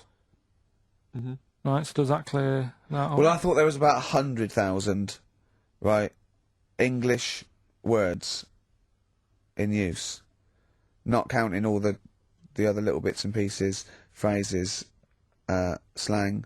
Like, I think I is in there now. Ali G, popular. Now, I don't know whether I should count that or not. Well, if you're one of our listeners, perhaps if you know somebody who finished school, you could maybe pop next door, get them, ask them, and then email in the answer, ricky.gervais@xfm.co.uk if you've got an answer for that. Talking of email correspondence, Rockbusters. Oh, Rick is underway. Have we got monkey news? Absolutely loving that. Let's see if we can cram it in. Have we got a film? Yeah. We should do that then. Well, let's finish one thing and move on. Jesus, calm down. All right, Rockbusters. let's get this third one out of the way because it's tricky. The initials, when you say tricky, it's tricky to say. the initials were AP. It was. When you take your dog out on that, or maybe on a Sunday. Come on, let him finish. Rick! Let him finish. You take your dog there. You might go there on a Sunday. Have a taste of it when you're there. Right? That was AP. The answer? Alex Parks. Right? Alex Parks? Yeah. It kind of doesn't work, that one. But that one doesn't work, I know. It's you know that one doesn't work? Yeah. Okay, good. Okay, well, that's fine. That's fine. what I was trying to work out when you were messing around. That's why it isn't that good. Okay, come on. The other ones. The first one was the German fella. Can't do any photos because it's been nicked. The German fella can't do any photos because it's been nicked. That was, the initials were? AC. I've got it. Right, it's Aztec camera. Yeah. But what's that got to do with the German fella nicking it? Because the way he'd say it, he'd be like, you know, Aztec camera. So why ain't you taking any pictures? Can't. Why? Aztec camera. Why is that German? Just sounds a bit. Right, so you know that's rubbish then as well. You know that one doesn't work, do you? And the second one was, if you keep eating, this bit of your body will get bigger. PC. Yeah. Phil colons. Phil. It's honestly right, Carl. Phil Collins. Phil honestly, Collins. right, okay. I don't know what the PC term is for this, but I honestly think. I think you're quite bright, and I think you're quite streetwise and all that things, but I actually think. Oh, I've got to be so careful here not to offend people, but I think you might be. Could you maybe describe it through a sound? You might be educationally subnormal. Does that worry you? No. I've got by all right. I'm not going to worry about it now. You know what I mean? I'm 30. You know what I mean? Why start worrying about it now? But you've got the mind of a 12-year-old. So what? Sure. Do you know what I mean? I don't worry about stuff. If you don't know about stuff, you don't worry about it. Yeah. So I'm happy. Well, if he's educationally subnormal, I'm afraid also Matt Briggs of South East London is as well, Well because he got done, all three well right, done. as did a number of other people. Well done. Well done, that. Yeah. So he's won that stuff. He has indeed. Player Echo, we've also got your film quiz coming up, and Monkey News. We're all looking forward to that. Right. Monkey News. Bit of Bowie? Yeah, one of my favourite Bowie songs of all time, Letter to Hermione from Space Oddity. If you've got any Christmas shopping, I should show up and do that now.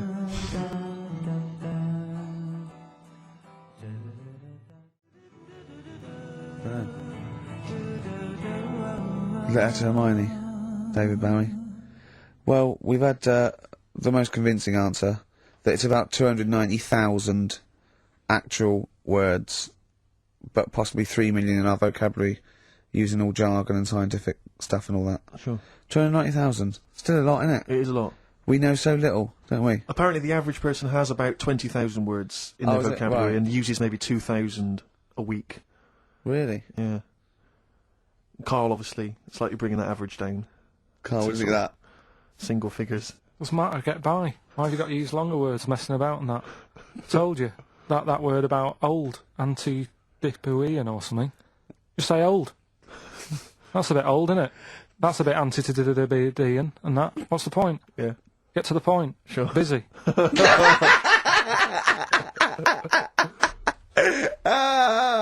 Right, okay. Are you in a film this week, Carl? We're doing that now? Yeah, go on. Get it over with. Hang on a minute then. Get it over with. Let's get this show over with. We can go home. You can go off to Lanzarote and sit on some ash. Some charcoal. He's not happy about that. That's annoyed him. The listeners have all ganged up on him. Yeah. XFM giving him 2 CDs. We've had more calls for his resignation this week than ever before. What do you think of that, Carl? What do you mean? There's another reason. Do you know what I mean, though? Because he's grumpy, he's not just giving it, he goes, well, I can't help it, can I? I don't want it. You're being paid well to do a job. People have tuned in to be entertained, to have good songs. Me and Steve are working I'm pressing here. the buttons. I'm paid to press the buttons. That's what I'm doing. Has every CD started on time? Then Yeah. why would they give you Monday off if you just paid to press the buttons? Don't get every other Monday off, do I? So have you stopped doing that now, have you? Well, yeah. Why? Because there's work to do and that. But I'm not moaning about it. Let's get on with it. Right, Scrooge, right, is the film that I'm in. Thought I'd do a Christmassy one. Okay. Right? Yeah.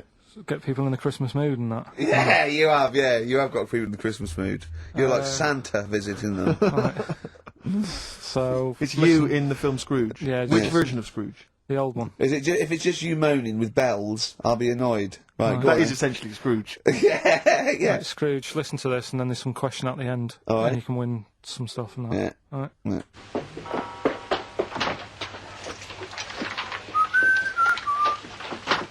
You're late. Only 20 minutes. What do you mean by coming in here at this time of day? Hmm? I've just been doing some Christmas shopping, haven't I? Probably do some more shopping on Monday, because it's my day off, isn't it?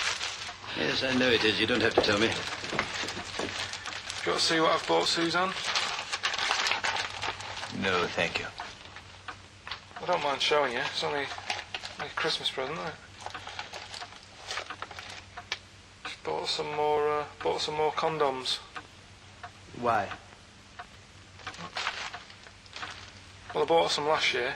Got 2 boxes. They all got used, so... I'm very glad to hear it. How much do I pay you? Why are you asking? The presents I buy has got nothing to do with what I earn. Like I say, if I won the lottery, I wouldn't go mental on her. Do you know what I mean? I probably wouldn't even tell her, because I think she'd want to travel around the world and all that, and I'm not into that, to be honest, so I'll probably keep it quiet. Why? Well, once you've been around the world, where do you go next year? Each to their own, though, innit? You know what I mean? Well, what do you want? What for Christmas? Not that fussed, really. And you, it's just as well I'm not that fussed, because do you know I do some work at XFM? Do you know what they're giving me for Christmas present? Nothing. No, might as well have been nothing. 2 CDs. That's it. I was well fed up. I'm sure you will. They give you a list of about 30 albums, and you get to pick 2 off the list. So I've gone for Kings of Leon album and the best of Bob Marley. Mr. Marley has been dead these 7 years. In fact, he died 7 years ago this very day. Did he? Do you know what sort of donuts Bob Marley likes? It's not my business. No, it's not a proper question. It's an old Peter Kay joke. He likes the ones with jam in. Did you get it? Garlic bread. It's good, isn't it? Excellent. Oh, Carl, man. Carl in Scrooge there. The only man more mean and depressed generally than Ebenezer Scrooge. Oh dear. Oh. What's the question, Carl? Well, if people have been listening from the start, right? What albums am I getting? Yeah. Is that good? Mm-hmm. Good, yeah. What albums am I getting from for working for this place for 6 years? All right. Ricky.gervais@xfm.co.uk. Sweet music.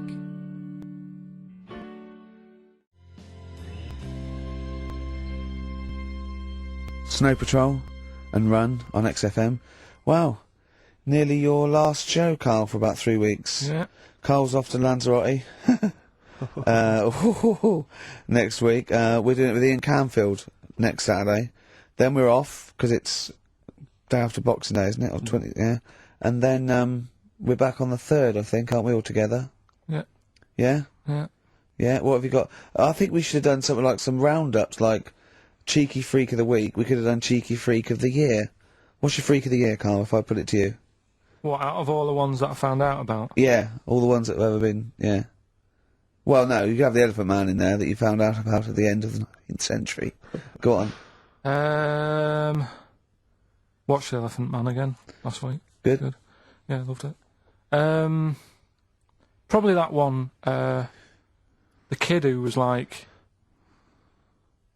7, but aged to about 38. That was pretty weird. That amazed me. That sort of blew my mind. No, it was worse than that. She was about 90 or something, wasn't she? She is now. But back then... Oh, a couple of months ago she was 38, Yeah. but because of the ageing... She's sort of aged fast and that. Yeah. And it's really... This is the one that you think should be allowed to get fags and beer and off licence because she's got the body of a 90-year-old. Well, yeah, it's only fair, isn't it? Let her have a decent life. Even though she's 6.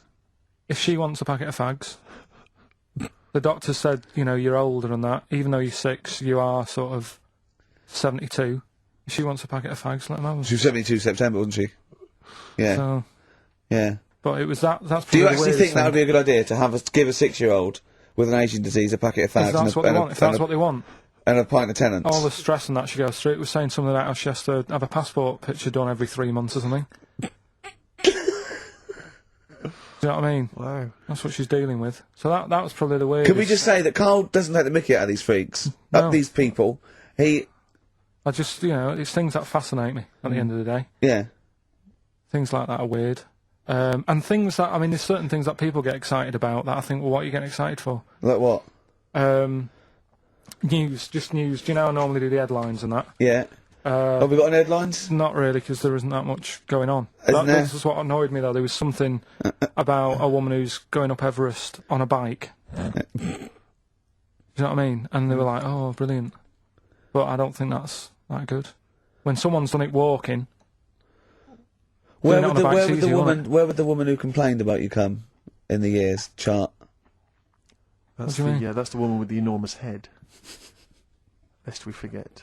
Yeah. She took offence to some of the comments you made on the show, and rightly so. I can understand. I was out of order, and, you know, so I'm sorry about that. Yeah, well, I'll just explain again that Karl, I mean, it's the Freak of the Week is sort of like more of a punchy catchphrase than a derogatory term, and Karl's fascination and childlike, I mean, I think we'd have to include Karl in the roundup. Yeah. I mean, he'd certainly be in the top 10. I think the fact that she didn't sort of pursue any official complaints means that, you know, she's a bigger person than you, Karl. Yeah, really, because, you know... Certainly, you know... Well, you know, so... Headwise. She is. Karl, you're going to do some news stories, I think. Well, like I say, there hasn't been that much going on. There's a story about a fella who hasn't eaten for 70 years. Right. He hasn't eaten. Is that all that's all the information you're going to give us? Yeah, hasn't eaten for 70 years. Hasn't had a drink, but he's all right. That's rubbish then. Next. It's not rubbish. Yeah, it is, yeah. Next. Well, what is it? How is that? How is a man not eaten or drunk for 70 years? It's that thing, isn't it? Your belly gets used to it or something. Steve, has he misinterpreted it, or is it rubbish? Well, to be honest with you, it doesn't actually offer any explanation. It just says that that's what happened. Right, so that's rubbish. It doesn't go on to explain anything else. A woman's had 6 organs transplanted. Woman needed a new kidney, a new heart, a new stomach, a new liver, new kidney, intestine. Does that mean that she's the same woman? I know. You'd just say forget it, wouldn't you? Yeah. Wouldn't you, though? Well, not really. You know, the organ is just a lump of tissue. If you're that knackered, call it a day. Don't waste time with that. Yeah. And good advice. There's a woman who hasn't slept for 8 years as well. Well, that's impossible. Again, you want to see that, Steve? Yeah. That's the news for the week. Yeah, all rubbish. Turn off now. Next. Do you want to apologise once more for anyone you might have offended over the year? Yeah, like I say, I never upset anyone. No, it's just chatting. It's from the heart. You see something, you say, "Oh, it looks a bit like so and so," or "Isn't it a bit?" You're not really, you know, you don't really try and hurt anyone's feelings, do you? But I think most people know that. And I mean, I've got to apologise for laughing at anything you say. I actually can't help it. Again, it's not vindictive, but when Karl comes out with some of the things he says, it's impossible for me not to laugh or react. So, have a Merry Christmas, everyone. Well, before that, Rick, is there some final, for the year, Monkey News? Tell you what, let's play a good song. Okay. Right, we'll have a bit of Monkey News, and then that's it. A bit of Amy Mann, then. Perfect. Yep. Brilliant, this one.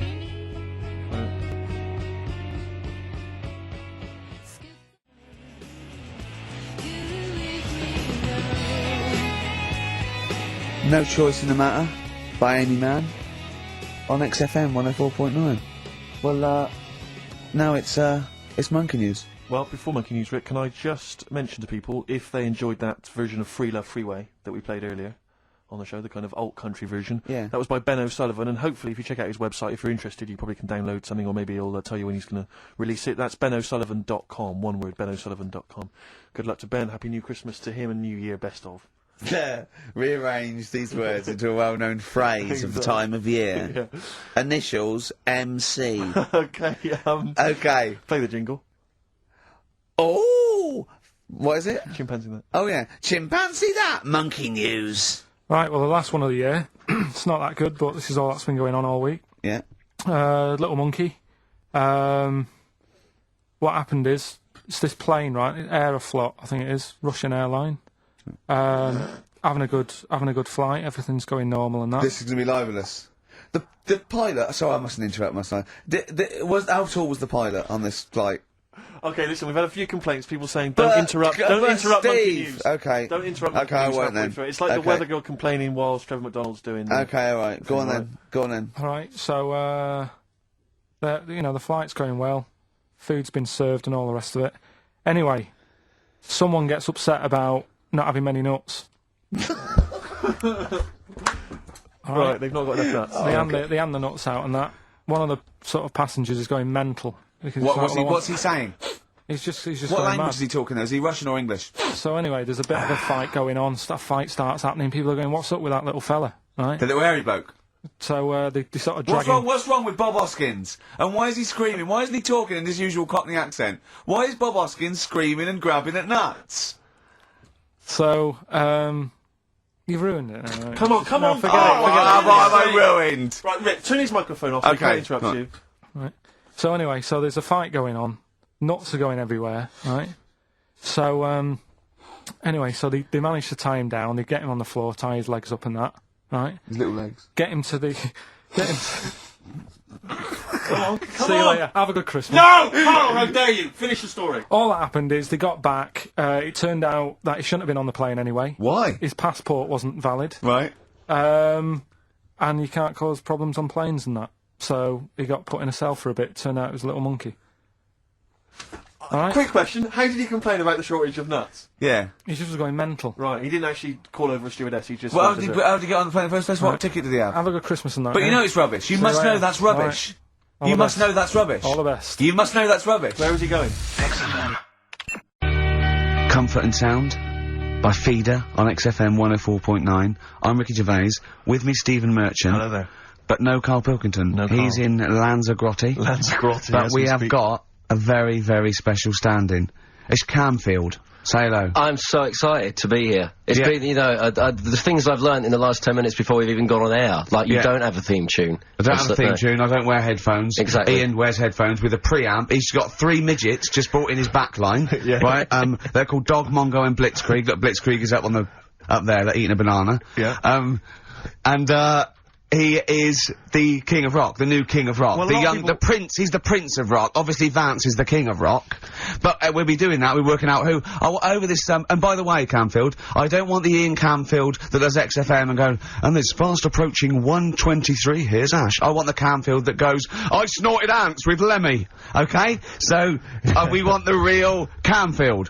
Alright, I bought in Metal Christmas, is that alright? That's my only request from this show, that we do play Paul Di'Anno's version of Santa Claus is Coming to Town. The rest of it's over to you. Yeah, we're going to play some Christmas tunes, we're going to play some, our favourite hits of the year, but mainly, this is the rock programme. This is the rock programme. What worries me, Rick, is there's a lot of people who listen to our show, and they're not regular XFM listeners, they just kind of crawl They're out not of their regular people. stupid on a Saturday afternoon, put the show on, so they might not be familiar with Ian Camfield is a young man, he's been in, he's about 14. He's been in radio, it's weird, he's 14, but he's been in radio for 15 and a half years.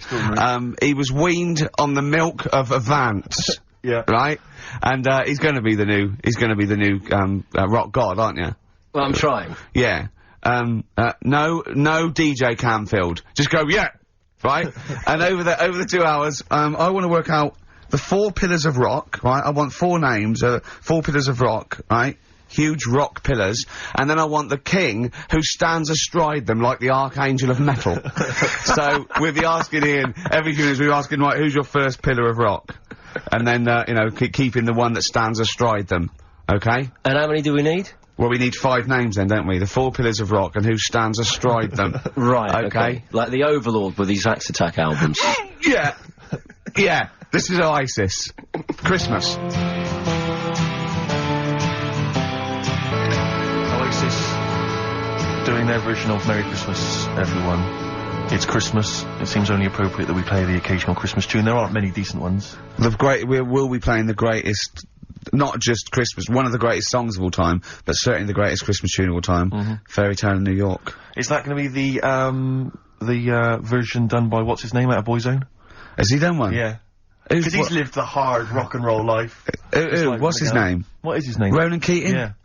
He wasn't bad on Room 101, actually. I think he's lightened up a little bit. Good luck to him. Yeah. Yeah, I do as well.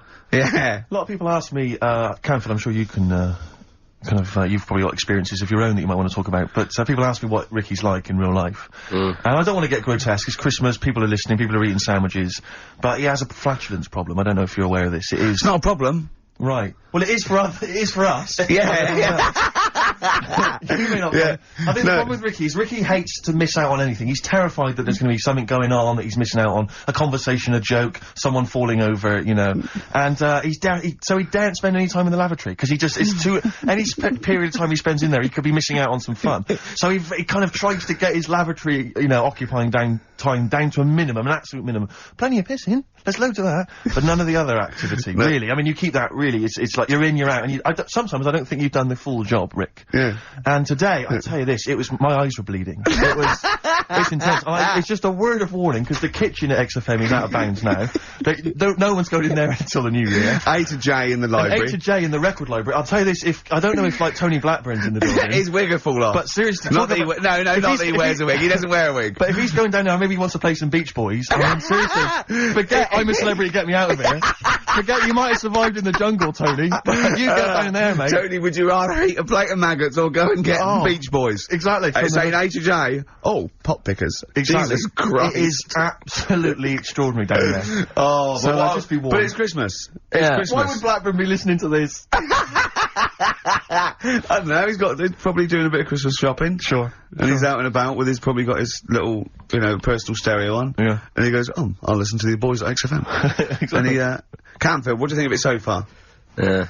Yeah? Yeah. It's not Vance, is it? Okay, who is secured as one of the pillars of rock? Lemmy. Of course he is. Never changes his boots. 2 pairs of trousers. 3 shirts. Really? Yeah. And he just alternates them, does he? Yeah, so he yeah, might have the same pair of trousers for 2 weeks, but the different shirt. Is it true his rider is a bottle of Jack Daniels and 40 Marlboro? No, it's like one of those 100 packs. No. Yeah. One of the 100 packs of Marlboro, and he like keeps them stuck in his boots, which don't change. Actually, I think I'm right in saying like that one of the like 2 left boots as well, because one of them did break, and he had 2 pairs, but he's now only got 1. But and he's got Lemmy, that is Lemmy then. Lemmy is one of the pillars of rock. What would Phil Lynott get anywhere near this? Yeah, he would have done. Let's play some Lizzie then. Don't believe a word. Thin Lizzy on XFM 104.9. I'm Ricky Gervais, with me Steve Merchant, and over there, Campbells. Is that your impression of me? Yeah. Yeah. Yeah. The rock one's better. The rock one's better. Yeah, you shouldn't try and be a DJ. Yeah. Yeah. Growing up with Diano Tuesday night. Ian, I know you're keen to know this, Rick. What are your thoughts on XFM? Let's get behind the facade of Canfield. What do you think about this? Because we used to have, you know, some conversations, you know. You've been with XFM since the beginning, haven't you? Oh, I've been here forever. Yeah, it's all right, isn't it? I mean, it's not quite magic. Well, no, a few things are. You know, got me eyes on the big 105.4. Obviously, eventually. What magic? Yeah. Now, do you think you want to do like a rock program on something like Virgin or Radio 1 eventually? Nah, I don't think so. No. No. What do you want to do then? What do you want to do? I want to start playing stuff like the Eagles and Steely Dan and Bruce Hornsby in the Range, truth be known. But you'd have to go quite mainstream. In your bedroom? What? But on what sort of platform though? Because, you know, the good thing about those is they are really popular. They are, I mean, I think the Eagles' Greatest Hits is the biggest selling album of all time now. It's overtaken Thriller. Yeah. So, I mean, those... What, you're saying Iron Maiden aren't popular? Like what I play now? Are actually popular, but they've got a very Slipknot tight fan Fear base. Factory. I mean, Iron Maiden can go to #1 with just their fans buying it and then slip away again, can't they? Yeah. But everyone sort of likes the Eagles, don't they? Yeah. I mean, I think still. So you could get on sort of like Radio 2 maybe, the rock program on Radio 2. Who does it at the moment? Is there one? No, there's not one. I should do a demo, maybe. Okay, well let's I love the way we're talking about my career and other radio stations I could work for. Do you know something I don't? No. No, I'm just saying that this place is not going on the tube, forever. isn't it? It's going on the tube. I mean, you're gonna be like, I mean, you'd abandon the sinking ship, wouldn't you? You wouldn't hang around, would you? You wouldn't fiddle, as Rome Byrne. I mean, we got a couple of pies cooking in the States, so we're not going to be here to keep it afloat. No. You know, the weekends. But we want to take the good guys with us. Right. So, when this crumbles and they make it into a car park for Capital, I want to see you on Radio 2, Friday nights, 10 till 12, pure rock. Exactly. Do you know what I mean? Absolutely. Right, well, that's the pitch, isn't it? Friday nights, 10 to 12, pure rock. Okay, if anyone's listening to the BBC, it's Camfield. He is the new Vance. Molten Metal, maybe. Molten Metal. That's good. My only concern with TV work for Ian is he doesn't look like the obvious rocker.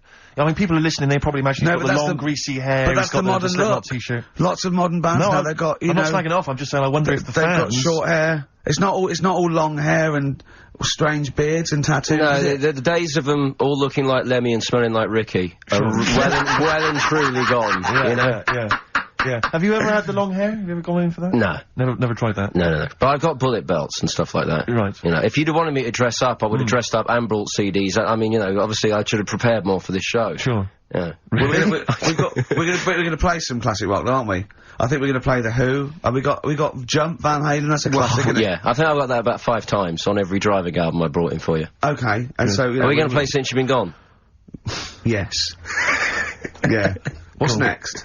British Sea Power. Yeah, I thought we should play a couple of singles that we've enjoyed over the last year or so, and this is one of them. Carry On, play at Camfield. And don't forget, Paul Di'Anno and Santa Claus is Coming to Town's coming on as well. Paul Di'Anno doesn't snort ants, he snorts anteaters.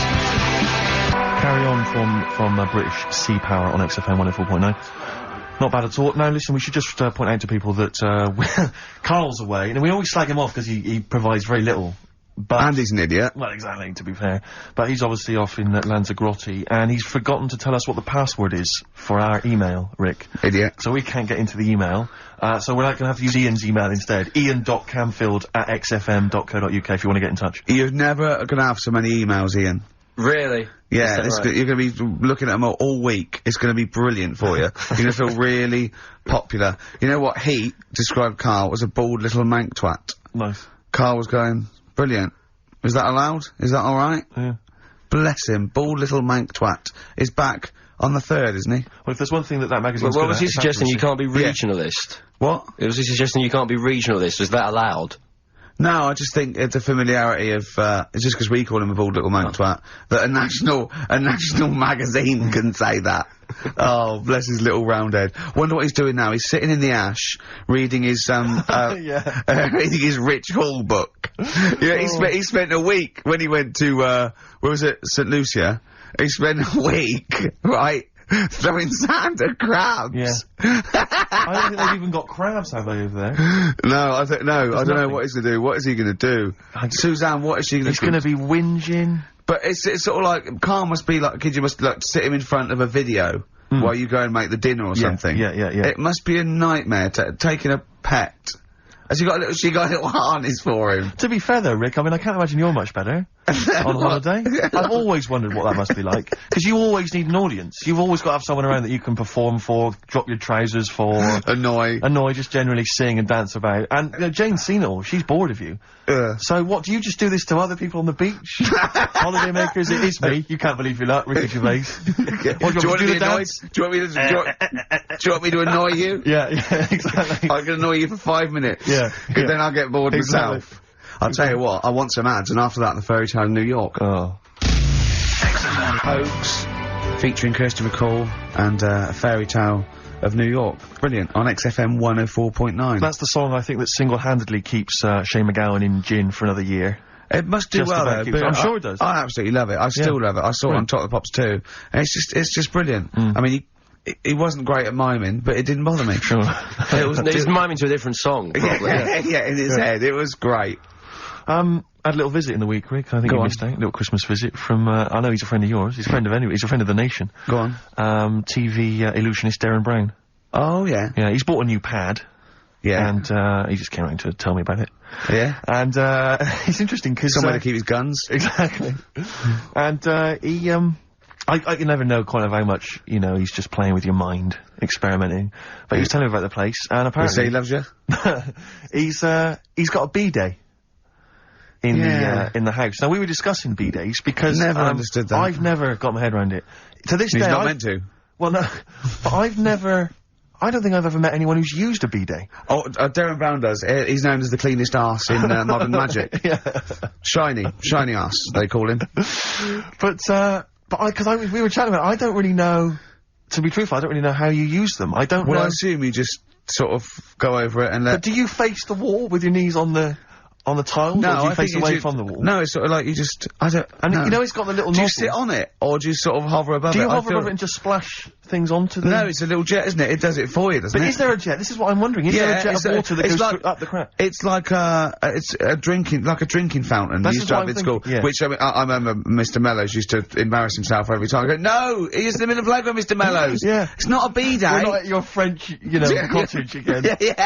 Yeah, I don't... B-day sounds French. Well, I'm assuming it's French. After, you know, they're probably so embarrassed about just sort of like squatting over a hole. Yeah. They go, well, at least we can clean it. Have they? Because I haven't been to France for years. But are they still persevering with the public toilets? It's just a hole in the ground? I mean, I think they have got... Has a single Frenchman travelled anywhere else in the world? Yeah, and seen that now? This you is can actually uncomfortable. I know. My trousers go down. To Delhi, and I think there's proper decent porcelain. I know. I can't believe it. I think they have got the flush ones now, mainly for the tourists. Sure. But I've never really understood that. But it's not. You don't go in. It's not like because they're literally crapping into an open sewer, aren't they? That's the French approach to the public lavatory. Do they have the bidet next to the hole? No. The toilet is a toilet, isn't it? Right. But it's just like. It's sort of like it's like going in the bottom of a shower with a big hole at the bottom. But I don't know. And do you I mean, again, not wishing to get graphic, but do you use the bidet instead of the toilet paper? Is it used in conjunction with, or instead of? Do you know what? I've honestly never used a bidet. Because it's not really a working class thing, is it? The bidet. No, but well, it sort of came in with sort of like purpose-built houses, didn't it? They sort of like shot up all over the. No pun intended. All over the sort of 70s. You know what I mean? It was like in salmon pink, there was toilet, sink and bidet. Yeah. We won't be using the bidet. Exactly. Fill it with ice, put some beer in that. Yeah. Because none of my friends washes their arse. There are people who refuse to touch their, the hole with the hands, and they only use a bidet, so if they're at a party and there's no bidet. Well, Carl don't like feeding his bollocks for cancer, because he says he doesn't like the texture of them. Sure. Well, so I mean, so he'd probably love a bidet if he didn't have to go. But are there kind of upper-class women who just waddle into the dining room with their sophisticated trousers around their ankles going, where's the bidet? This is filthy. Where's the bidet? I don't know we use the paper. The what? I think the fish was off. I'm going berserk up there. Get me a bidet. Yeah, why don't you lie on the floor? Or I am climbing into the sink and turning the tap upside down. It's the only way I can do it. Yeah. B-day. Thoughts on B-days? Have you ever used one? Well, no, you told me all this, but you still haven't got to the bottom of how you use them. No, I don't know. I don't know how to use it. Do they come, you need to ask Darren Brown, does it come with, like, instructions, like a flat pack I think kit you're supposed to know. I think you're supposed to, if you've bought a bidet, the assumption is you know how to use it. Imagine someone installing it and going, there you go, it's a bidet. You go, could you show me how to use it? Well, you like this? Well, no, go to the toilet first. Do the whole thing, otherwise I won't know in context. I'll just sit here in the corner, that's fine. Okay. Do you read a magazine when you're normally going? Well, I might do, but I mean, I don't really want to do it with you here, but how will I know? Exactly. I need to know how you transport yourself from the lavatory to the bidet. Do you remember when we were trying to offer Carl money to have a shower with Johnny? Yeah. just some of the highlights of the year. That's a weird thing to do. Yeah. We nearly had him there, and then he didn't want us to watch. Yeah. We said, well, how will we know that you've done it or not? Yeah. He went, you are definitely bent. That's his conclusion. What we got lined up? Well, hang on, let's just say, if anyone's got any idea sort of how to use a bidet, maybe... Any idea for anything to talk about on this show? Well, that doesn't involve crapping. Or farting. We've done that. Yeah. We haven't done little Chinese fellas or the gays yet. That's still to come in the second hour. Ian.Canfield@xfm.co.uk if you've got any thoughts on bidets or just, lavatories generally. Richard Ashcroft on XFM, Check the Meaning. I think it was out this year and we enjoyed it, so we played I certainly had a thought then that, someone like Richard Ashcroft, who's really cool. I mean, I think one of our greatest rock and rollers, really. He writes great tunes, does great albums. The Verve, you know, already in history. I just suddenly thought of him listening to this and thinking, I wish they wouldn't play my songs, because I don't want to be associated with that drivel. Yeah. Is, you know, most people get a buzz out of it, get it on the radio. Do you think people say, don't let Gervais guilty by association? Do you know what I mean? They've just been, I love that song. I love Check the Meaning. I thought it was a lovely song. And he's thinking, they're gonna sandwich it to bring talk about little gay Chinese fellas and B-days. Yeah. Yeah. And it's gonna make me look What worries me, Rick, is that they'll, you know, if we had to draw up some kind of list of artists who would allow us to play their songs, it's gonna be such a short list. Gary Glitter, you know, it's just gonna be a few people who, you know, are slightly more shameful than us. I just thought of something. There are 1 billion people in China.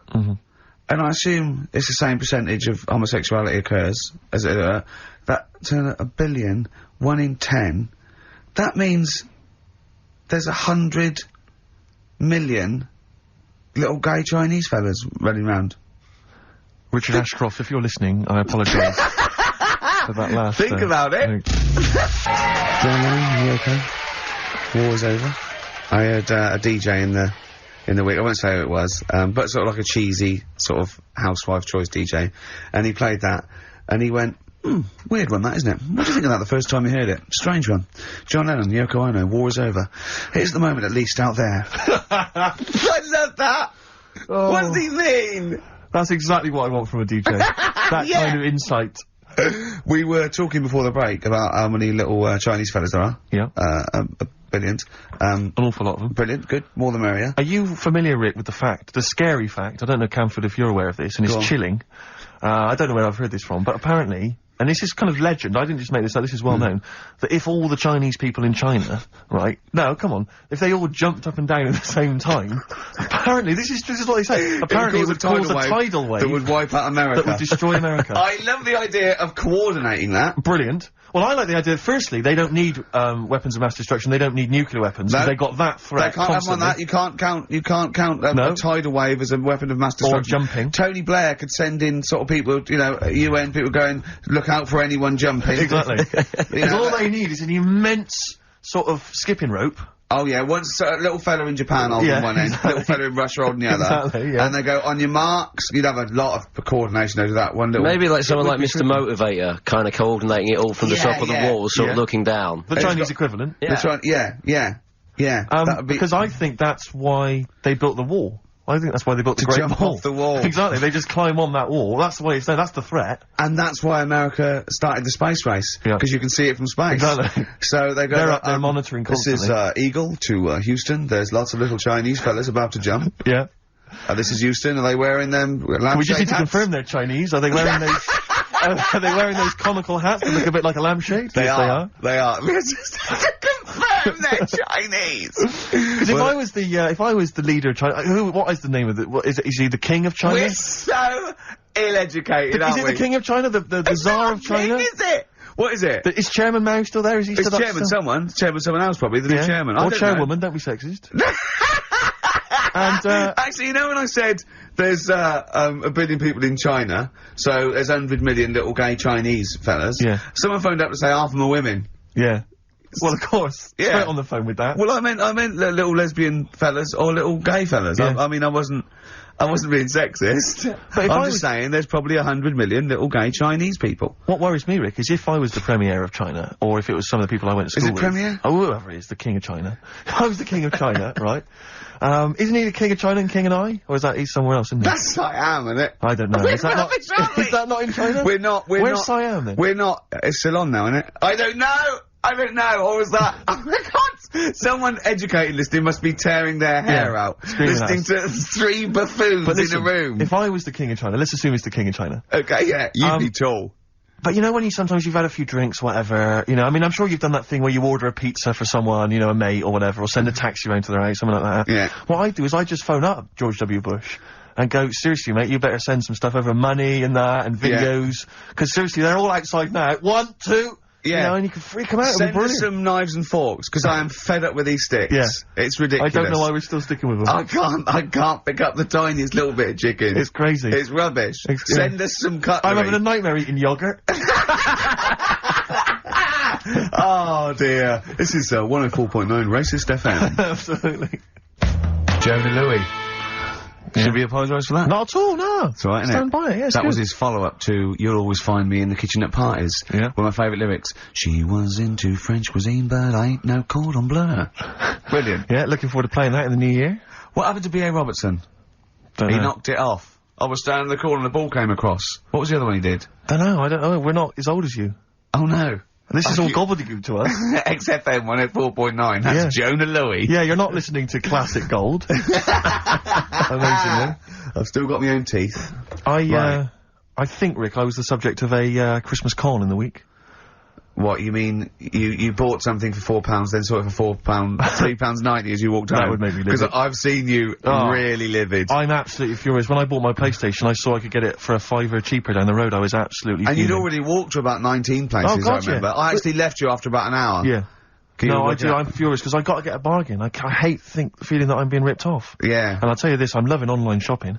Oh, the savings I'm making, Rick. Really? It's crazy. Really? Getting 15, 20 quid off some things. Is it really? Oh, amazing. But these things, I might point out, are like Jaguars and, you know, Mitsubishi cars. Exactly. Yeah, but it's worth shopping round. No, this was not so much a con. Well, it was a con, but it wasn't so much one of those just a missed bargain. Yeah.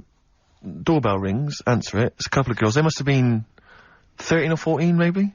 Now, I've always had a problem with teenagers. I'm intimidated by teenagers. In case they call you a dork or something. Well, I mean, I told you before, I was walking down the street once, and there's two guys coming towards me. I mean, real losers. Do you know what I mean? Glasses, the spots, greasy hair. Do you know, really pathetic. And I was sniggering to myself. I was thinking, look at those losers. And as I passed them, I heard one of them look at me and say to his mate, look at that geek. I was furious. I was thinking, I'm allowed to call you a nerdlinger, but gee, I didn't expect it back. I was really furious and, like, upset. And so, as I say, these teenagers are at the door, and they were quite aggressive, quite aggressive girls. And they had a piece of A4 paper, and they went, we're doing a sponsored thing. Yeah. But I didn't quite catch what it was they were doing that was sponsored. I think they sort of fudged it. They went, we're doing a sponsor. Oh, yeah. And I went, right. And they went, do you want to sponsor us? Boy, they picked on the wrong person. I was a bit intimidated. I don't know why I said no. I was worried maybe it was part of some kind of, you know, hidden camera show, you know. Yeah. And, so I said, yeah, all right, I'll sponsor you. So they handed me this form, and I always thought you were supposed to have quite an official-looking form for any sponsorship thing. But this was literally a piece of A4 torn out of a notepad. It was the back of a Gareth Gates poster. Exactly. And, with some blue tack on it. Yeah, well, and it said, and I looked at it, and I didn't really absorb it, but it had things like, you know, Mrs. Jones, Mrs. Smith, you know, £5. Yeah. And then no one's actual address, just Finchley Road, you know, nothing too specific. Yeah. So I wrote my name on, and, put down £3. 'Cause a lot of people were giving £5s, but I thought, you know, I'm not made of money, it's Christmas. I've got to buy gifts and stuff. Yeah. So I Gave him a £5 and asked for change. Yeah, Yeah. well, I gave him £3. I said, I'll sponsor you for £3. Best of luck. And they went, can we have the money? And I said, well, aren't you supposed to do the thing? And the woman the girl just looked at me, she just went, no. So I gave her £3. But what difference does it make? Well, I'm assuming, though, that it's not going to any charity. It's no sponsored But I thing know, at all. but then, I'm not being funny, the charity that it's not going to, you wouldn't have given to it anyway. It's true enough. So all that's happened is, you're £3 But down. I'm £3 down. Yeah, but if it would have gone to charity, it'd be £3 down. The fact that it hasn't gone to charity doesn't matter, because you wouldn't have given it to charity. Yeah, but if it had gone to charity, Rick, I'd have felt a little bit superior, a little bit smug. That'd have kept me going for another 6 months. Whereas now, it's just gone to a couple of weeks off the street, you know, who are scamming people. Possibly old people, Rick, and that's who I feel sorry for. They've not got a great deal of money. That's why I'm not worried about myself. I've got a bit of cash. What about the old people? Yeah. Although you are £3 down, which probably still hurts, doesn't it? It's still stinging. That's why I just like to tell you now, get off my chest. It's an Merry emotional Christmas. thing, yeah. Just be careful. If you're living up in North London, be careful. There's two girls that are going around. I expect, you know, they might come to your door. But they might be wary. be genuine. No, I don't think so. No? They were common. They were very common. Do you know what I mean? Was the giveaway things like, you know, Santa Claus had given £10, Exactly. Tony Blair had given £1? Yeah, I know what you mean. Yeah, I think you were conned, mate. Yeah. Right. Won't Get Fooled Again by The Who. Ian, I'm going to ask your expert opinion. Is that not one of the greatest rock songs of all time? Yeah, if you'd have played the proper version of it. I know, but it's 6.5 minutes, and we usually do, but we just thought, you know, it's Christmas, people want to You know, but him and more Jonah Louis. Yeah, but we could have played like the full 8 minutes rather than making the show sound like strolling round your local Asda with the Christmas songs with a little bit more racism. That to me sounds like fighting talk. You want a rock challenge, Canfield. You can't handle the truth.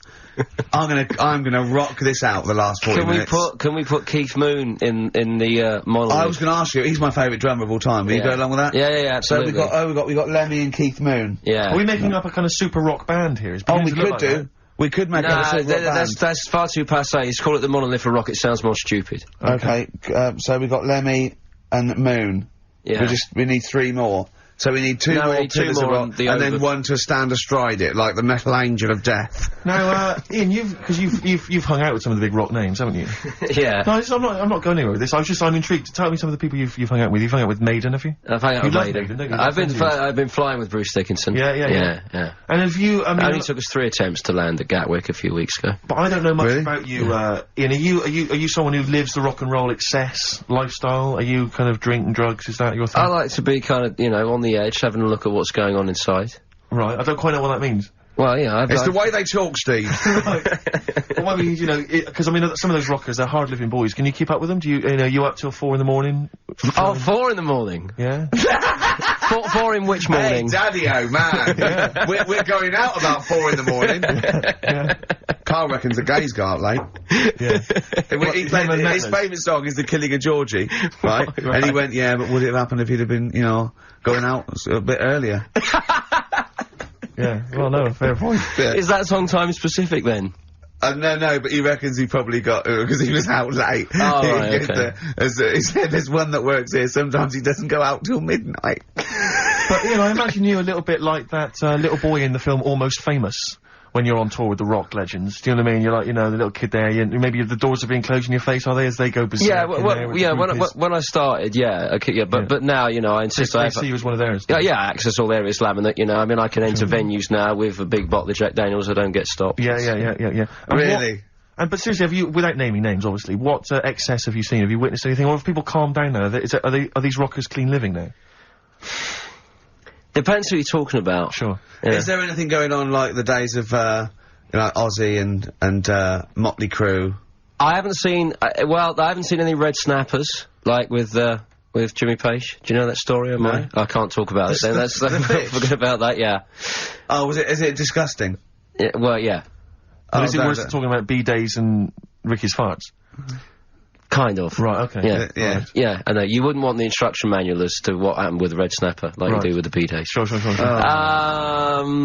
But don't, as I say, don't name names. Obviously, you know, there's a sort of client, you know, doctor confidentiality or whatever that you... Yeah, well, I saw... We know there's no one listening. Yeah. So it won't go further than the studio. I saw a member of a very big band play the Astoria recently, and they turned up at the Astoria about 15 minutes before they were going on stage, right? And someone said to them, "Is it good to be playing the Astoria?" To which he turned around and went, "Oh, right, are we in London?"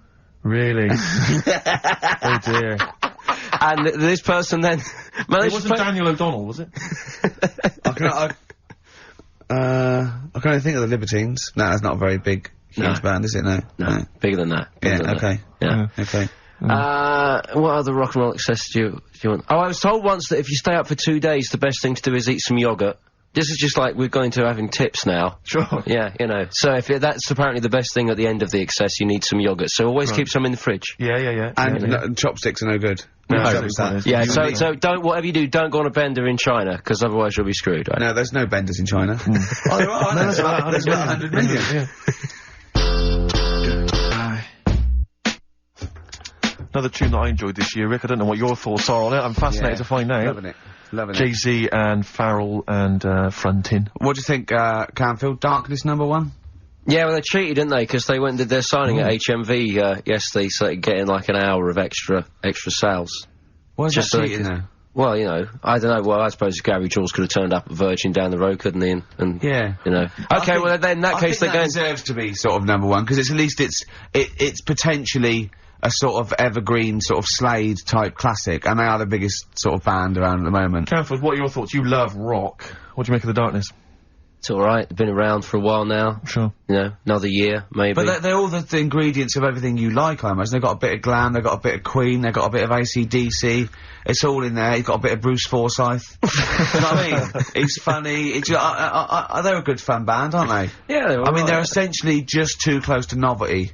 But then so was Slade, in a way. Slade have only got this credibility resurgence in retrospect. At the time, they were a pop band that essentially were for teenagers and thugs. I'm not sure Canfield's going to be championing Slade, though, up there in the same way that he champions The Maiden. But you got to appreciate what Hold has done, surely. Yeah, I appreciate what Hold has done. But they only became cool, didn't they, when Oasis covered them? Yeah, I mean, I genuinely always liked Slade, and I've still got a soft spot for him. But, yeah, The Darkness, we'll have to wait and see. At least The Darkness weren't as irresponsible for the kids of today, though, because the amount of spelling mistakes that Slade were responsible for at school in the 70s must have been atrocious. Putting the Z's in. Rubbish.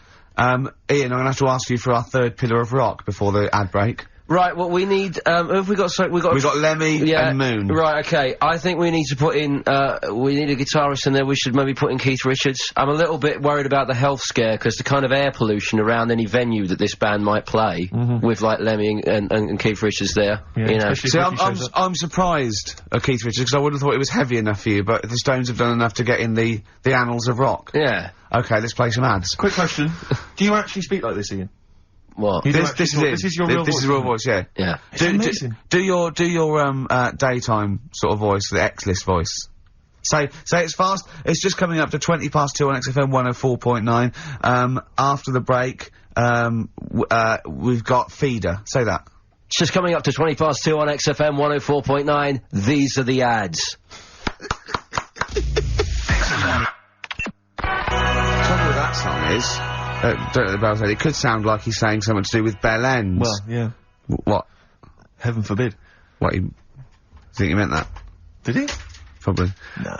That's The Darkness on XFM 104.9. Bell End. Yeah. What other rude words are there? Cock. Yeah, that is rude. Yeah. Especially at Christmas. Especially at Christmas, yeah. It's a time for families. I know. Now listen, time for family. Now, Ian. Yes. Who is your fourth? We need a lead singer in this mega group, the monoliths of rock.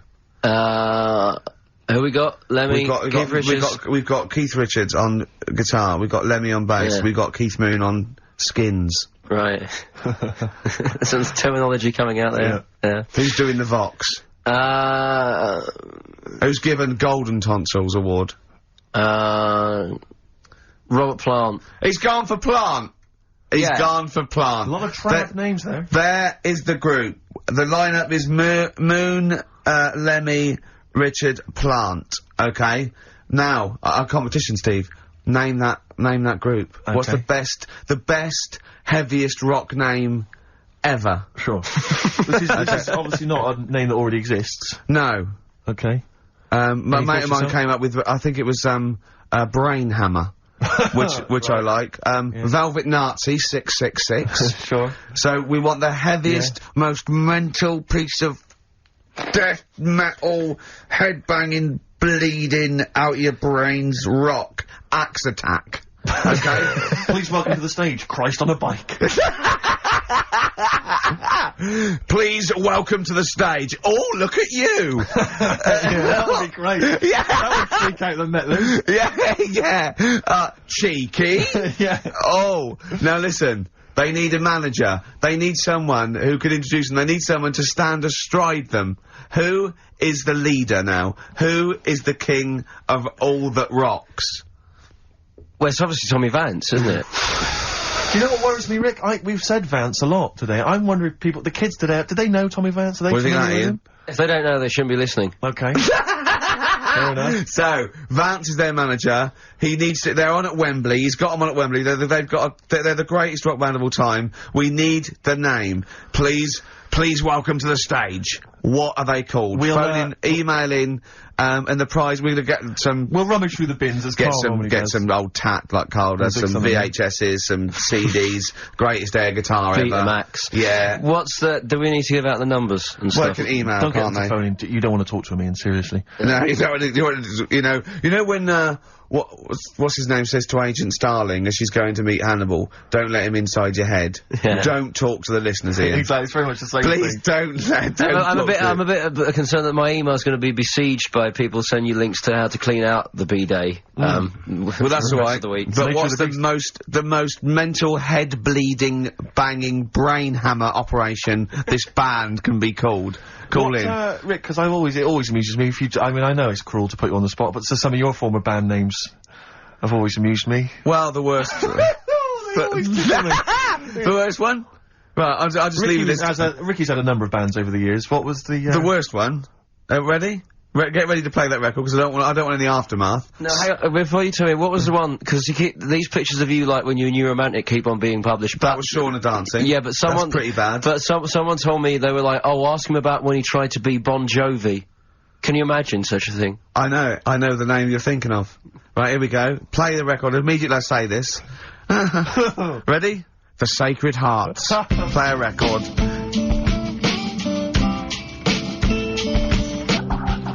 Blair on XFM 104.9. I forget the name of that track, but it's good.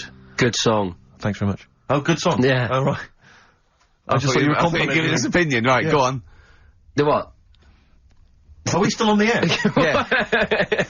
What are we doing? Merry Christmas. We got someone on the line. Oh, right. He's here. Who's that? Ricky! Yeah, go on. It's Jonathan, how are you? Good. It's only TV's Jonathan Ross. Ross, turn your radio down, you idiot. I'm here. I like to, I haven't got a radio on. What are you talking about? We can hear the feedback.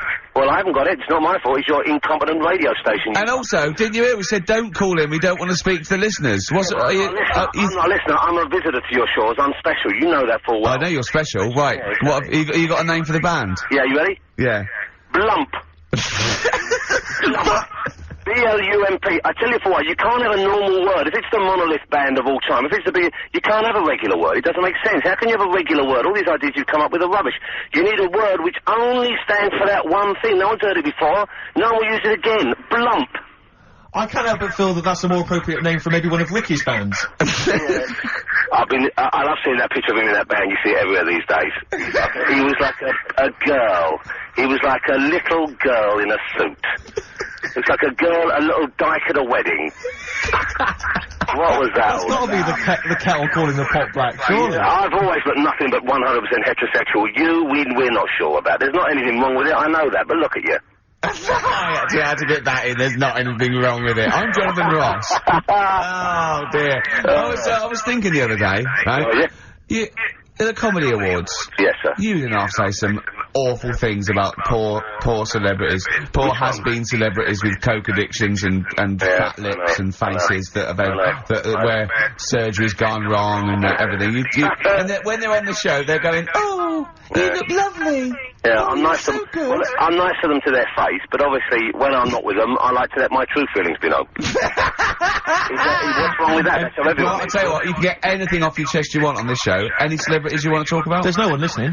Yeah, it's just between me and you. A lot of people listen. They listen to my show, and after they've had a few hours of, good laughs, they like something bland to just cool them down afterwards. So they flip over. We know this happens.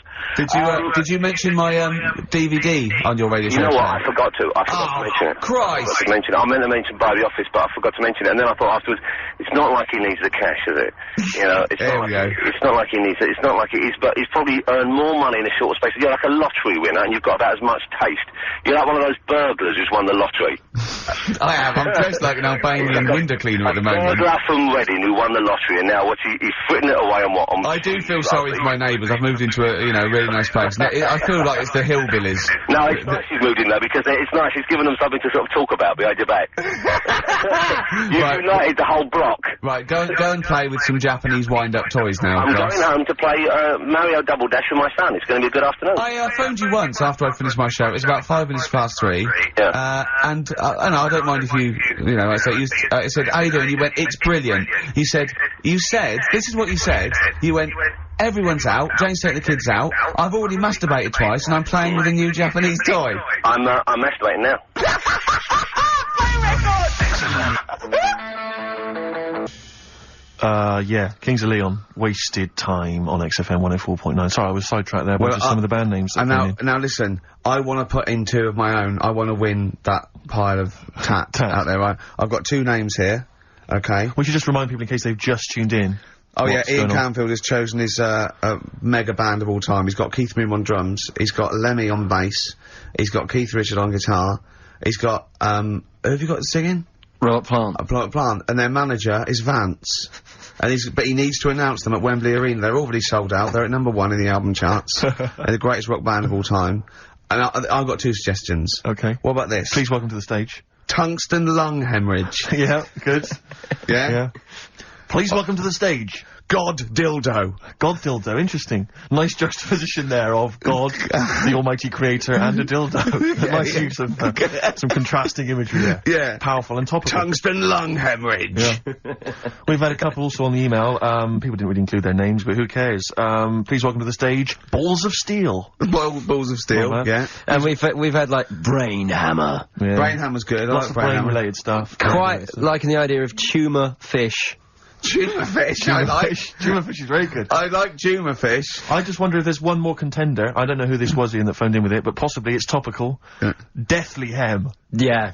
Deathly Hem. It's brilliant. Oh, it's Deathly Hem. Please welcome to the stage, Deathly Hem. It's Deathly Hem. Who's that? We've got to give it to I don't know who that was. Oh, well, if you came up with Deathly Hem, email again. Deathly Hem. It's the greatest name for the greatest rock band of all time. Will you please welcome to the stage, Deathly Hem.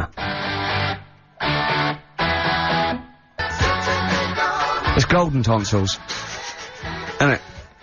I went to, I was going to go see him once at the Camden Underworld about a year ago, and they had this sign up, right, saying that Graham Bonnet, who sang that song, had cancelled, right, and it said, God willing, he'll be performing tomorrow. And just in case you thought he'd cancelled because maybe no one bought any tickets, the doctor's certificate was beneath the cancellation sign. Brilliant. Well, we've sung that a couple of times drunk, haven't we, Ian? Oh, but, at the top of our voice. We have done it. It is the best ever. Yeah, it is. Ben has won whatever you're giving away. Yeah, Ben big came pile up with of Deathly crap that Hem. we thought, yeah, Deathly Hem. Yeah. I mean, if you are in a rock band and you're looking for a name and you think you deserve that name, then, you know, write to us. We want to know that you're really heavy, and Ian Canfield would officially hand over the deeds of the name Bethlehem. Deathlyhem? Deathlyhem, yeah. Deathlyhem. They only play at Christmas. You only play, like, big venues at Christmas, and it's all things about, like, fighting, like, good versus evil, and God versus the devil, and you gotta write songs like that, yeah. Yeah. Deathlyhem on XFM 104.9. Perhaps that the debut should certainly be a concept album, based on the Nativity play. Yeah, Nativity, yeah, that'd be just the whole kind of Old Testament in kind of rock form. Yeah. With, like, it'd be extraordinary. It's the battle for humanity. Yeah. It's called, Humanity Manatee, and it's a fight in the ocean of hell. Yes. Sure. Yeah. Sure. Yeah. I'd like to see a serpent. Maybe pictured There'd be a somewhere. serpent, isn't it? Track 4. Track 4. Yeah. Track 4. Yeah. I think we should give massive props and suitable regards to Ian Canfield. He's come and he's pressed the buttons. He stood in for an idiot brilliantly. Yeah, he has stood in for the retarded. It's a shame that you've not displayed some of the usual incompetence that we've come to love and expect from Karl. It's a shame. Okay, well, you are the greatest DJ in the world, though. The way you sort of, like, drop press these buttons. But, you know... Every time I've pressed a button off air, Ricky's been going, oh, what great DJ. It's great, because he ends it, it's just brilliant. I mean, we're lucky if we can talk with the mic on. That's the title, not talk over a record. We did some great links during the ads. Yeah. And, of course, Jonathan Ross, masturbating. Live. On air. Just looking back at some of the highlights of you this don't get that on Capital Gold, do you? Like Tony Blackburn getting a call from Fluff Freeman going, alright mate, I'm knocking one out. Yeah. Well, have a lovely Christmas. Have a bloody great Christmas, mate. Have a bloody great Christmas. It's the best of next week. Yep. The best of the last few weeks. Yeah. With some tat, you know, Carl's put together. We're back in January. We're playing some of our favourite songs of the year. I'm looking forward to seeing Pilker's tan and pictures from his holiday. Covered in ash from the beach. Yeah. And we're back on the 3rd I believe. But Ian, do you want to introduce us? This is Ian's choice for the day. Yeah. We'll see you next week in spirit, and then we're back on the 3rd with Pilkers. Over to you, Kampf. Yeah, enough of Jonah Louis. This is Paul Di'Anno, ex of Iron Maiden, doing Santa Claus is Coming to Town. That was the record before us, and here we are, pre-recorded, because we did this a few weeks ago, because we're not here at the moment, are we? We're away on that. I'm Ricky Gervais, with me Stephen Merchant. Hello there. And Karl Pilkington. Well, he's not actually with us. No. He'll be in some of the best of clips that will be coming up shortly. Yeah, this is just us, isn't it? This is just us. We did this. When did we do this, Rick? A couple of weeks back. Hold on, what is it? What it's the 27th today. Yeah, I enjoyed Christmas. I loved Christmas. I loved Christmas. I had a great time. What did you get? Loads of presents. So did and I. I'm glad they made it to #1. Oh, I'm really glad. Stroke, he, she. Yeah, I'm really glad that the pop idols, Cliff Richard, Westlife, made it to #1. Bo Selector. Bo Selector. Yeah, just delete that as, yeah. Okay, well, we're gonna play some of the best of, some of the greatest moments of the last 3 weeks. Yeah. Ever heard on XFM 104.9. What about this? Do you remember this one? Oh, which one is it? I'm Ricky Gervais, with me Steve Merchant. Over there, Karl Pilkington. The man who believes anything. I think it might be a condition due to his little round head. It's sort of like, it might be a new condition that we can call cranial spherity. And because it presses on his lobes, and the only sort of upshot of that is he's normal in every way, but he believes everything he reads or sees on Anna Nova. Alright? Talking of which, Rick, I don't really follow the news. No. It's mainly boring, innit? Wars and stuff. Yeah. But I don't know. Well, yeah. Well, it is a war. It's all this nonsense before and after. When it's a war, it's, you know, it's in the middle of the war, you can watch it on telly. True. You get results. True, You know what I mean? Like, do you know what I mean? Yeah. Like a test match or something. But it's all this rubbish before and after. It drags on. This recent war seemed, I thought, just generally, it was better presented than the previous one. Because I remember the first Gulf War, it was often during the night, and I couldn't stay up. Yeah, because I think the American had rights to it, like the Tyson fight, so we had to get it at 2 in the morning. Exactly. Which is annoying. They had it at, you know, their prime time and that. Yeah, and a lot of it was in black and white, when the bombs went in. When the bombs going in. So, this time there seemed a lot more colourful stuff. Yeah, it's much better coverage. I think they should win awards. Yeah, well, I'd like for to see it. awards So, then, like Channel 4 won for cricket. Yeah, I mean, a few times as well, I was quite pleased to see they actually had footage of the bombs exploding. Yeah. No, good. Well done. Generally, you know, good on you. Well done. Good on you. Yeah, costs a lot though, doesn't it? Isn't it costly? War's a lot more when you got something like, you know, a Jimmy Carr game show, which probably costs about £100,000. Yeah. Like half an hour war costs millions. It's almost as expensive as like Terminator 3 or something. Yeah. But I mean, you know. But then, you know, you got a variety. Exactly. Sorry, Steve, you were talking, mate. Well, no, I just wanted to make sure you're aware that the World Elephant Polo Championships have taken place. I did get it. I think they mentioned it on. Yeah, we won, didn't we? England won. Yeah. Well, my question is, where have they been practicing? I don't know. Do you remember ever at school anyone ever saying to you, "Are you interested in playing polo with elephants?" Do you reckon it was 5 blokes in pith helmets kept sneaking into a whipsnade? Possibly. What are you doing, lads? We're practicing. Get down. Yeah. Get off them elephants. Yeah. I didn't even know we had a team. I can't believe it. No, but it's like Johnny Wilkinson and the rugby lads, they're going to get MBEs, all sorts. The elephant boys, the elephant polo boys, nothing. They're going to get nothing. I haven't seen the sun talking like to them. be fair, it's not like horse polo where I don't think there's a stick long enough. I think the elephants kick it, don't they? I think you might be right. I think they're not allowed to use their tusks. They'd burst it, weren't they? I think they go, oh! Start again. Raheem! Yeah. What do you mean the elephants kick it? Alright, I've opened a can of worms here. You know, normal polo on a horse, they have like, mallets. Yeah, they whack them, right? But I think it's, obviously they're too high up. I think, I might be wrong, but I'm pretty sure they just train the elephant to kick it. So why are people something about? Why not just let them have a kick about without... Imagine that!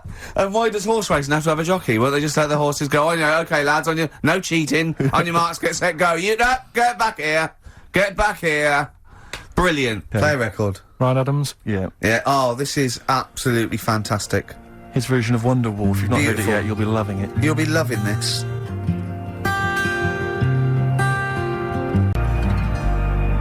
This is the Best Of Show on XFM 104.9. I'm Ricky Gervais, with me Stephen Merchant. Yes. I hope you're enjoying the Best Of. There's a fella who was in a coma for 20 years. Just they kept like taking him through like the normal day. They take him to Alton Towers and stuff. Doesn't know anything about it. Just kept going through the motions. Don't know if they kept charging him. Kept putting him through all that. He eventually came out of it. 20 years. And went, stop taking me to Alton Towers, it's shit. I just thought, imagine how much post he making, had. How much post?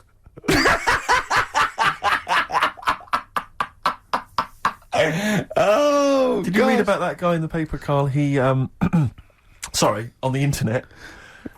He in about, I think it was about 1984, 85, he had a terrible car accident. But this must be it. He went into a coma. This must be what he's talking about. Well, they didn't take him to Alton Towers. Of course they didn't. But you've got to try and decipher the truth from the conjecture, from the thing that I mean, don't forget, Carl says, realises that he's had a dream. He talks to Suzanne and goes, that was good, wasn't it, last night we were in the plane? She goes, no, that's a dream. He goes, oh yeah, where's my cornflakes? You got to, you know what I mean, I can now decipher what he's actually seen, what he's read. Well, go on, what did you... Well, I'm assuming it's the same guy. It is the same guy. It was a guy in some small American town, and he'd had a car crash, and he'd gone into a coma, and his wife had left him. She'd gone on with her life, because he'd been in a coma since then. And he had just woken up recently. Marriage wasn't working. Marriage wasn't working. He just wasn't paying enough attention. He actually she was pregnant at the time, and so now his daughter is basically the same age as he was when he went into the coma. And he's just started coming around, he's just started making jokes. They said, how do you feel? He said horny, which I thought was quite witty for a man who'd been in a coma for however many years. But anyway, yeah, so he's slowly trying to rebuild what life he can.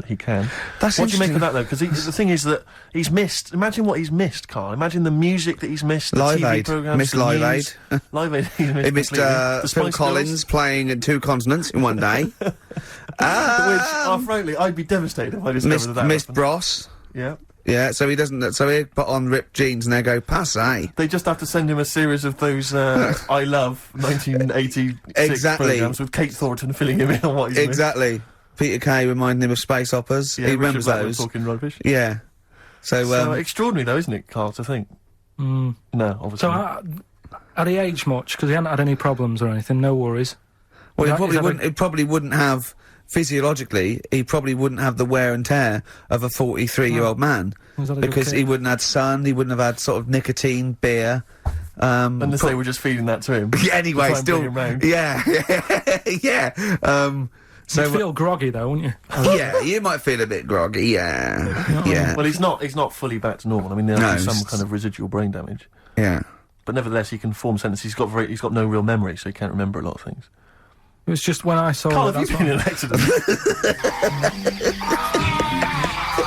My favourite singles of the year, and that's another thing. We'll be playing our favourite singles of the year, as well as our favourite clips of our own show. Rick, I imagine if people have got a bit of Christmas money, they're wondering what they can spend it on.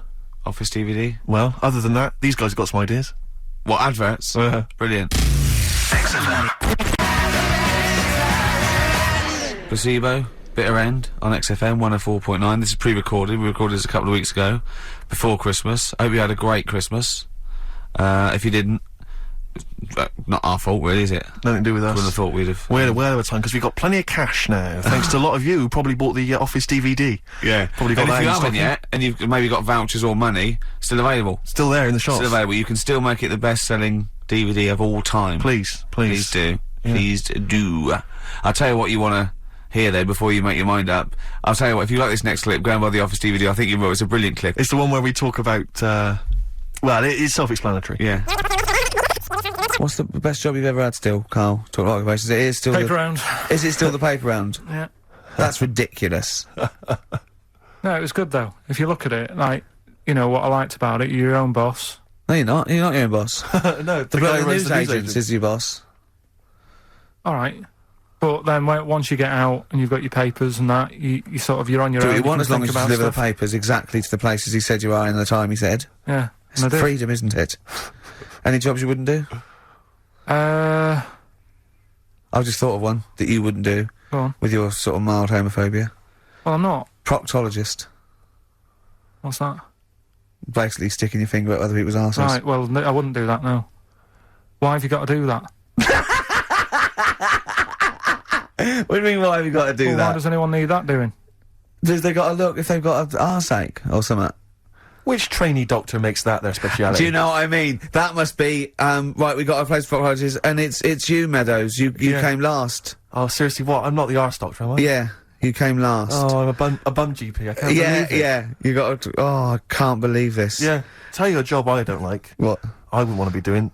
The woman, there's a little woman who sits in the little snack stall on Finchley Road station. Yeah. And I don't know how to describe it, really. She is surrounded by snacks. She can't move for snacks. It's Does like... it look like American Beauty, but with different... Not dissimilar to that. Yeah. It's a little hut on the station. And it's like, if you go to the seaside, you can put your head through one of those cardboard cutouts and it looks like you're a big fat person or whatever, and you can have your photo taken. It's like an equivalent of that, but it's just snacks everywhere. She's got bananas up to her chin. She's got chocolate coming down to her eyes, crisps either side of her. She can't move. She can't do 360 degrees. She's like packed in there. I don't know how she gets in there. I think they put her in there first, and okay, pour in the bananas. Yeah. And then they go pour in the nuts. She has 2 hours of makeup before they open. Exactly, yeah. Dressing her in there. Because I'll ask for something from the fridge, and she cannot turn her head to see. She has to go by feel alone, just to feel the fridge, and get stuff out and pass it. And often I'll say, that's not what I wanted, but she can. You've got to let her off. It's extraordinary. Dear. But there's no music playing, Does she have nothing. to sell her way out of it? Exactly. If it's a slow day, she's stuck there till the next day. Yeah, it's like a world-breaking attempt. Yeah. Carl, what job wouldn't you want to do? Well, any job. You're a lazy... You're joking, aren't you? I've done loads of stuff. I'm quite happy now doing what I'm doing. Yeah? You look happy. Trying to think. You sound happy. Yeah, I mean, calm down. You on drugs? I'm alright. Are you on happy E? before England have won and that. I'm happy for them. Yeah, go on, happy for them. I'm happy in that. Yeah, what do you mean happy for them? We are England. Happy for us? Yeah. I mean, we didn't play. I did very little towards it. No. It was mainly Johnny Wilkinson. Yeah, I barely contributed. Switching on the TV was about as much as I did. Exactly. And shouting, come on! Yeah. Talking about jobs and that, though, I was reading the other day about, like, you know, rubbish jobs that people have had and stuff. I haven't got time when I'm at work, man. I just get on with it. I'm not squiddly diddly. Fingers in pies, different jobs. Go on. Do you know Ivor the Terrible? Ivan. His Russian. Yeah, that was the Welsh fella. It was bloody awful, but not as bad as his Russian cousin, Ivan. Yeah. Go on. He had a fella doing some work for him, right? This fella built his house.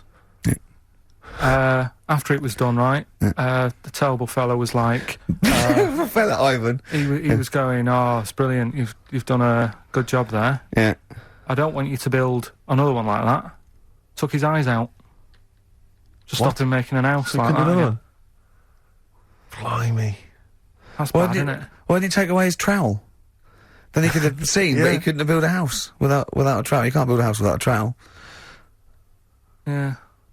I suppose he probably later thought that, once he'd been nicknamed Ivan the Terrible. Yeah. He thought, why? Because you gouge people's eyes out. Yeah, but I didn't want to build another house. I know, but... Take his trowel away. What would I have been then? Ivan the Crafty at most. Exactly, yeah. Ivan the Jealous, you know, Ivan the spoilt brat, but... Gouge someone's eyes. That is bloody terrible. I'm surprised you're not called Ivan the... Do you know what I mean? You're going to get on in history like with Vlad the Impaler. Yeah. He's mainly remembered for impaling people. Yeah. He did a lot of other stuff. Did a load of great charity work he did. The impaling is the thing that's really gone down in history. When were you reading about Ivan the Terrible? No, it's just... Or Ivor the Terrible is the thing you remembered from this informative article? No, it was just little bits like that. Talking about him, there was a thing about someone who worked for that fella who painted the ceiling. Sistine Chapel? Yeah. There was a thing, a woman who worked for him in his house. And, I love how you assimilate information when it's just bordering on the academic, or just the interesting and true. It's wonderful. Ivor the Terrible gouged someone's eyes out 'cause built him an house. That fella who painted that ceiling had a woman work for him. Imagine if you wrote that down in an essay. Imagine if you wrote that in a school essay. Well, you'd probably end up with not getting a grade, or... Yeah, or thinking you turned up to more than you had. Exactly. Anyway, the woman who lived with... Yeah, the woman who lived in a shoe, go on. Yeah, there was this woman who lived with him, and she used to, like, you know, go out and do all this shopping and that. Yeah. But because she couldn't read or write, he used to have to draw everything that he wanted. Why couldn't he just tell her? I don't know. No, wait. That's an excellent point. Could she talk? Yeah, but if it's a big list and that, loads of different coloured paints. But why couldn't she draw on a piece of paper? Why did he have to do it? Because he's a better drawer, isn't he? That's the point. That's it. That is. We were just looking for the logic of the story. You found it. You've done it. Play a record. This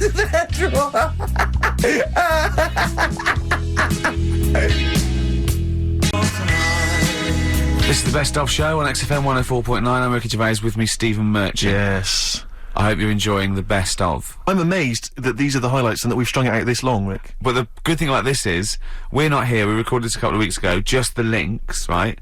This has taken us about 10 minutes for the whole show. We get paid the same. Why don't we do this every week? That's a great idea. High five. Listen to this clip, it's brilliant. I think that my new TV is too big, Rick. I said that I know, when you I don't know bought what it. I was thinking. But I can't believe it. He talked about this buying it. He's got a bit of cash now, of course. And what is it? 42 inches? 42-inch plasma screen. What did it cost you? $3,000 or something? Don't tell. That's wow, gross. it's ridiculous. $3,500. Big spender. Of course, it's too big. Well, I can't get far enough back in my room, in my living room for it. You know, you're meant to be, I think, 4 times the screen size away from it. Really? To get out from the air. So that's 4 times 42 inches you're meant to be sitting away from it, which is impossible. Yeah. Well, I'll have to just get friendly with the neighbours. Yeah, watch it through a hat. Yeah. If that's the case, though, aren't you better off just getting a portable? What? I don't understand that rule. What are you saying? Well, you're meant to be 4 times the screen size away from the TV. But then what's the point in having a big telly if you've got to keep moving further back? Get a portable. and sit right next to it. Do see your point. Why do people go to the cinema then? Did you see films that aren't out yet? Fair enough, he's got you there. Done. I'd tell you this though, I had it delivered, and are you supposed to tip delivery men? Of course you are. I don't know. You see, well, if I've never had anything delivered before. I've never spent that much money. Not if it's a courier with an envelope, but if it's a bloke who's struggled up the stairs, two fat blokes with a fridge, then give him a £5 for a drink. But the problem was, I didn't realise, and I was thinking to myself, I wonder if I've got to tip him. And the guy was leaving, and my mobile phone went off in my pocket, and I reached in to get it. He put his hand out, thinking it was a tip. I went, it's just my phone. And I felt terrible after he left. I didn't know. What was I going to do? Run down the street and offer him a £5? No. No, of course not. No. I'm not made of money. I just spent it on TV. Yeah, I've got no money, mate. No. I just spent it all on this. I had to clean out my jar, everything, the drawers. Yeah, I'd take some bottles back. The problem was, it took me forever to wire it in. I thought, I'm not going to pay for someone to wire it up, you know. So it took me about 3 hours to wire it in, and it was huge, and I got it switched on, and the first programme that was on when I got it wired in was Bargain Hunt. I'll tell you this, David Dickinson's tan almost took me eyeballs out. It was incredible. It was like X-rays. It was extraordinary. The glow. I know, a huge plasma screen with this orange thing coming out, and he keeps turning to the camera, doesn't he? Just to get you. Yeah, he turns away. You get a bit closer. They go, "What's he doing?" He just turns around, takes the cornea off. What do you think, Bargain Hunters? Bargain Hunters. Oh dear, that's why I'd buy a plasma screen to watch Bargain Hunt. I mean, it's ludicrous. This is the problem. Is because what do you watch? I mean, have you watched anything that's been worth having? The only thing I've watched really worth watching. 24. Well, 24 works great, but also films. Obviously, that's the main reason I bought it, because films just look amazing on there. Yeah, DVD on the plasma screen. So if you're into films and that, it's just that I only, I've just got the 5 channels and flicking about, and I'm not impressed. I mean, I can understand why more people listen to radio and stuff. Yeah. Well, not this one, but go on. Well, when was it? When was the last time I sort of sat down and had time, because I'm always busy doing stuff and that. Sure. Moaning takes up about 3 hours a day. When did Wimbledon finish? A couple of weeks ago. Right. Found myself sat there, right? I'm not having a go. I know we stopped Cheeky Freak of the Week and all that, right? So I'm not going to be having a go. Christ, I sat there. I'm scared. No, I'm not having a go. You've always got to remember that. Go on, just get on with it. Get on with it. I'll apologise after. I'm just saying, watching Wimbledon, it wasn't, one of the major games. It was little fellas in a wheelchair having a game. Little fellas in a wheelchair. Right. But for me, I mean, great. They're doing a sport and everything. Don't put it on the telly. What was up with it? There wasn't like a rally going on. No, do you know what I mean? Do you know normally, Christ. like with the well, not Tim Enman, but with some of the other with some of the other players and that, they're playing for ages, aren't they? It's like, who's going to win this and that? Yeah. None of that. It was just like, hit it, net. Oh, Christ! Oh, God! I don't know what to do! And people would like sat there watching it as well when they've got other games going on in there. That's what I couldn't understand. If you've paid your money to get in, yeah. I mean, like I say, good on them if they. Do you know what I mean? But it would have been. And they all start first in the marathon. I just thought it would have, you know, given the game a swing ball or something. Yeah. You know what I mean? No, yeah, I understand. Oh, God. Yeah. There's never anything XFM in the community. Let's play a tune. Ricky Gervais, Ricky.Gervais. Don't put my name to this last link. Don't put my name to this last link. Ricky.Gervais, xfm.co.uk. Oh. Magic, Virgin, if you're listening, we are available probably sooner than we thought.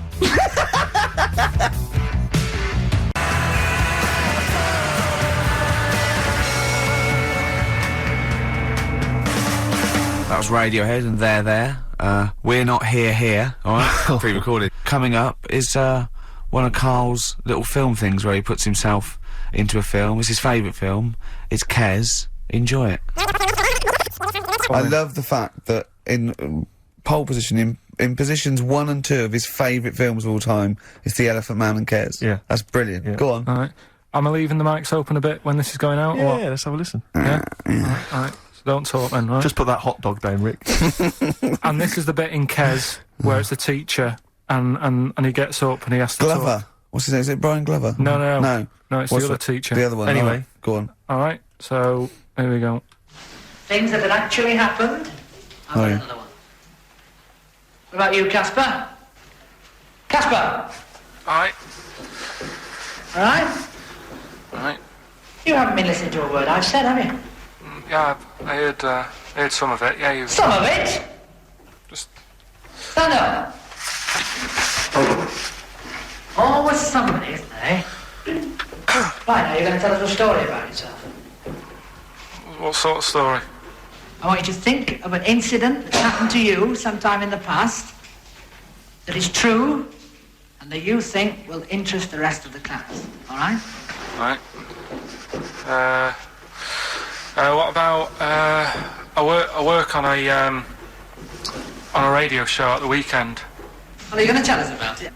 I'll just do, it's 2 hours, and it's with Ricky Gervais and Stephen Merchant, and just sort of play music and, you know, tell stories and stuff. What kind of stories? Well, whatever. Like last week it was science. We were talking about this lad who was growing a knob on his arm, so it's weird. It's tricky, sir, because like with Ricky, he gets bored quick and he won't listen to the stories, and he'll start squeezing my head. All right. I'm not interested in what he does. That isn't normal, is it, sir? That. I mean, it sure is a bit gay. Is he? Just messes about, though. Do you know what I mean? I try and like come up with good stuff, like monkey news and like quizzes and stuff, but then he'll just, you know, Ricky will just mess about. I mean, on Saturday he did it again. He squoze me head. How do you spell that? Squoze. S-Q... Are you going to show us on the board? This is a new word to me. Squoze is S-Q-U-O-Z-E. Right, now tell us what it is. It's when he gets me head and he puts one hand on the back of it, right? And he puts the other hand on the front of it and he just sort of swivels it. Swivel, right down the Oh, swivel's not it's spelled S-W-I-D. How many times a day? How many times a day does he swells it? It depends what time he gets in. If he gets in about 12:30, he could get a good 3 in. But I think, you know, I don't really want to talk about. Well enough, don't you? Well done, Billy. Big hand of applause. That is the effort. Yeah. Wow. That's the best thing you've ever done, Karl.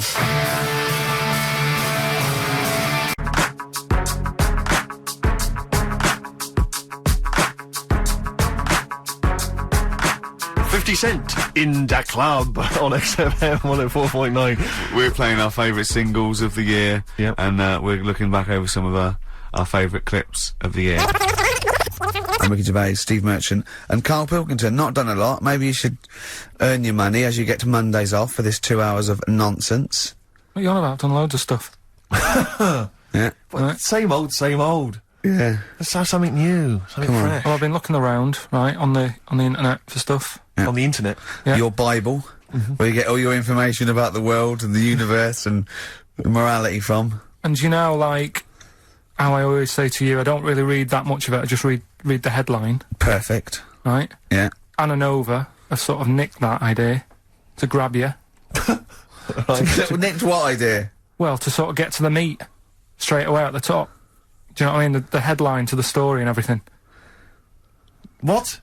Right, these are stories. But the headlines already existed. That was why you thought that was a good idea. Not like this, though. All right. Headline. Well, these are all headlines, right? Vibrating shoes could stop elderly falling. Do you know what I mean? Oh, God. You don't Vibrating shoes could stop elderly falling. Yeah, that's the story. You don't need to read on. That's what I'm saying. Well, right? could you read on anyway? Can't be bothered. Read on anyway. Well, you have a look at that in a bit, right? So what this is frustrating radio if you're sitting at home. No, well, it's not on. They've turned it off. If you want to know more, you know where to go. That's what I'm saying. That's what they should do in the news. Get the news done in a minute. There's a good story about Iraq. Right. Bong. Right. Look it up. Look it up on the internet. Right. Anna Nova. Give us another bong. Bong. Family sick of living on Butthole Road. Oh, brilliant. Bong. Man wears same shoes for 60 years. Oh, bong. This isn't that good. Some fella pulls a train with his teeth. And in lighter news. I know that. Joe McDonald, this one isn't very good. And the last one, man fails to break clothes pegs on face record. She's always good. Well, that's the one I did read on about. I love that out of all those. That's the one he read on about. Go on then. Just why is that news? He fails to make a record. So did I today. I know, yeah. I failed the long jump record today. Yeah. Didn't even take part. No, I was rubbish. But what are the rules on world records and that? I don't know if there are rules. There are certain things you can't. I mean, it's the Guinness Book of Records, isn't it? Really, that's the arbiter, isn't it? Yeah, but is there anything, if you said you wanted to do it, would they say, well, you can't do that? Yeah, they've stopped some gluttony records, obviously things that are in danger, it's anything that's illegal, yeah, anything that's immoral. Yeah, like that American serial killer that just got discovered. Yeah. Having killed 47 women. I don't think he can make that into the Guinness Book of Records. No, because people would be trying to beat it, won't they? But there was some other story about a fella eating watches and that. That can't be good for you. So why don't they say, look, don't do that, do something else? He wanted to stay regular. Do you know what I mean? Though? I just wondered. What do you mean he was eating watches? He just said he was eating watches. He got about 3 in about a minute. How did he time it? Do you know what I mean, though? And then the other thing is the one that I was reading, the world record with the fellow who's pulling a train with his teeth. Does that make any difference that he's done it with his teeth? What do you mean? Well, what difference does it make? Well, isn't it? It's quite hard to pull a train with your teeth, I imagine. Well, it's pretty hard to pull a train. All I'm saying is it because he couldn't beat the fella who's pulling it with his hands? Well, this is my point. I think there was one bloke with a record for the running backwards 100 metres was sort of like 11.5 seconds. And I was thinking, turn around, you'd probably have a really good go at that. Do you know what I mean? Yeah. It's sort of like doing a marathon with a milk bottle on your head. Take the milk bottle off and see how fast you can go, you twat. But you can just tweak it, like the fella who has done the pegs on the face, right? Yeah. His name's Gary Stretch Turner, right? Right. So you're sort of cheating already if he's got a stretchy head, right? but you are right.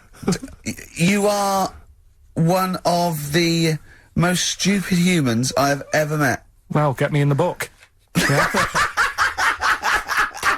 Right? Well, listen. So Gary Stretch Turner, right? His record is 153 pegs. Yeah. He did it again, and he only got 150 on. So he hasn't broke his own record. Right. But what I'm saying is, if he tweaked it a bit more, would that make a new record? What? Well, if he said, I've got 150 pegs on, but at the same time as eating a burger. I see what you mean, yeah. He'd be the, world record breaker for pegs and eating burgers at the same time. Yeah, just change it a bit. If you know you're not going to make it, just do something else. I'm assuming the rules are set at the beginning, Carl. That's it. That's where they say, right, you're just going to do the pegs thing. You're not going to introduce burgers halfway through, are you? Definitely not. And then they have a go. I was on one leg, not interested. How many pegs? 150. Can I just ask very briefly, I was quite interested by the family had to move because they lived on Butthole Road. Yeah, I quite like that one. Now, I don't know if I've told you before, Rick, where I used to live. I'm not going to tell you the name of the street that I used to live on, not on air, because my parents still live there and I don't want, you know. But I'm going to write it for you now. This is the genuine name of the street I used to live on. Just imagine when you're at school. Yeah. And like in class, for instance, in French, you've got to say, you've got to answer where you live. Yeah. J'habite, wherever. Yeah. That's the name. This is actually the name of the street we lived on. No, it's not. I swear to God. That is... Absolute right. I could phone my father now and he could confirm that for you. I swear because he doesn't want to God. And I'll tell you that... But listen, do you know what worries me? It's the apostrophe S. I know. Because that's blatant. Yes. Amazing, isn't it? That is incredible. But imagine how embarrassing that was. So if I look that up in the Bristol... You will find that in the Bristol A to Z. I swear to God. That is really... Why have you never told me that before? I can't believe I haven't. That's I'm incredible. still embarrassed now. Do you know, whenever I have to phone up, if I have to give that address, I always spell it instantly. Really? Like, somehow that'll hide it, that'll disguise the name. But I can't get over that. Anyway, if you perhaps live in Tits Avenue, yeah, you know, or... Wankling Drive. Wankling Drive, just get in touch. Let us know, we're not really interested.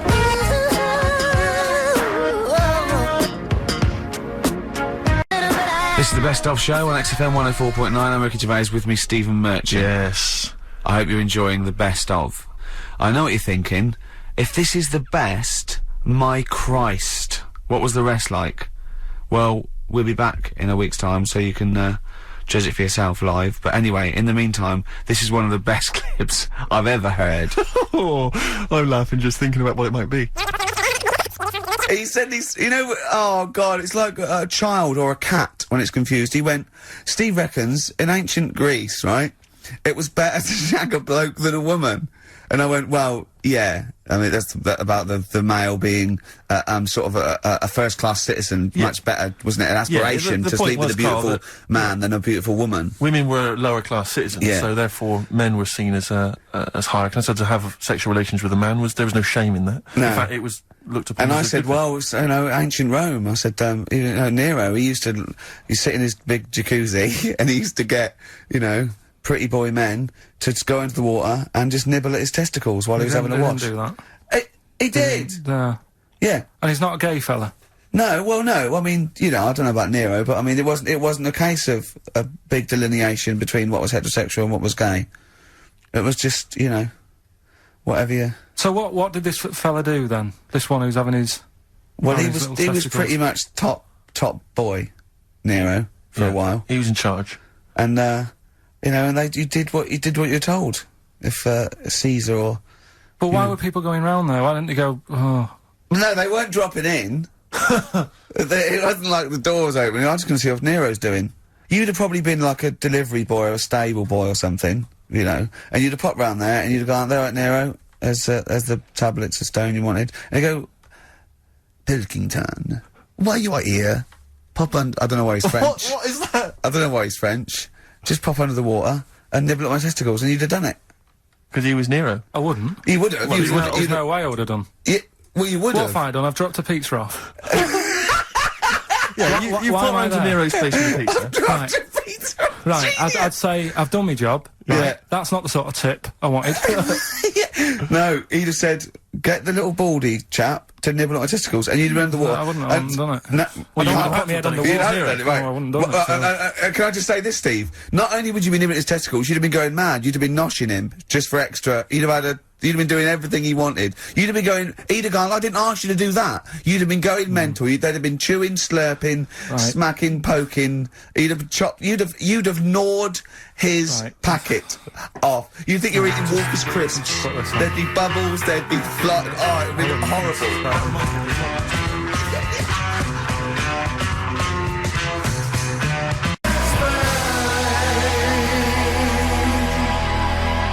That was Bowie and Waterloo Sunset. Love that. Love the original. Love Bowie. Bowie was my gig of the year. These are my singles of the year. These are our clips of the year. I'm Ricky Gervais with me, Stephen Merchant. We're just picking some lovely little bits and pieces. Do you remember when we talked about this? That's the sort of thing I think we need now, right? We've covered a lot of stuff. What, education? Teaching, yeah. Well, okay, what do you want to know? Don't know. Have you got something? Can you educate us on anything? I've been reading bits So and could we bobs. bring back just for one night only, educating Ricky? Oh, I'm excited. Yeah? Do you think it warrants that? I don't know enough about it. You know what I mean? About what? It sounds perfect. Play the jingle. Oh, educating Ricky, he's getting smarter. A couple of things happened in the week that I read about. Okay. Keeping up on what's going on and that. Sure. Yeah. One was about that Galileo fella. Okay. Was it about 1636? Was it? I think it might have been earlier. bad. Go on. Did some stuff with light and that. Yeah, he did lots of physical experiments, yeah. Is that it then, Carl, is it? He That's did that some sort stuff of- with light and that. What did he do with light? What was that? Well, I think he invented the first... Telescope? Telescope. So I think it's a particular lens, though, and he did experiments where he dropped famously, two different weighted balls from Pisa, and they hit the ground at the same time, showing that it doesn't matter, the weight doesn't matter, but air resistance does and stuff like that. I think he probably explained it a bit better than that. Yeah, but I'm talking to Carl. Sure. But did they need to know He's stuff? just thinking about pizza. Yeah. Did they need to know stuff like that back then? What do you mean, did they need to know stuff like that? It's just... There weren't people going around going, I've got to drop these two things off the Leaning Tower of Pizza. I just don't know which one's going to land first. Yeah, I need to know. Why do you need to Bring know me that? Galileo. Yeah. It's for a bet. Yeah. No, but if I was knocking about then, I'd be like, stop messing with that. We need a telly. Or, do you know what I mean? I bet he thinks the Flintstones is real. I know. That'd be brilliant. That's what I'd do if I was a caveman. I'd make a telly out of rock. Yeah. And a pelican And a as car a that I cement just mixer. ran along the road with. Yeah, exactly. Yeah, we need a car. Yeah. Well, we haven't really got the internal combustion engine. Can you stick your feet through the bottom? Yeah, just get me a car, for Christ's sake. Anyway, so I learnt that. And then, What? You learnt his name. Yeah. Other people I learnt the name of this week. Oh, if a chimp could watch telly. Go on, Carl, go on. And there was also a fella in the week who said that women shouldn't be wearing trousers. Why? Because they don't look good in them. What do you think? What do you think about that? It's rubbish. Yeah. These are the only things that have caught your eye over the last couple of weeks. This is the entire news. Galileo did something with light. A French fella said women shouldn't wear trousers. See, that to me wouldn't pass as education. It's not education. I don't know where you could ever use that. I don't know when that would ever be applicable to life. I just like reading stuff that sort of reminds me of... Do you know what I mean? If I read it and it gets me thinking, I think that's a good little piece. But, I mean, but surely can't you just sort of like sit near something that vibrates to keep your brain going? Or shake your head every now and again? I mean, what does this do? You mean it makes you start using your brain? But what aspect of a Frenchman said women shouldn't wear trousers got your mind working? What questions were you Because I asking? thought that's a bit daft, isn't it? Right? Yeah. Okay, And it I was ends there thinking- with me. There's nothing else. There's nowhere else for me to go on that. He closes Your the mind's gate. still whirring. Yeah, go on. What do you think? Let's go through this. Oh, I wish we could download his I know, thoughts. I know. Just watch it. Yeah. Wouldn't it be great, like a DVD? Like a cartoon. Imagine that extra footage on the Office DVD. Yeah, Carl's brain. That would be With a commentary. amazing. Oh, What with I a mean is- commentary. Go on. Women wearing trousers and that, right? On the estate that I grew up in, Yeah. on right? There was a woman about 4 houses down, right? Rough. Now, she used to wear leggings. Yeah. Now, they're a bad idea. They are a terrible idea. I agree with you there, Carl. If you're a lady of What the colour? normo Were persuasion... they pink? No, they were sort of black, but with all bits on them. Oh, right. You know what I mean? What, Yeah. toast and Just horse bits. droppings? Yeah, go on, yeah. And she used to, she's quite a big woman. Sure. Pauline Quirk, I think Yeah, they well, described her as. Look like a light bulb when It she was is those bending kind of over in women that are leggings. attracted to leggings. Yeah, I know, yeah. They are drawn to them like a moth to a flame. Yeah. She used to wear them, and that's what I remember when I read this piece. And she used to work on one of those sex line things. Right. Right, she used to do that. But what was she, an engineer? the The weird thing with her was, she had big eyelids. Right. Go on. That were too big, and this is what I was thinking. What right? do you mean she had big eyelids? How big do eyelids have to be for you to go, they're big eyelids? What was she shoplifting with them? Would she come out of Dixon's with, like, radio stored in them? What do you mean she had big eyelids? It was another one of them popular things round our way. Do you know, like... What do you mean popular things? They didn't go, oh, I'll tell you what, they're all the rage. Can I get some big eyelids, please? No, it was just like one of them things that people suffered with. Just big eyelids. They could hardly open their eyes. What do you mean? What do you mean? That's one of them popular things round where I grew up. People had big eyelids, they could hardly open their eyes. What does that mean? What sort of freak town were you born in? You had webbed feet people with big heads, you got women with big eyelids. What does big eyelids mean? Are you confusing her with the horse? yeah. Did she have hooves? Look, what? Anyway, so there's this big eyelided woman with the leggings. And that's what I'm saying to you, though. That's... When I read that story with people with trousers, I went from that to a woman who used to have big eyelids. I still don't know the point. But then, and also the other bloke who had the eyelid problem was a mate of mine. Right. His dad had it, and same problem, massive eyelids. I don't know what that means. I don't know what that means. I used to say to my mum, I'm going round to Dave's house, and or Drew say, Pig, well, as you call him. That's all right, but make sure his dad doesn't take you out in the car, because he could hardly see. He had to have his head. He had to tilt his head back to keep his eyelids open. Sure. Didn't he have a couple of matches with him at all times? What a load of gobbledygook. This began as educating Ricky. I know, so it's like he was people with eyelids. But it's like you're supposed to make that leap as well. Yeah. If I mention the trousers, Ricky will probably be thinking about people with big eyelids and women wearing leggings. Play a record, Carl.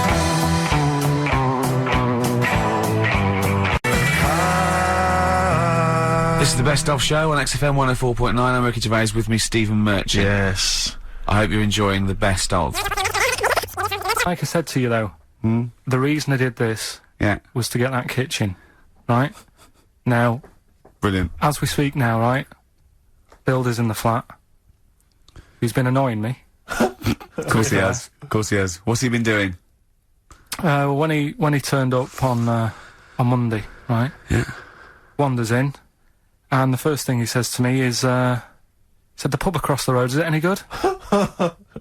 I said, well, it doesn't matter, does it? You're working on the kitchen. Think of saying that to a builder. Probably making conversation. Probably meant, do they do a toasted sandwich? Because I've got a half-hour lunch break. Not an hour, like Karl Pilkington. So, I'll probably there and get a nice, cheese and tomato sandwich. So is that genuinely what you said to him? Yeah. So Suzanne had a go at me saying, why have you said that? He hasn't even started on it yet. I cannot believe that. You're unbelievable, Carl. And you say it's us that are rude, crass, I wasn't being thoughtless. rude. I just was letting him know. Do you know what I mean? I know what he knows what he was there for. He had it down on his little docket. Do the kitchen this week. He didn't come there and go, what did I come out for? Was it to go to the pub for a week? Why am I wearing these overalls? Yeah. Who's the little bald mate twat insulting me? Let me just check. Let me call the head office. I wasn't having a go, though. I mean, they should have finished it yesterday. And they're there now. Right, on their own. And what annoyed me is they turned up late today. Hold on, Carl. I've just realised something. They're probably listening to the radio. This, I assume, tuned to XFM, isn't it, in your kitchen? Yeah, but they don't know it's me, do they? Do you know what I mean? No. They'd go, he's got a whiny mank voice as well. So's the bloke who owns this place. And the bloke who owns this place, when I said, what's that pub like across the road, said, well, you won't be bothering that, he's working on this. No, he won't be able to put two and two together, will he? You've suddenly, the penny's dropped, hasn't it? You've suddenly realised, look at his face! Yeah. He's suddenly realised they might know it's him! And they could be listening, and they're going to clean you out, mate. Oh, if you are the builder working in, where is it? I won't say the address, but it's... Central London, isn't it? Go mental. Have whatever you want. Opposite that pub that you like, He'll probably be in there now, so he won't be listening. Oh, insulting a British workman. He should have been in today. Mental. He should have been in at 8 this morning, which annoyed me anyway. Why, I really don't understand why they've got to start so early, right? Yeah. But he said he'll be there for 8, turned up at 9:30, right? Wanders in, and what annoys me is, he could have left all this downstairs. He had a paper under his arm, one of those crossword books, and a pot noodle. Now, I'm not being funny, but most of them take quite a bit of time. A crossword book, he's not happy with just the one that's in the paper. If you're listening, if you are the builder that's listening now, doing Carl's flat, what about pissing in the laundry basket? That was Jane's Addiction. This is the Best Of Show on XFM 104.9. I'm Ricky Gervais, with me Stephen Merchant. Yes. This was a clip show. We recorded this a couple of weeks ago.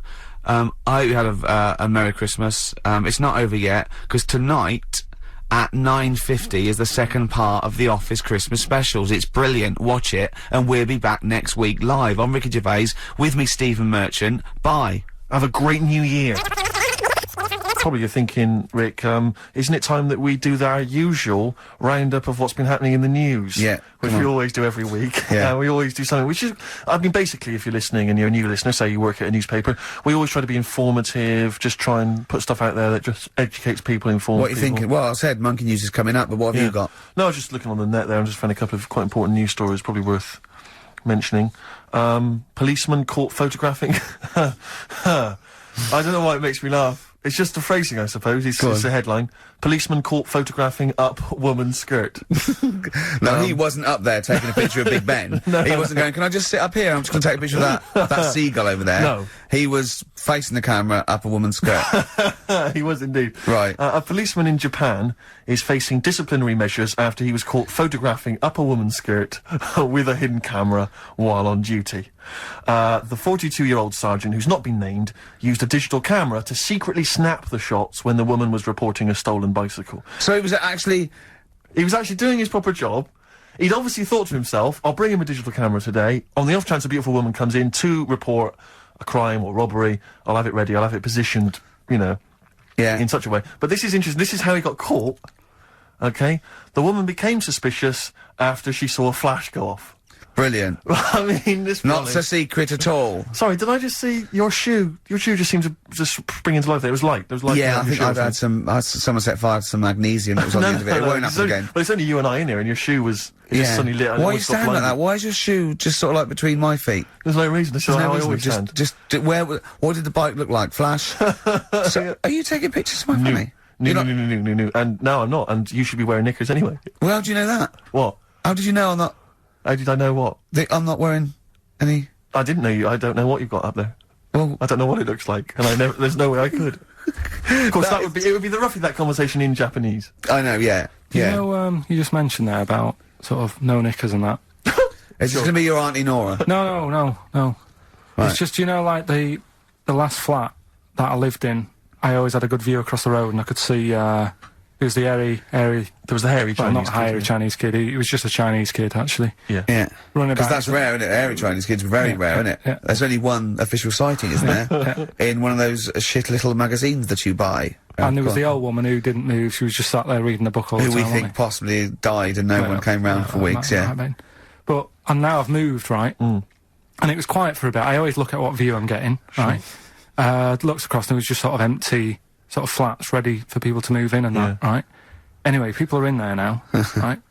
And they've put all the furniture in, but I haven't put any curtains up. Oh. Right.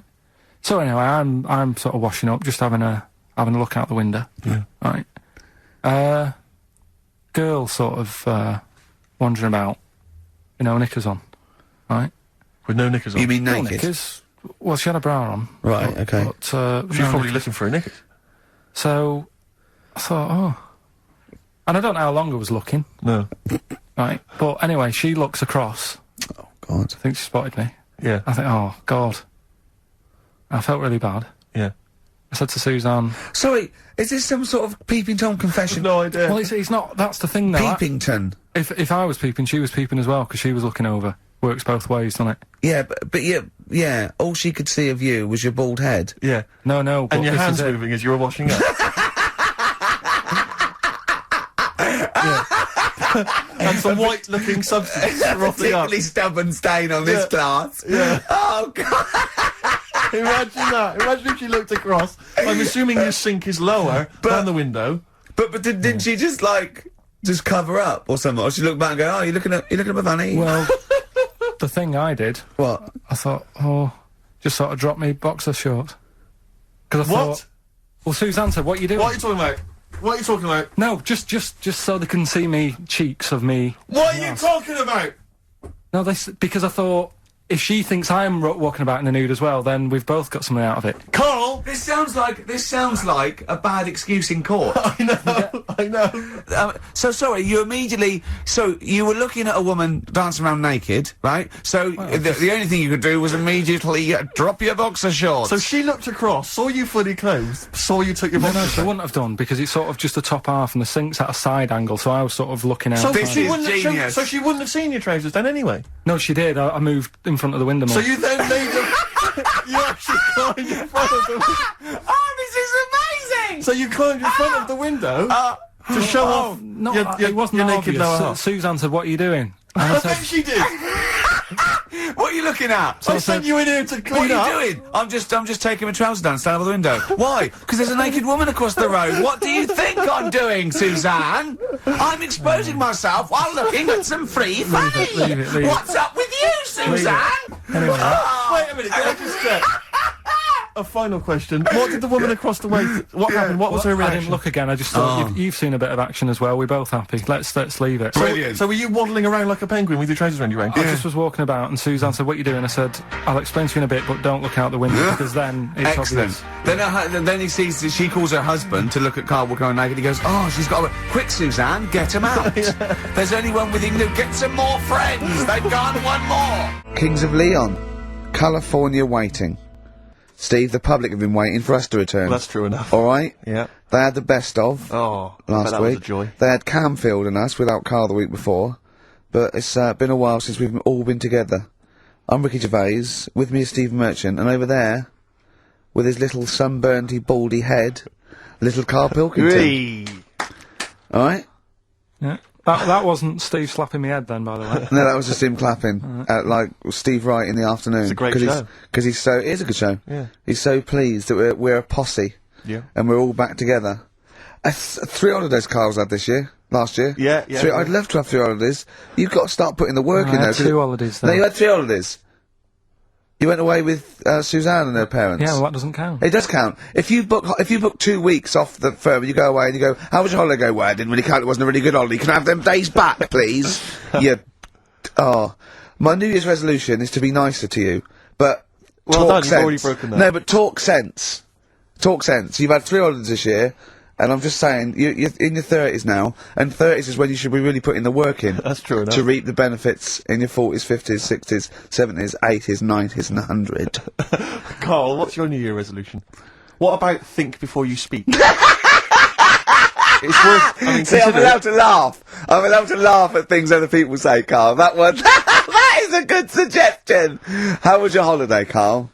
It was alright. Right, brilliant. But that I don't see on the kind of on the ratio of good to bad in Carl's mind. That might be amazing because we never It might be hear him amazing, sing the mightn't praises it? of anything. I'll tell you what. Can we have a cracking little tune and then come back and hear about Carl's holiday? I'd love to do that. Let's keep it tight.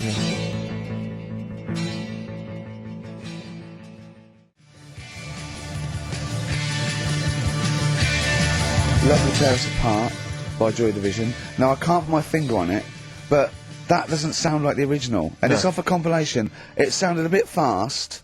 I think the vocal was slightly different. If anyone can, put me out of misery, I think it might be in a session of the time or something. Carl, here's a little New Year resolution for you. Another one. Maybe when we ask you to get a song, get the original single version. I could be and wrong, not some but obscure session. Yeah, it does seem different, doesn't it? Very odd. Yeah. Yeah. Maybe we just remember it wrongly. But anyway, that's XFM for you. 104.9, I'm Ricky Gervais with me, Steve Merchant. Karl Pilkington. Carl, you went to Lanzarote. Yeah. People said don't go to Lanzarote. They told you it was Lanzarote. They told you, were they right or wrong? They were right, yeah. Really? Yeah, it's a bit ropey, yeah. Is it? Why? Just, out there. If it wasn't for the volcano they had, they'd been knackered. That's their big draw, is it? That's it, basically. That's all they've got going for them. When you landed, was it really hot? Were you quite excited? You were thinking this is okay? It was warm. It's, we can't complain about the weather. The weather was alright. Sure. You know what I mean? That's what I went for, but it'd be nice if there just was something else. Yeah. What did you do all day then? Did you read your ritual book? No, I didn't read that. I read that book. Do you know the book that I bought and all the chapters were messed up? Oh, yeah. I bought a better version of that. Alright. And I read that. Excellent. and then, Did it make more sense in order? yeah, a lot easier to follow. Yeah. And then we went and had a look at the volcanoes and that. They've got 36 of them to look at. How many did you look at before you realised that pretty much, you've seen one volcano, you've seen them all? Probably about 6 or 7. Really? Yeah. And then when you got to the 8th, you thought, now I know what this is going to be, Suzanne. This is going to be like a mountain with a hole in the top. Yeah. Really? But it happened years ago as well. It's like, just keep a couple, fill the rest in, tidy it up. Fill the rest in! Yeah, no, Well, getting some builders. No, seriously though. Okay, 4 million tons of concrete, please. They're an absolute death trap. Yeah, what? Yeah. What do you mean, fill them in? Do you know what a volcano is? Just a hole, isn't it? That's happened. Well, it's more than the happened back hole. It's in- more a portal to the magma in the centre of the Earth. Back in 1730 it happened, and they still haven't sorted it out. Well, when you say it happened, volcanoes were made a lot longer ago than 1730. No, but the one that did Lanzarote in. Right. Sort it out. What would you suggest? How tidy can they up. fill it in? It's joined. It's all joined. No, but what I'm and saying is, it was the a- big it was- plates of the Earth are all joined. It All was the a disaster, magma's wasn't it? joined. With the trade centre thing, that happened. They cleaned it up, sorted it out, they've moved on. That's what I'm saying. Whereas Lanzarote have just gone, leave it. It happened back in 1730. You misunderstand me. How, in the name of God, can you fill in a volcano? You ignorant twit. No, but it's not just the holes. They've actually left the lava everywhere. That's what I mean. It's not just the big holes. There's lava everywhere. But it's molten rock. They can't just pick it up like a carpet. Put it in the holes. The holes are there ready. Just push it all in. That's what I'm saying. So, what exactly is there then? Is it just a kind of moon-like kind of surround with just kind of dust and rocks? That's exactly. You see, I was there when the Mars thing went wrong. Yeah. I would have just sent a camera crew there, filmed a bit of that, right, and say, here we are. This is it. Ignore the little coffee shop in the background. Yeah. Right? This is Mars, because that's what it's like. Just loads of dust. Yeah. Holes everywhere. Tidy it up. Little round-headed aliens complaining. It's just like Mars. Yeah. So, is there what's the best bit about the holiday? Come on, pretend you're Judith Chalmers. I have been doing. I would have done all that. I would have said that. Don't bother. Right. I mean, the hotel was good. Yeah? That was alright. What was that like? It's alright. Just, clean. That's all you want, isn't it? See, that's not quite what Judith Chalmers does. She doesn't go, what's the hotel like? Alright, yeah, clean, innit? Alright. But what was it like? Was it, what was it? 3-star? 4-star? Did it have a swimming pool? What was the room like? I had a swimming pool and that. Yeah? Yeah, it's good. I think it was one of the better ones on the island. Okay. Nightlife? Wasn't really any. There was a bar, there was some bands playing. Yeah. Not very good. Food got a bit boring. Yeah. It was always the same food every night, but they sort of themed it and made out as if it was different. So, like, on Mexican night, it'd be chicken with a nacho on it. Right. And Chinese night, sort of chicken with a little prawn cracker on it and stuff. Sure. But that got a bit boring. That's me just turning on my phone, because I want to read to you a text that I got from Karl. I think you sort of sum up the holiday in this text, don't you? Do you remember it? I can't remember. Let's have a look. Let's have a little look. Let's go Instantly, to what did Suzanne, your girlfriend, make of it? Uh, Similar view to you? That they should fill in the holes? Yeah, it's just that thing, you see, I went on a coach trip, right? And you go and see the volcanoes. Like I say, there's 36 of them. Yeah. Which, how many do you need?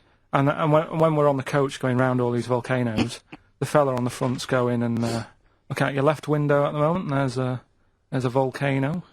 And if you quickly look out of the right-hand side there, there's another one. Right. And on the left, it's just like, all right, we've seen it. Sure. Do you know what I mean? Yeah.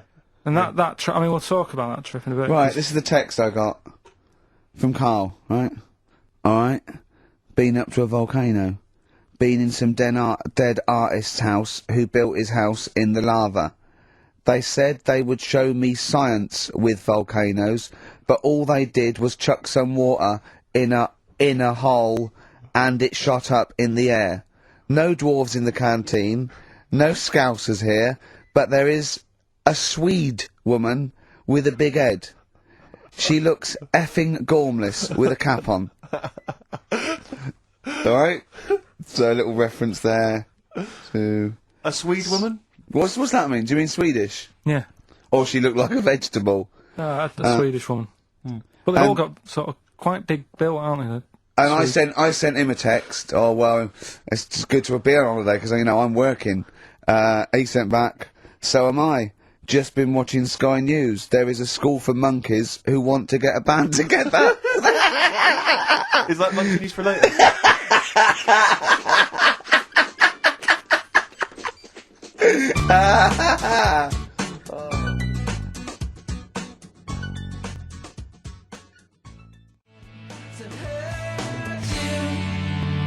Oh My Corazon by Tim Burgess. I can't get enough of that. I love that chorus. On XFM 104.9. Ricky Gervais, Steve Merchant and little Karl Pilkington. But it was a nice holiday. Yeah, it's alright. It's just, I went there to relax and that. Exactly. Did a little bit of that. Trying to think of some new, features and stuff. Sure, always working. 3 holidays a year, Jesus. Oh, well, not really 3, not 2. It's all holidays, really. one big sort of like work thing to me and Steve. 2 holidays, isn't it? Work hard, you need the holidays. So, yeah, the things that annoyed me was like, you get bored sat around the pool after a couple of days. I'd read my book. Yeah. There wasn't much going on the... Not even any crabs to throw sand at, was there? No crabs or anything. They wouldn't bother with Lanzarote, right? So, decided to go on a little trip. That's when I saw the volcanoes and that, 36 of them. So, we go on the trip, and the thing that annoys me, it does happen every holiday that you go on. If you go on a sort of a package thing, they have these trips, right? And you pay about 40-odd quid, and they give you some wine to sort of make it feel like you're getting your money's worth. But, how many of these trips have you been on then? Loads. Probably about 12. More holidays than I've had. Go on. Yeah, so anyway, so you're on the coach, right? And they take you for the volcanoes. They took us in the middle of nowhere. Yeah. Right. There's nothing else round there. Sure. It's like I say, it's like Mars, but with holes in the ground. Yeah. Right. And they sort of drop you off, and they go, right, everybody, see you back here in an hour. There's loads of volcanoes for you to look at, and a coffee shop over there. And for a fact, right, you don't need an hour there. You could just say, well, just keep the engine running, because I'll have a look in this hole, we'll get back on, give us 5 minutes. Don't need an hour. Absolutely. Yeah. But that they've got something going. It's a backhander, definitely. What, with the coffee shop? Definitely, yeah. They go there, and they get everyone to have an ice cream and a coffee, and they sit down and have a fag talking to the bloke. Yeah, and it's like, cousin. Yeah. How much was the coffee? Was it probably about €3 each euro, so I think it was $3.50. Sure. Yeah. Which is, I don't know, that's about £2.5. Yeah, they stitched you up. Well, I remember we were on a family trip to France once. We went to Paris. We got a coach coming back from Paris to one of the ferries, one of the ports, Calais or wherever it was. Coach trip. It was quite a long coach trip. And at one point we were thinking, we're on the motorway, this is fine, we're making good progress. Suddenly we came off the motorway. We must have gone like 40 minutes out of our way, end up in this street, completely empty, little French town. And it's parked outside this, what appears to be a restaurant, and a guy jumps on, dressed like a Butlins red coat. He's French, but he's putting on a kind of English accent. He goes, hello, oh, thank you very much, top of the morning, good morning, hello. Come in, we've got food, drink, go upstairs, we've got rooms if you want to have a rest, or play around. No, it's up to you. And we all had to funnel off this thing into this restaurant, and this one family went, well, we don't want to go in the restaurant. We brought sandwiches, we just want to get to the port, we're not interested. And they said, well, you've got to come in the restaurant. They went, we don't want to come in the restaurant. So the guy said, well, I'll have to lock you in the coach. So this family were locked in the coach while we all traipsed off in, and I could just look, but I looked back and just saw this little kid with his face pressed up against the glass. Take me with you. I want to go in the restaurant. They were just stuck in there. Absolutely livid, as you would be. But that's definitely a backhander. But we went inside, and it was extraordinary, because initially you had to pass through a souvenir shop to get into the restaurant. Perfect. And it was catered entirely to English tourists. So there was like pictures of the Queen and Prince Charles on the wall. It was done out in a kind of mock Tudor style. It's absolutely extraordinary. I mean, it was so bizarre, because it was so out of the way. Did that come before the coach sort of scam, or did the coach guy, he knows it? Is it a brother of his? I don't know how those things come about. But yeah, is that going on in this country with French and German tourists? Yeah, I'm sure it is. Is it? Yeah, that's I'm sure people say, look, if you bring 30 people to this restaurant, I'll see you all right. But it would, wouldn't it? If, you got your favourites. Because you don't have to, though. The coach driver's pretty much God on those things. Because those people don't know where they're going anyway. Yeah, but at least here, there's other stuff around. You don't really get that in the middle of nowhere situation in this country. Well, not really. Not if you're going from London to Manchester. You could stop off anywhere. They don't know where they are.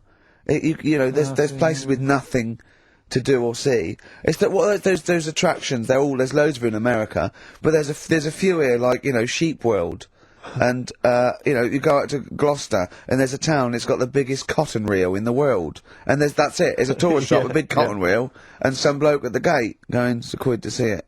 There it is. All right.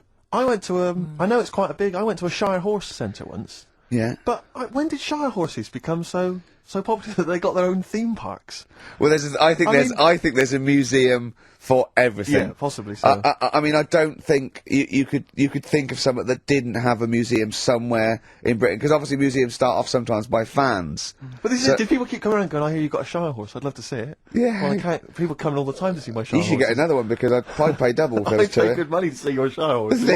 yeah. Shire horses. I know. Have you seen them? They don't do anything. They're not like monkeys. They're just not like grand, monkeys, elegant no. creatures. But you look at them in a picture or look at them in real life, pretty much the same thing. They're not doing anything. If they could train a Shire horse to swing on a rope and masturbate, exactly. I'd pay double. You pay good money. I'd pay double for that. Yeah. There's a museum in Italy when we went there a couple of years back. Suzanne had one of those little guide things. Museum there just for spaghetti.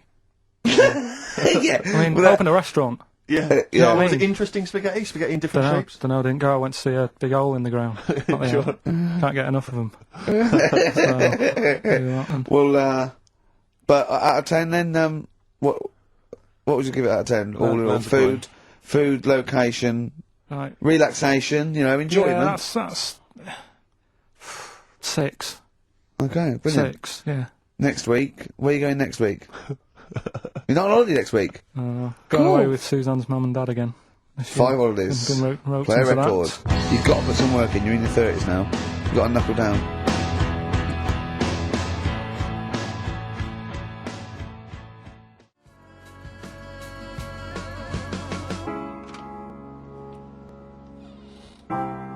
Cheering breaks. Mind over money. XFM 104.9. I'm Ricky Gervais. Stephen Merchant. Little Karl Pilkington. Yeah. A couple of emails. Different people have visited various tourist attractions. Oh, yeah. Let me see who's this from. Not quite sure. But thanks very much indeed for it. Just a link here. It's apparently in Devon. Barometer World. Brilliant. It's the world of barometers. It was established in 1979. And by one bloke who had a lot and thought, I can charge a quid for this, definitely. Here's the, out of his own house, probably. Converted back scuttle. Exactly. Yeah, that's not a euphemism for a sexual act.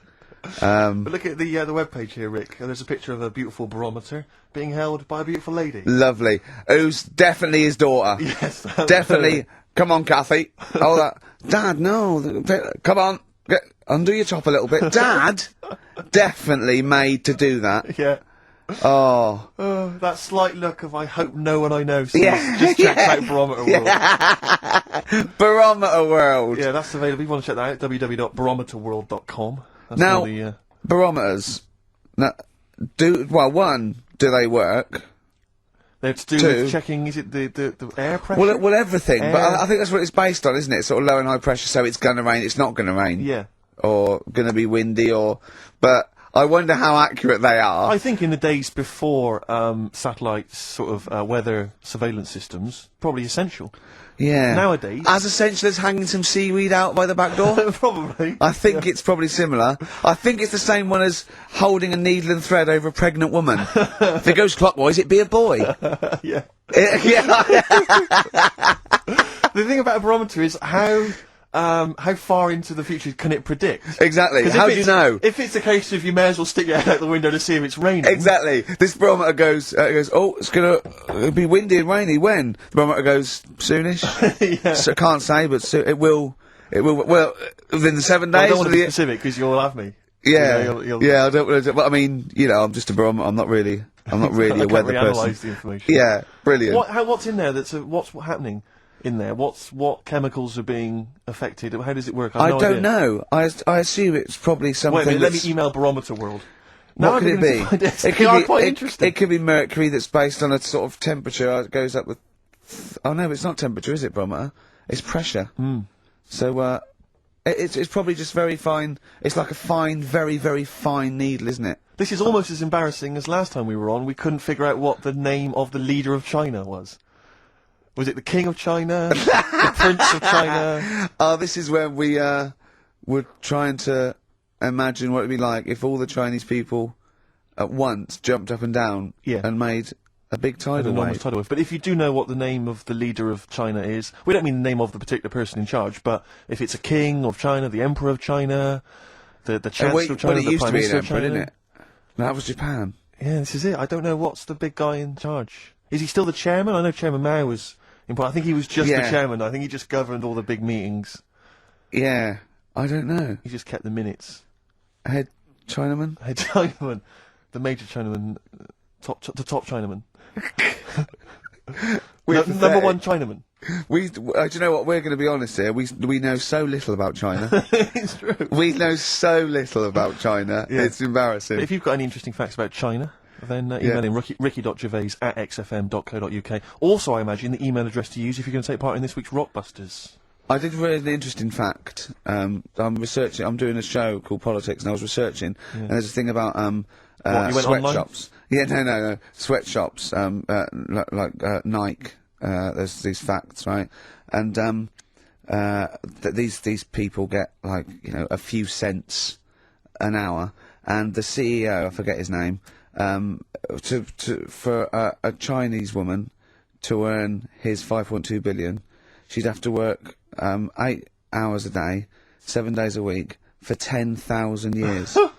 But Steve, they don't. They don't. They don't. They obviously don't want to. Exactly. They don't want to. They don't want to. Lazy, Rick.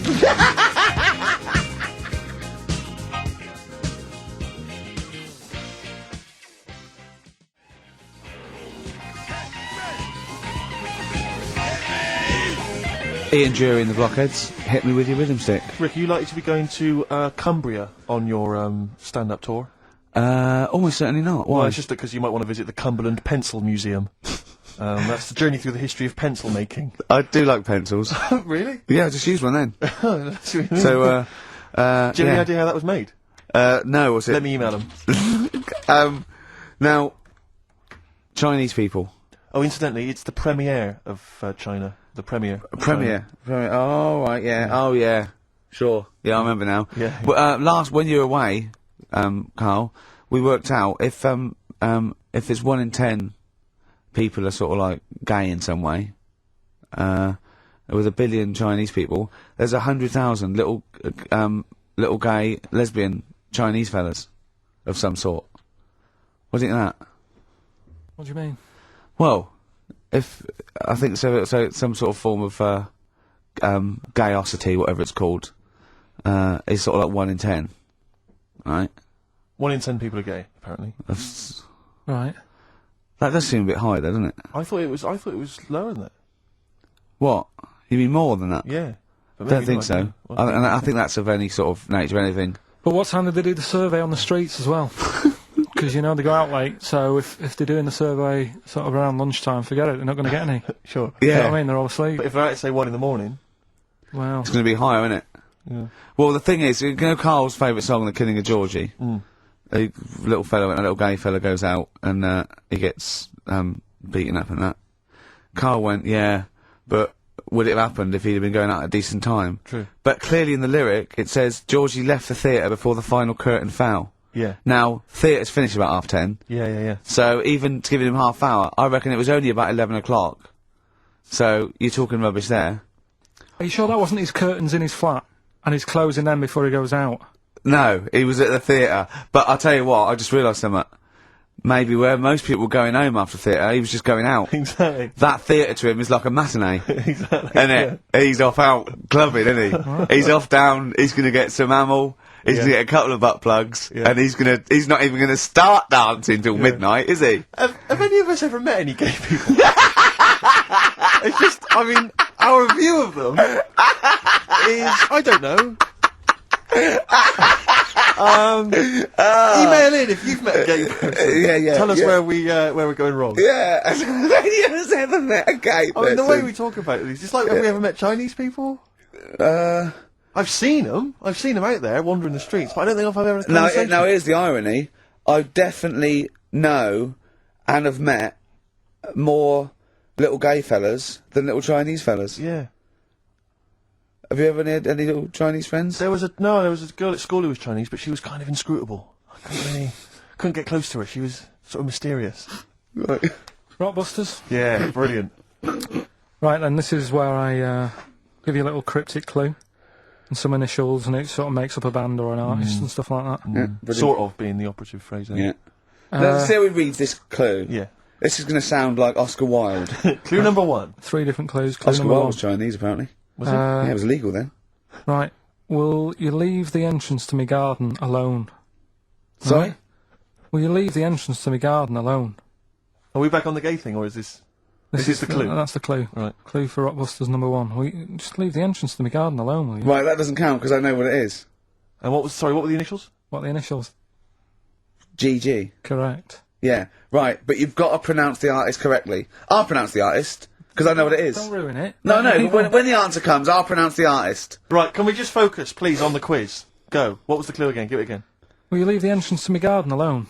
Not messing with it, right? GG. Okay. Right? Next. Doesn't count. Next. Incorrect. Don't phone, but you can send a message on my mobile if you want, right? That's T. It's another little easy one.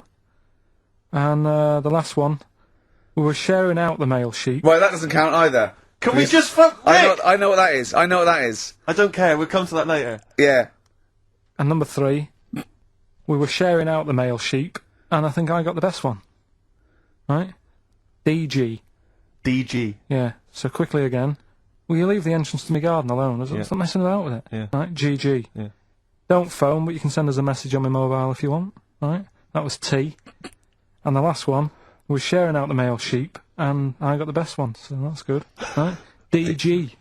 Alright, ricky.gervais@xfm.co.uk. Have we got any prizes? Do you want to have a look? Well, don't worry about it. This is don't worry about it. pathetic. Have we got any prizes? Just, look, the clues fine. are rubbish, the clues don't work, the show... this is pathetic. Play a record. That's what it should be called, and the clues don't work.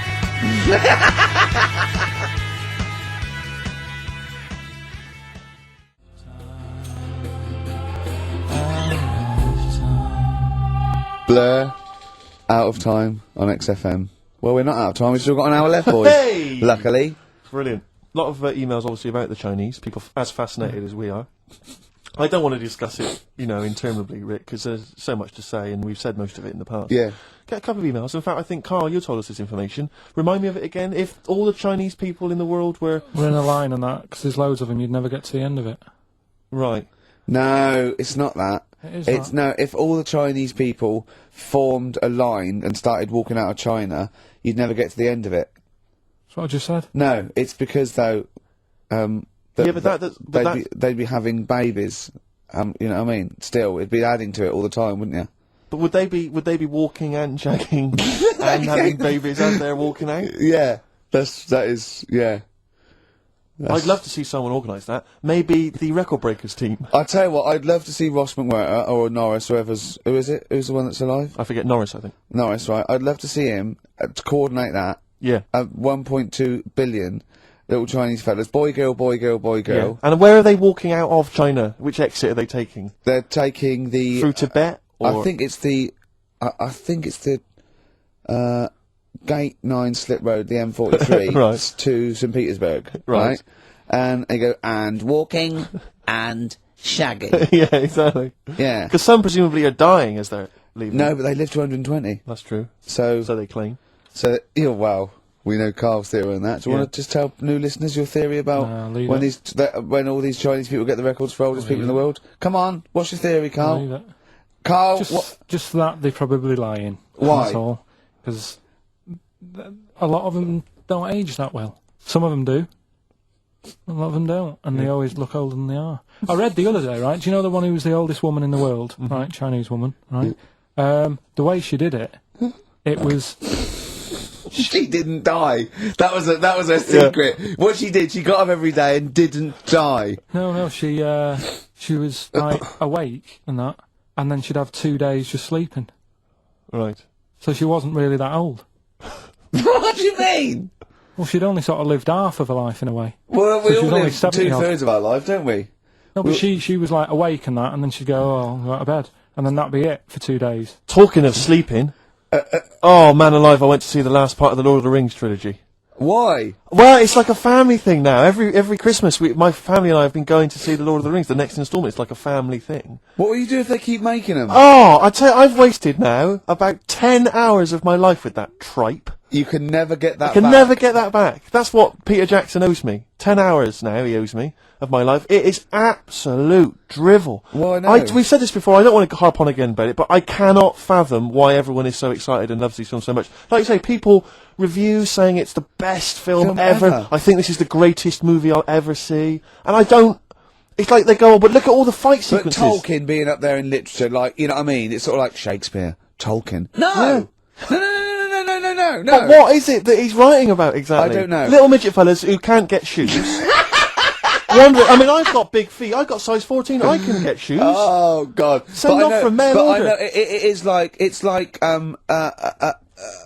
Harry Potter taken seriously. Yeah. But I know who's watching it. It's like these people who are watching it are obviously nerds, people who live in Forbidden Planet. They love it. They can't believe their luck. But that's the core audience, but it's obviously bigger than that. But then it's also people who can think they have a go, like menopausal women thinking, well, I'll write a book then. Globplin came into the cave. Exactly. Right? And they're sort of like 13-year-old sons who've never shown an interest in anything except glue, now writes Orc yeah, exactly. on his exercise book, and so they're loving it. It's like, it's sort of God. uniting, bringing people together. But at the end, right, I mean, it's taken them now, like, 9 hours to get from one part of Middle-earth to the end, to the other end, so they can destroy the ring, the evil ring. Did they do a line? Was it? I don't know what they... little Chinese fellas. And, it's taken them 9 hours of their time and my life, as well, to get there.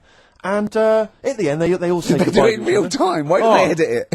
I mean, that's what it felt like. It really, it must have taken them less time, you know, within the sort of logic of the book to get there than it did to me to watch it.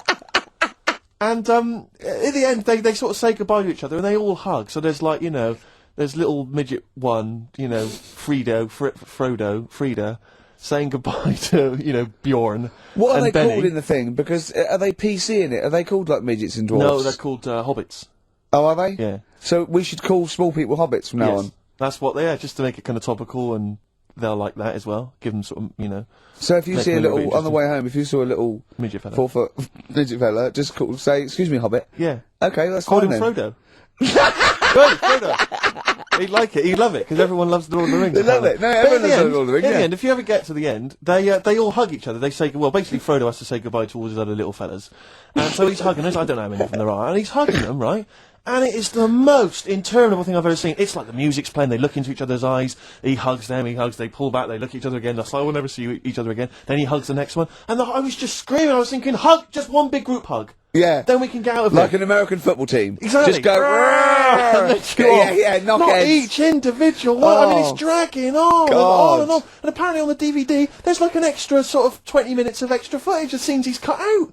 Who's watching this tripe? Who cares? I don't know. I genuinely, have we lost some of our popularity by slagging off Lord of the Rings? I don't care. Screw them. If you love it, if you can't live without Lord of the Rings, screw you. I don't want you as a listener. I can't fathom it. Really, it's not like I'm trying to be wayward or controversial. I can't get my head around the popularity. But doesn't Harry Potter annoy you as well, though? Yeah, but at least it's kind of over in an hour and a half. Is it? I haven't seen it. I went to the toilet 3 times during the course of the film. Really? It's unbelievable. The woman sat next to me. Sexy stuff in it, was there? Some of those little pixies with the pointed ears. It just took me back to all, you know, Mr. Spock. Oh, all those glorious days. But it really is just. I mean, have you seen any of them? You've not bothered. I've seen one, and it was long, and I thought it was nicely filmed, and I thought, well, okay, I'll just get through it. I even think, you know, it was just a list of, and here come the orcs. Exactly. Right, okay, we'll see the orcs now. Yeah. But it's like people go, look at the amazing fight sequences, the amazing immense battles. And it's true, he's got thousands of actors and stuff on horses, brilliant. But I'm not impressed by good time management. No. Well done, he's got all those people together, he's orchestrated it, well done. But Yeah. it's got to be more interesting. My friend summed it up. He said the Lord of the Rings films, they're like the film equivalent of an Enya song. Yeah. And that to me is exactly right. Lots exactly. of billowing dresses, slow musical moments. That's good. People riding majestically on horses. Enya. Constantly riding majestically everywhere. Dido's taken over from Enya in that. Well, So possibly I've got a so. confession to make. Go on. I like that latest Dido song. Oh, play a song. Let me just, I I've got to talk to you about it. know. I thought I'd never. I don't Rick, know what what's to going on? say. Let me explain something to you about Dido. Oh God. Baby, come on down. Till I get there then. Biting Bottles, Richard Ashcroft on XFM. We've had an email which I suppose puts my hatred of Lord of the Rings into perspective. It says, yeah, you may have spent 10 hours of your life wasting your time with Lord of the Rings, but imagine how many hours of people's lives this show, have wasted for our Yeah, listeners. that's true, I yeah. suppose it does, balance 2 it out. hours a week for a couple of years. We can never give that back to people. I know, it mounts up, doesn't it? Yeah. We should be doing some kind of community service for people. Maybe pop around mowing Well, this their is lawn. community service, isn't it? Because Carl, it makes his brain work a little bit. True. And it, it keeps him, from going on holiday, sort of for 2 hours a week, which is good. We, spent New Year's Eve together, me and Carl. Oh, yeah. It was me and Jane, Carl and Suzanne. Her hair doesn't really look like Dave Hill, I must You didn't confess. see it when it was done, though. Yeah, she had the coat on that you bought her to say sorry, though, didn't she? Yeah. And Martin Freeman and his girlfriend Amanda, and Glyn, and we all went for a meal, and then we all went back to ours, and sort of saw in the new year and all that, and saw the fireworks, and then in the wee hours when just the drinking seriously starts, we started playing parlour games. And do you know that game when you go round? Started off like with pop bands or rock bands. You have to say a band, and then they have to come up with a band immediately that starts with the letter that your band ended with. Right. So Suede, E, Erasure. Do you know what I mean? Go round. Yeah. We did that, right? And then we had to change that because people were sort of using the same ones crop up. So I said, well, let's do Animals. We were doing Animals. And I gave Carl one. I think Carl panicked. You had to do it quite quick. I want to just test it on you. Okay. Is this bands? What is it? I said... Now, what did I say? Basically, I said an animal, and it ended with E. Okay, so I go skate. Eagle. There you go. Yeah, but hang on. I think I was the third person. Right. So, think of another one. Hurry up. Eel. Yeah, I had that. Yeah, I did that one. All right. Right. Yeah, a lot of E's coming up. Elephant. Yeah. Do you know what Carl said? Go on. Ready? Yep. Egg.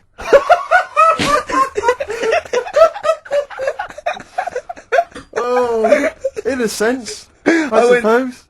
Egg? He went, yeah. I went, no, wrong. He went, well, what? And then Martin came to his rescue and went, well, what is an egg? Animal, vegetable, mineral. I said, well, it's animal, but it's we can't have egg. But would you allow tadpole? Well, yes. Is Yeah, that not because it's a larval stage. Yeah, no, but egg, you might as well have leg. Or eye. Uterus. It doesn't count. Egg, you panicked. Brilliant. Oh. I still think I'm right. Well, you're not right. Yeah. We were naming, It's a bit of fun, though, isn't it? Yeah. Exactly. Yeah. You meant, why obey the rules? It's just a Exactly, bit of yeah, fun. no, that is true. Don't That bother is with the true. rules. That is You true. had the fireworks in the year, did you? Yeah. What, you had them yourself? Or No, you no, just no, no, watched you them? could stare across the river, we could see him, but, actually very impressive, and I'll tell you what, they got it right this year. Instead of 2 hours of letting off fireworks, people were going, oh, can we go now? It was 3 minutes, and they spent £1 million on the 3 minutes.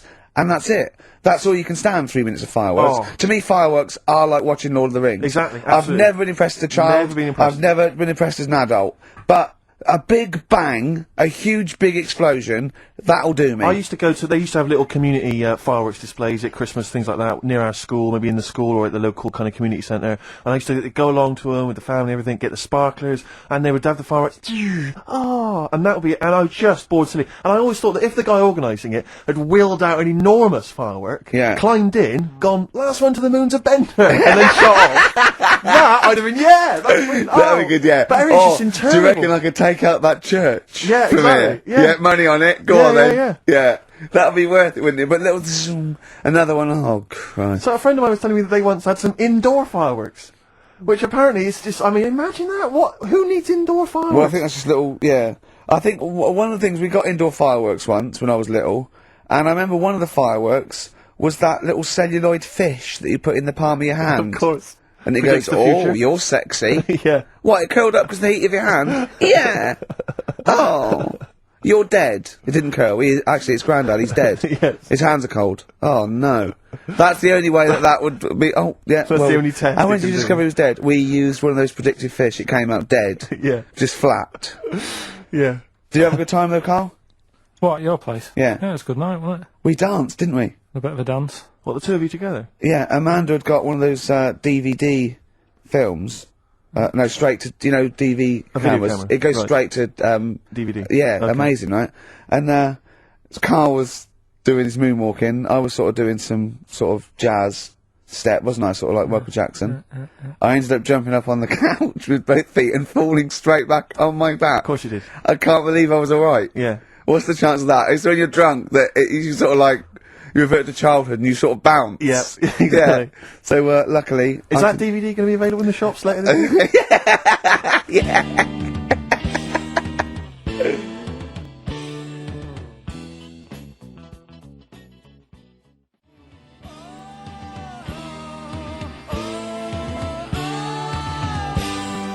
Track 1, Side 1, the first Talking Heads album, Uh-Oh, Love Comes to Town. On XFM 104.9. Yeah. Well, I think it's Rockbusters results, isn't it? Okay. Alright. Brilliant. Do you want the prizes, by the way? Not really. Not bothered? No. Right, some videos and DVDs Yeah, and that, yeah, some yeah. good stuff in there. VHS, I hope. Couple. $4.99. Is that one TV about weather? titles. What? There's the weather one. That's going to be on telly. Donald McIntyre. Oh, yeah. That's in there, if you want that. Yeah. He reckons Donald McIntyre ripped him off because he did a thing about how much it costs to have a chimp, cheap as chimps. What was the other thing you think someone ripped you off? Rockbusters? Ken Bruce on Radio 2 is doing Songs of Phrase. He was doing that over Christmas. Was I took 1 week off. He's in there. And when he heard that Donald McIntyre was doing a programme about wind, he thought he was moving on Auntie Nora. Right. So, the first one, will you leave the entrance to my garden alone? Right, that was the cryptic clue. The initials were GG. Yeah. That was Gareth Gates. Gareth Gates. Gareth. What would you Gareth Gates. No, right? but it's Gareth Gates, isn't it? So, why would you say to someone Gareth? Is that like what's that, a Manchester thing when you say Gareth? Gareth Gates. Gareth Gates, yeah, Gareth Gates, yeah, Gareth Gates, the bloke, yeah. the bloke who came second in Popeye, but yeah, Gareth Gates. So that's the first What one. was that about getting off the thing though? Leave my entrance alone though. I don't understand what it's got to do with leaving my entrance alone. The gate Gareth, to the well, garden. no, the gates bit, but what's Gareth got to The do with it, second one you was ignoramus? don't phone, but you can send me a message on my mobile if you want. Yeah. The initial was T. Yeah. Text us, right? Just No, it's text. The word's text. Yeah, So you'd have to say text text, me. text us. Text, what do you mean? No, text me. What's that? The third one was we were sharing out the male sheep and that. Right? I got the best one. DG, right? We were sharing out the male sheep. and I Get got to the it. best It one. doesn't work anyway. Get to it. DG. What is it? Delta Good Ram. Delta Good Ram. You were dealt a good ram. Delta Good Ram. Alright, so who's the winner? We're going to give it to Stephen Gunning from Tooting. He's got all of those right. I don't know how, but well done to him, and he wins some crap in a jiffy bag. Literally. You too on XFM? Yeah.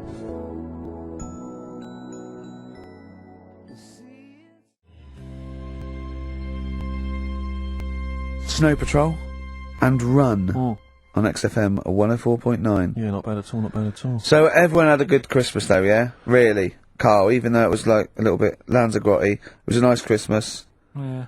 What was the book you read, by the way? Someone just emailed in and wanted to know. What was the book you read? It was The Governor. The Governor? Yeah. Right, okay. Did you buy Susanne a gift in the end? Which you surprised her with on Christmas I did, Day? yeah, after that show that we did before Christmas. Yeah. I was walking home thinking, oh, might as well treat her then. Yeah. Went and got her a necklace.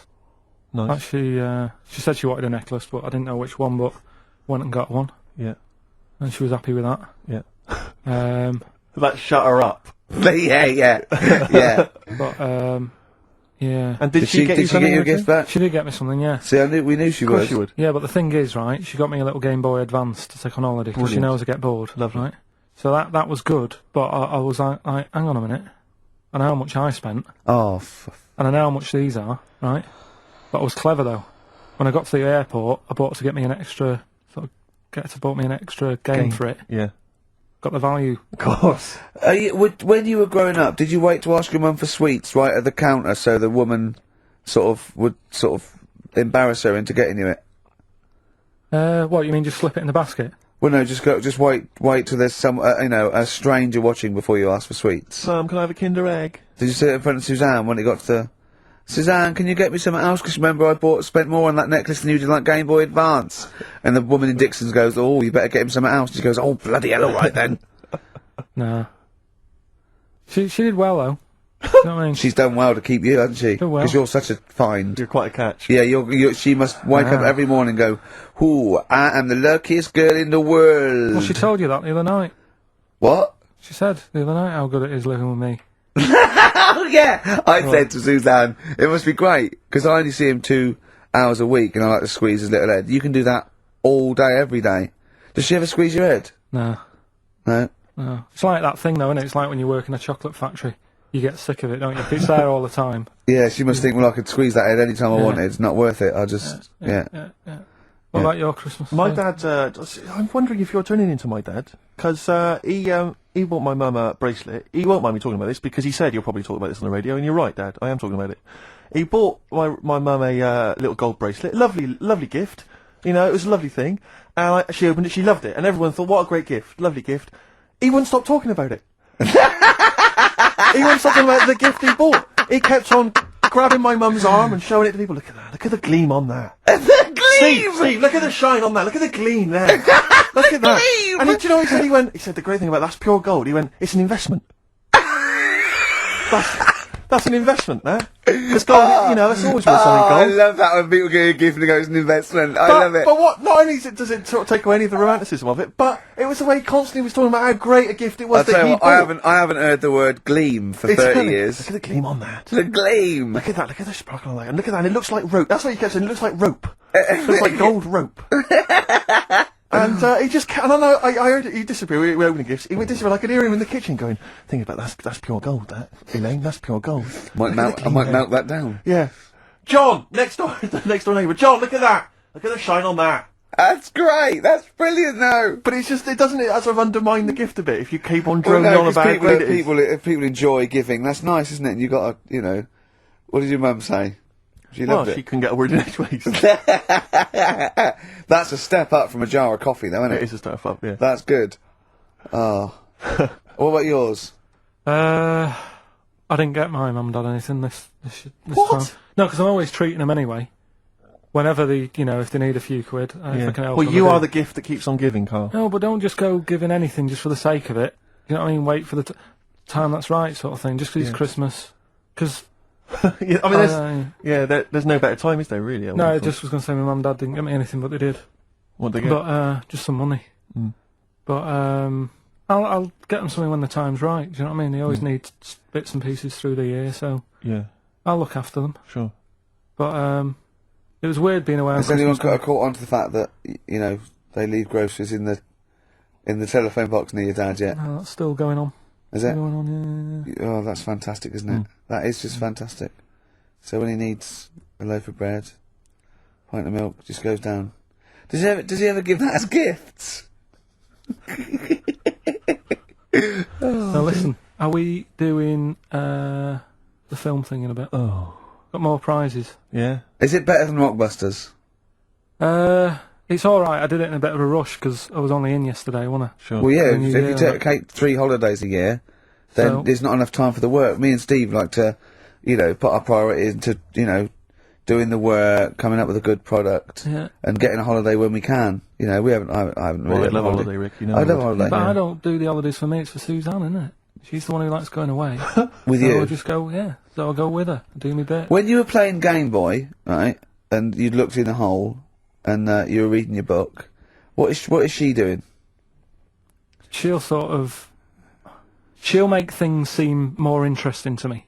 Do you know what I mean? So like, when we're at the hole, and the bus driver said, "You've got an hour here," I said, "Why have I got an hour here? I go to a funeral with someone who I loved in the ground and don't spend an hour around it. Why do I want to... Do you know what I mean? Why do I want to spend an hour looking in this?" Wasn't that terrible when you're out, you just shot up in all this magma? Yeah. That was terrible, wasn't it? That was the worst funeral you'd ever been to, wasn't it? But she'll I'll tell you, that would make funerals more interesting. If they just... It was a cremation and a burial. Yeah. You just put them in a volcano and they go, shoot 'em 2, back 3, out. here they go, whee! Up to heaven. I was having a conversation with my flatmate about songs that would be inappropriate to have at your wedding, at your funeral. And it's Horny, usually- surely, that is was one. it, yeah, was, Was we it were horny, thinking, yeah, that really? was the first one we came up with. I'm horny, horny. Oh, That was the first one we came up with. Isn't Robbie Williams' Angels one of the, Yes. biggest and ones? I think Wind Beneath Your Wings. Yeah. I think is apparently quite popular. Oh, yeah. Yeah, that's play that on Auntie Nora's, can't you? Bit of Boston? Yeah. A bit of who? Busted? Boston, more than a Boston, feeling. right. Much more than a feeling.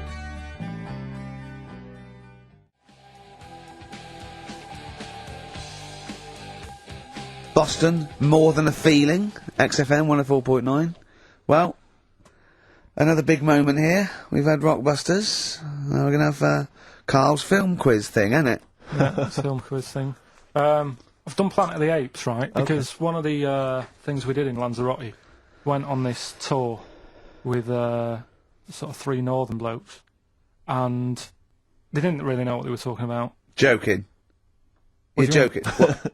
Northerners not know what they're talking about. You're having a laugh. No, they'd obviously sort of not had much luck here, right? And thought, let's go over to Lanzarote, buy some vans, right? Get people in it. We'll do a tour of the island. And whenever someone asks the question like, what year did the volcano happen? They go, "Oh, we'll take you to the visitor centres. You can read about it there." So they never actually answered anything, right? So they were useless. But one of the things that they told us was that Planet of the Apes was filmed in Lanzarote. Right. Okay. Right. That makes sense. A bit of it. Well, does it? Does it make sense? Well, what do you All right, mean, well, maybe does it was, maybe it wasn't. Okay, anyway. No, I mean, if they wanted to show sort of an Aaron, sort of barren, sort of post-apocalyptic sort of subject, choose where you went on holiday. Yeah. Obviously. Yeah, but when we were there, he took us to this sort of beach, and I said, "Is this where they did it?" And he was like, "Yeah." I said, "What? Right there, yeah." And I watched it, and I couldn't see where I was. Yeah, you know that if you watch a film from 1968 and you've been to the same place, the you're new not one. going to feature. They're The new not one. going to see you in the back walking along the beach. It's a new one, new Planet of the Apes. Oh, the right? recent Planet of the Apes. Yeah, that's what they said. Yeah. Right. Right. So I thought I'd sort of. Now do that sounds a little bit more far-fetched. I would have thought that was probably a lot in Hollywood. Yeah. Well, I don't know. anyway, is this the current Planet of the Apes or the old one you've done? Current Planet of the Apes. This is the recent one. All right. There'll be a question at the end of it, so listen and that. Is this entertaining to anyone, this? I mean, just take the last 4 minutes of conversation. But seriously, Rick, who cares? I don't. Do you? No. I don't. DVD's selling well. Exactly, what do I care? Right, come on then. All right. So Planet of the Apes. Question at the end of it. Listen and win some stuff. All right. Hey, where am I? What is this place? Hang on a minute, I'll have a look. According to the Lanzarote guide, we've been dropped off at the volcano bit. Apparently there's 36 volcanoes here to be seen. I hope you don't mind my saying, but this is a waste of time. What do you mean? Don't know why they need 36 volcanoes. Just keep one. Fill the rest in. Like a car park or something. Excuse me, guide. Why's the bus drops us off here? What's so special about this place? Well, according to our holy writings, that is where creation began. Where the Almighty breathed life in the time before time. Well, it's amazing that, isn't it? All this has been stood here for years and years. What about the coffee shop there? Is that old, is it? Well, nothing. You're out to rip us off. I bet it's about £4 for a coffee there. Always ripping people off. That's what annoys me with these trips. You get us in the middle of nowhere, we die in a thirst. I've not able to do without. The reason I've come here, I believe this is where they did Planet of the Apes, innit? Love monkeys. Especially the ones in Planet of the Apes, because they talk and that. Talking monkeys can't exist. You're joking, aren't you? Of course they can. Getting up to all sorts of stuff. I read about a monkey the other day who worked on the railway. Right, there was another one about a chimp that did a bank job and went off to Spain to sort of... Shut up! Okay. What is that? Little monkey fella. It's come from that little coffee shop. It's been serving coffee. Now that is worth paying £4 for. No, you're teasing him. I'm not teasing it. It's working, isn't it? It's serving the... We want some coffee. Get us some coffee. I've heard about this. You can buy coffee that's been sort of hand-picked by monkeys. It's like Coffee Mate, except it's more sort of coffee primate. Yeah? Hello, little fella. We want coffee. What do you mean, we? You're gonna have a coffee, aren't you? What else are you gonna do? Go and look at another 35 volcanoes? I'm staying here. I'm having a monkey coffee. It's brilliant. You find this amusing? Jesus, it's a talking monkey. Right, mate. Have a couple of coffees. Don't start now. We're off duty. I'm starving. What do you mean you're off duty? Have you been on us later? Just get us a couple of... Right.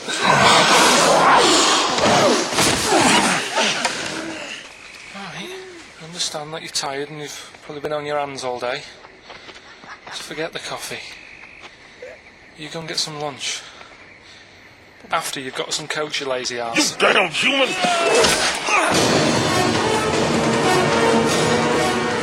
Powerful. Lovely. Excellent. So, what's the question? If you've been listening to the whole show, how many volcanoes do I think's on the island of Lanzarote? Okay. Yeah. I might have it wrong, what I've been saying, but it's roughly around that. Yeah, so what have you been saying? Yeah. Yeah. Brilliant. Ricky.gervais@xfm.co.uk. You're more likely to win the prize if you leave your address on the email. Yeah. Because otherwise we can't really be bothered to phone people or email them back. So, Good point. Put your address on there and you could win some crap. In a jiffy bag.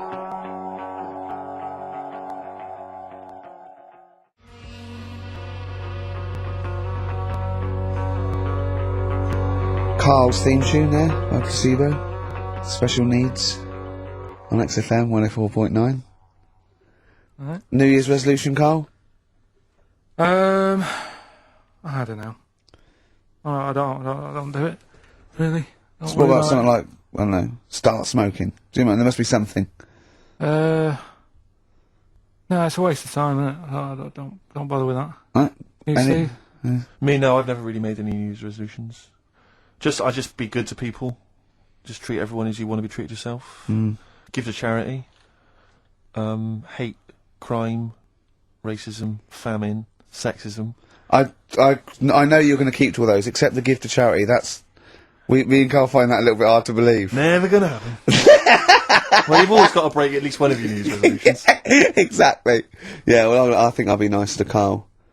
What about learn more? I was thinking that I want to learn more. Teaching you stuff. I watched. I'll tell you what, Christmas telly was dreadful this year. I don't know if I've hit that age where I think, but I think consciously I thought this is worse than usual. Yeah. And I ended up watching that Discovery Channel and History Channel again, and I watched 4 episodes in a row of this fantastic documentary, 1418 War, narrated by Dame Judi Dench. And it's brilliant. I just can't get enough of it. I hated history at school, and now I want to know everything. Yeah. And I think that's mine. Learn all the stuff about stuff. I like learning now. I always say that to you. I'm always looking up stuff. When I was on holiday, even though it was sunny outside and they had big holes to look at if I wanted to, I stayed in and watched Discovery there and was watching stuff about scorpions and that. Yeah. What did you learn? Well, nothing, because it was all in Spanish. But I just watched it. What I found odd, right? What I found... Scorpio, it's only about the poison you get away. What I don't understand is with scorpions, right? They have like this sort of weapons, don't they? They have the poison and stuff, right? Yeah. Which can kill a man. Yeah. But there was a couple of little animals and that were its sort of enemy. Yeah. And it stung them, and it didn't kill them. So what's the point?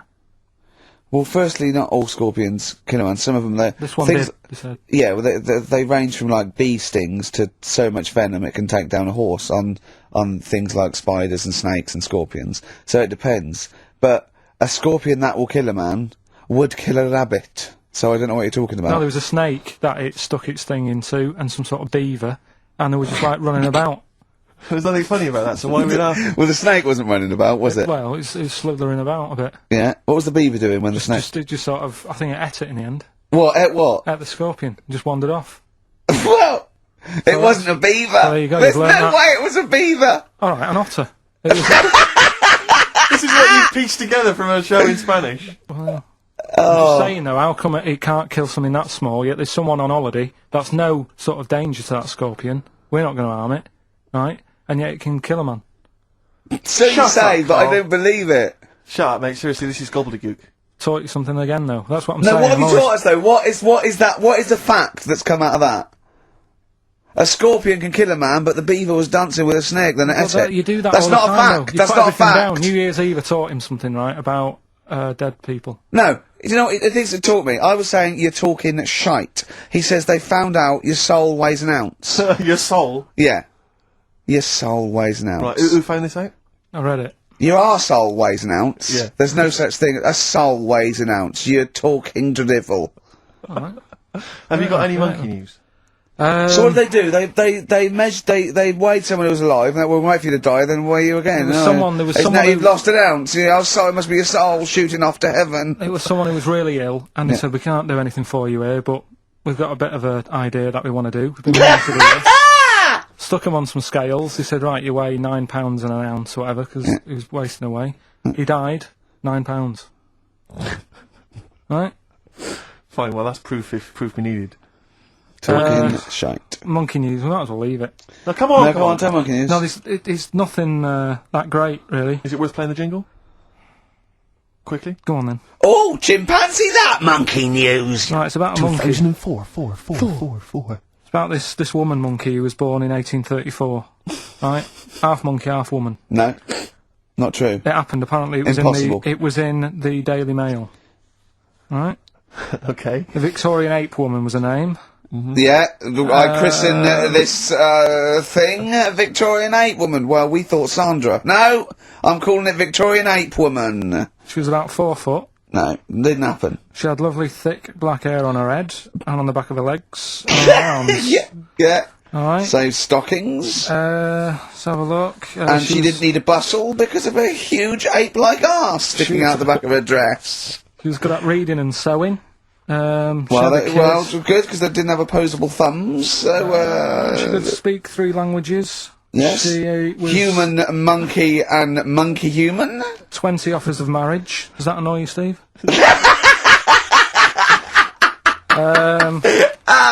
Absolute twaddle. Alright, well, That more rubbish than your soul weighing an ounce. Let's leave a it there, Victorian monkey Let's leave woman. it there, then. See you next week with some more twaddle. I was worried we wouldn't have the old magic in 2004, but we're still talking shit. Merry New Year. I'm Ricky Gervais. With me is Stephen Merchant and Karl Pilkington. Yeah. So that's 3 for 1. I don't know. All right. Exciting. News. Breaking news is that there's only 2 more weeks of us before we have to go away on a little extended break again. So, can't give any more details yet. We don't know when we can come back because, we don't know what we're doing. We're going to, America. We're doing the Golden Globes, and then we're going to watch the Office pilot being filmed. Yes. And then we got bits. I'm doing a bit of a tour, so it'll be sort of the summer times probably. Yeah. I'm saying it like they care. Oh, they don't give a damn. Do you know what I mean? I sometimes think that because you think, oh, you don't want to let down the people, you want to keep it consistent, you want to give, but really, I know I like doing this more than anyone listening. Definitely. Do you know what I mean? Definitely. I love coming in, I love squeezing Carl's head. Yeah. I love playing some records. You know, I like sort of sitting in the room with you. I know you love it. Oh. I can't wait. I can't think of anything else I'd rather be doing on a Saturday. Yeah. So, we got our Saturdays back though. Yeah, that'd be great. I mean, my alarm went off today and I was a bit tired because we had a couple of drinks last night, didn't we? Last night, yeah. We had, you know, we're party animals. I've been looking for an office this week, as you know, and it's so stressful. Just walking around, just talking to agents and, right, okay. So, my method is this, right? I walk round the area that I want to be an office in, because I don't want to hear anything else. I don't want to, you know what I mean? So I walk round, to be fair, it is about a square 500 yards. Yeah. Right? It's sort Your of house is in the centre. yeah.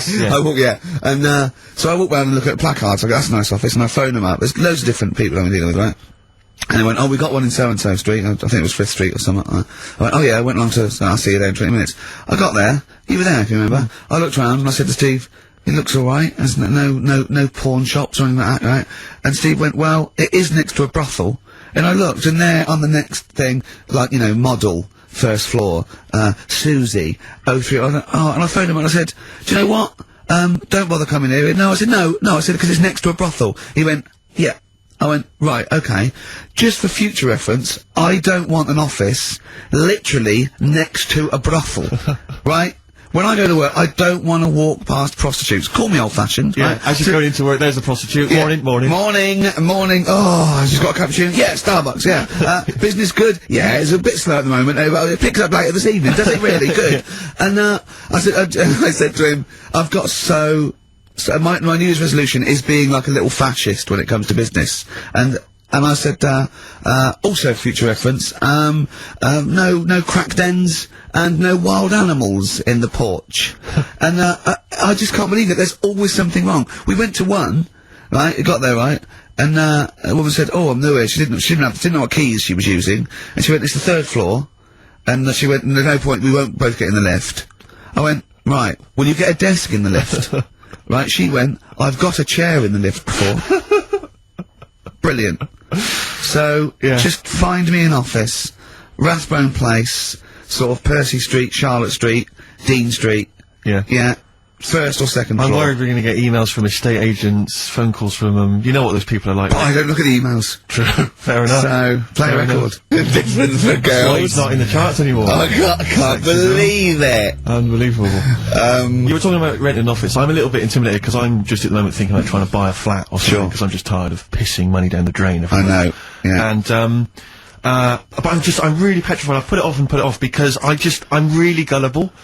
When I'm confronted with anyone in a suit who sort of knows what they're talking about, they can sell me anything. I'm intimidated. It's like, you know, you're supposed to go in there and you're supposed to sort of act like you're the guy with the money, this is what I want, this is what no. But I go in there and it's like I'm afraid they're gonna say, clear off, I don't wanna sell you a house. I'm not interested. Have you ever thought of, like, really putting on sort of like some sort of cool air? Like, sort of like kicking the door and going, what's that? Is it like, you'd be found out in 30 seconds, wouldn't you? Exactly. You'd go in there, you'd stub your toe, and they go, what do you think? I've got my toe, Exactly, Brilliant. Just tapping the walls. Yeah, tapping the wall. What's the rates on it? What rates? I don't know. Well, do you remember, I don't know if I told you before, I wanted to buy a laptop computer, and everyone said, go up Tottenham Court Road, and I was reading, like, magazines and stuff, they were saying haggle, make sure you haggle, make sure you're planning to haggle, get the best deal you can, and I found a shop which was selling the computer I wanted, and I went in there, and I had this whole plan in my mind of what was going to happen. He was going to say, like, it's worth this, I'm going to go, well, look, I can get it cheaper here, I want to buy it from you, I'm going to haggle, and off I went. So I went in the shop, and I said, yeah, looking for this, interest in this Toshiba. How much is it? He went, oh, it's 1,500 quid. I went, sure. Okay. I said, I'll give you 1,300. He went, it's 1,500. And I said, sure, but I'm willing to give you 1,300. He went, 1,500. And I was done already because he hadn't even begun to haggle. And I was assuming he'd at least go 1,400 and we could start, but nothing. So now I was screwed. My whole plan went out the window. Well, you just leave? No, I said to him, the thing is, I can get this computer cheaper down the road, but, you know, I like what you're providing here, I like your service. I've had good stuff about you. It was amazing. I said, I've heard good stuff about you. And he went, I said, seriously, I can walk down the street, I can buy it there for cheap, for like 1,400. And he went, well, see you later then. And I was like, right. So I walked out the place. I said, well, I'm gonna have to leave then. And I walked out the place, and, of course I wanted to get it from there, because it was still the cheapest, so I had to walk back in again. I went, yeah. I've just had some second thoughts. Listen, I'll tell you what, I'll pay the 1,500, can I get a free carry case? He went, the carry case is free anyway. I said, I'll take it. Carry case is free I got nothing. No, but how much would you charge for that if it was on sale? Carry case a tenner. Well, let's just say it is a tenner. Give it to me for free. And he went, no, it's a tenner. And you went, well, you said it was free a minute. Yeah. It's just pathetic. That is lovely. It's having to walk out making a big statement and then come back in again. Oh dear. So I'm really scared. I feel like I need someone to come with me and do all the talking. You know what they're talking about. Because I'm not going to be able to tell if there's subsidence or if there's damp or... No, but you don't do that. Don't I? Is that not my responsibility? No, you get a survey done. Sure. And they charge for that, and then yeah, you don't have to go around doing it yourself. Right. Could I make a saving if I did it myself? Yeah, this should be alright. Yeah. There's a hole in the wall, Steve. Yeah, but what's a hole in the wall? Put some newspaper over in that. Chaucer's day, that was the toilet. That'd be fine. Carl, you're a second-time buyer, aren't you? But Yeah. Bought one in Manchester. Lost £7,000 on that one. well, don't buy in Manchester. No, it's a good flat. It's just it wasn't. I didn't buy it to sort of make money. I thought I was going to be living there like all my life, and then a job came up here, and it was like, oh. You bought your first flat in Manchester. You assumed you would be living there for the rest of your life. Well, I wasn't in a rush. Play record. You're an idiot.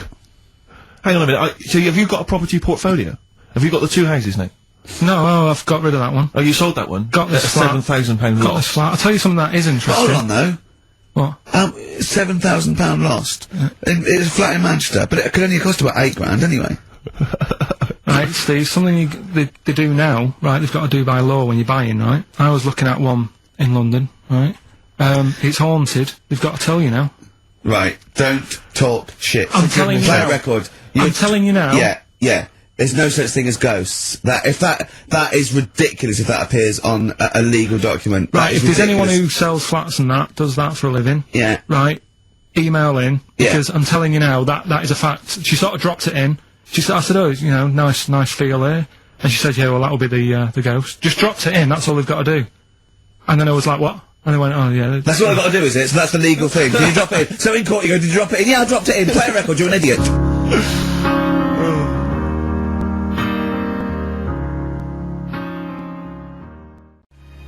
This is love in Italy.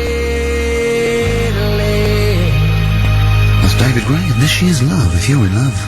I hope it lasts. It's only January. What you got for us, I just thought we ought to maybe go through some of the emails. I mean, I don't want to query the calibre of some of the emails we get sent on this show, but, here's a typical one, Rick. Go on. There's no name, it's just from Glicko, that's his email address. It's just a question to you, Rick. Did I see you walking around Marylebone High Street last Sunday? Yes. Okay. Well, I don't know. Well, I was in Marylebone High Street last Sunday, yeah. Yeah, but did you see Glicko? I didn't see Glicks. Okay. I didn't see the Glickster, Alright, this is one from M. Ricky, what do you think of Richard Bacon's show? I can't decide if he's better than you. Nor can I. Any thoughts? Nor can I. I can't help her out on that one. Sure. That's a really personal thing. She's got to dig deep. She's got to look at both of us. She's got to find out what she likes. Yeah. And then whether I provide more of that than Baker's. Yeah. I mean, you know, Baker Foyle's brilliant. Yeah. I'm not going to put myself up against him, so I can't have it. Next, Steve, next. Well, there's a lot of emails last week, which were saying how much they enjoyed the Christmas specials. Thank you very much for that. That's very flattering of you. Cheers. There was also a couple. There was one, it was a guy, I'm sorry that I think I might have deleted it, but I should have sent a reply, because there was a guy from Canada saying, if there any chance you're around in March, whether you could pop in and have a surprise birthday dinner for his wife. Oh, why do you keep that? I know, sorry I can't let it go now, can I, you idiot? So, I really apologise for that. Yeah. There's also, this is interesting, this is more for Carl, really. It sounds unlikely. Is it from a doctor saying you're an idiot? We've got plenty of those, I tend to delete them. Okay, alright, yeah. Look at his face! No, it just says, don't like to complain, but I won the film competition about 5 or 6 weeks ago, and I haven't received my prizes. Oh dear, that's all Carl has to do on the show. Thinking. We provide the chat, the records, the light entertainment. I mean, glamour. Strokes of comedy genius. All Carl has to do is send out the prizes and say, there was a monkey that was a bank robber at 5 to 3. Yeah. What's your excuse, Carl? Do you remember her winning? I've got all. Well, you calling her a liar? Well, I am, because I don't remember ever seeing. Right, he's calling her a liar. So, Joanne Ogden, you're claiming, is just making this up. She sent this in on a whim, trying to fool us and get some cheap tat. Wow. I don't believe that. I don't believe anyone would lie to try and get knowing me, knowing you on VHS. I really don't. Well, I'll look in the records, because we keep all the details, so... You know what I mean? Right. Well, one of you's in the wrong, do you know what? Knowing you, Carl, I don't think it's Joanne. No. Has anyone else ever emailed in saying they haven't got the, bag of crap? No, they haven't. Well, yeah, one mistake's one too far, because that's one person. So, you might send out 30, but that one person, that's the first time they've won a competition. They want the history of wind, narrated by Donald McIntyre on VHS. Yeah. And, Stephen King's It on Betamax. Yeah. No, sometimes they want the best of Primal Scream on a cassette. Exactly. So, You've got to make sure you're sending these prizes out. Yeah. Final email from Andy. He says, the webcam is pointing at the ceiling. Is it because the air conditioning vent is more exciting than what happens on the show? Let's put that down I now. think that's absolutely right. Hold on a minute. Now, just, if someone... Is that good? People love the webcam. I don't know what they're interested in, because all they get is a picture of Carl's big head. It's not big, it's just round. Yeah. Oh. Got it right. Yeah. Carl, I'd like you to play the next tune. I got sent a little cheeky, primer for The Cure's Join the Dots. It's B-sides and rarities, lots of stuff from them, from all over the ages. And it's amazing how good their B-sides are. Here's one of them playing. Yeah.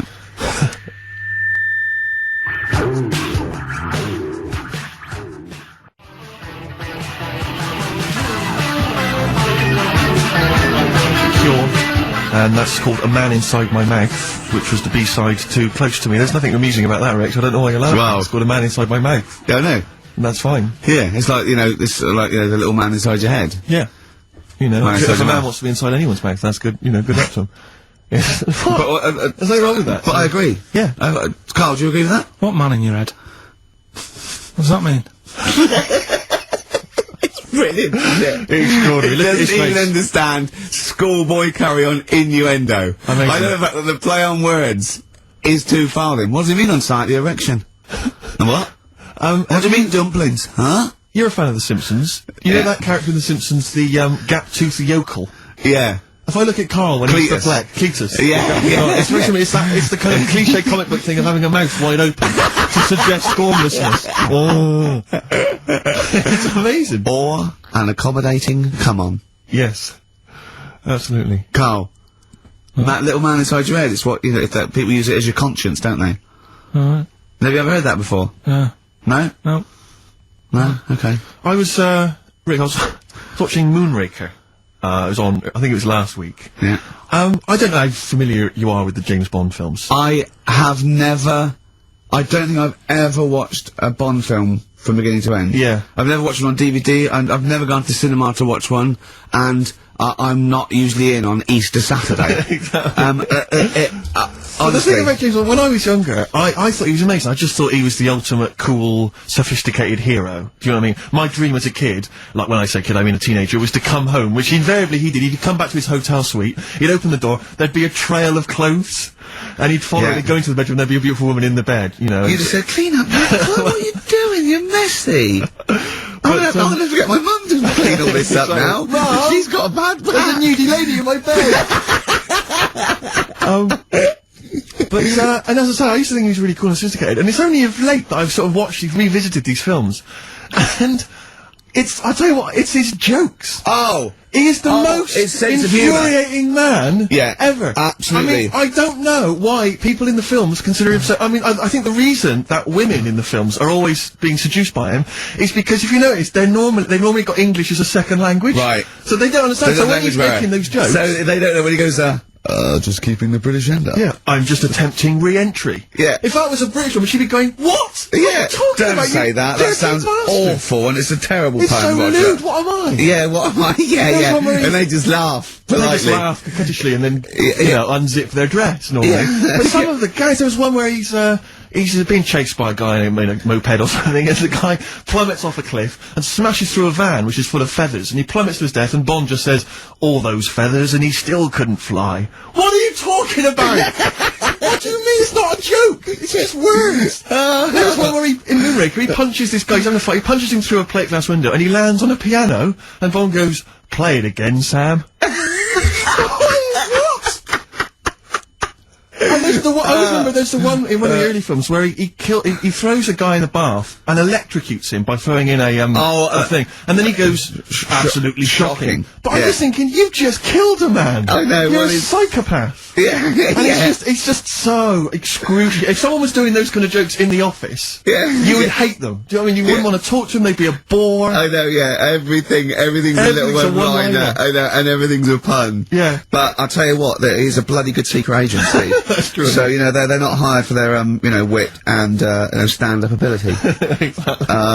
So, you know, there's swings and roundabouts. Yeah. I doubt Johnny Vegas could, save the world. That's true enough, yeah. So, think on, different people, different needs.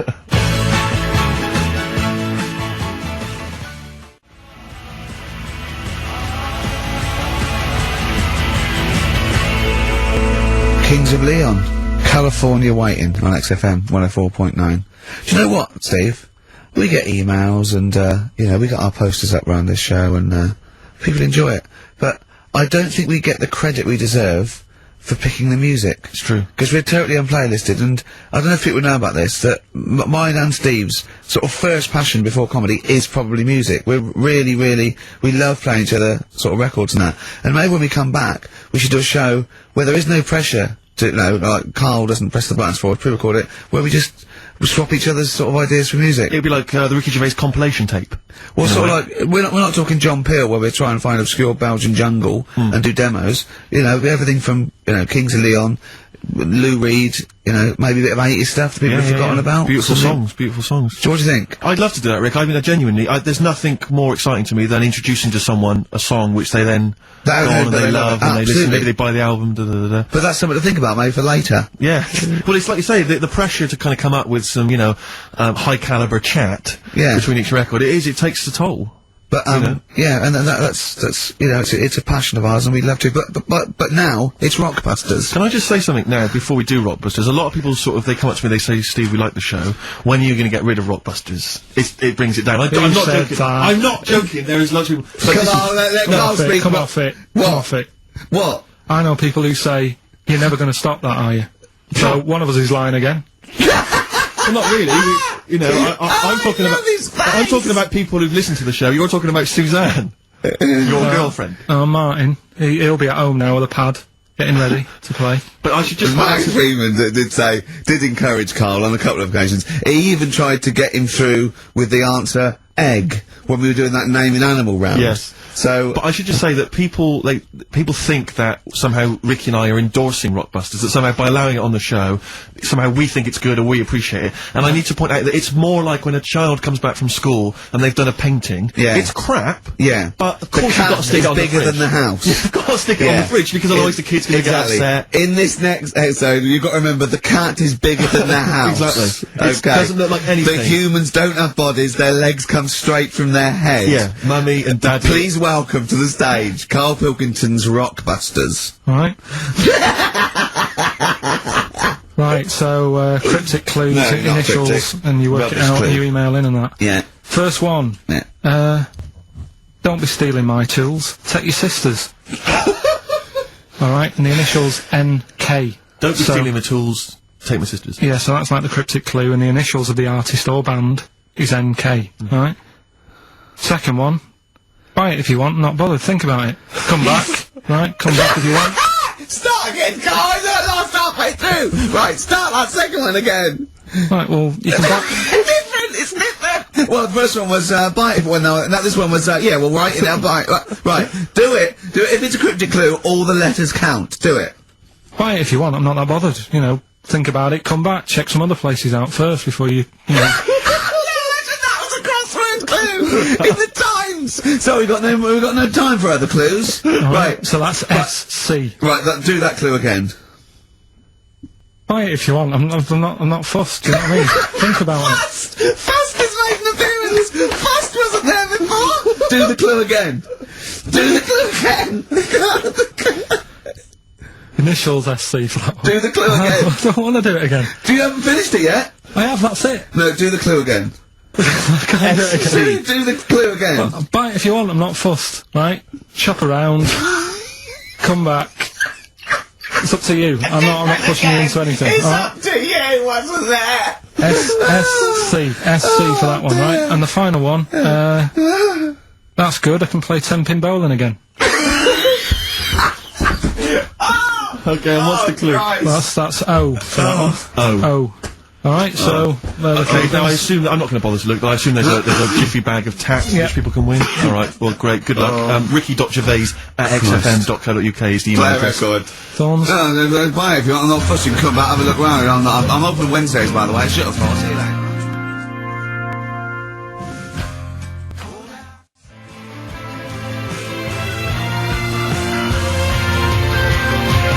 The Thorns and No Blue Sky. Off their album of last year, which is probably my favourite album of the year. I've started getting into that sort of like music, more serious thing in case we do it. I mean, I don't know, from that comment, maybe we should do some preparation. Pre-record it. Yeah. So we can sort of like cut all the ums and ahs and Like that me sentence sort of like eating a sandwich while it's on, Yeah. singing along, tapping a little bit. Yeah. I won't lay down like this either. We'll get me a chair that I can sort of be upright so I can enunciate.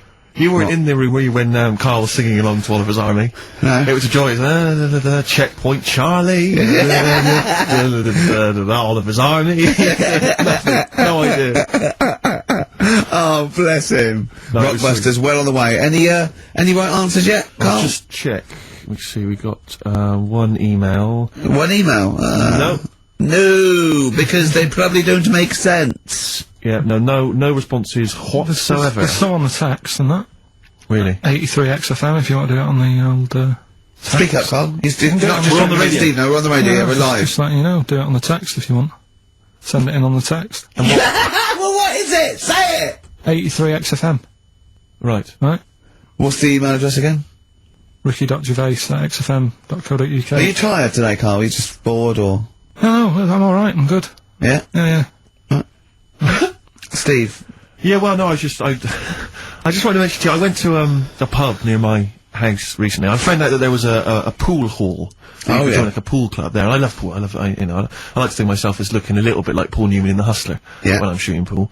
Yeah. And, I went down there, and I went with my flatmate, and, it's quite a seedy pub, in many respects. There's a lot of weird people in there, like alcoholics, and... Why'd they go there? Strange, isn't it? Weird, isn't it? Yeah. Go on. And, very, very odd people. And, so he's a little bit nervous, and he said, I'm a bit worried, because there's a lot of kind of, there's people from the estate, the nearby council estate, Yeah. For want of a better word, scum.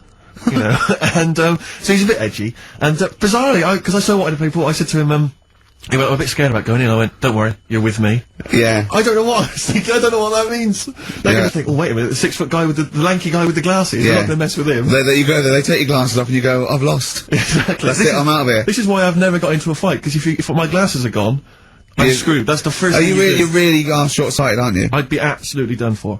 And are you nervous are you sort of like nervous without them? Whenever you see like a kind of action film or whatever, or maybe like a horror film, the nerd loses glasses and he's travelling around on the floor whilst the kid are coming behind him. That's me. Really? Yeah, done for. Absolutely done for. What did you do when you were at school, when you had to play tennis or football or rugby or something? Kept them on. That's dangerous, Well, of course it is. That's why I was never, as good at rugby as I probably could have been. Because of course you can. How can you play rugby with glasses on? I'm in the scrum going, careful! Your boots! Hello! Yeah. Never mind me nads. Exactly. Watch my glasses! But, so I went in there, because I used to do judo when I was very young. Well, that's impossible. But this is ludicrous. That must go falling off. Oh, of course. What about gaffer tape? Just sort of like round. Yeah. Well, I bought something like a kind of a sports strap to keep them on, and it just pushed them right into my eyes. I could barely see. I was always blinded. But I swear, when I used to go to judo, I'm sure that the other kids were being taught, right, just knock Steve's glasses off. Knock his glasses off, you can get him. Dear. And, so I'm always a bit edgy about fights, but for some reason I felt super confident going in there. I was like, swaggered in, and, into the pool hall. And it's one of those places you've got to sort of knock, it's like a speakeasy, you've got to knock and they open the door and you come in. Yeah. And, I'm in there, and, my one of those things you slide, like a little letterbox, you slide over, you knock, you put your face down, you just knocked your glasses off. Exactly. And, so I went in there, and, in a way, my flatmate was justified in being a little bit edgy, because, the conversation we could overhear, the table next to us, we were playing pool, the guy next to us was going, yeah, of course, the bloody police. Spent Boxing Day in the Nick. Absolute nightmare. You getting nervous? So I was getting a little bit edgy, because I didn't know, but then I thought, they don't mess with their own. We're almost like gangsters ourselves, because we're there in the Lion's Den, do you know what I mean? We'll probably be fine. So then, there's just an old guy serving at the bar, in his 50s, and some guys go over to the jukebox, some young kids, they're just hanging out in the pool hall, they're pretty cool. They put some money in the jukebox, and then first track, Coldplay. Fine, I'm thinking that's nice, I'm playing pool. Second track, hardcore German techno. and they put in about 50 quid's worth, it seemed, because it just went on. Really thumping, kind of like gabba stuff. Old guy at the bar, just nodding his head, cleaning the glass. Yeah. So into this... Piano player, furious. Exactly. Into this comes, like, what appear to be a family of holidaymakers with kids. So they've entered this, like, seedy pool hall.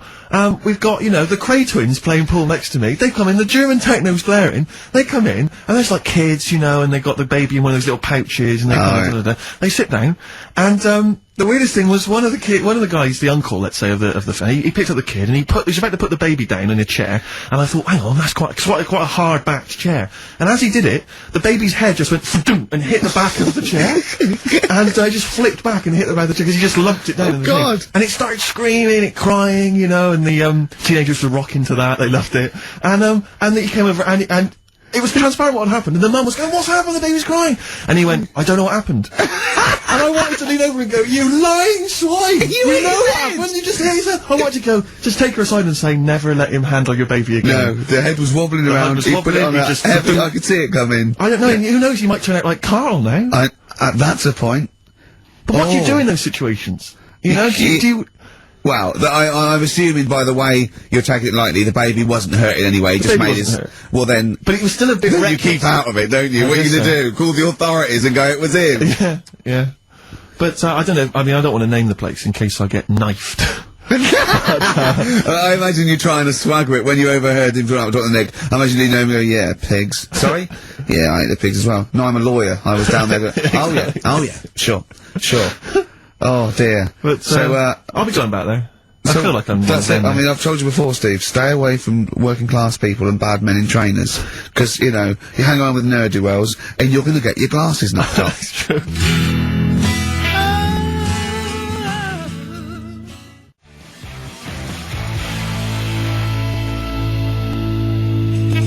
Jet.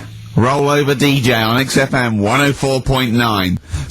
Karl, you promised me that you were gonna reintroduce Educating Ricky. Yeah, we can do that. Have you got it? Have you got something that will, that's something that I won't know that's correct, and that will interest me?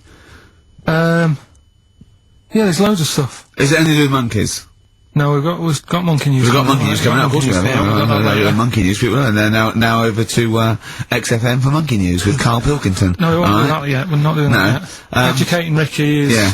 Well, let's do it. We did it ages ago. Educating Ricky. Oh, that's interesting, and it's correct. Hang on a minute, though. What I do is, I tease you, don't I, with headlines. Oh, go on then. And then you have to sort of go, that one sounds good. Go on then, what are the I want to know more about that. Educate me. Yeah. Right? Okay. You've got, jeez. That Nelly died. That Nelly died? Oh, okay. Okay, could be about an elephant. Yeah. Go on. You've got that, you've got, I got well. Take well as read. So they all start with well. Okay. Knob body has been that lucky before. Brilliant, alright. Okay. Or you've got get a lobe of this court case. Right, okay. I'm going for knob body has been that lucky before. Right, it's a story about this kid who was born, right? Was he? Yeah, he was popped out, like, and the dad and the mum saw the baby, and it was like, oh, that's a good-looking little kid. Sure. And they were proud and that. And then, they're surprised that it's a good-looking little kid, it's theirs. Yeah. Like, it could have been a frog, and they'd have gone, oh, he's got your eyes. And then, the doctor goes, yeah, it is, but, look at that. What? He said, it's a boy, and, hasn't got a knob. I love the doctor saying that. I love this GP. Right. Oh, this midwife saying that. Oh, I love little boy. Yeah, but no knob, baby. Mr. and Mrs. I mean, think. Right. No, but I'm speeding it up a bit. Alright, come on, so the baby's born. So the baby's like that, and the doctor says that, and the woman's like, oh, it's our first as well, and stuff, right? She's really gutted. What's the second gonna be like? So, Your head. Just a knob. Doctor says, yeah. You call it Karl. Well, go on. Right, go on. So the doctor says, well, I'll leave it with you for a bit, get used to the idea, right? As opposed to throwing it away. So he wanders off. Yeah. He comes back with a smile on his face. Right? Found the knob. So the mum and dad are like, what are you smiling about? He said, you're not going to believe this. Baby's just been born. It's got 2. Right? You can have one of them. And they did a little operation. Where did you get this information from? That's in a book. What book? Is it the a same as the joke book that you carry around with you? No. With the woman with 3 legs, the juggler with 9 arms, and the bloke who found shagging a chicken under a rock. Is it in that book? Weird though, isn't it? Well, it's not true. It is true. What, in the same hospital, there was a baby born without a knob. Luckily, it's Karl. What happened? You swear to God you're not making The doctor came back smiling, because you won't believe it. There's a baby there with an excess of a knob. It happened, honestly. I'm not, all these things are not made up, the educating stuff. That's why I do it, innit? Teaching you stuff, always teaching you stuff. Alright, if anyone can confirm the baby with no knob, they're going to confirm it, because they're going to go to the same dubious website that Karl got it from. I always try to be level-headed and reasonable in these situations. And You always it's ignore always it. Guatemala or Mexico. Rodriguez there was born without a knob. Luckily, baby next door, and then was got 2 knobs.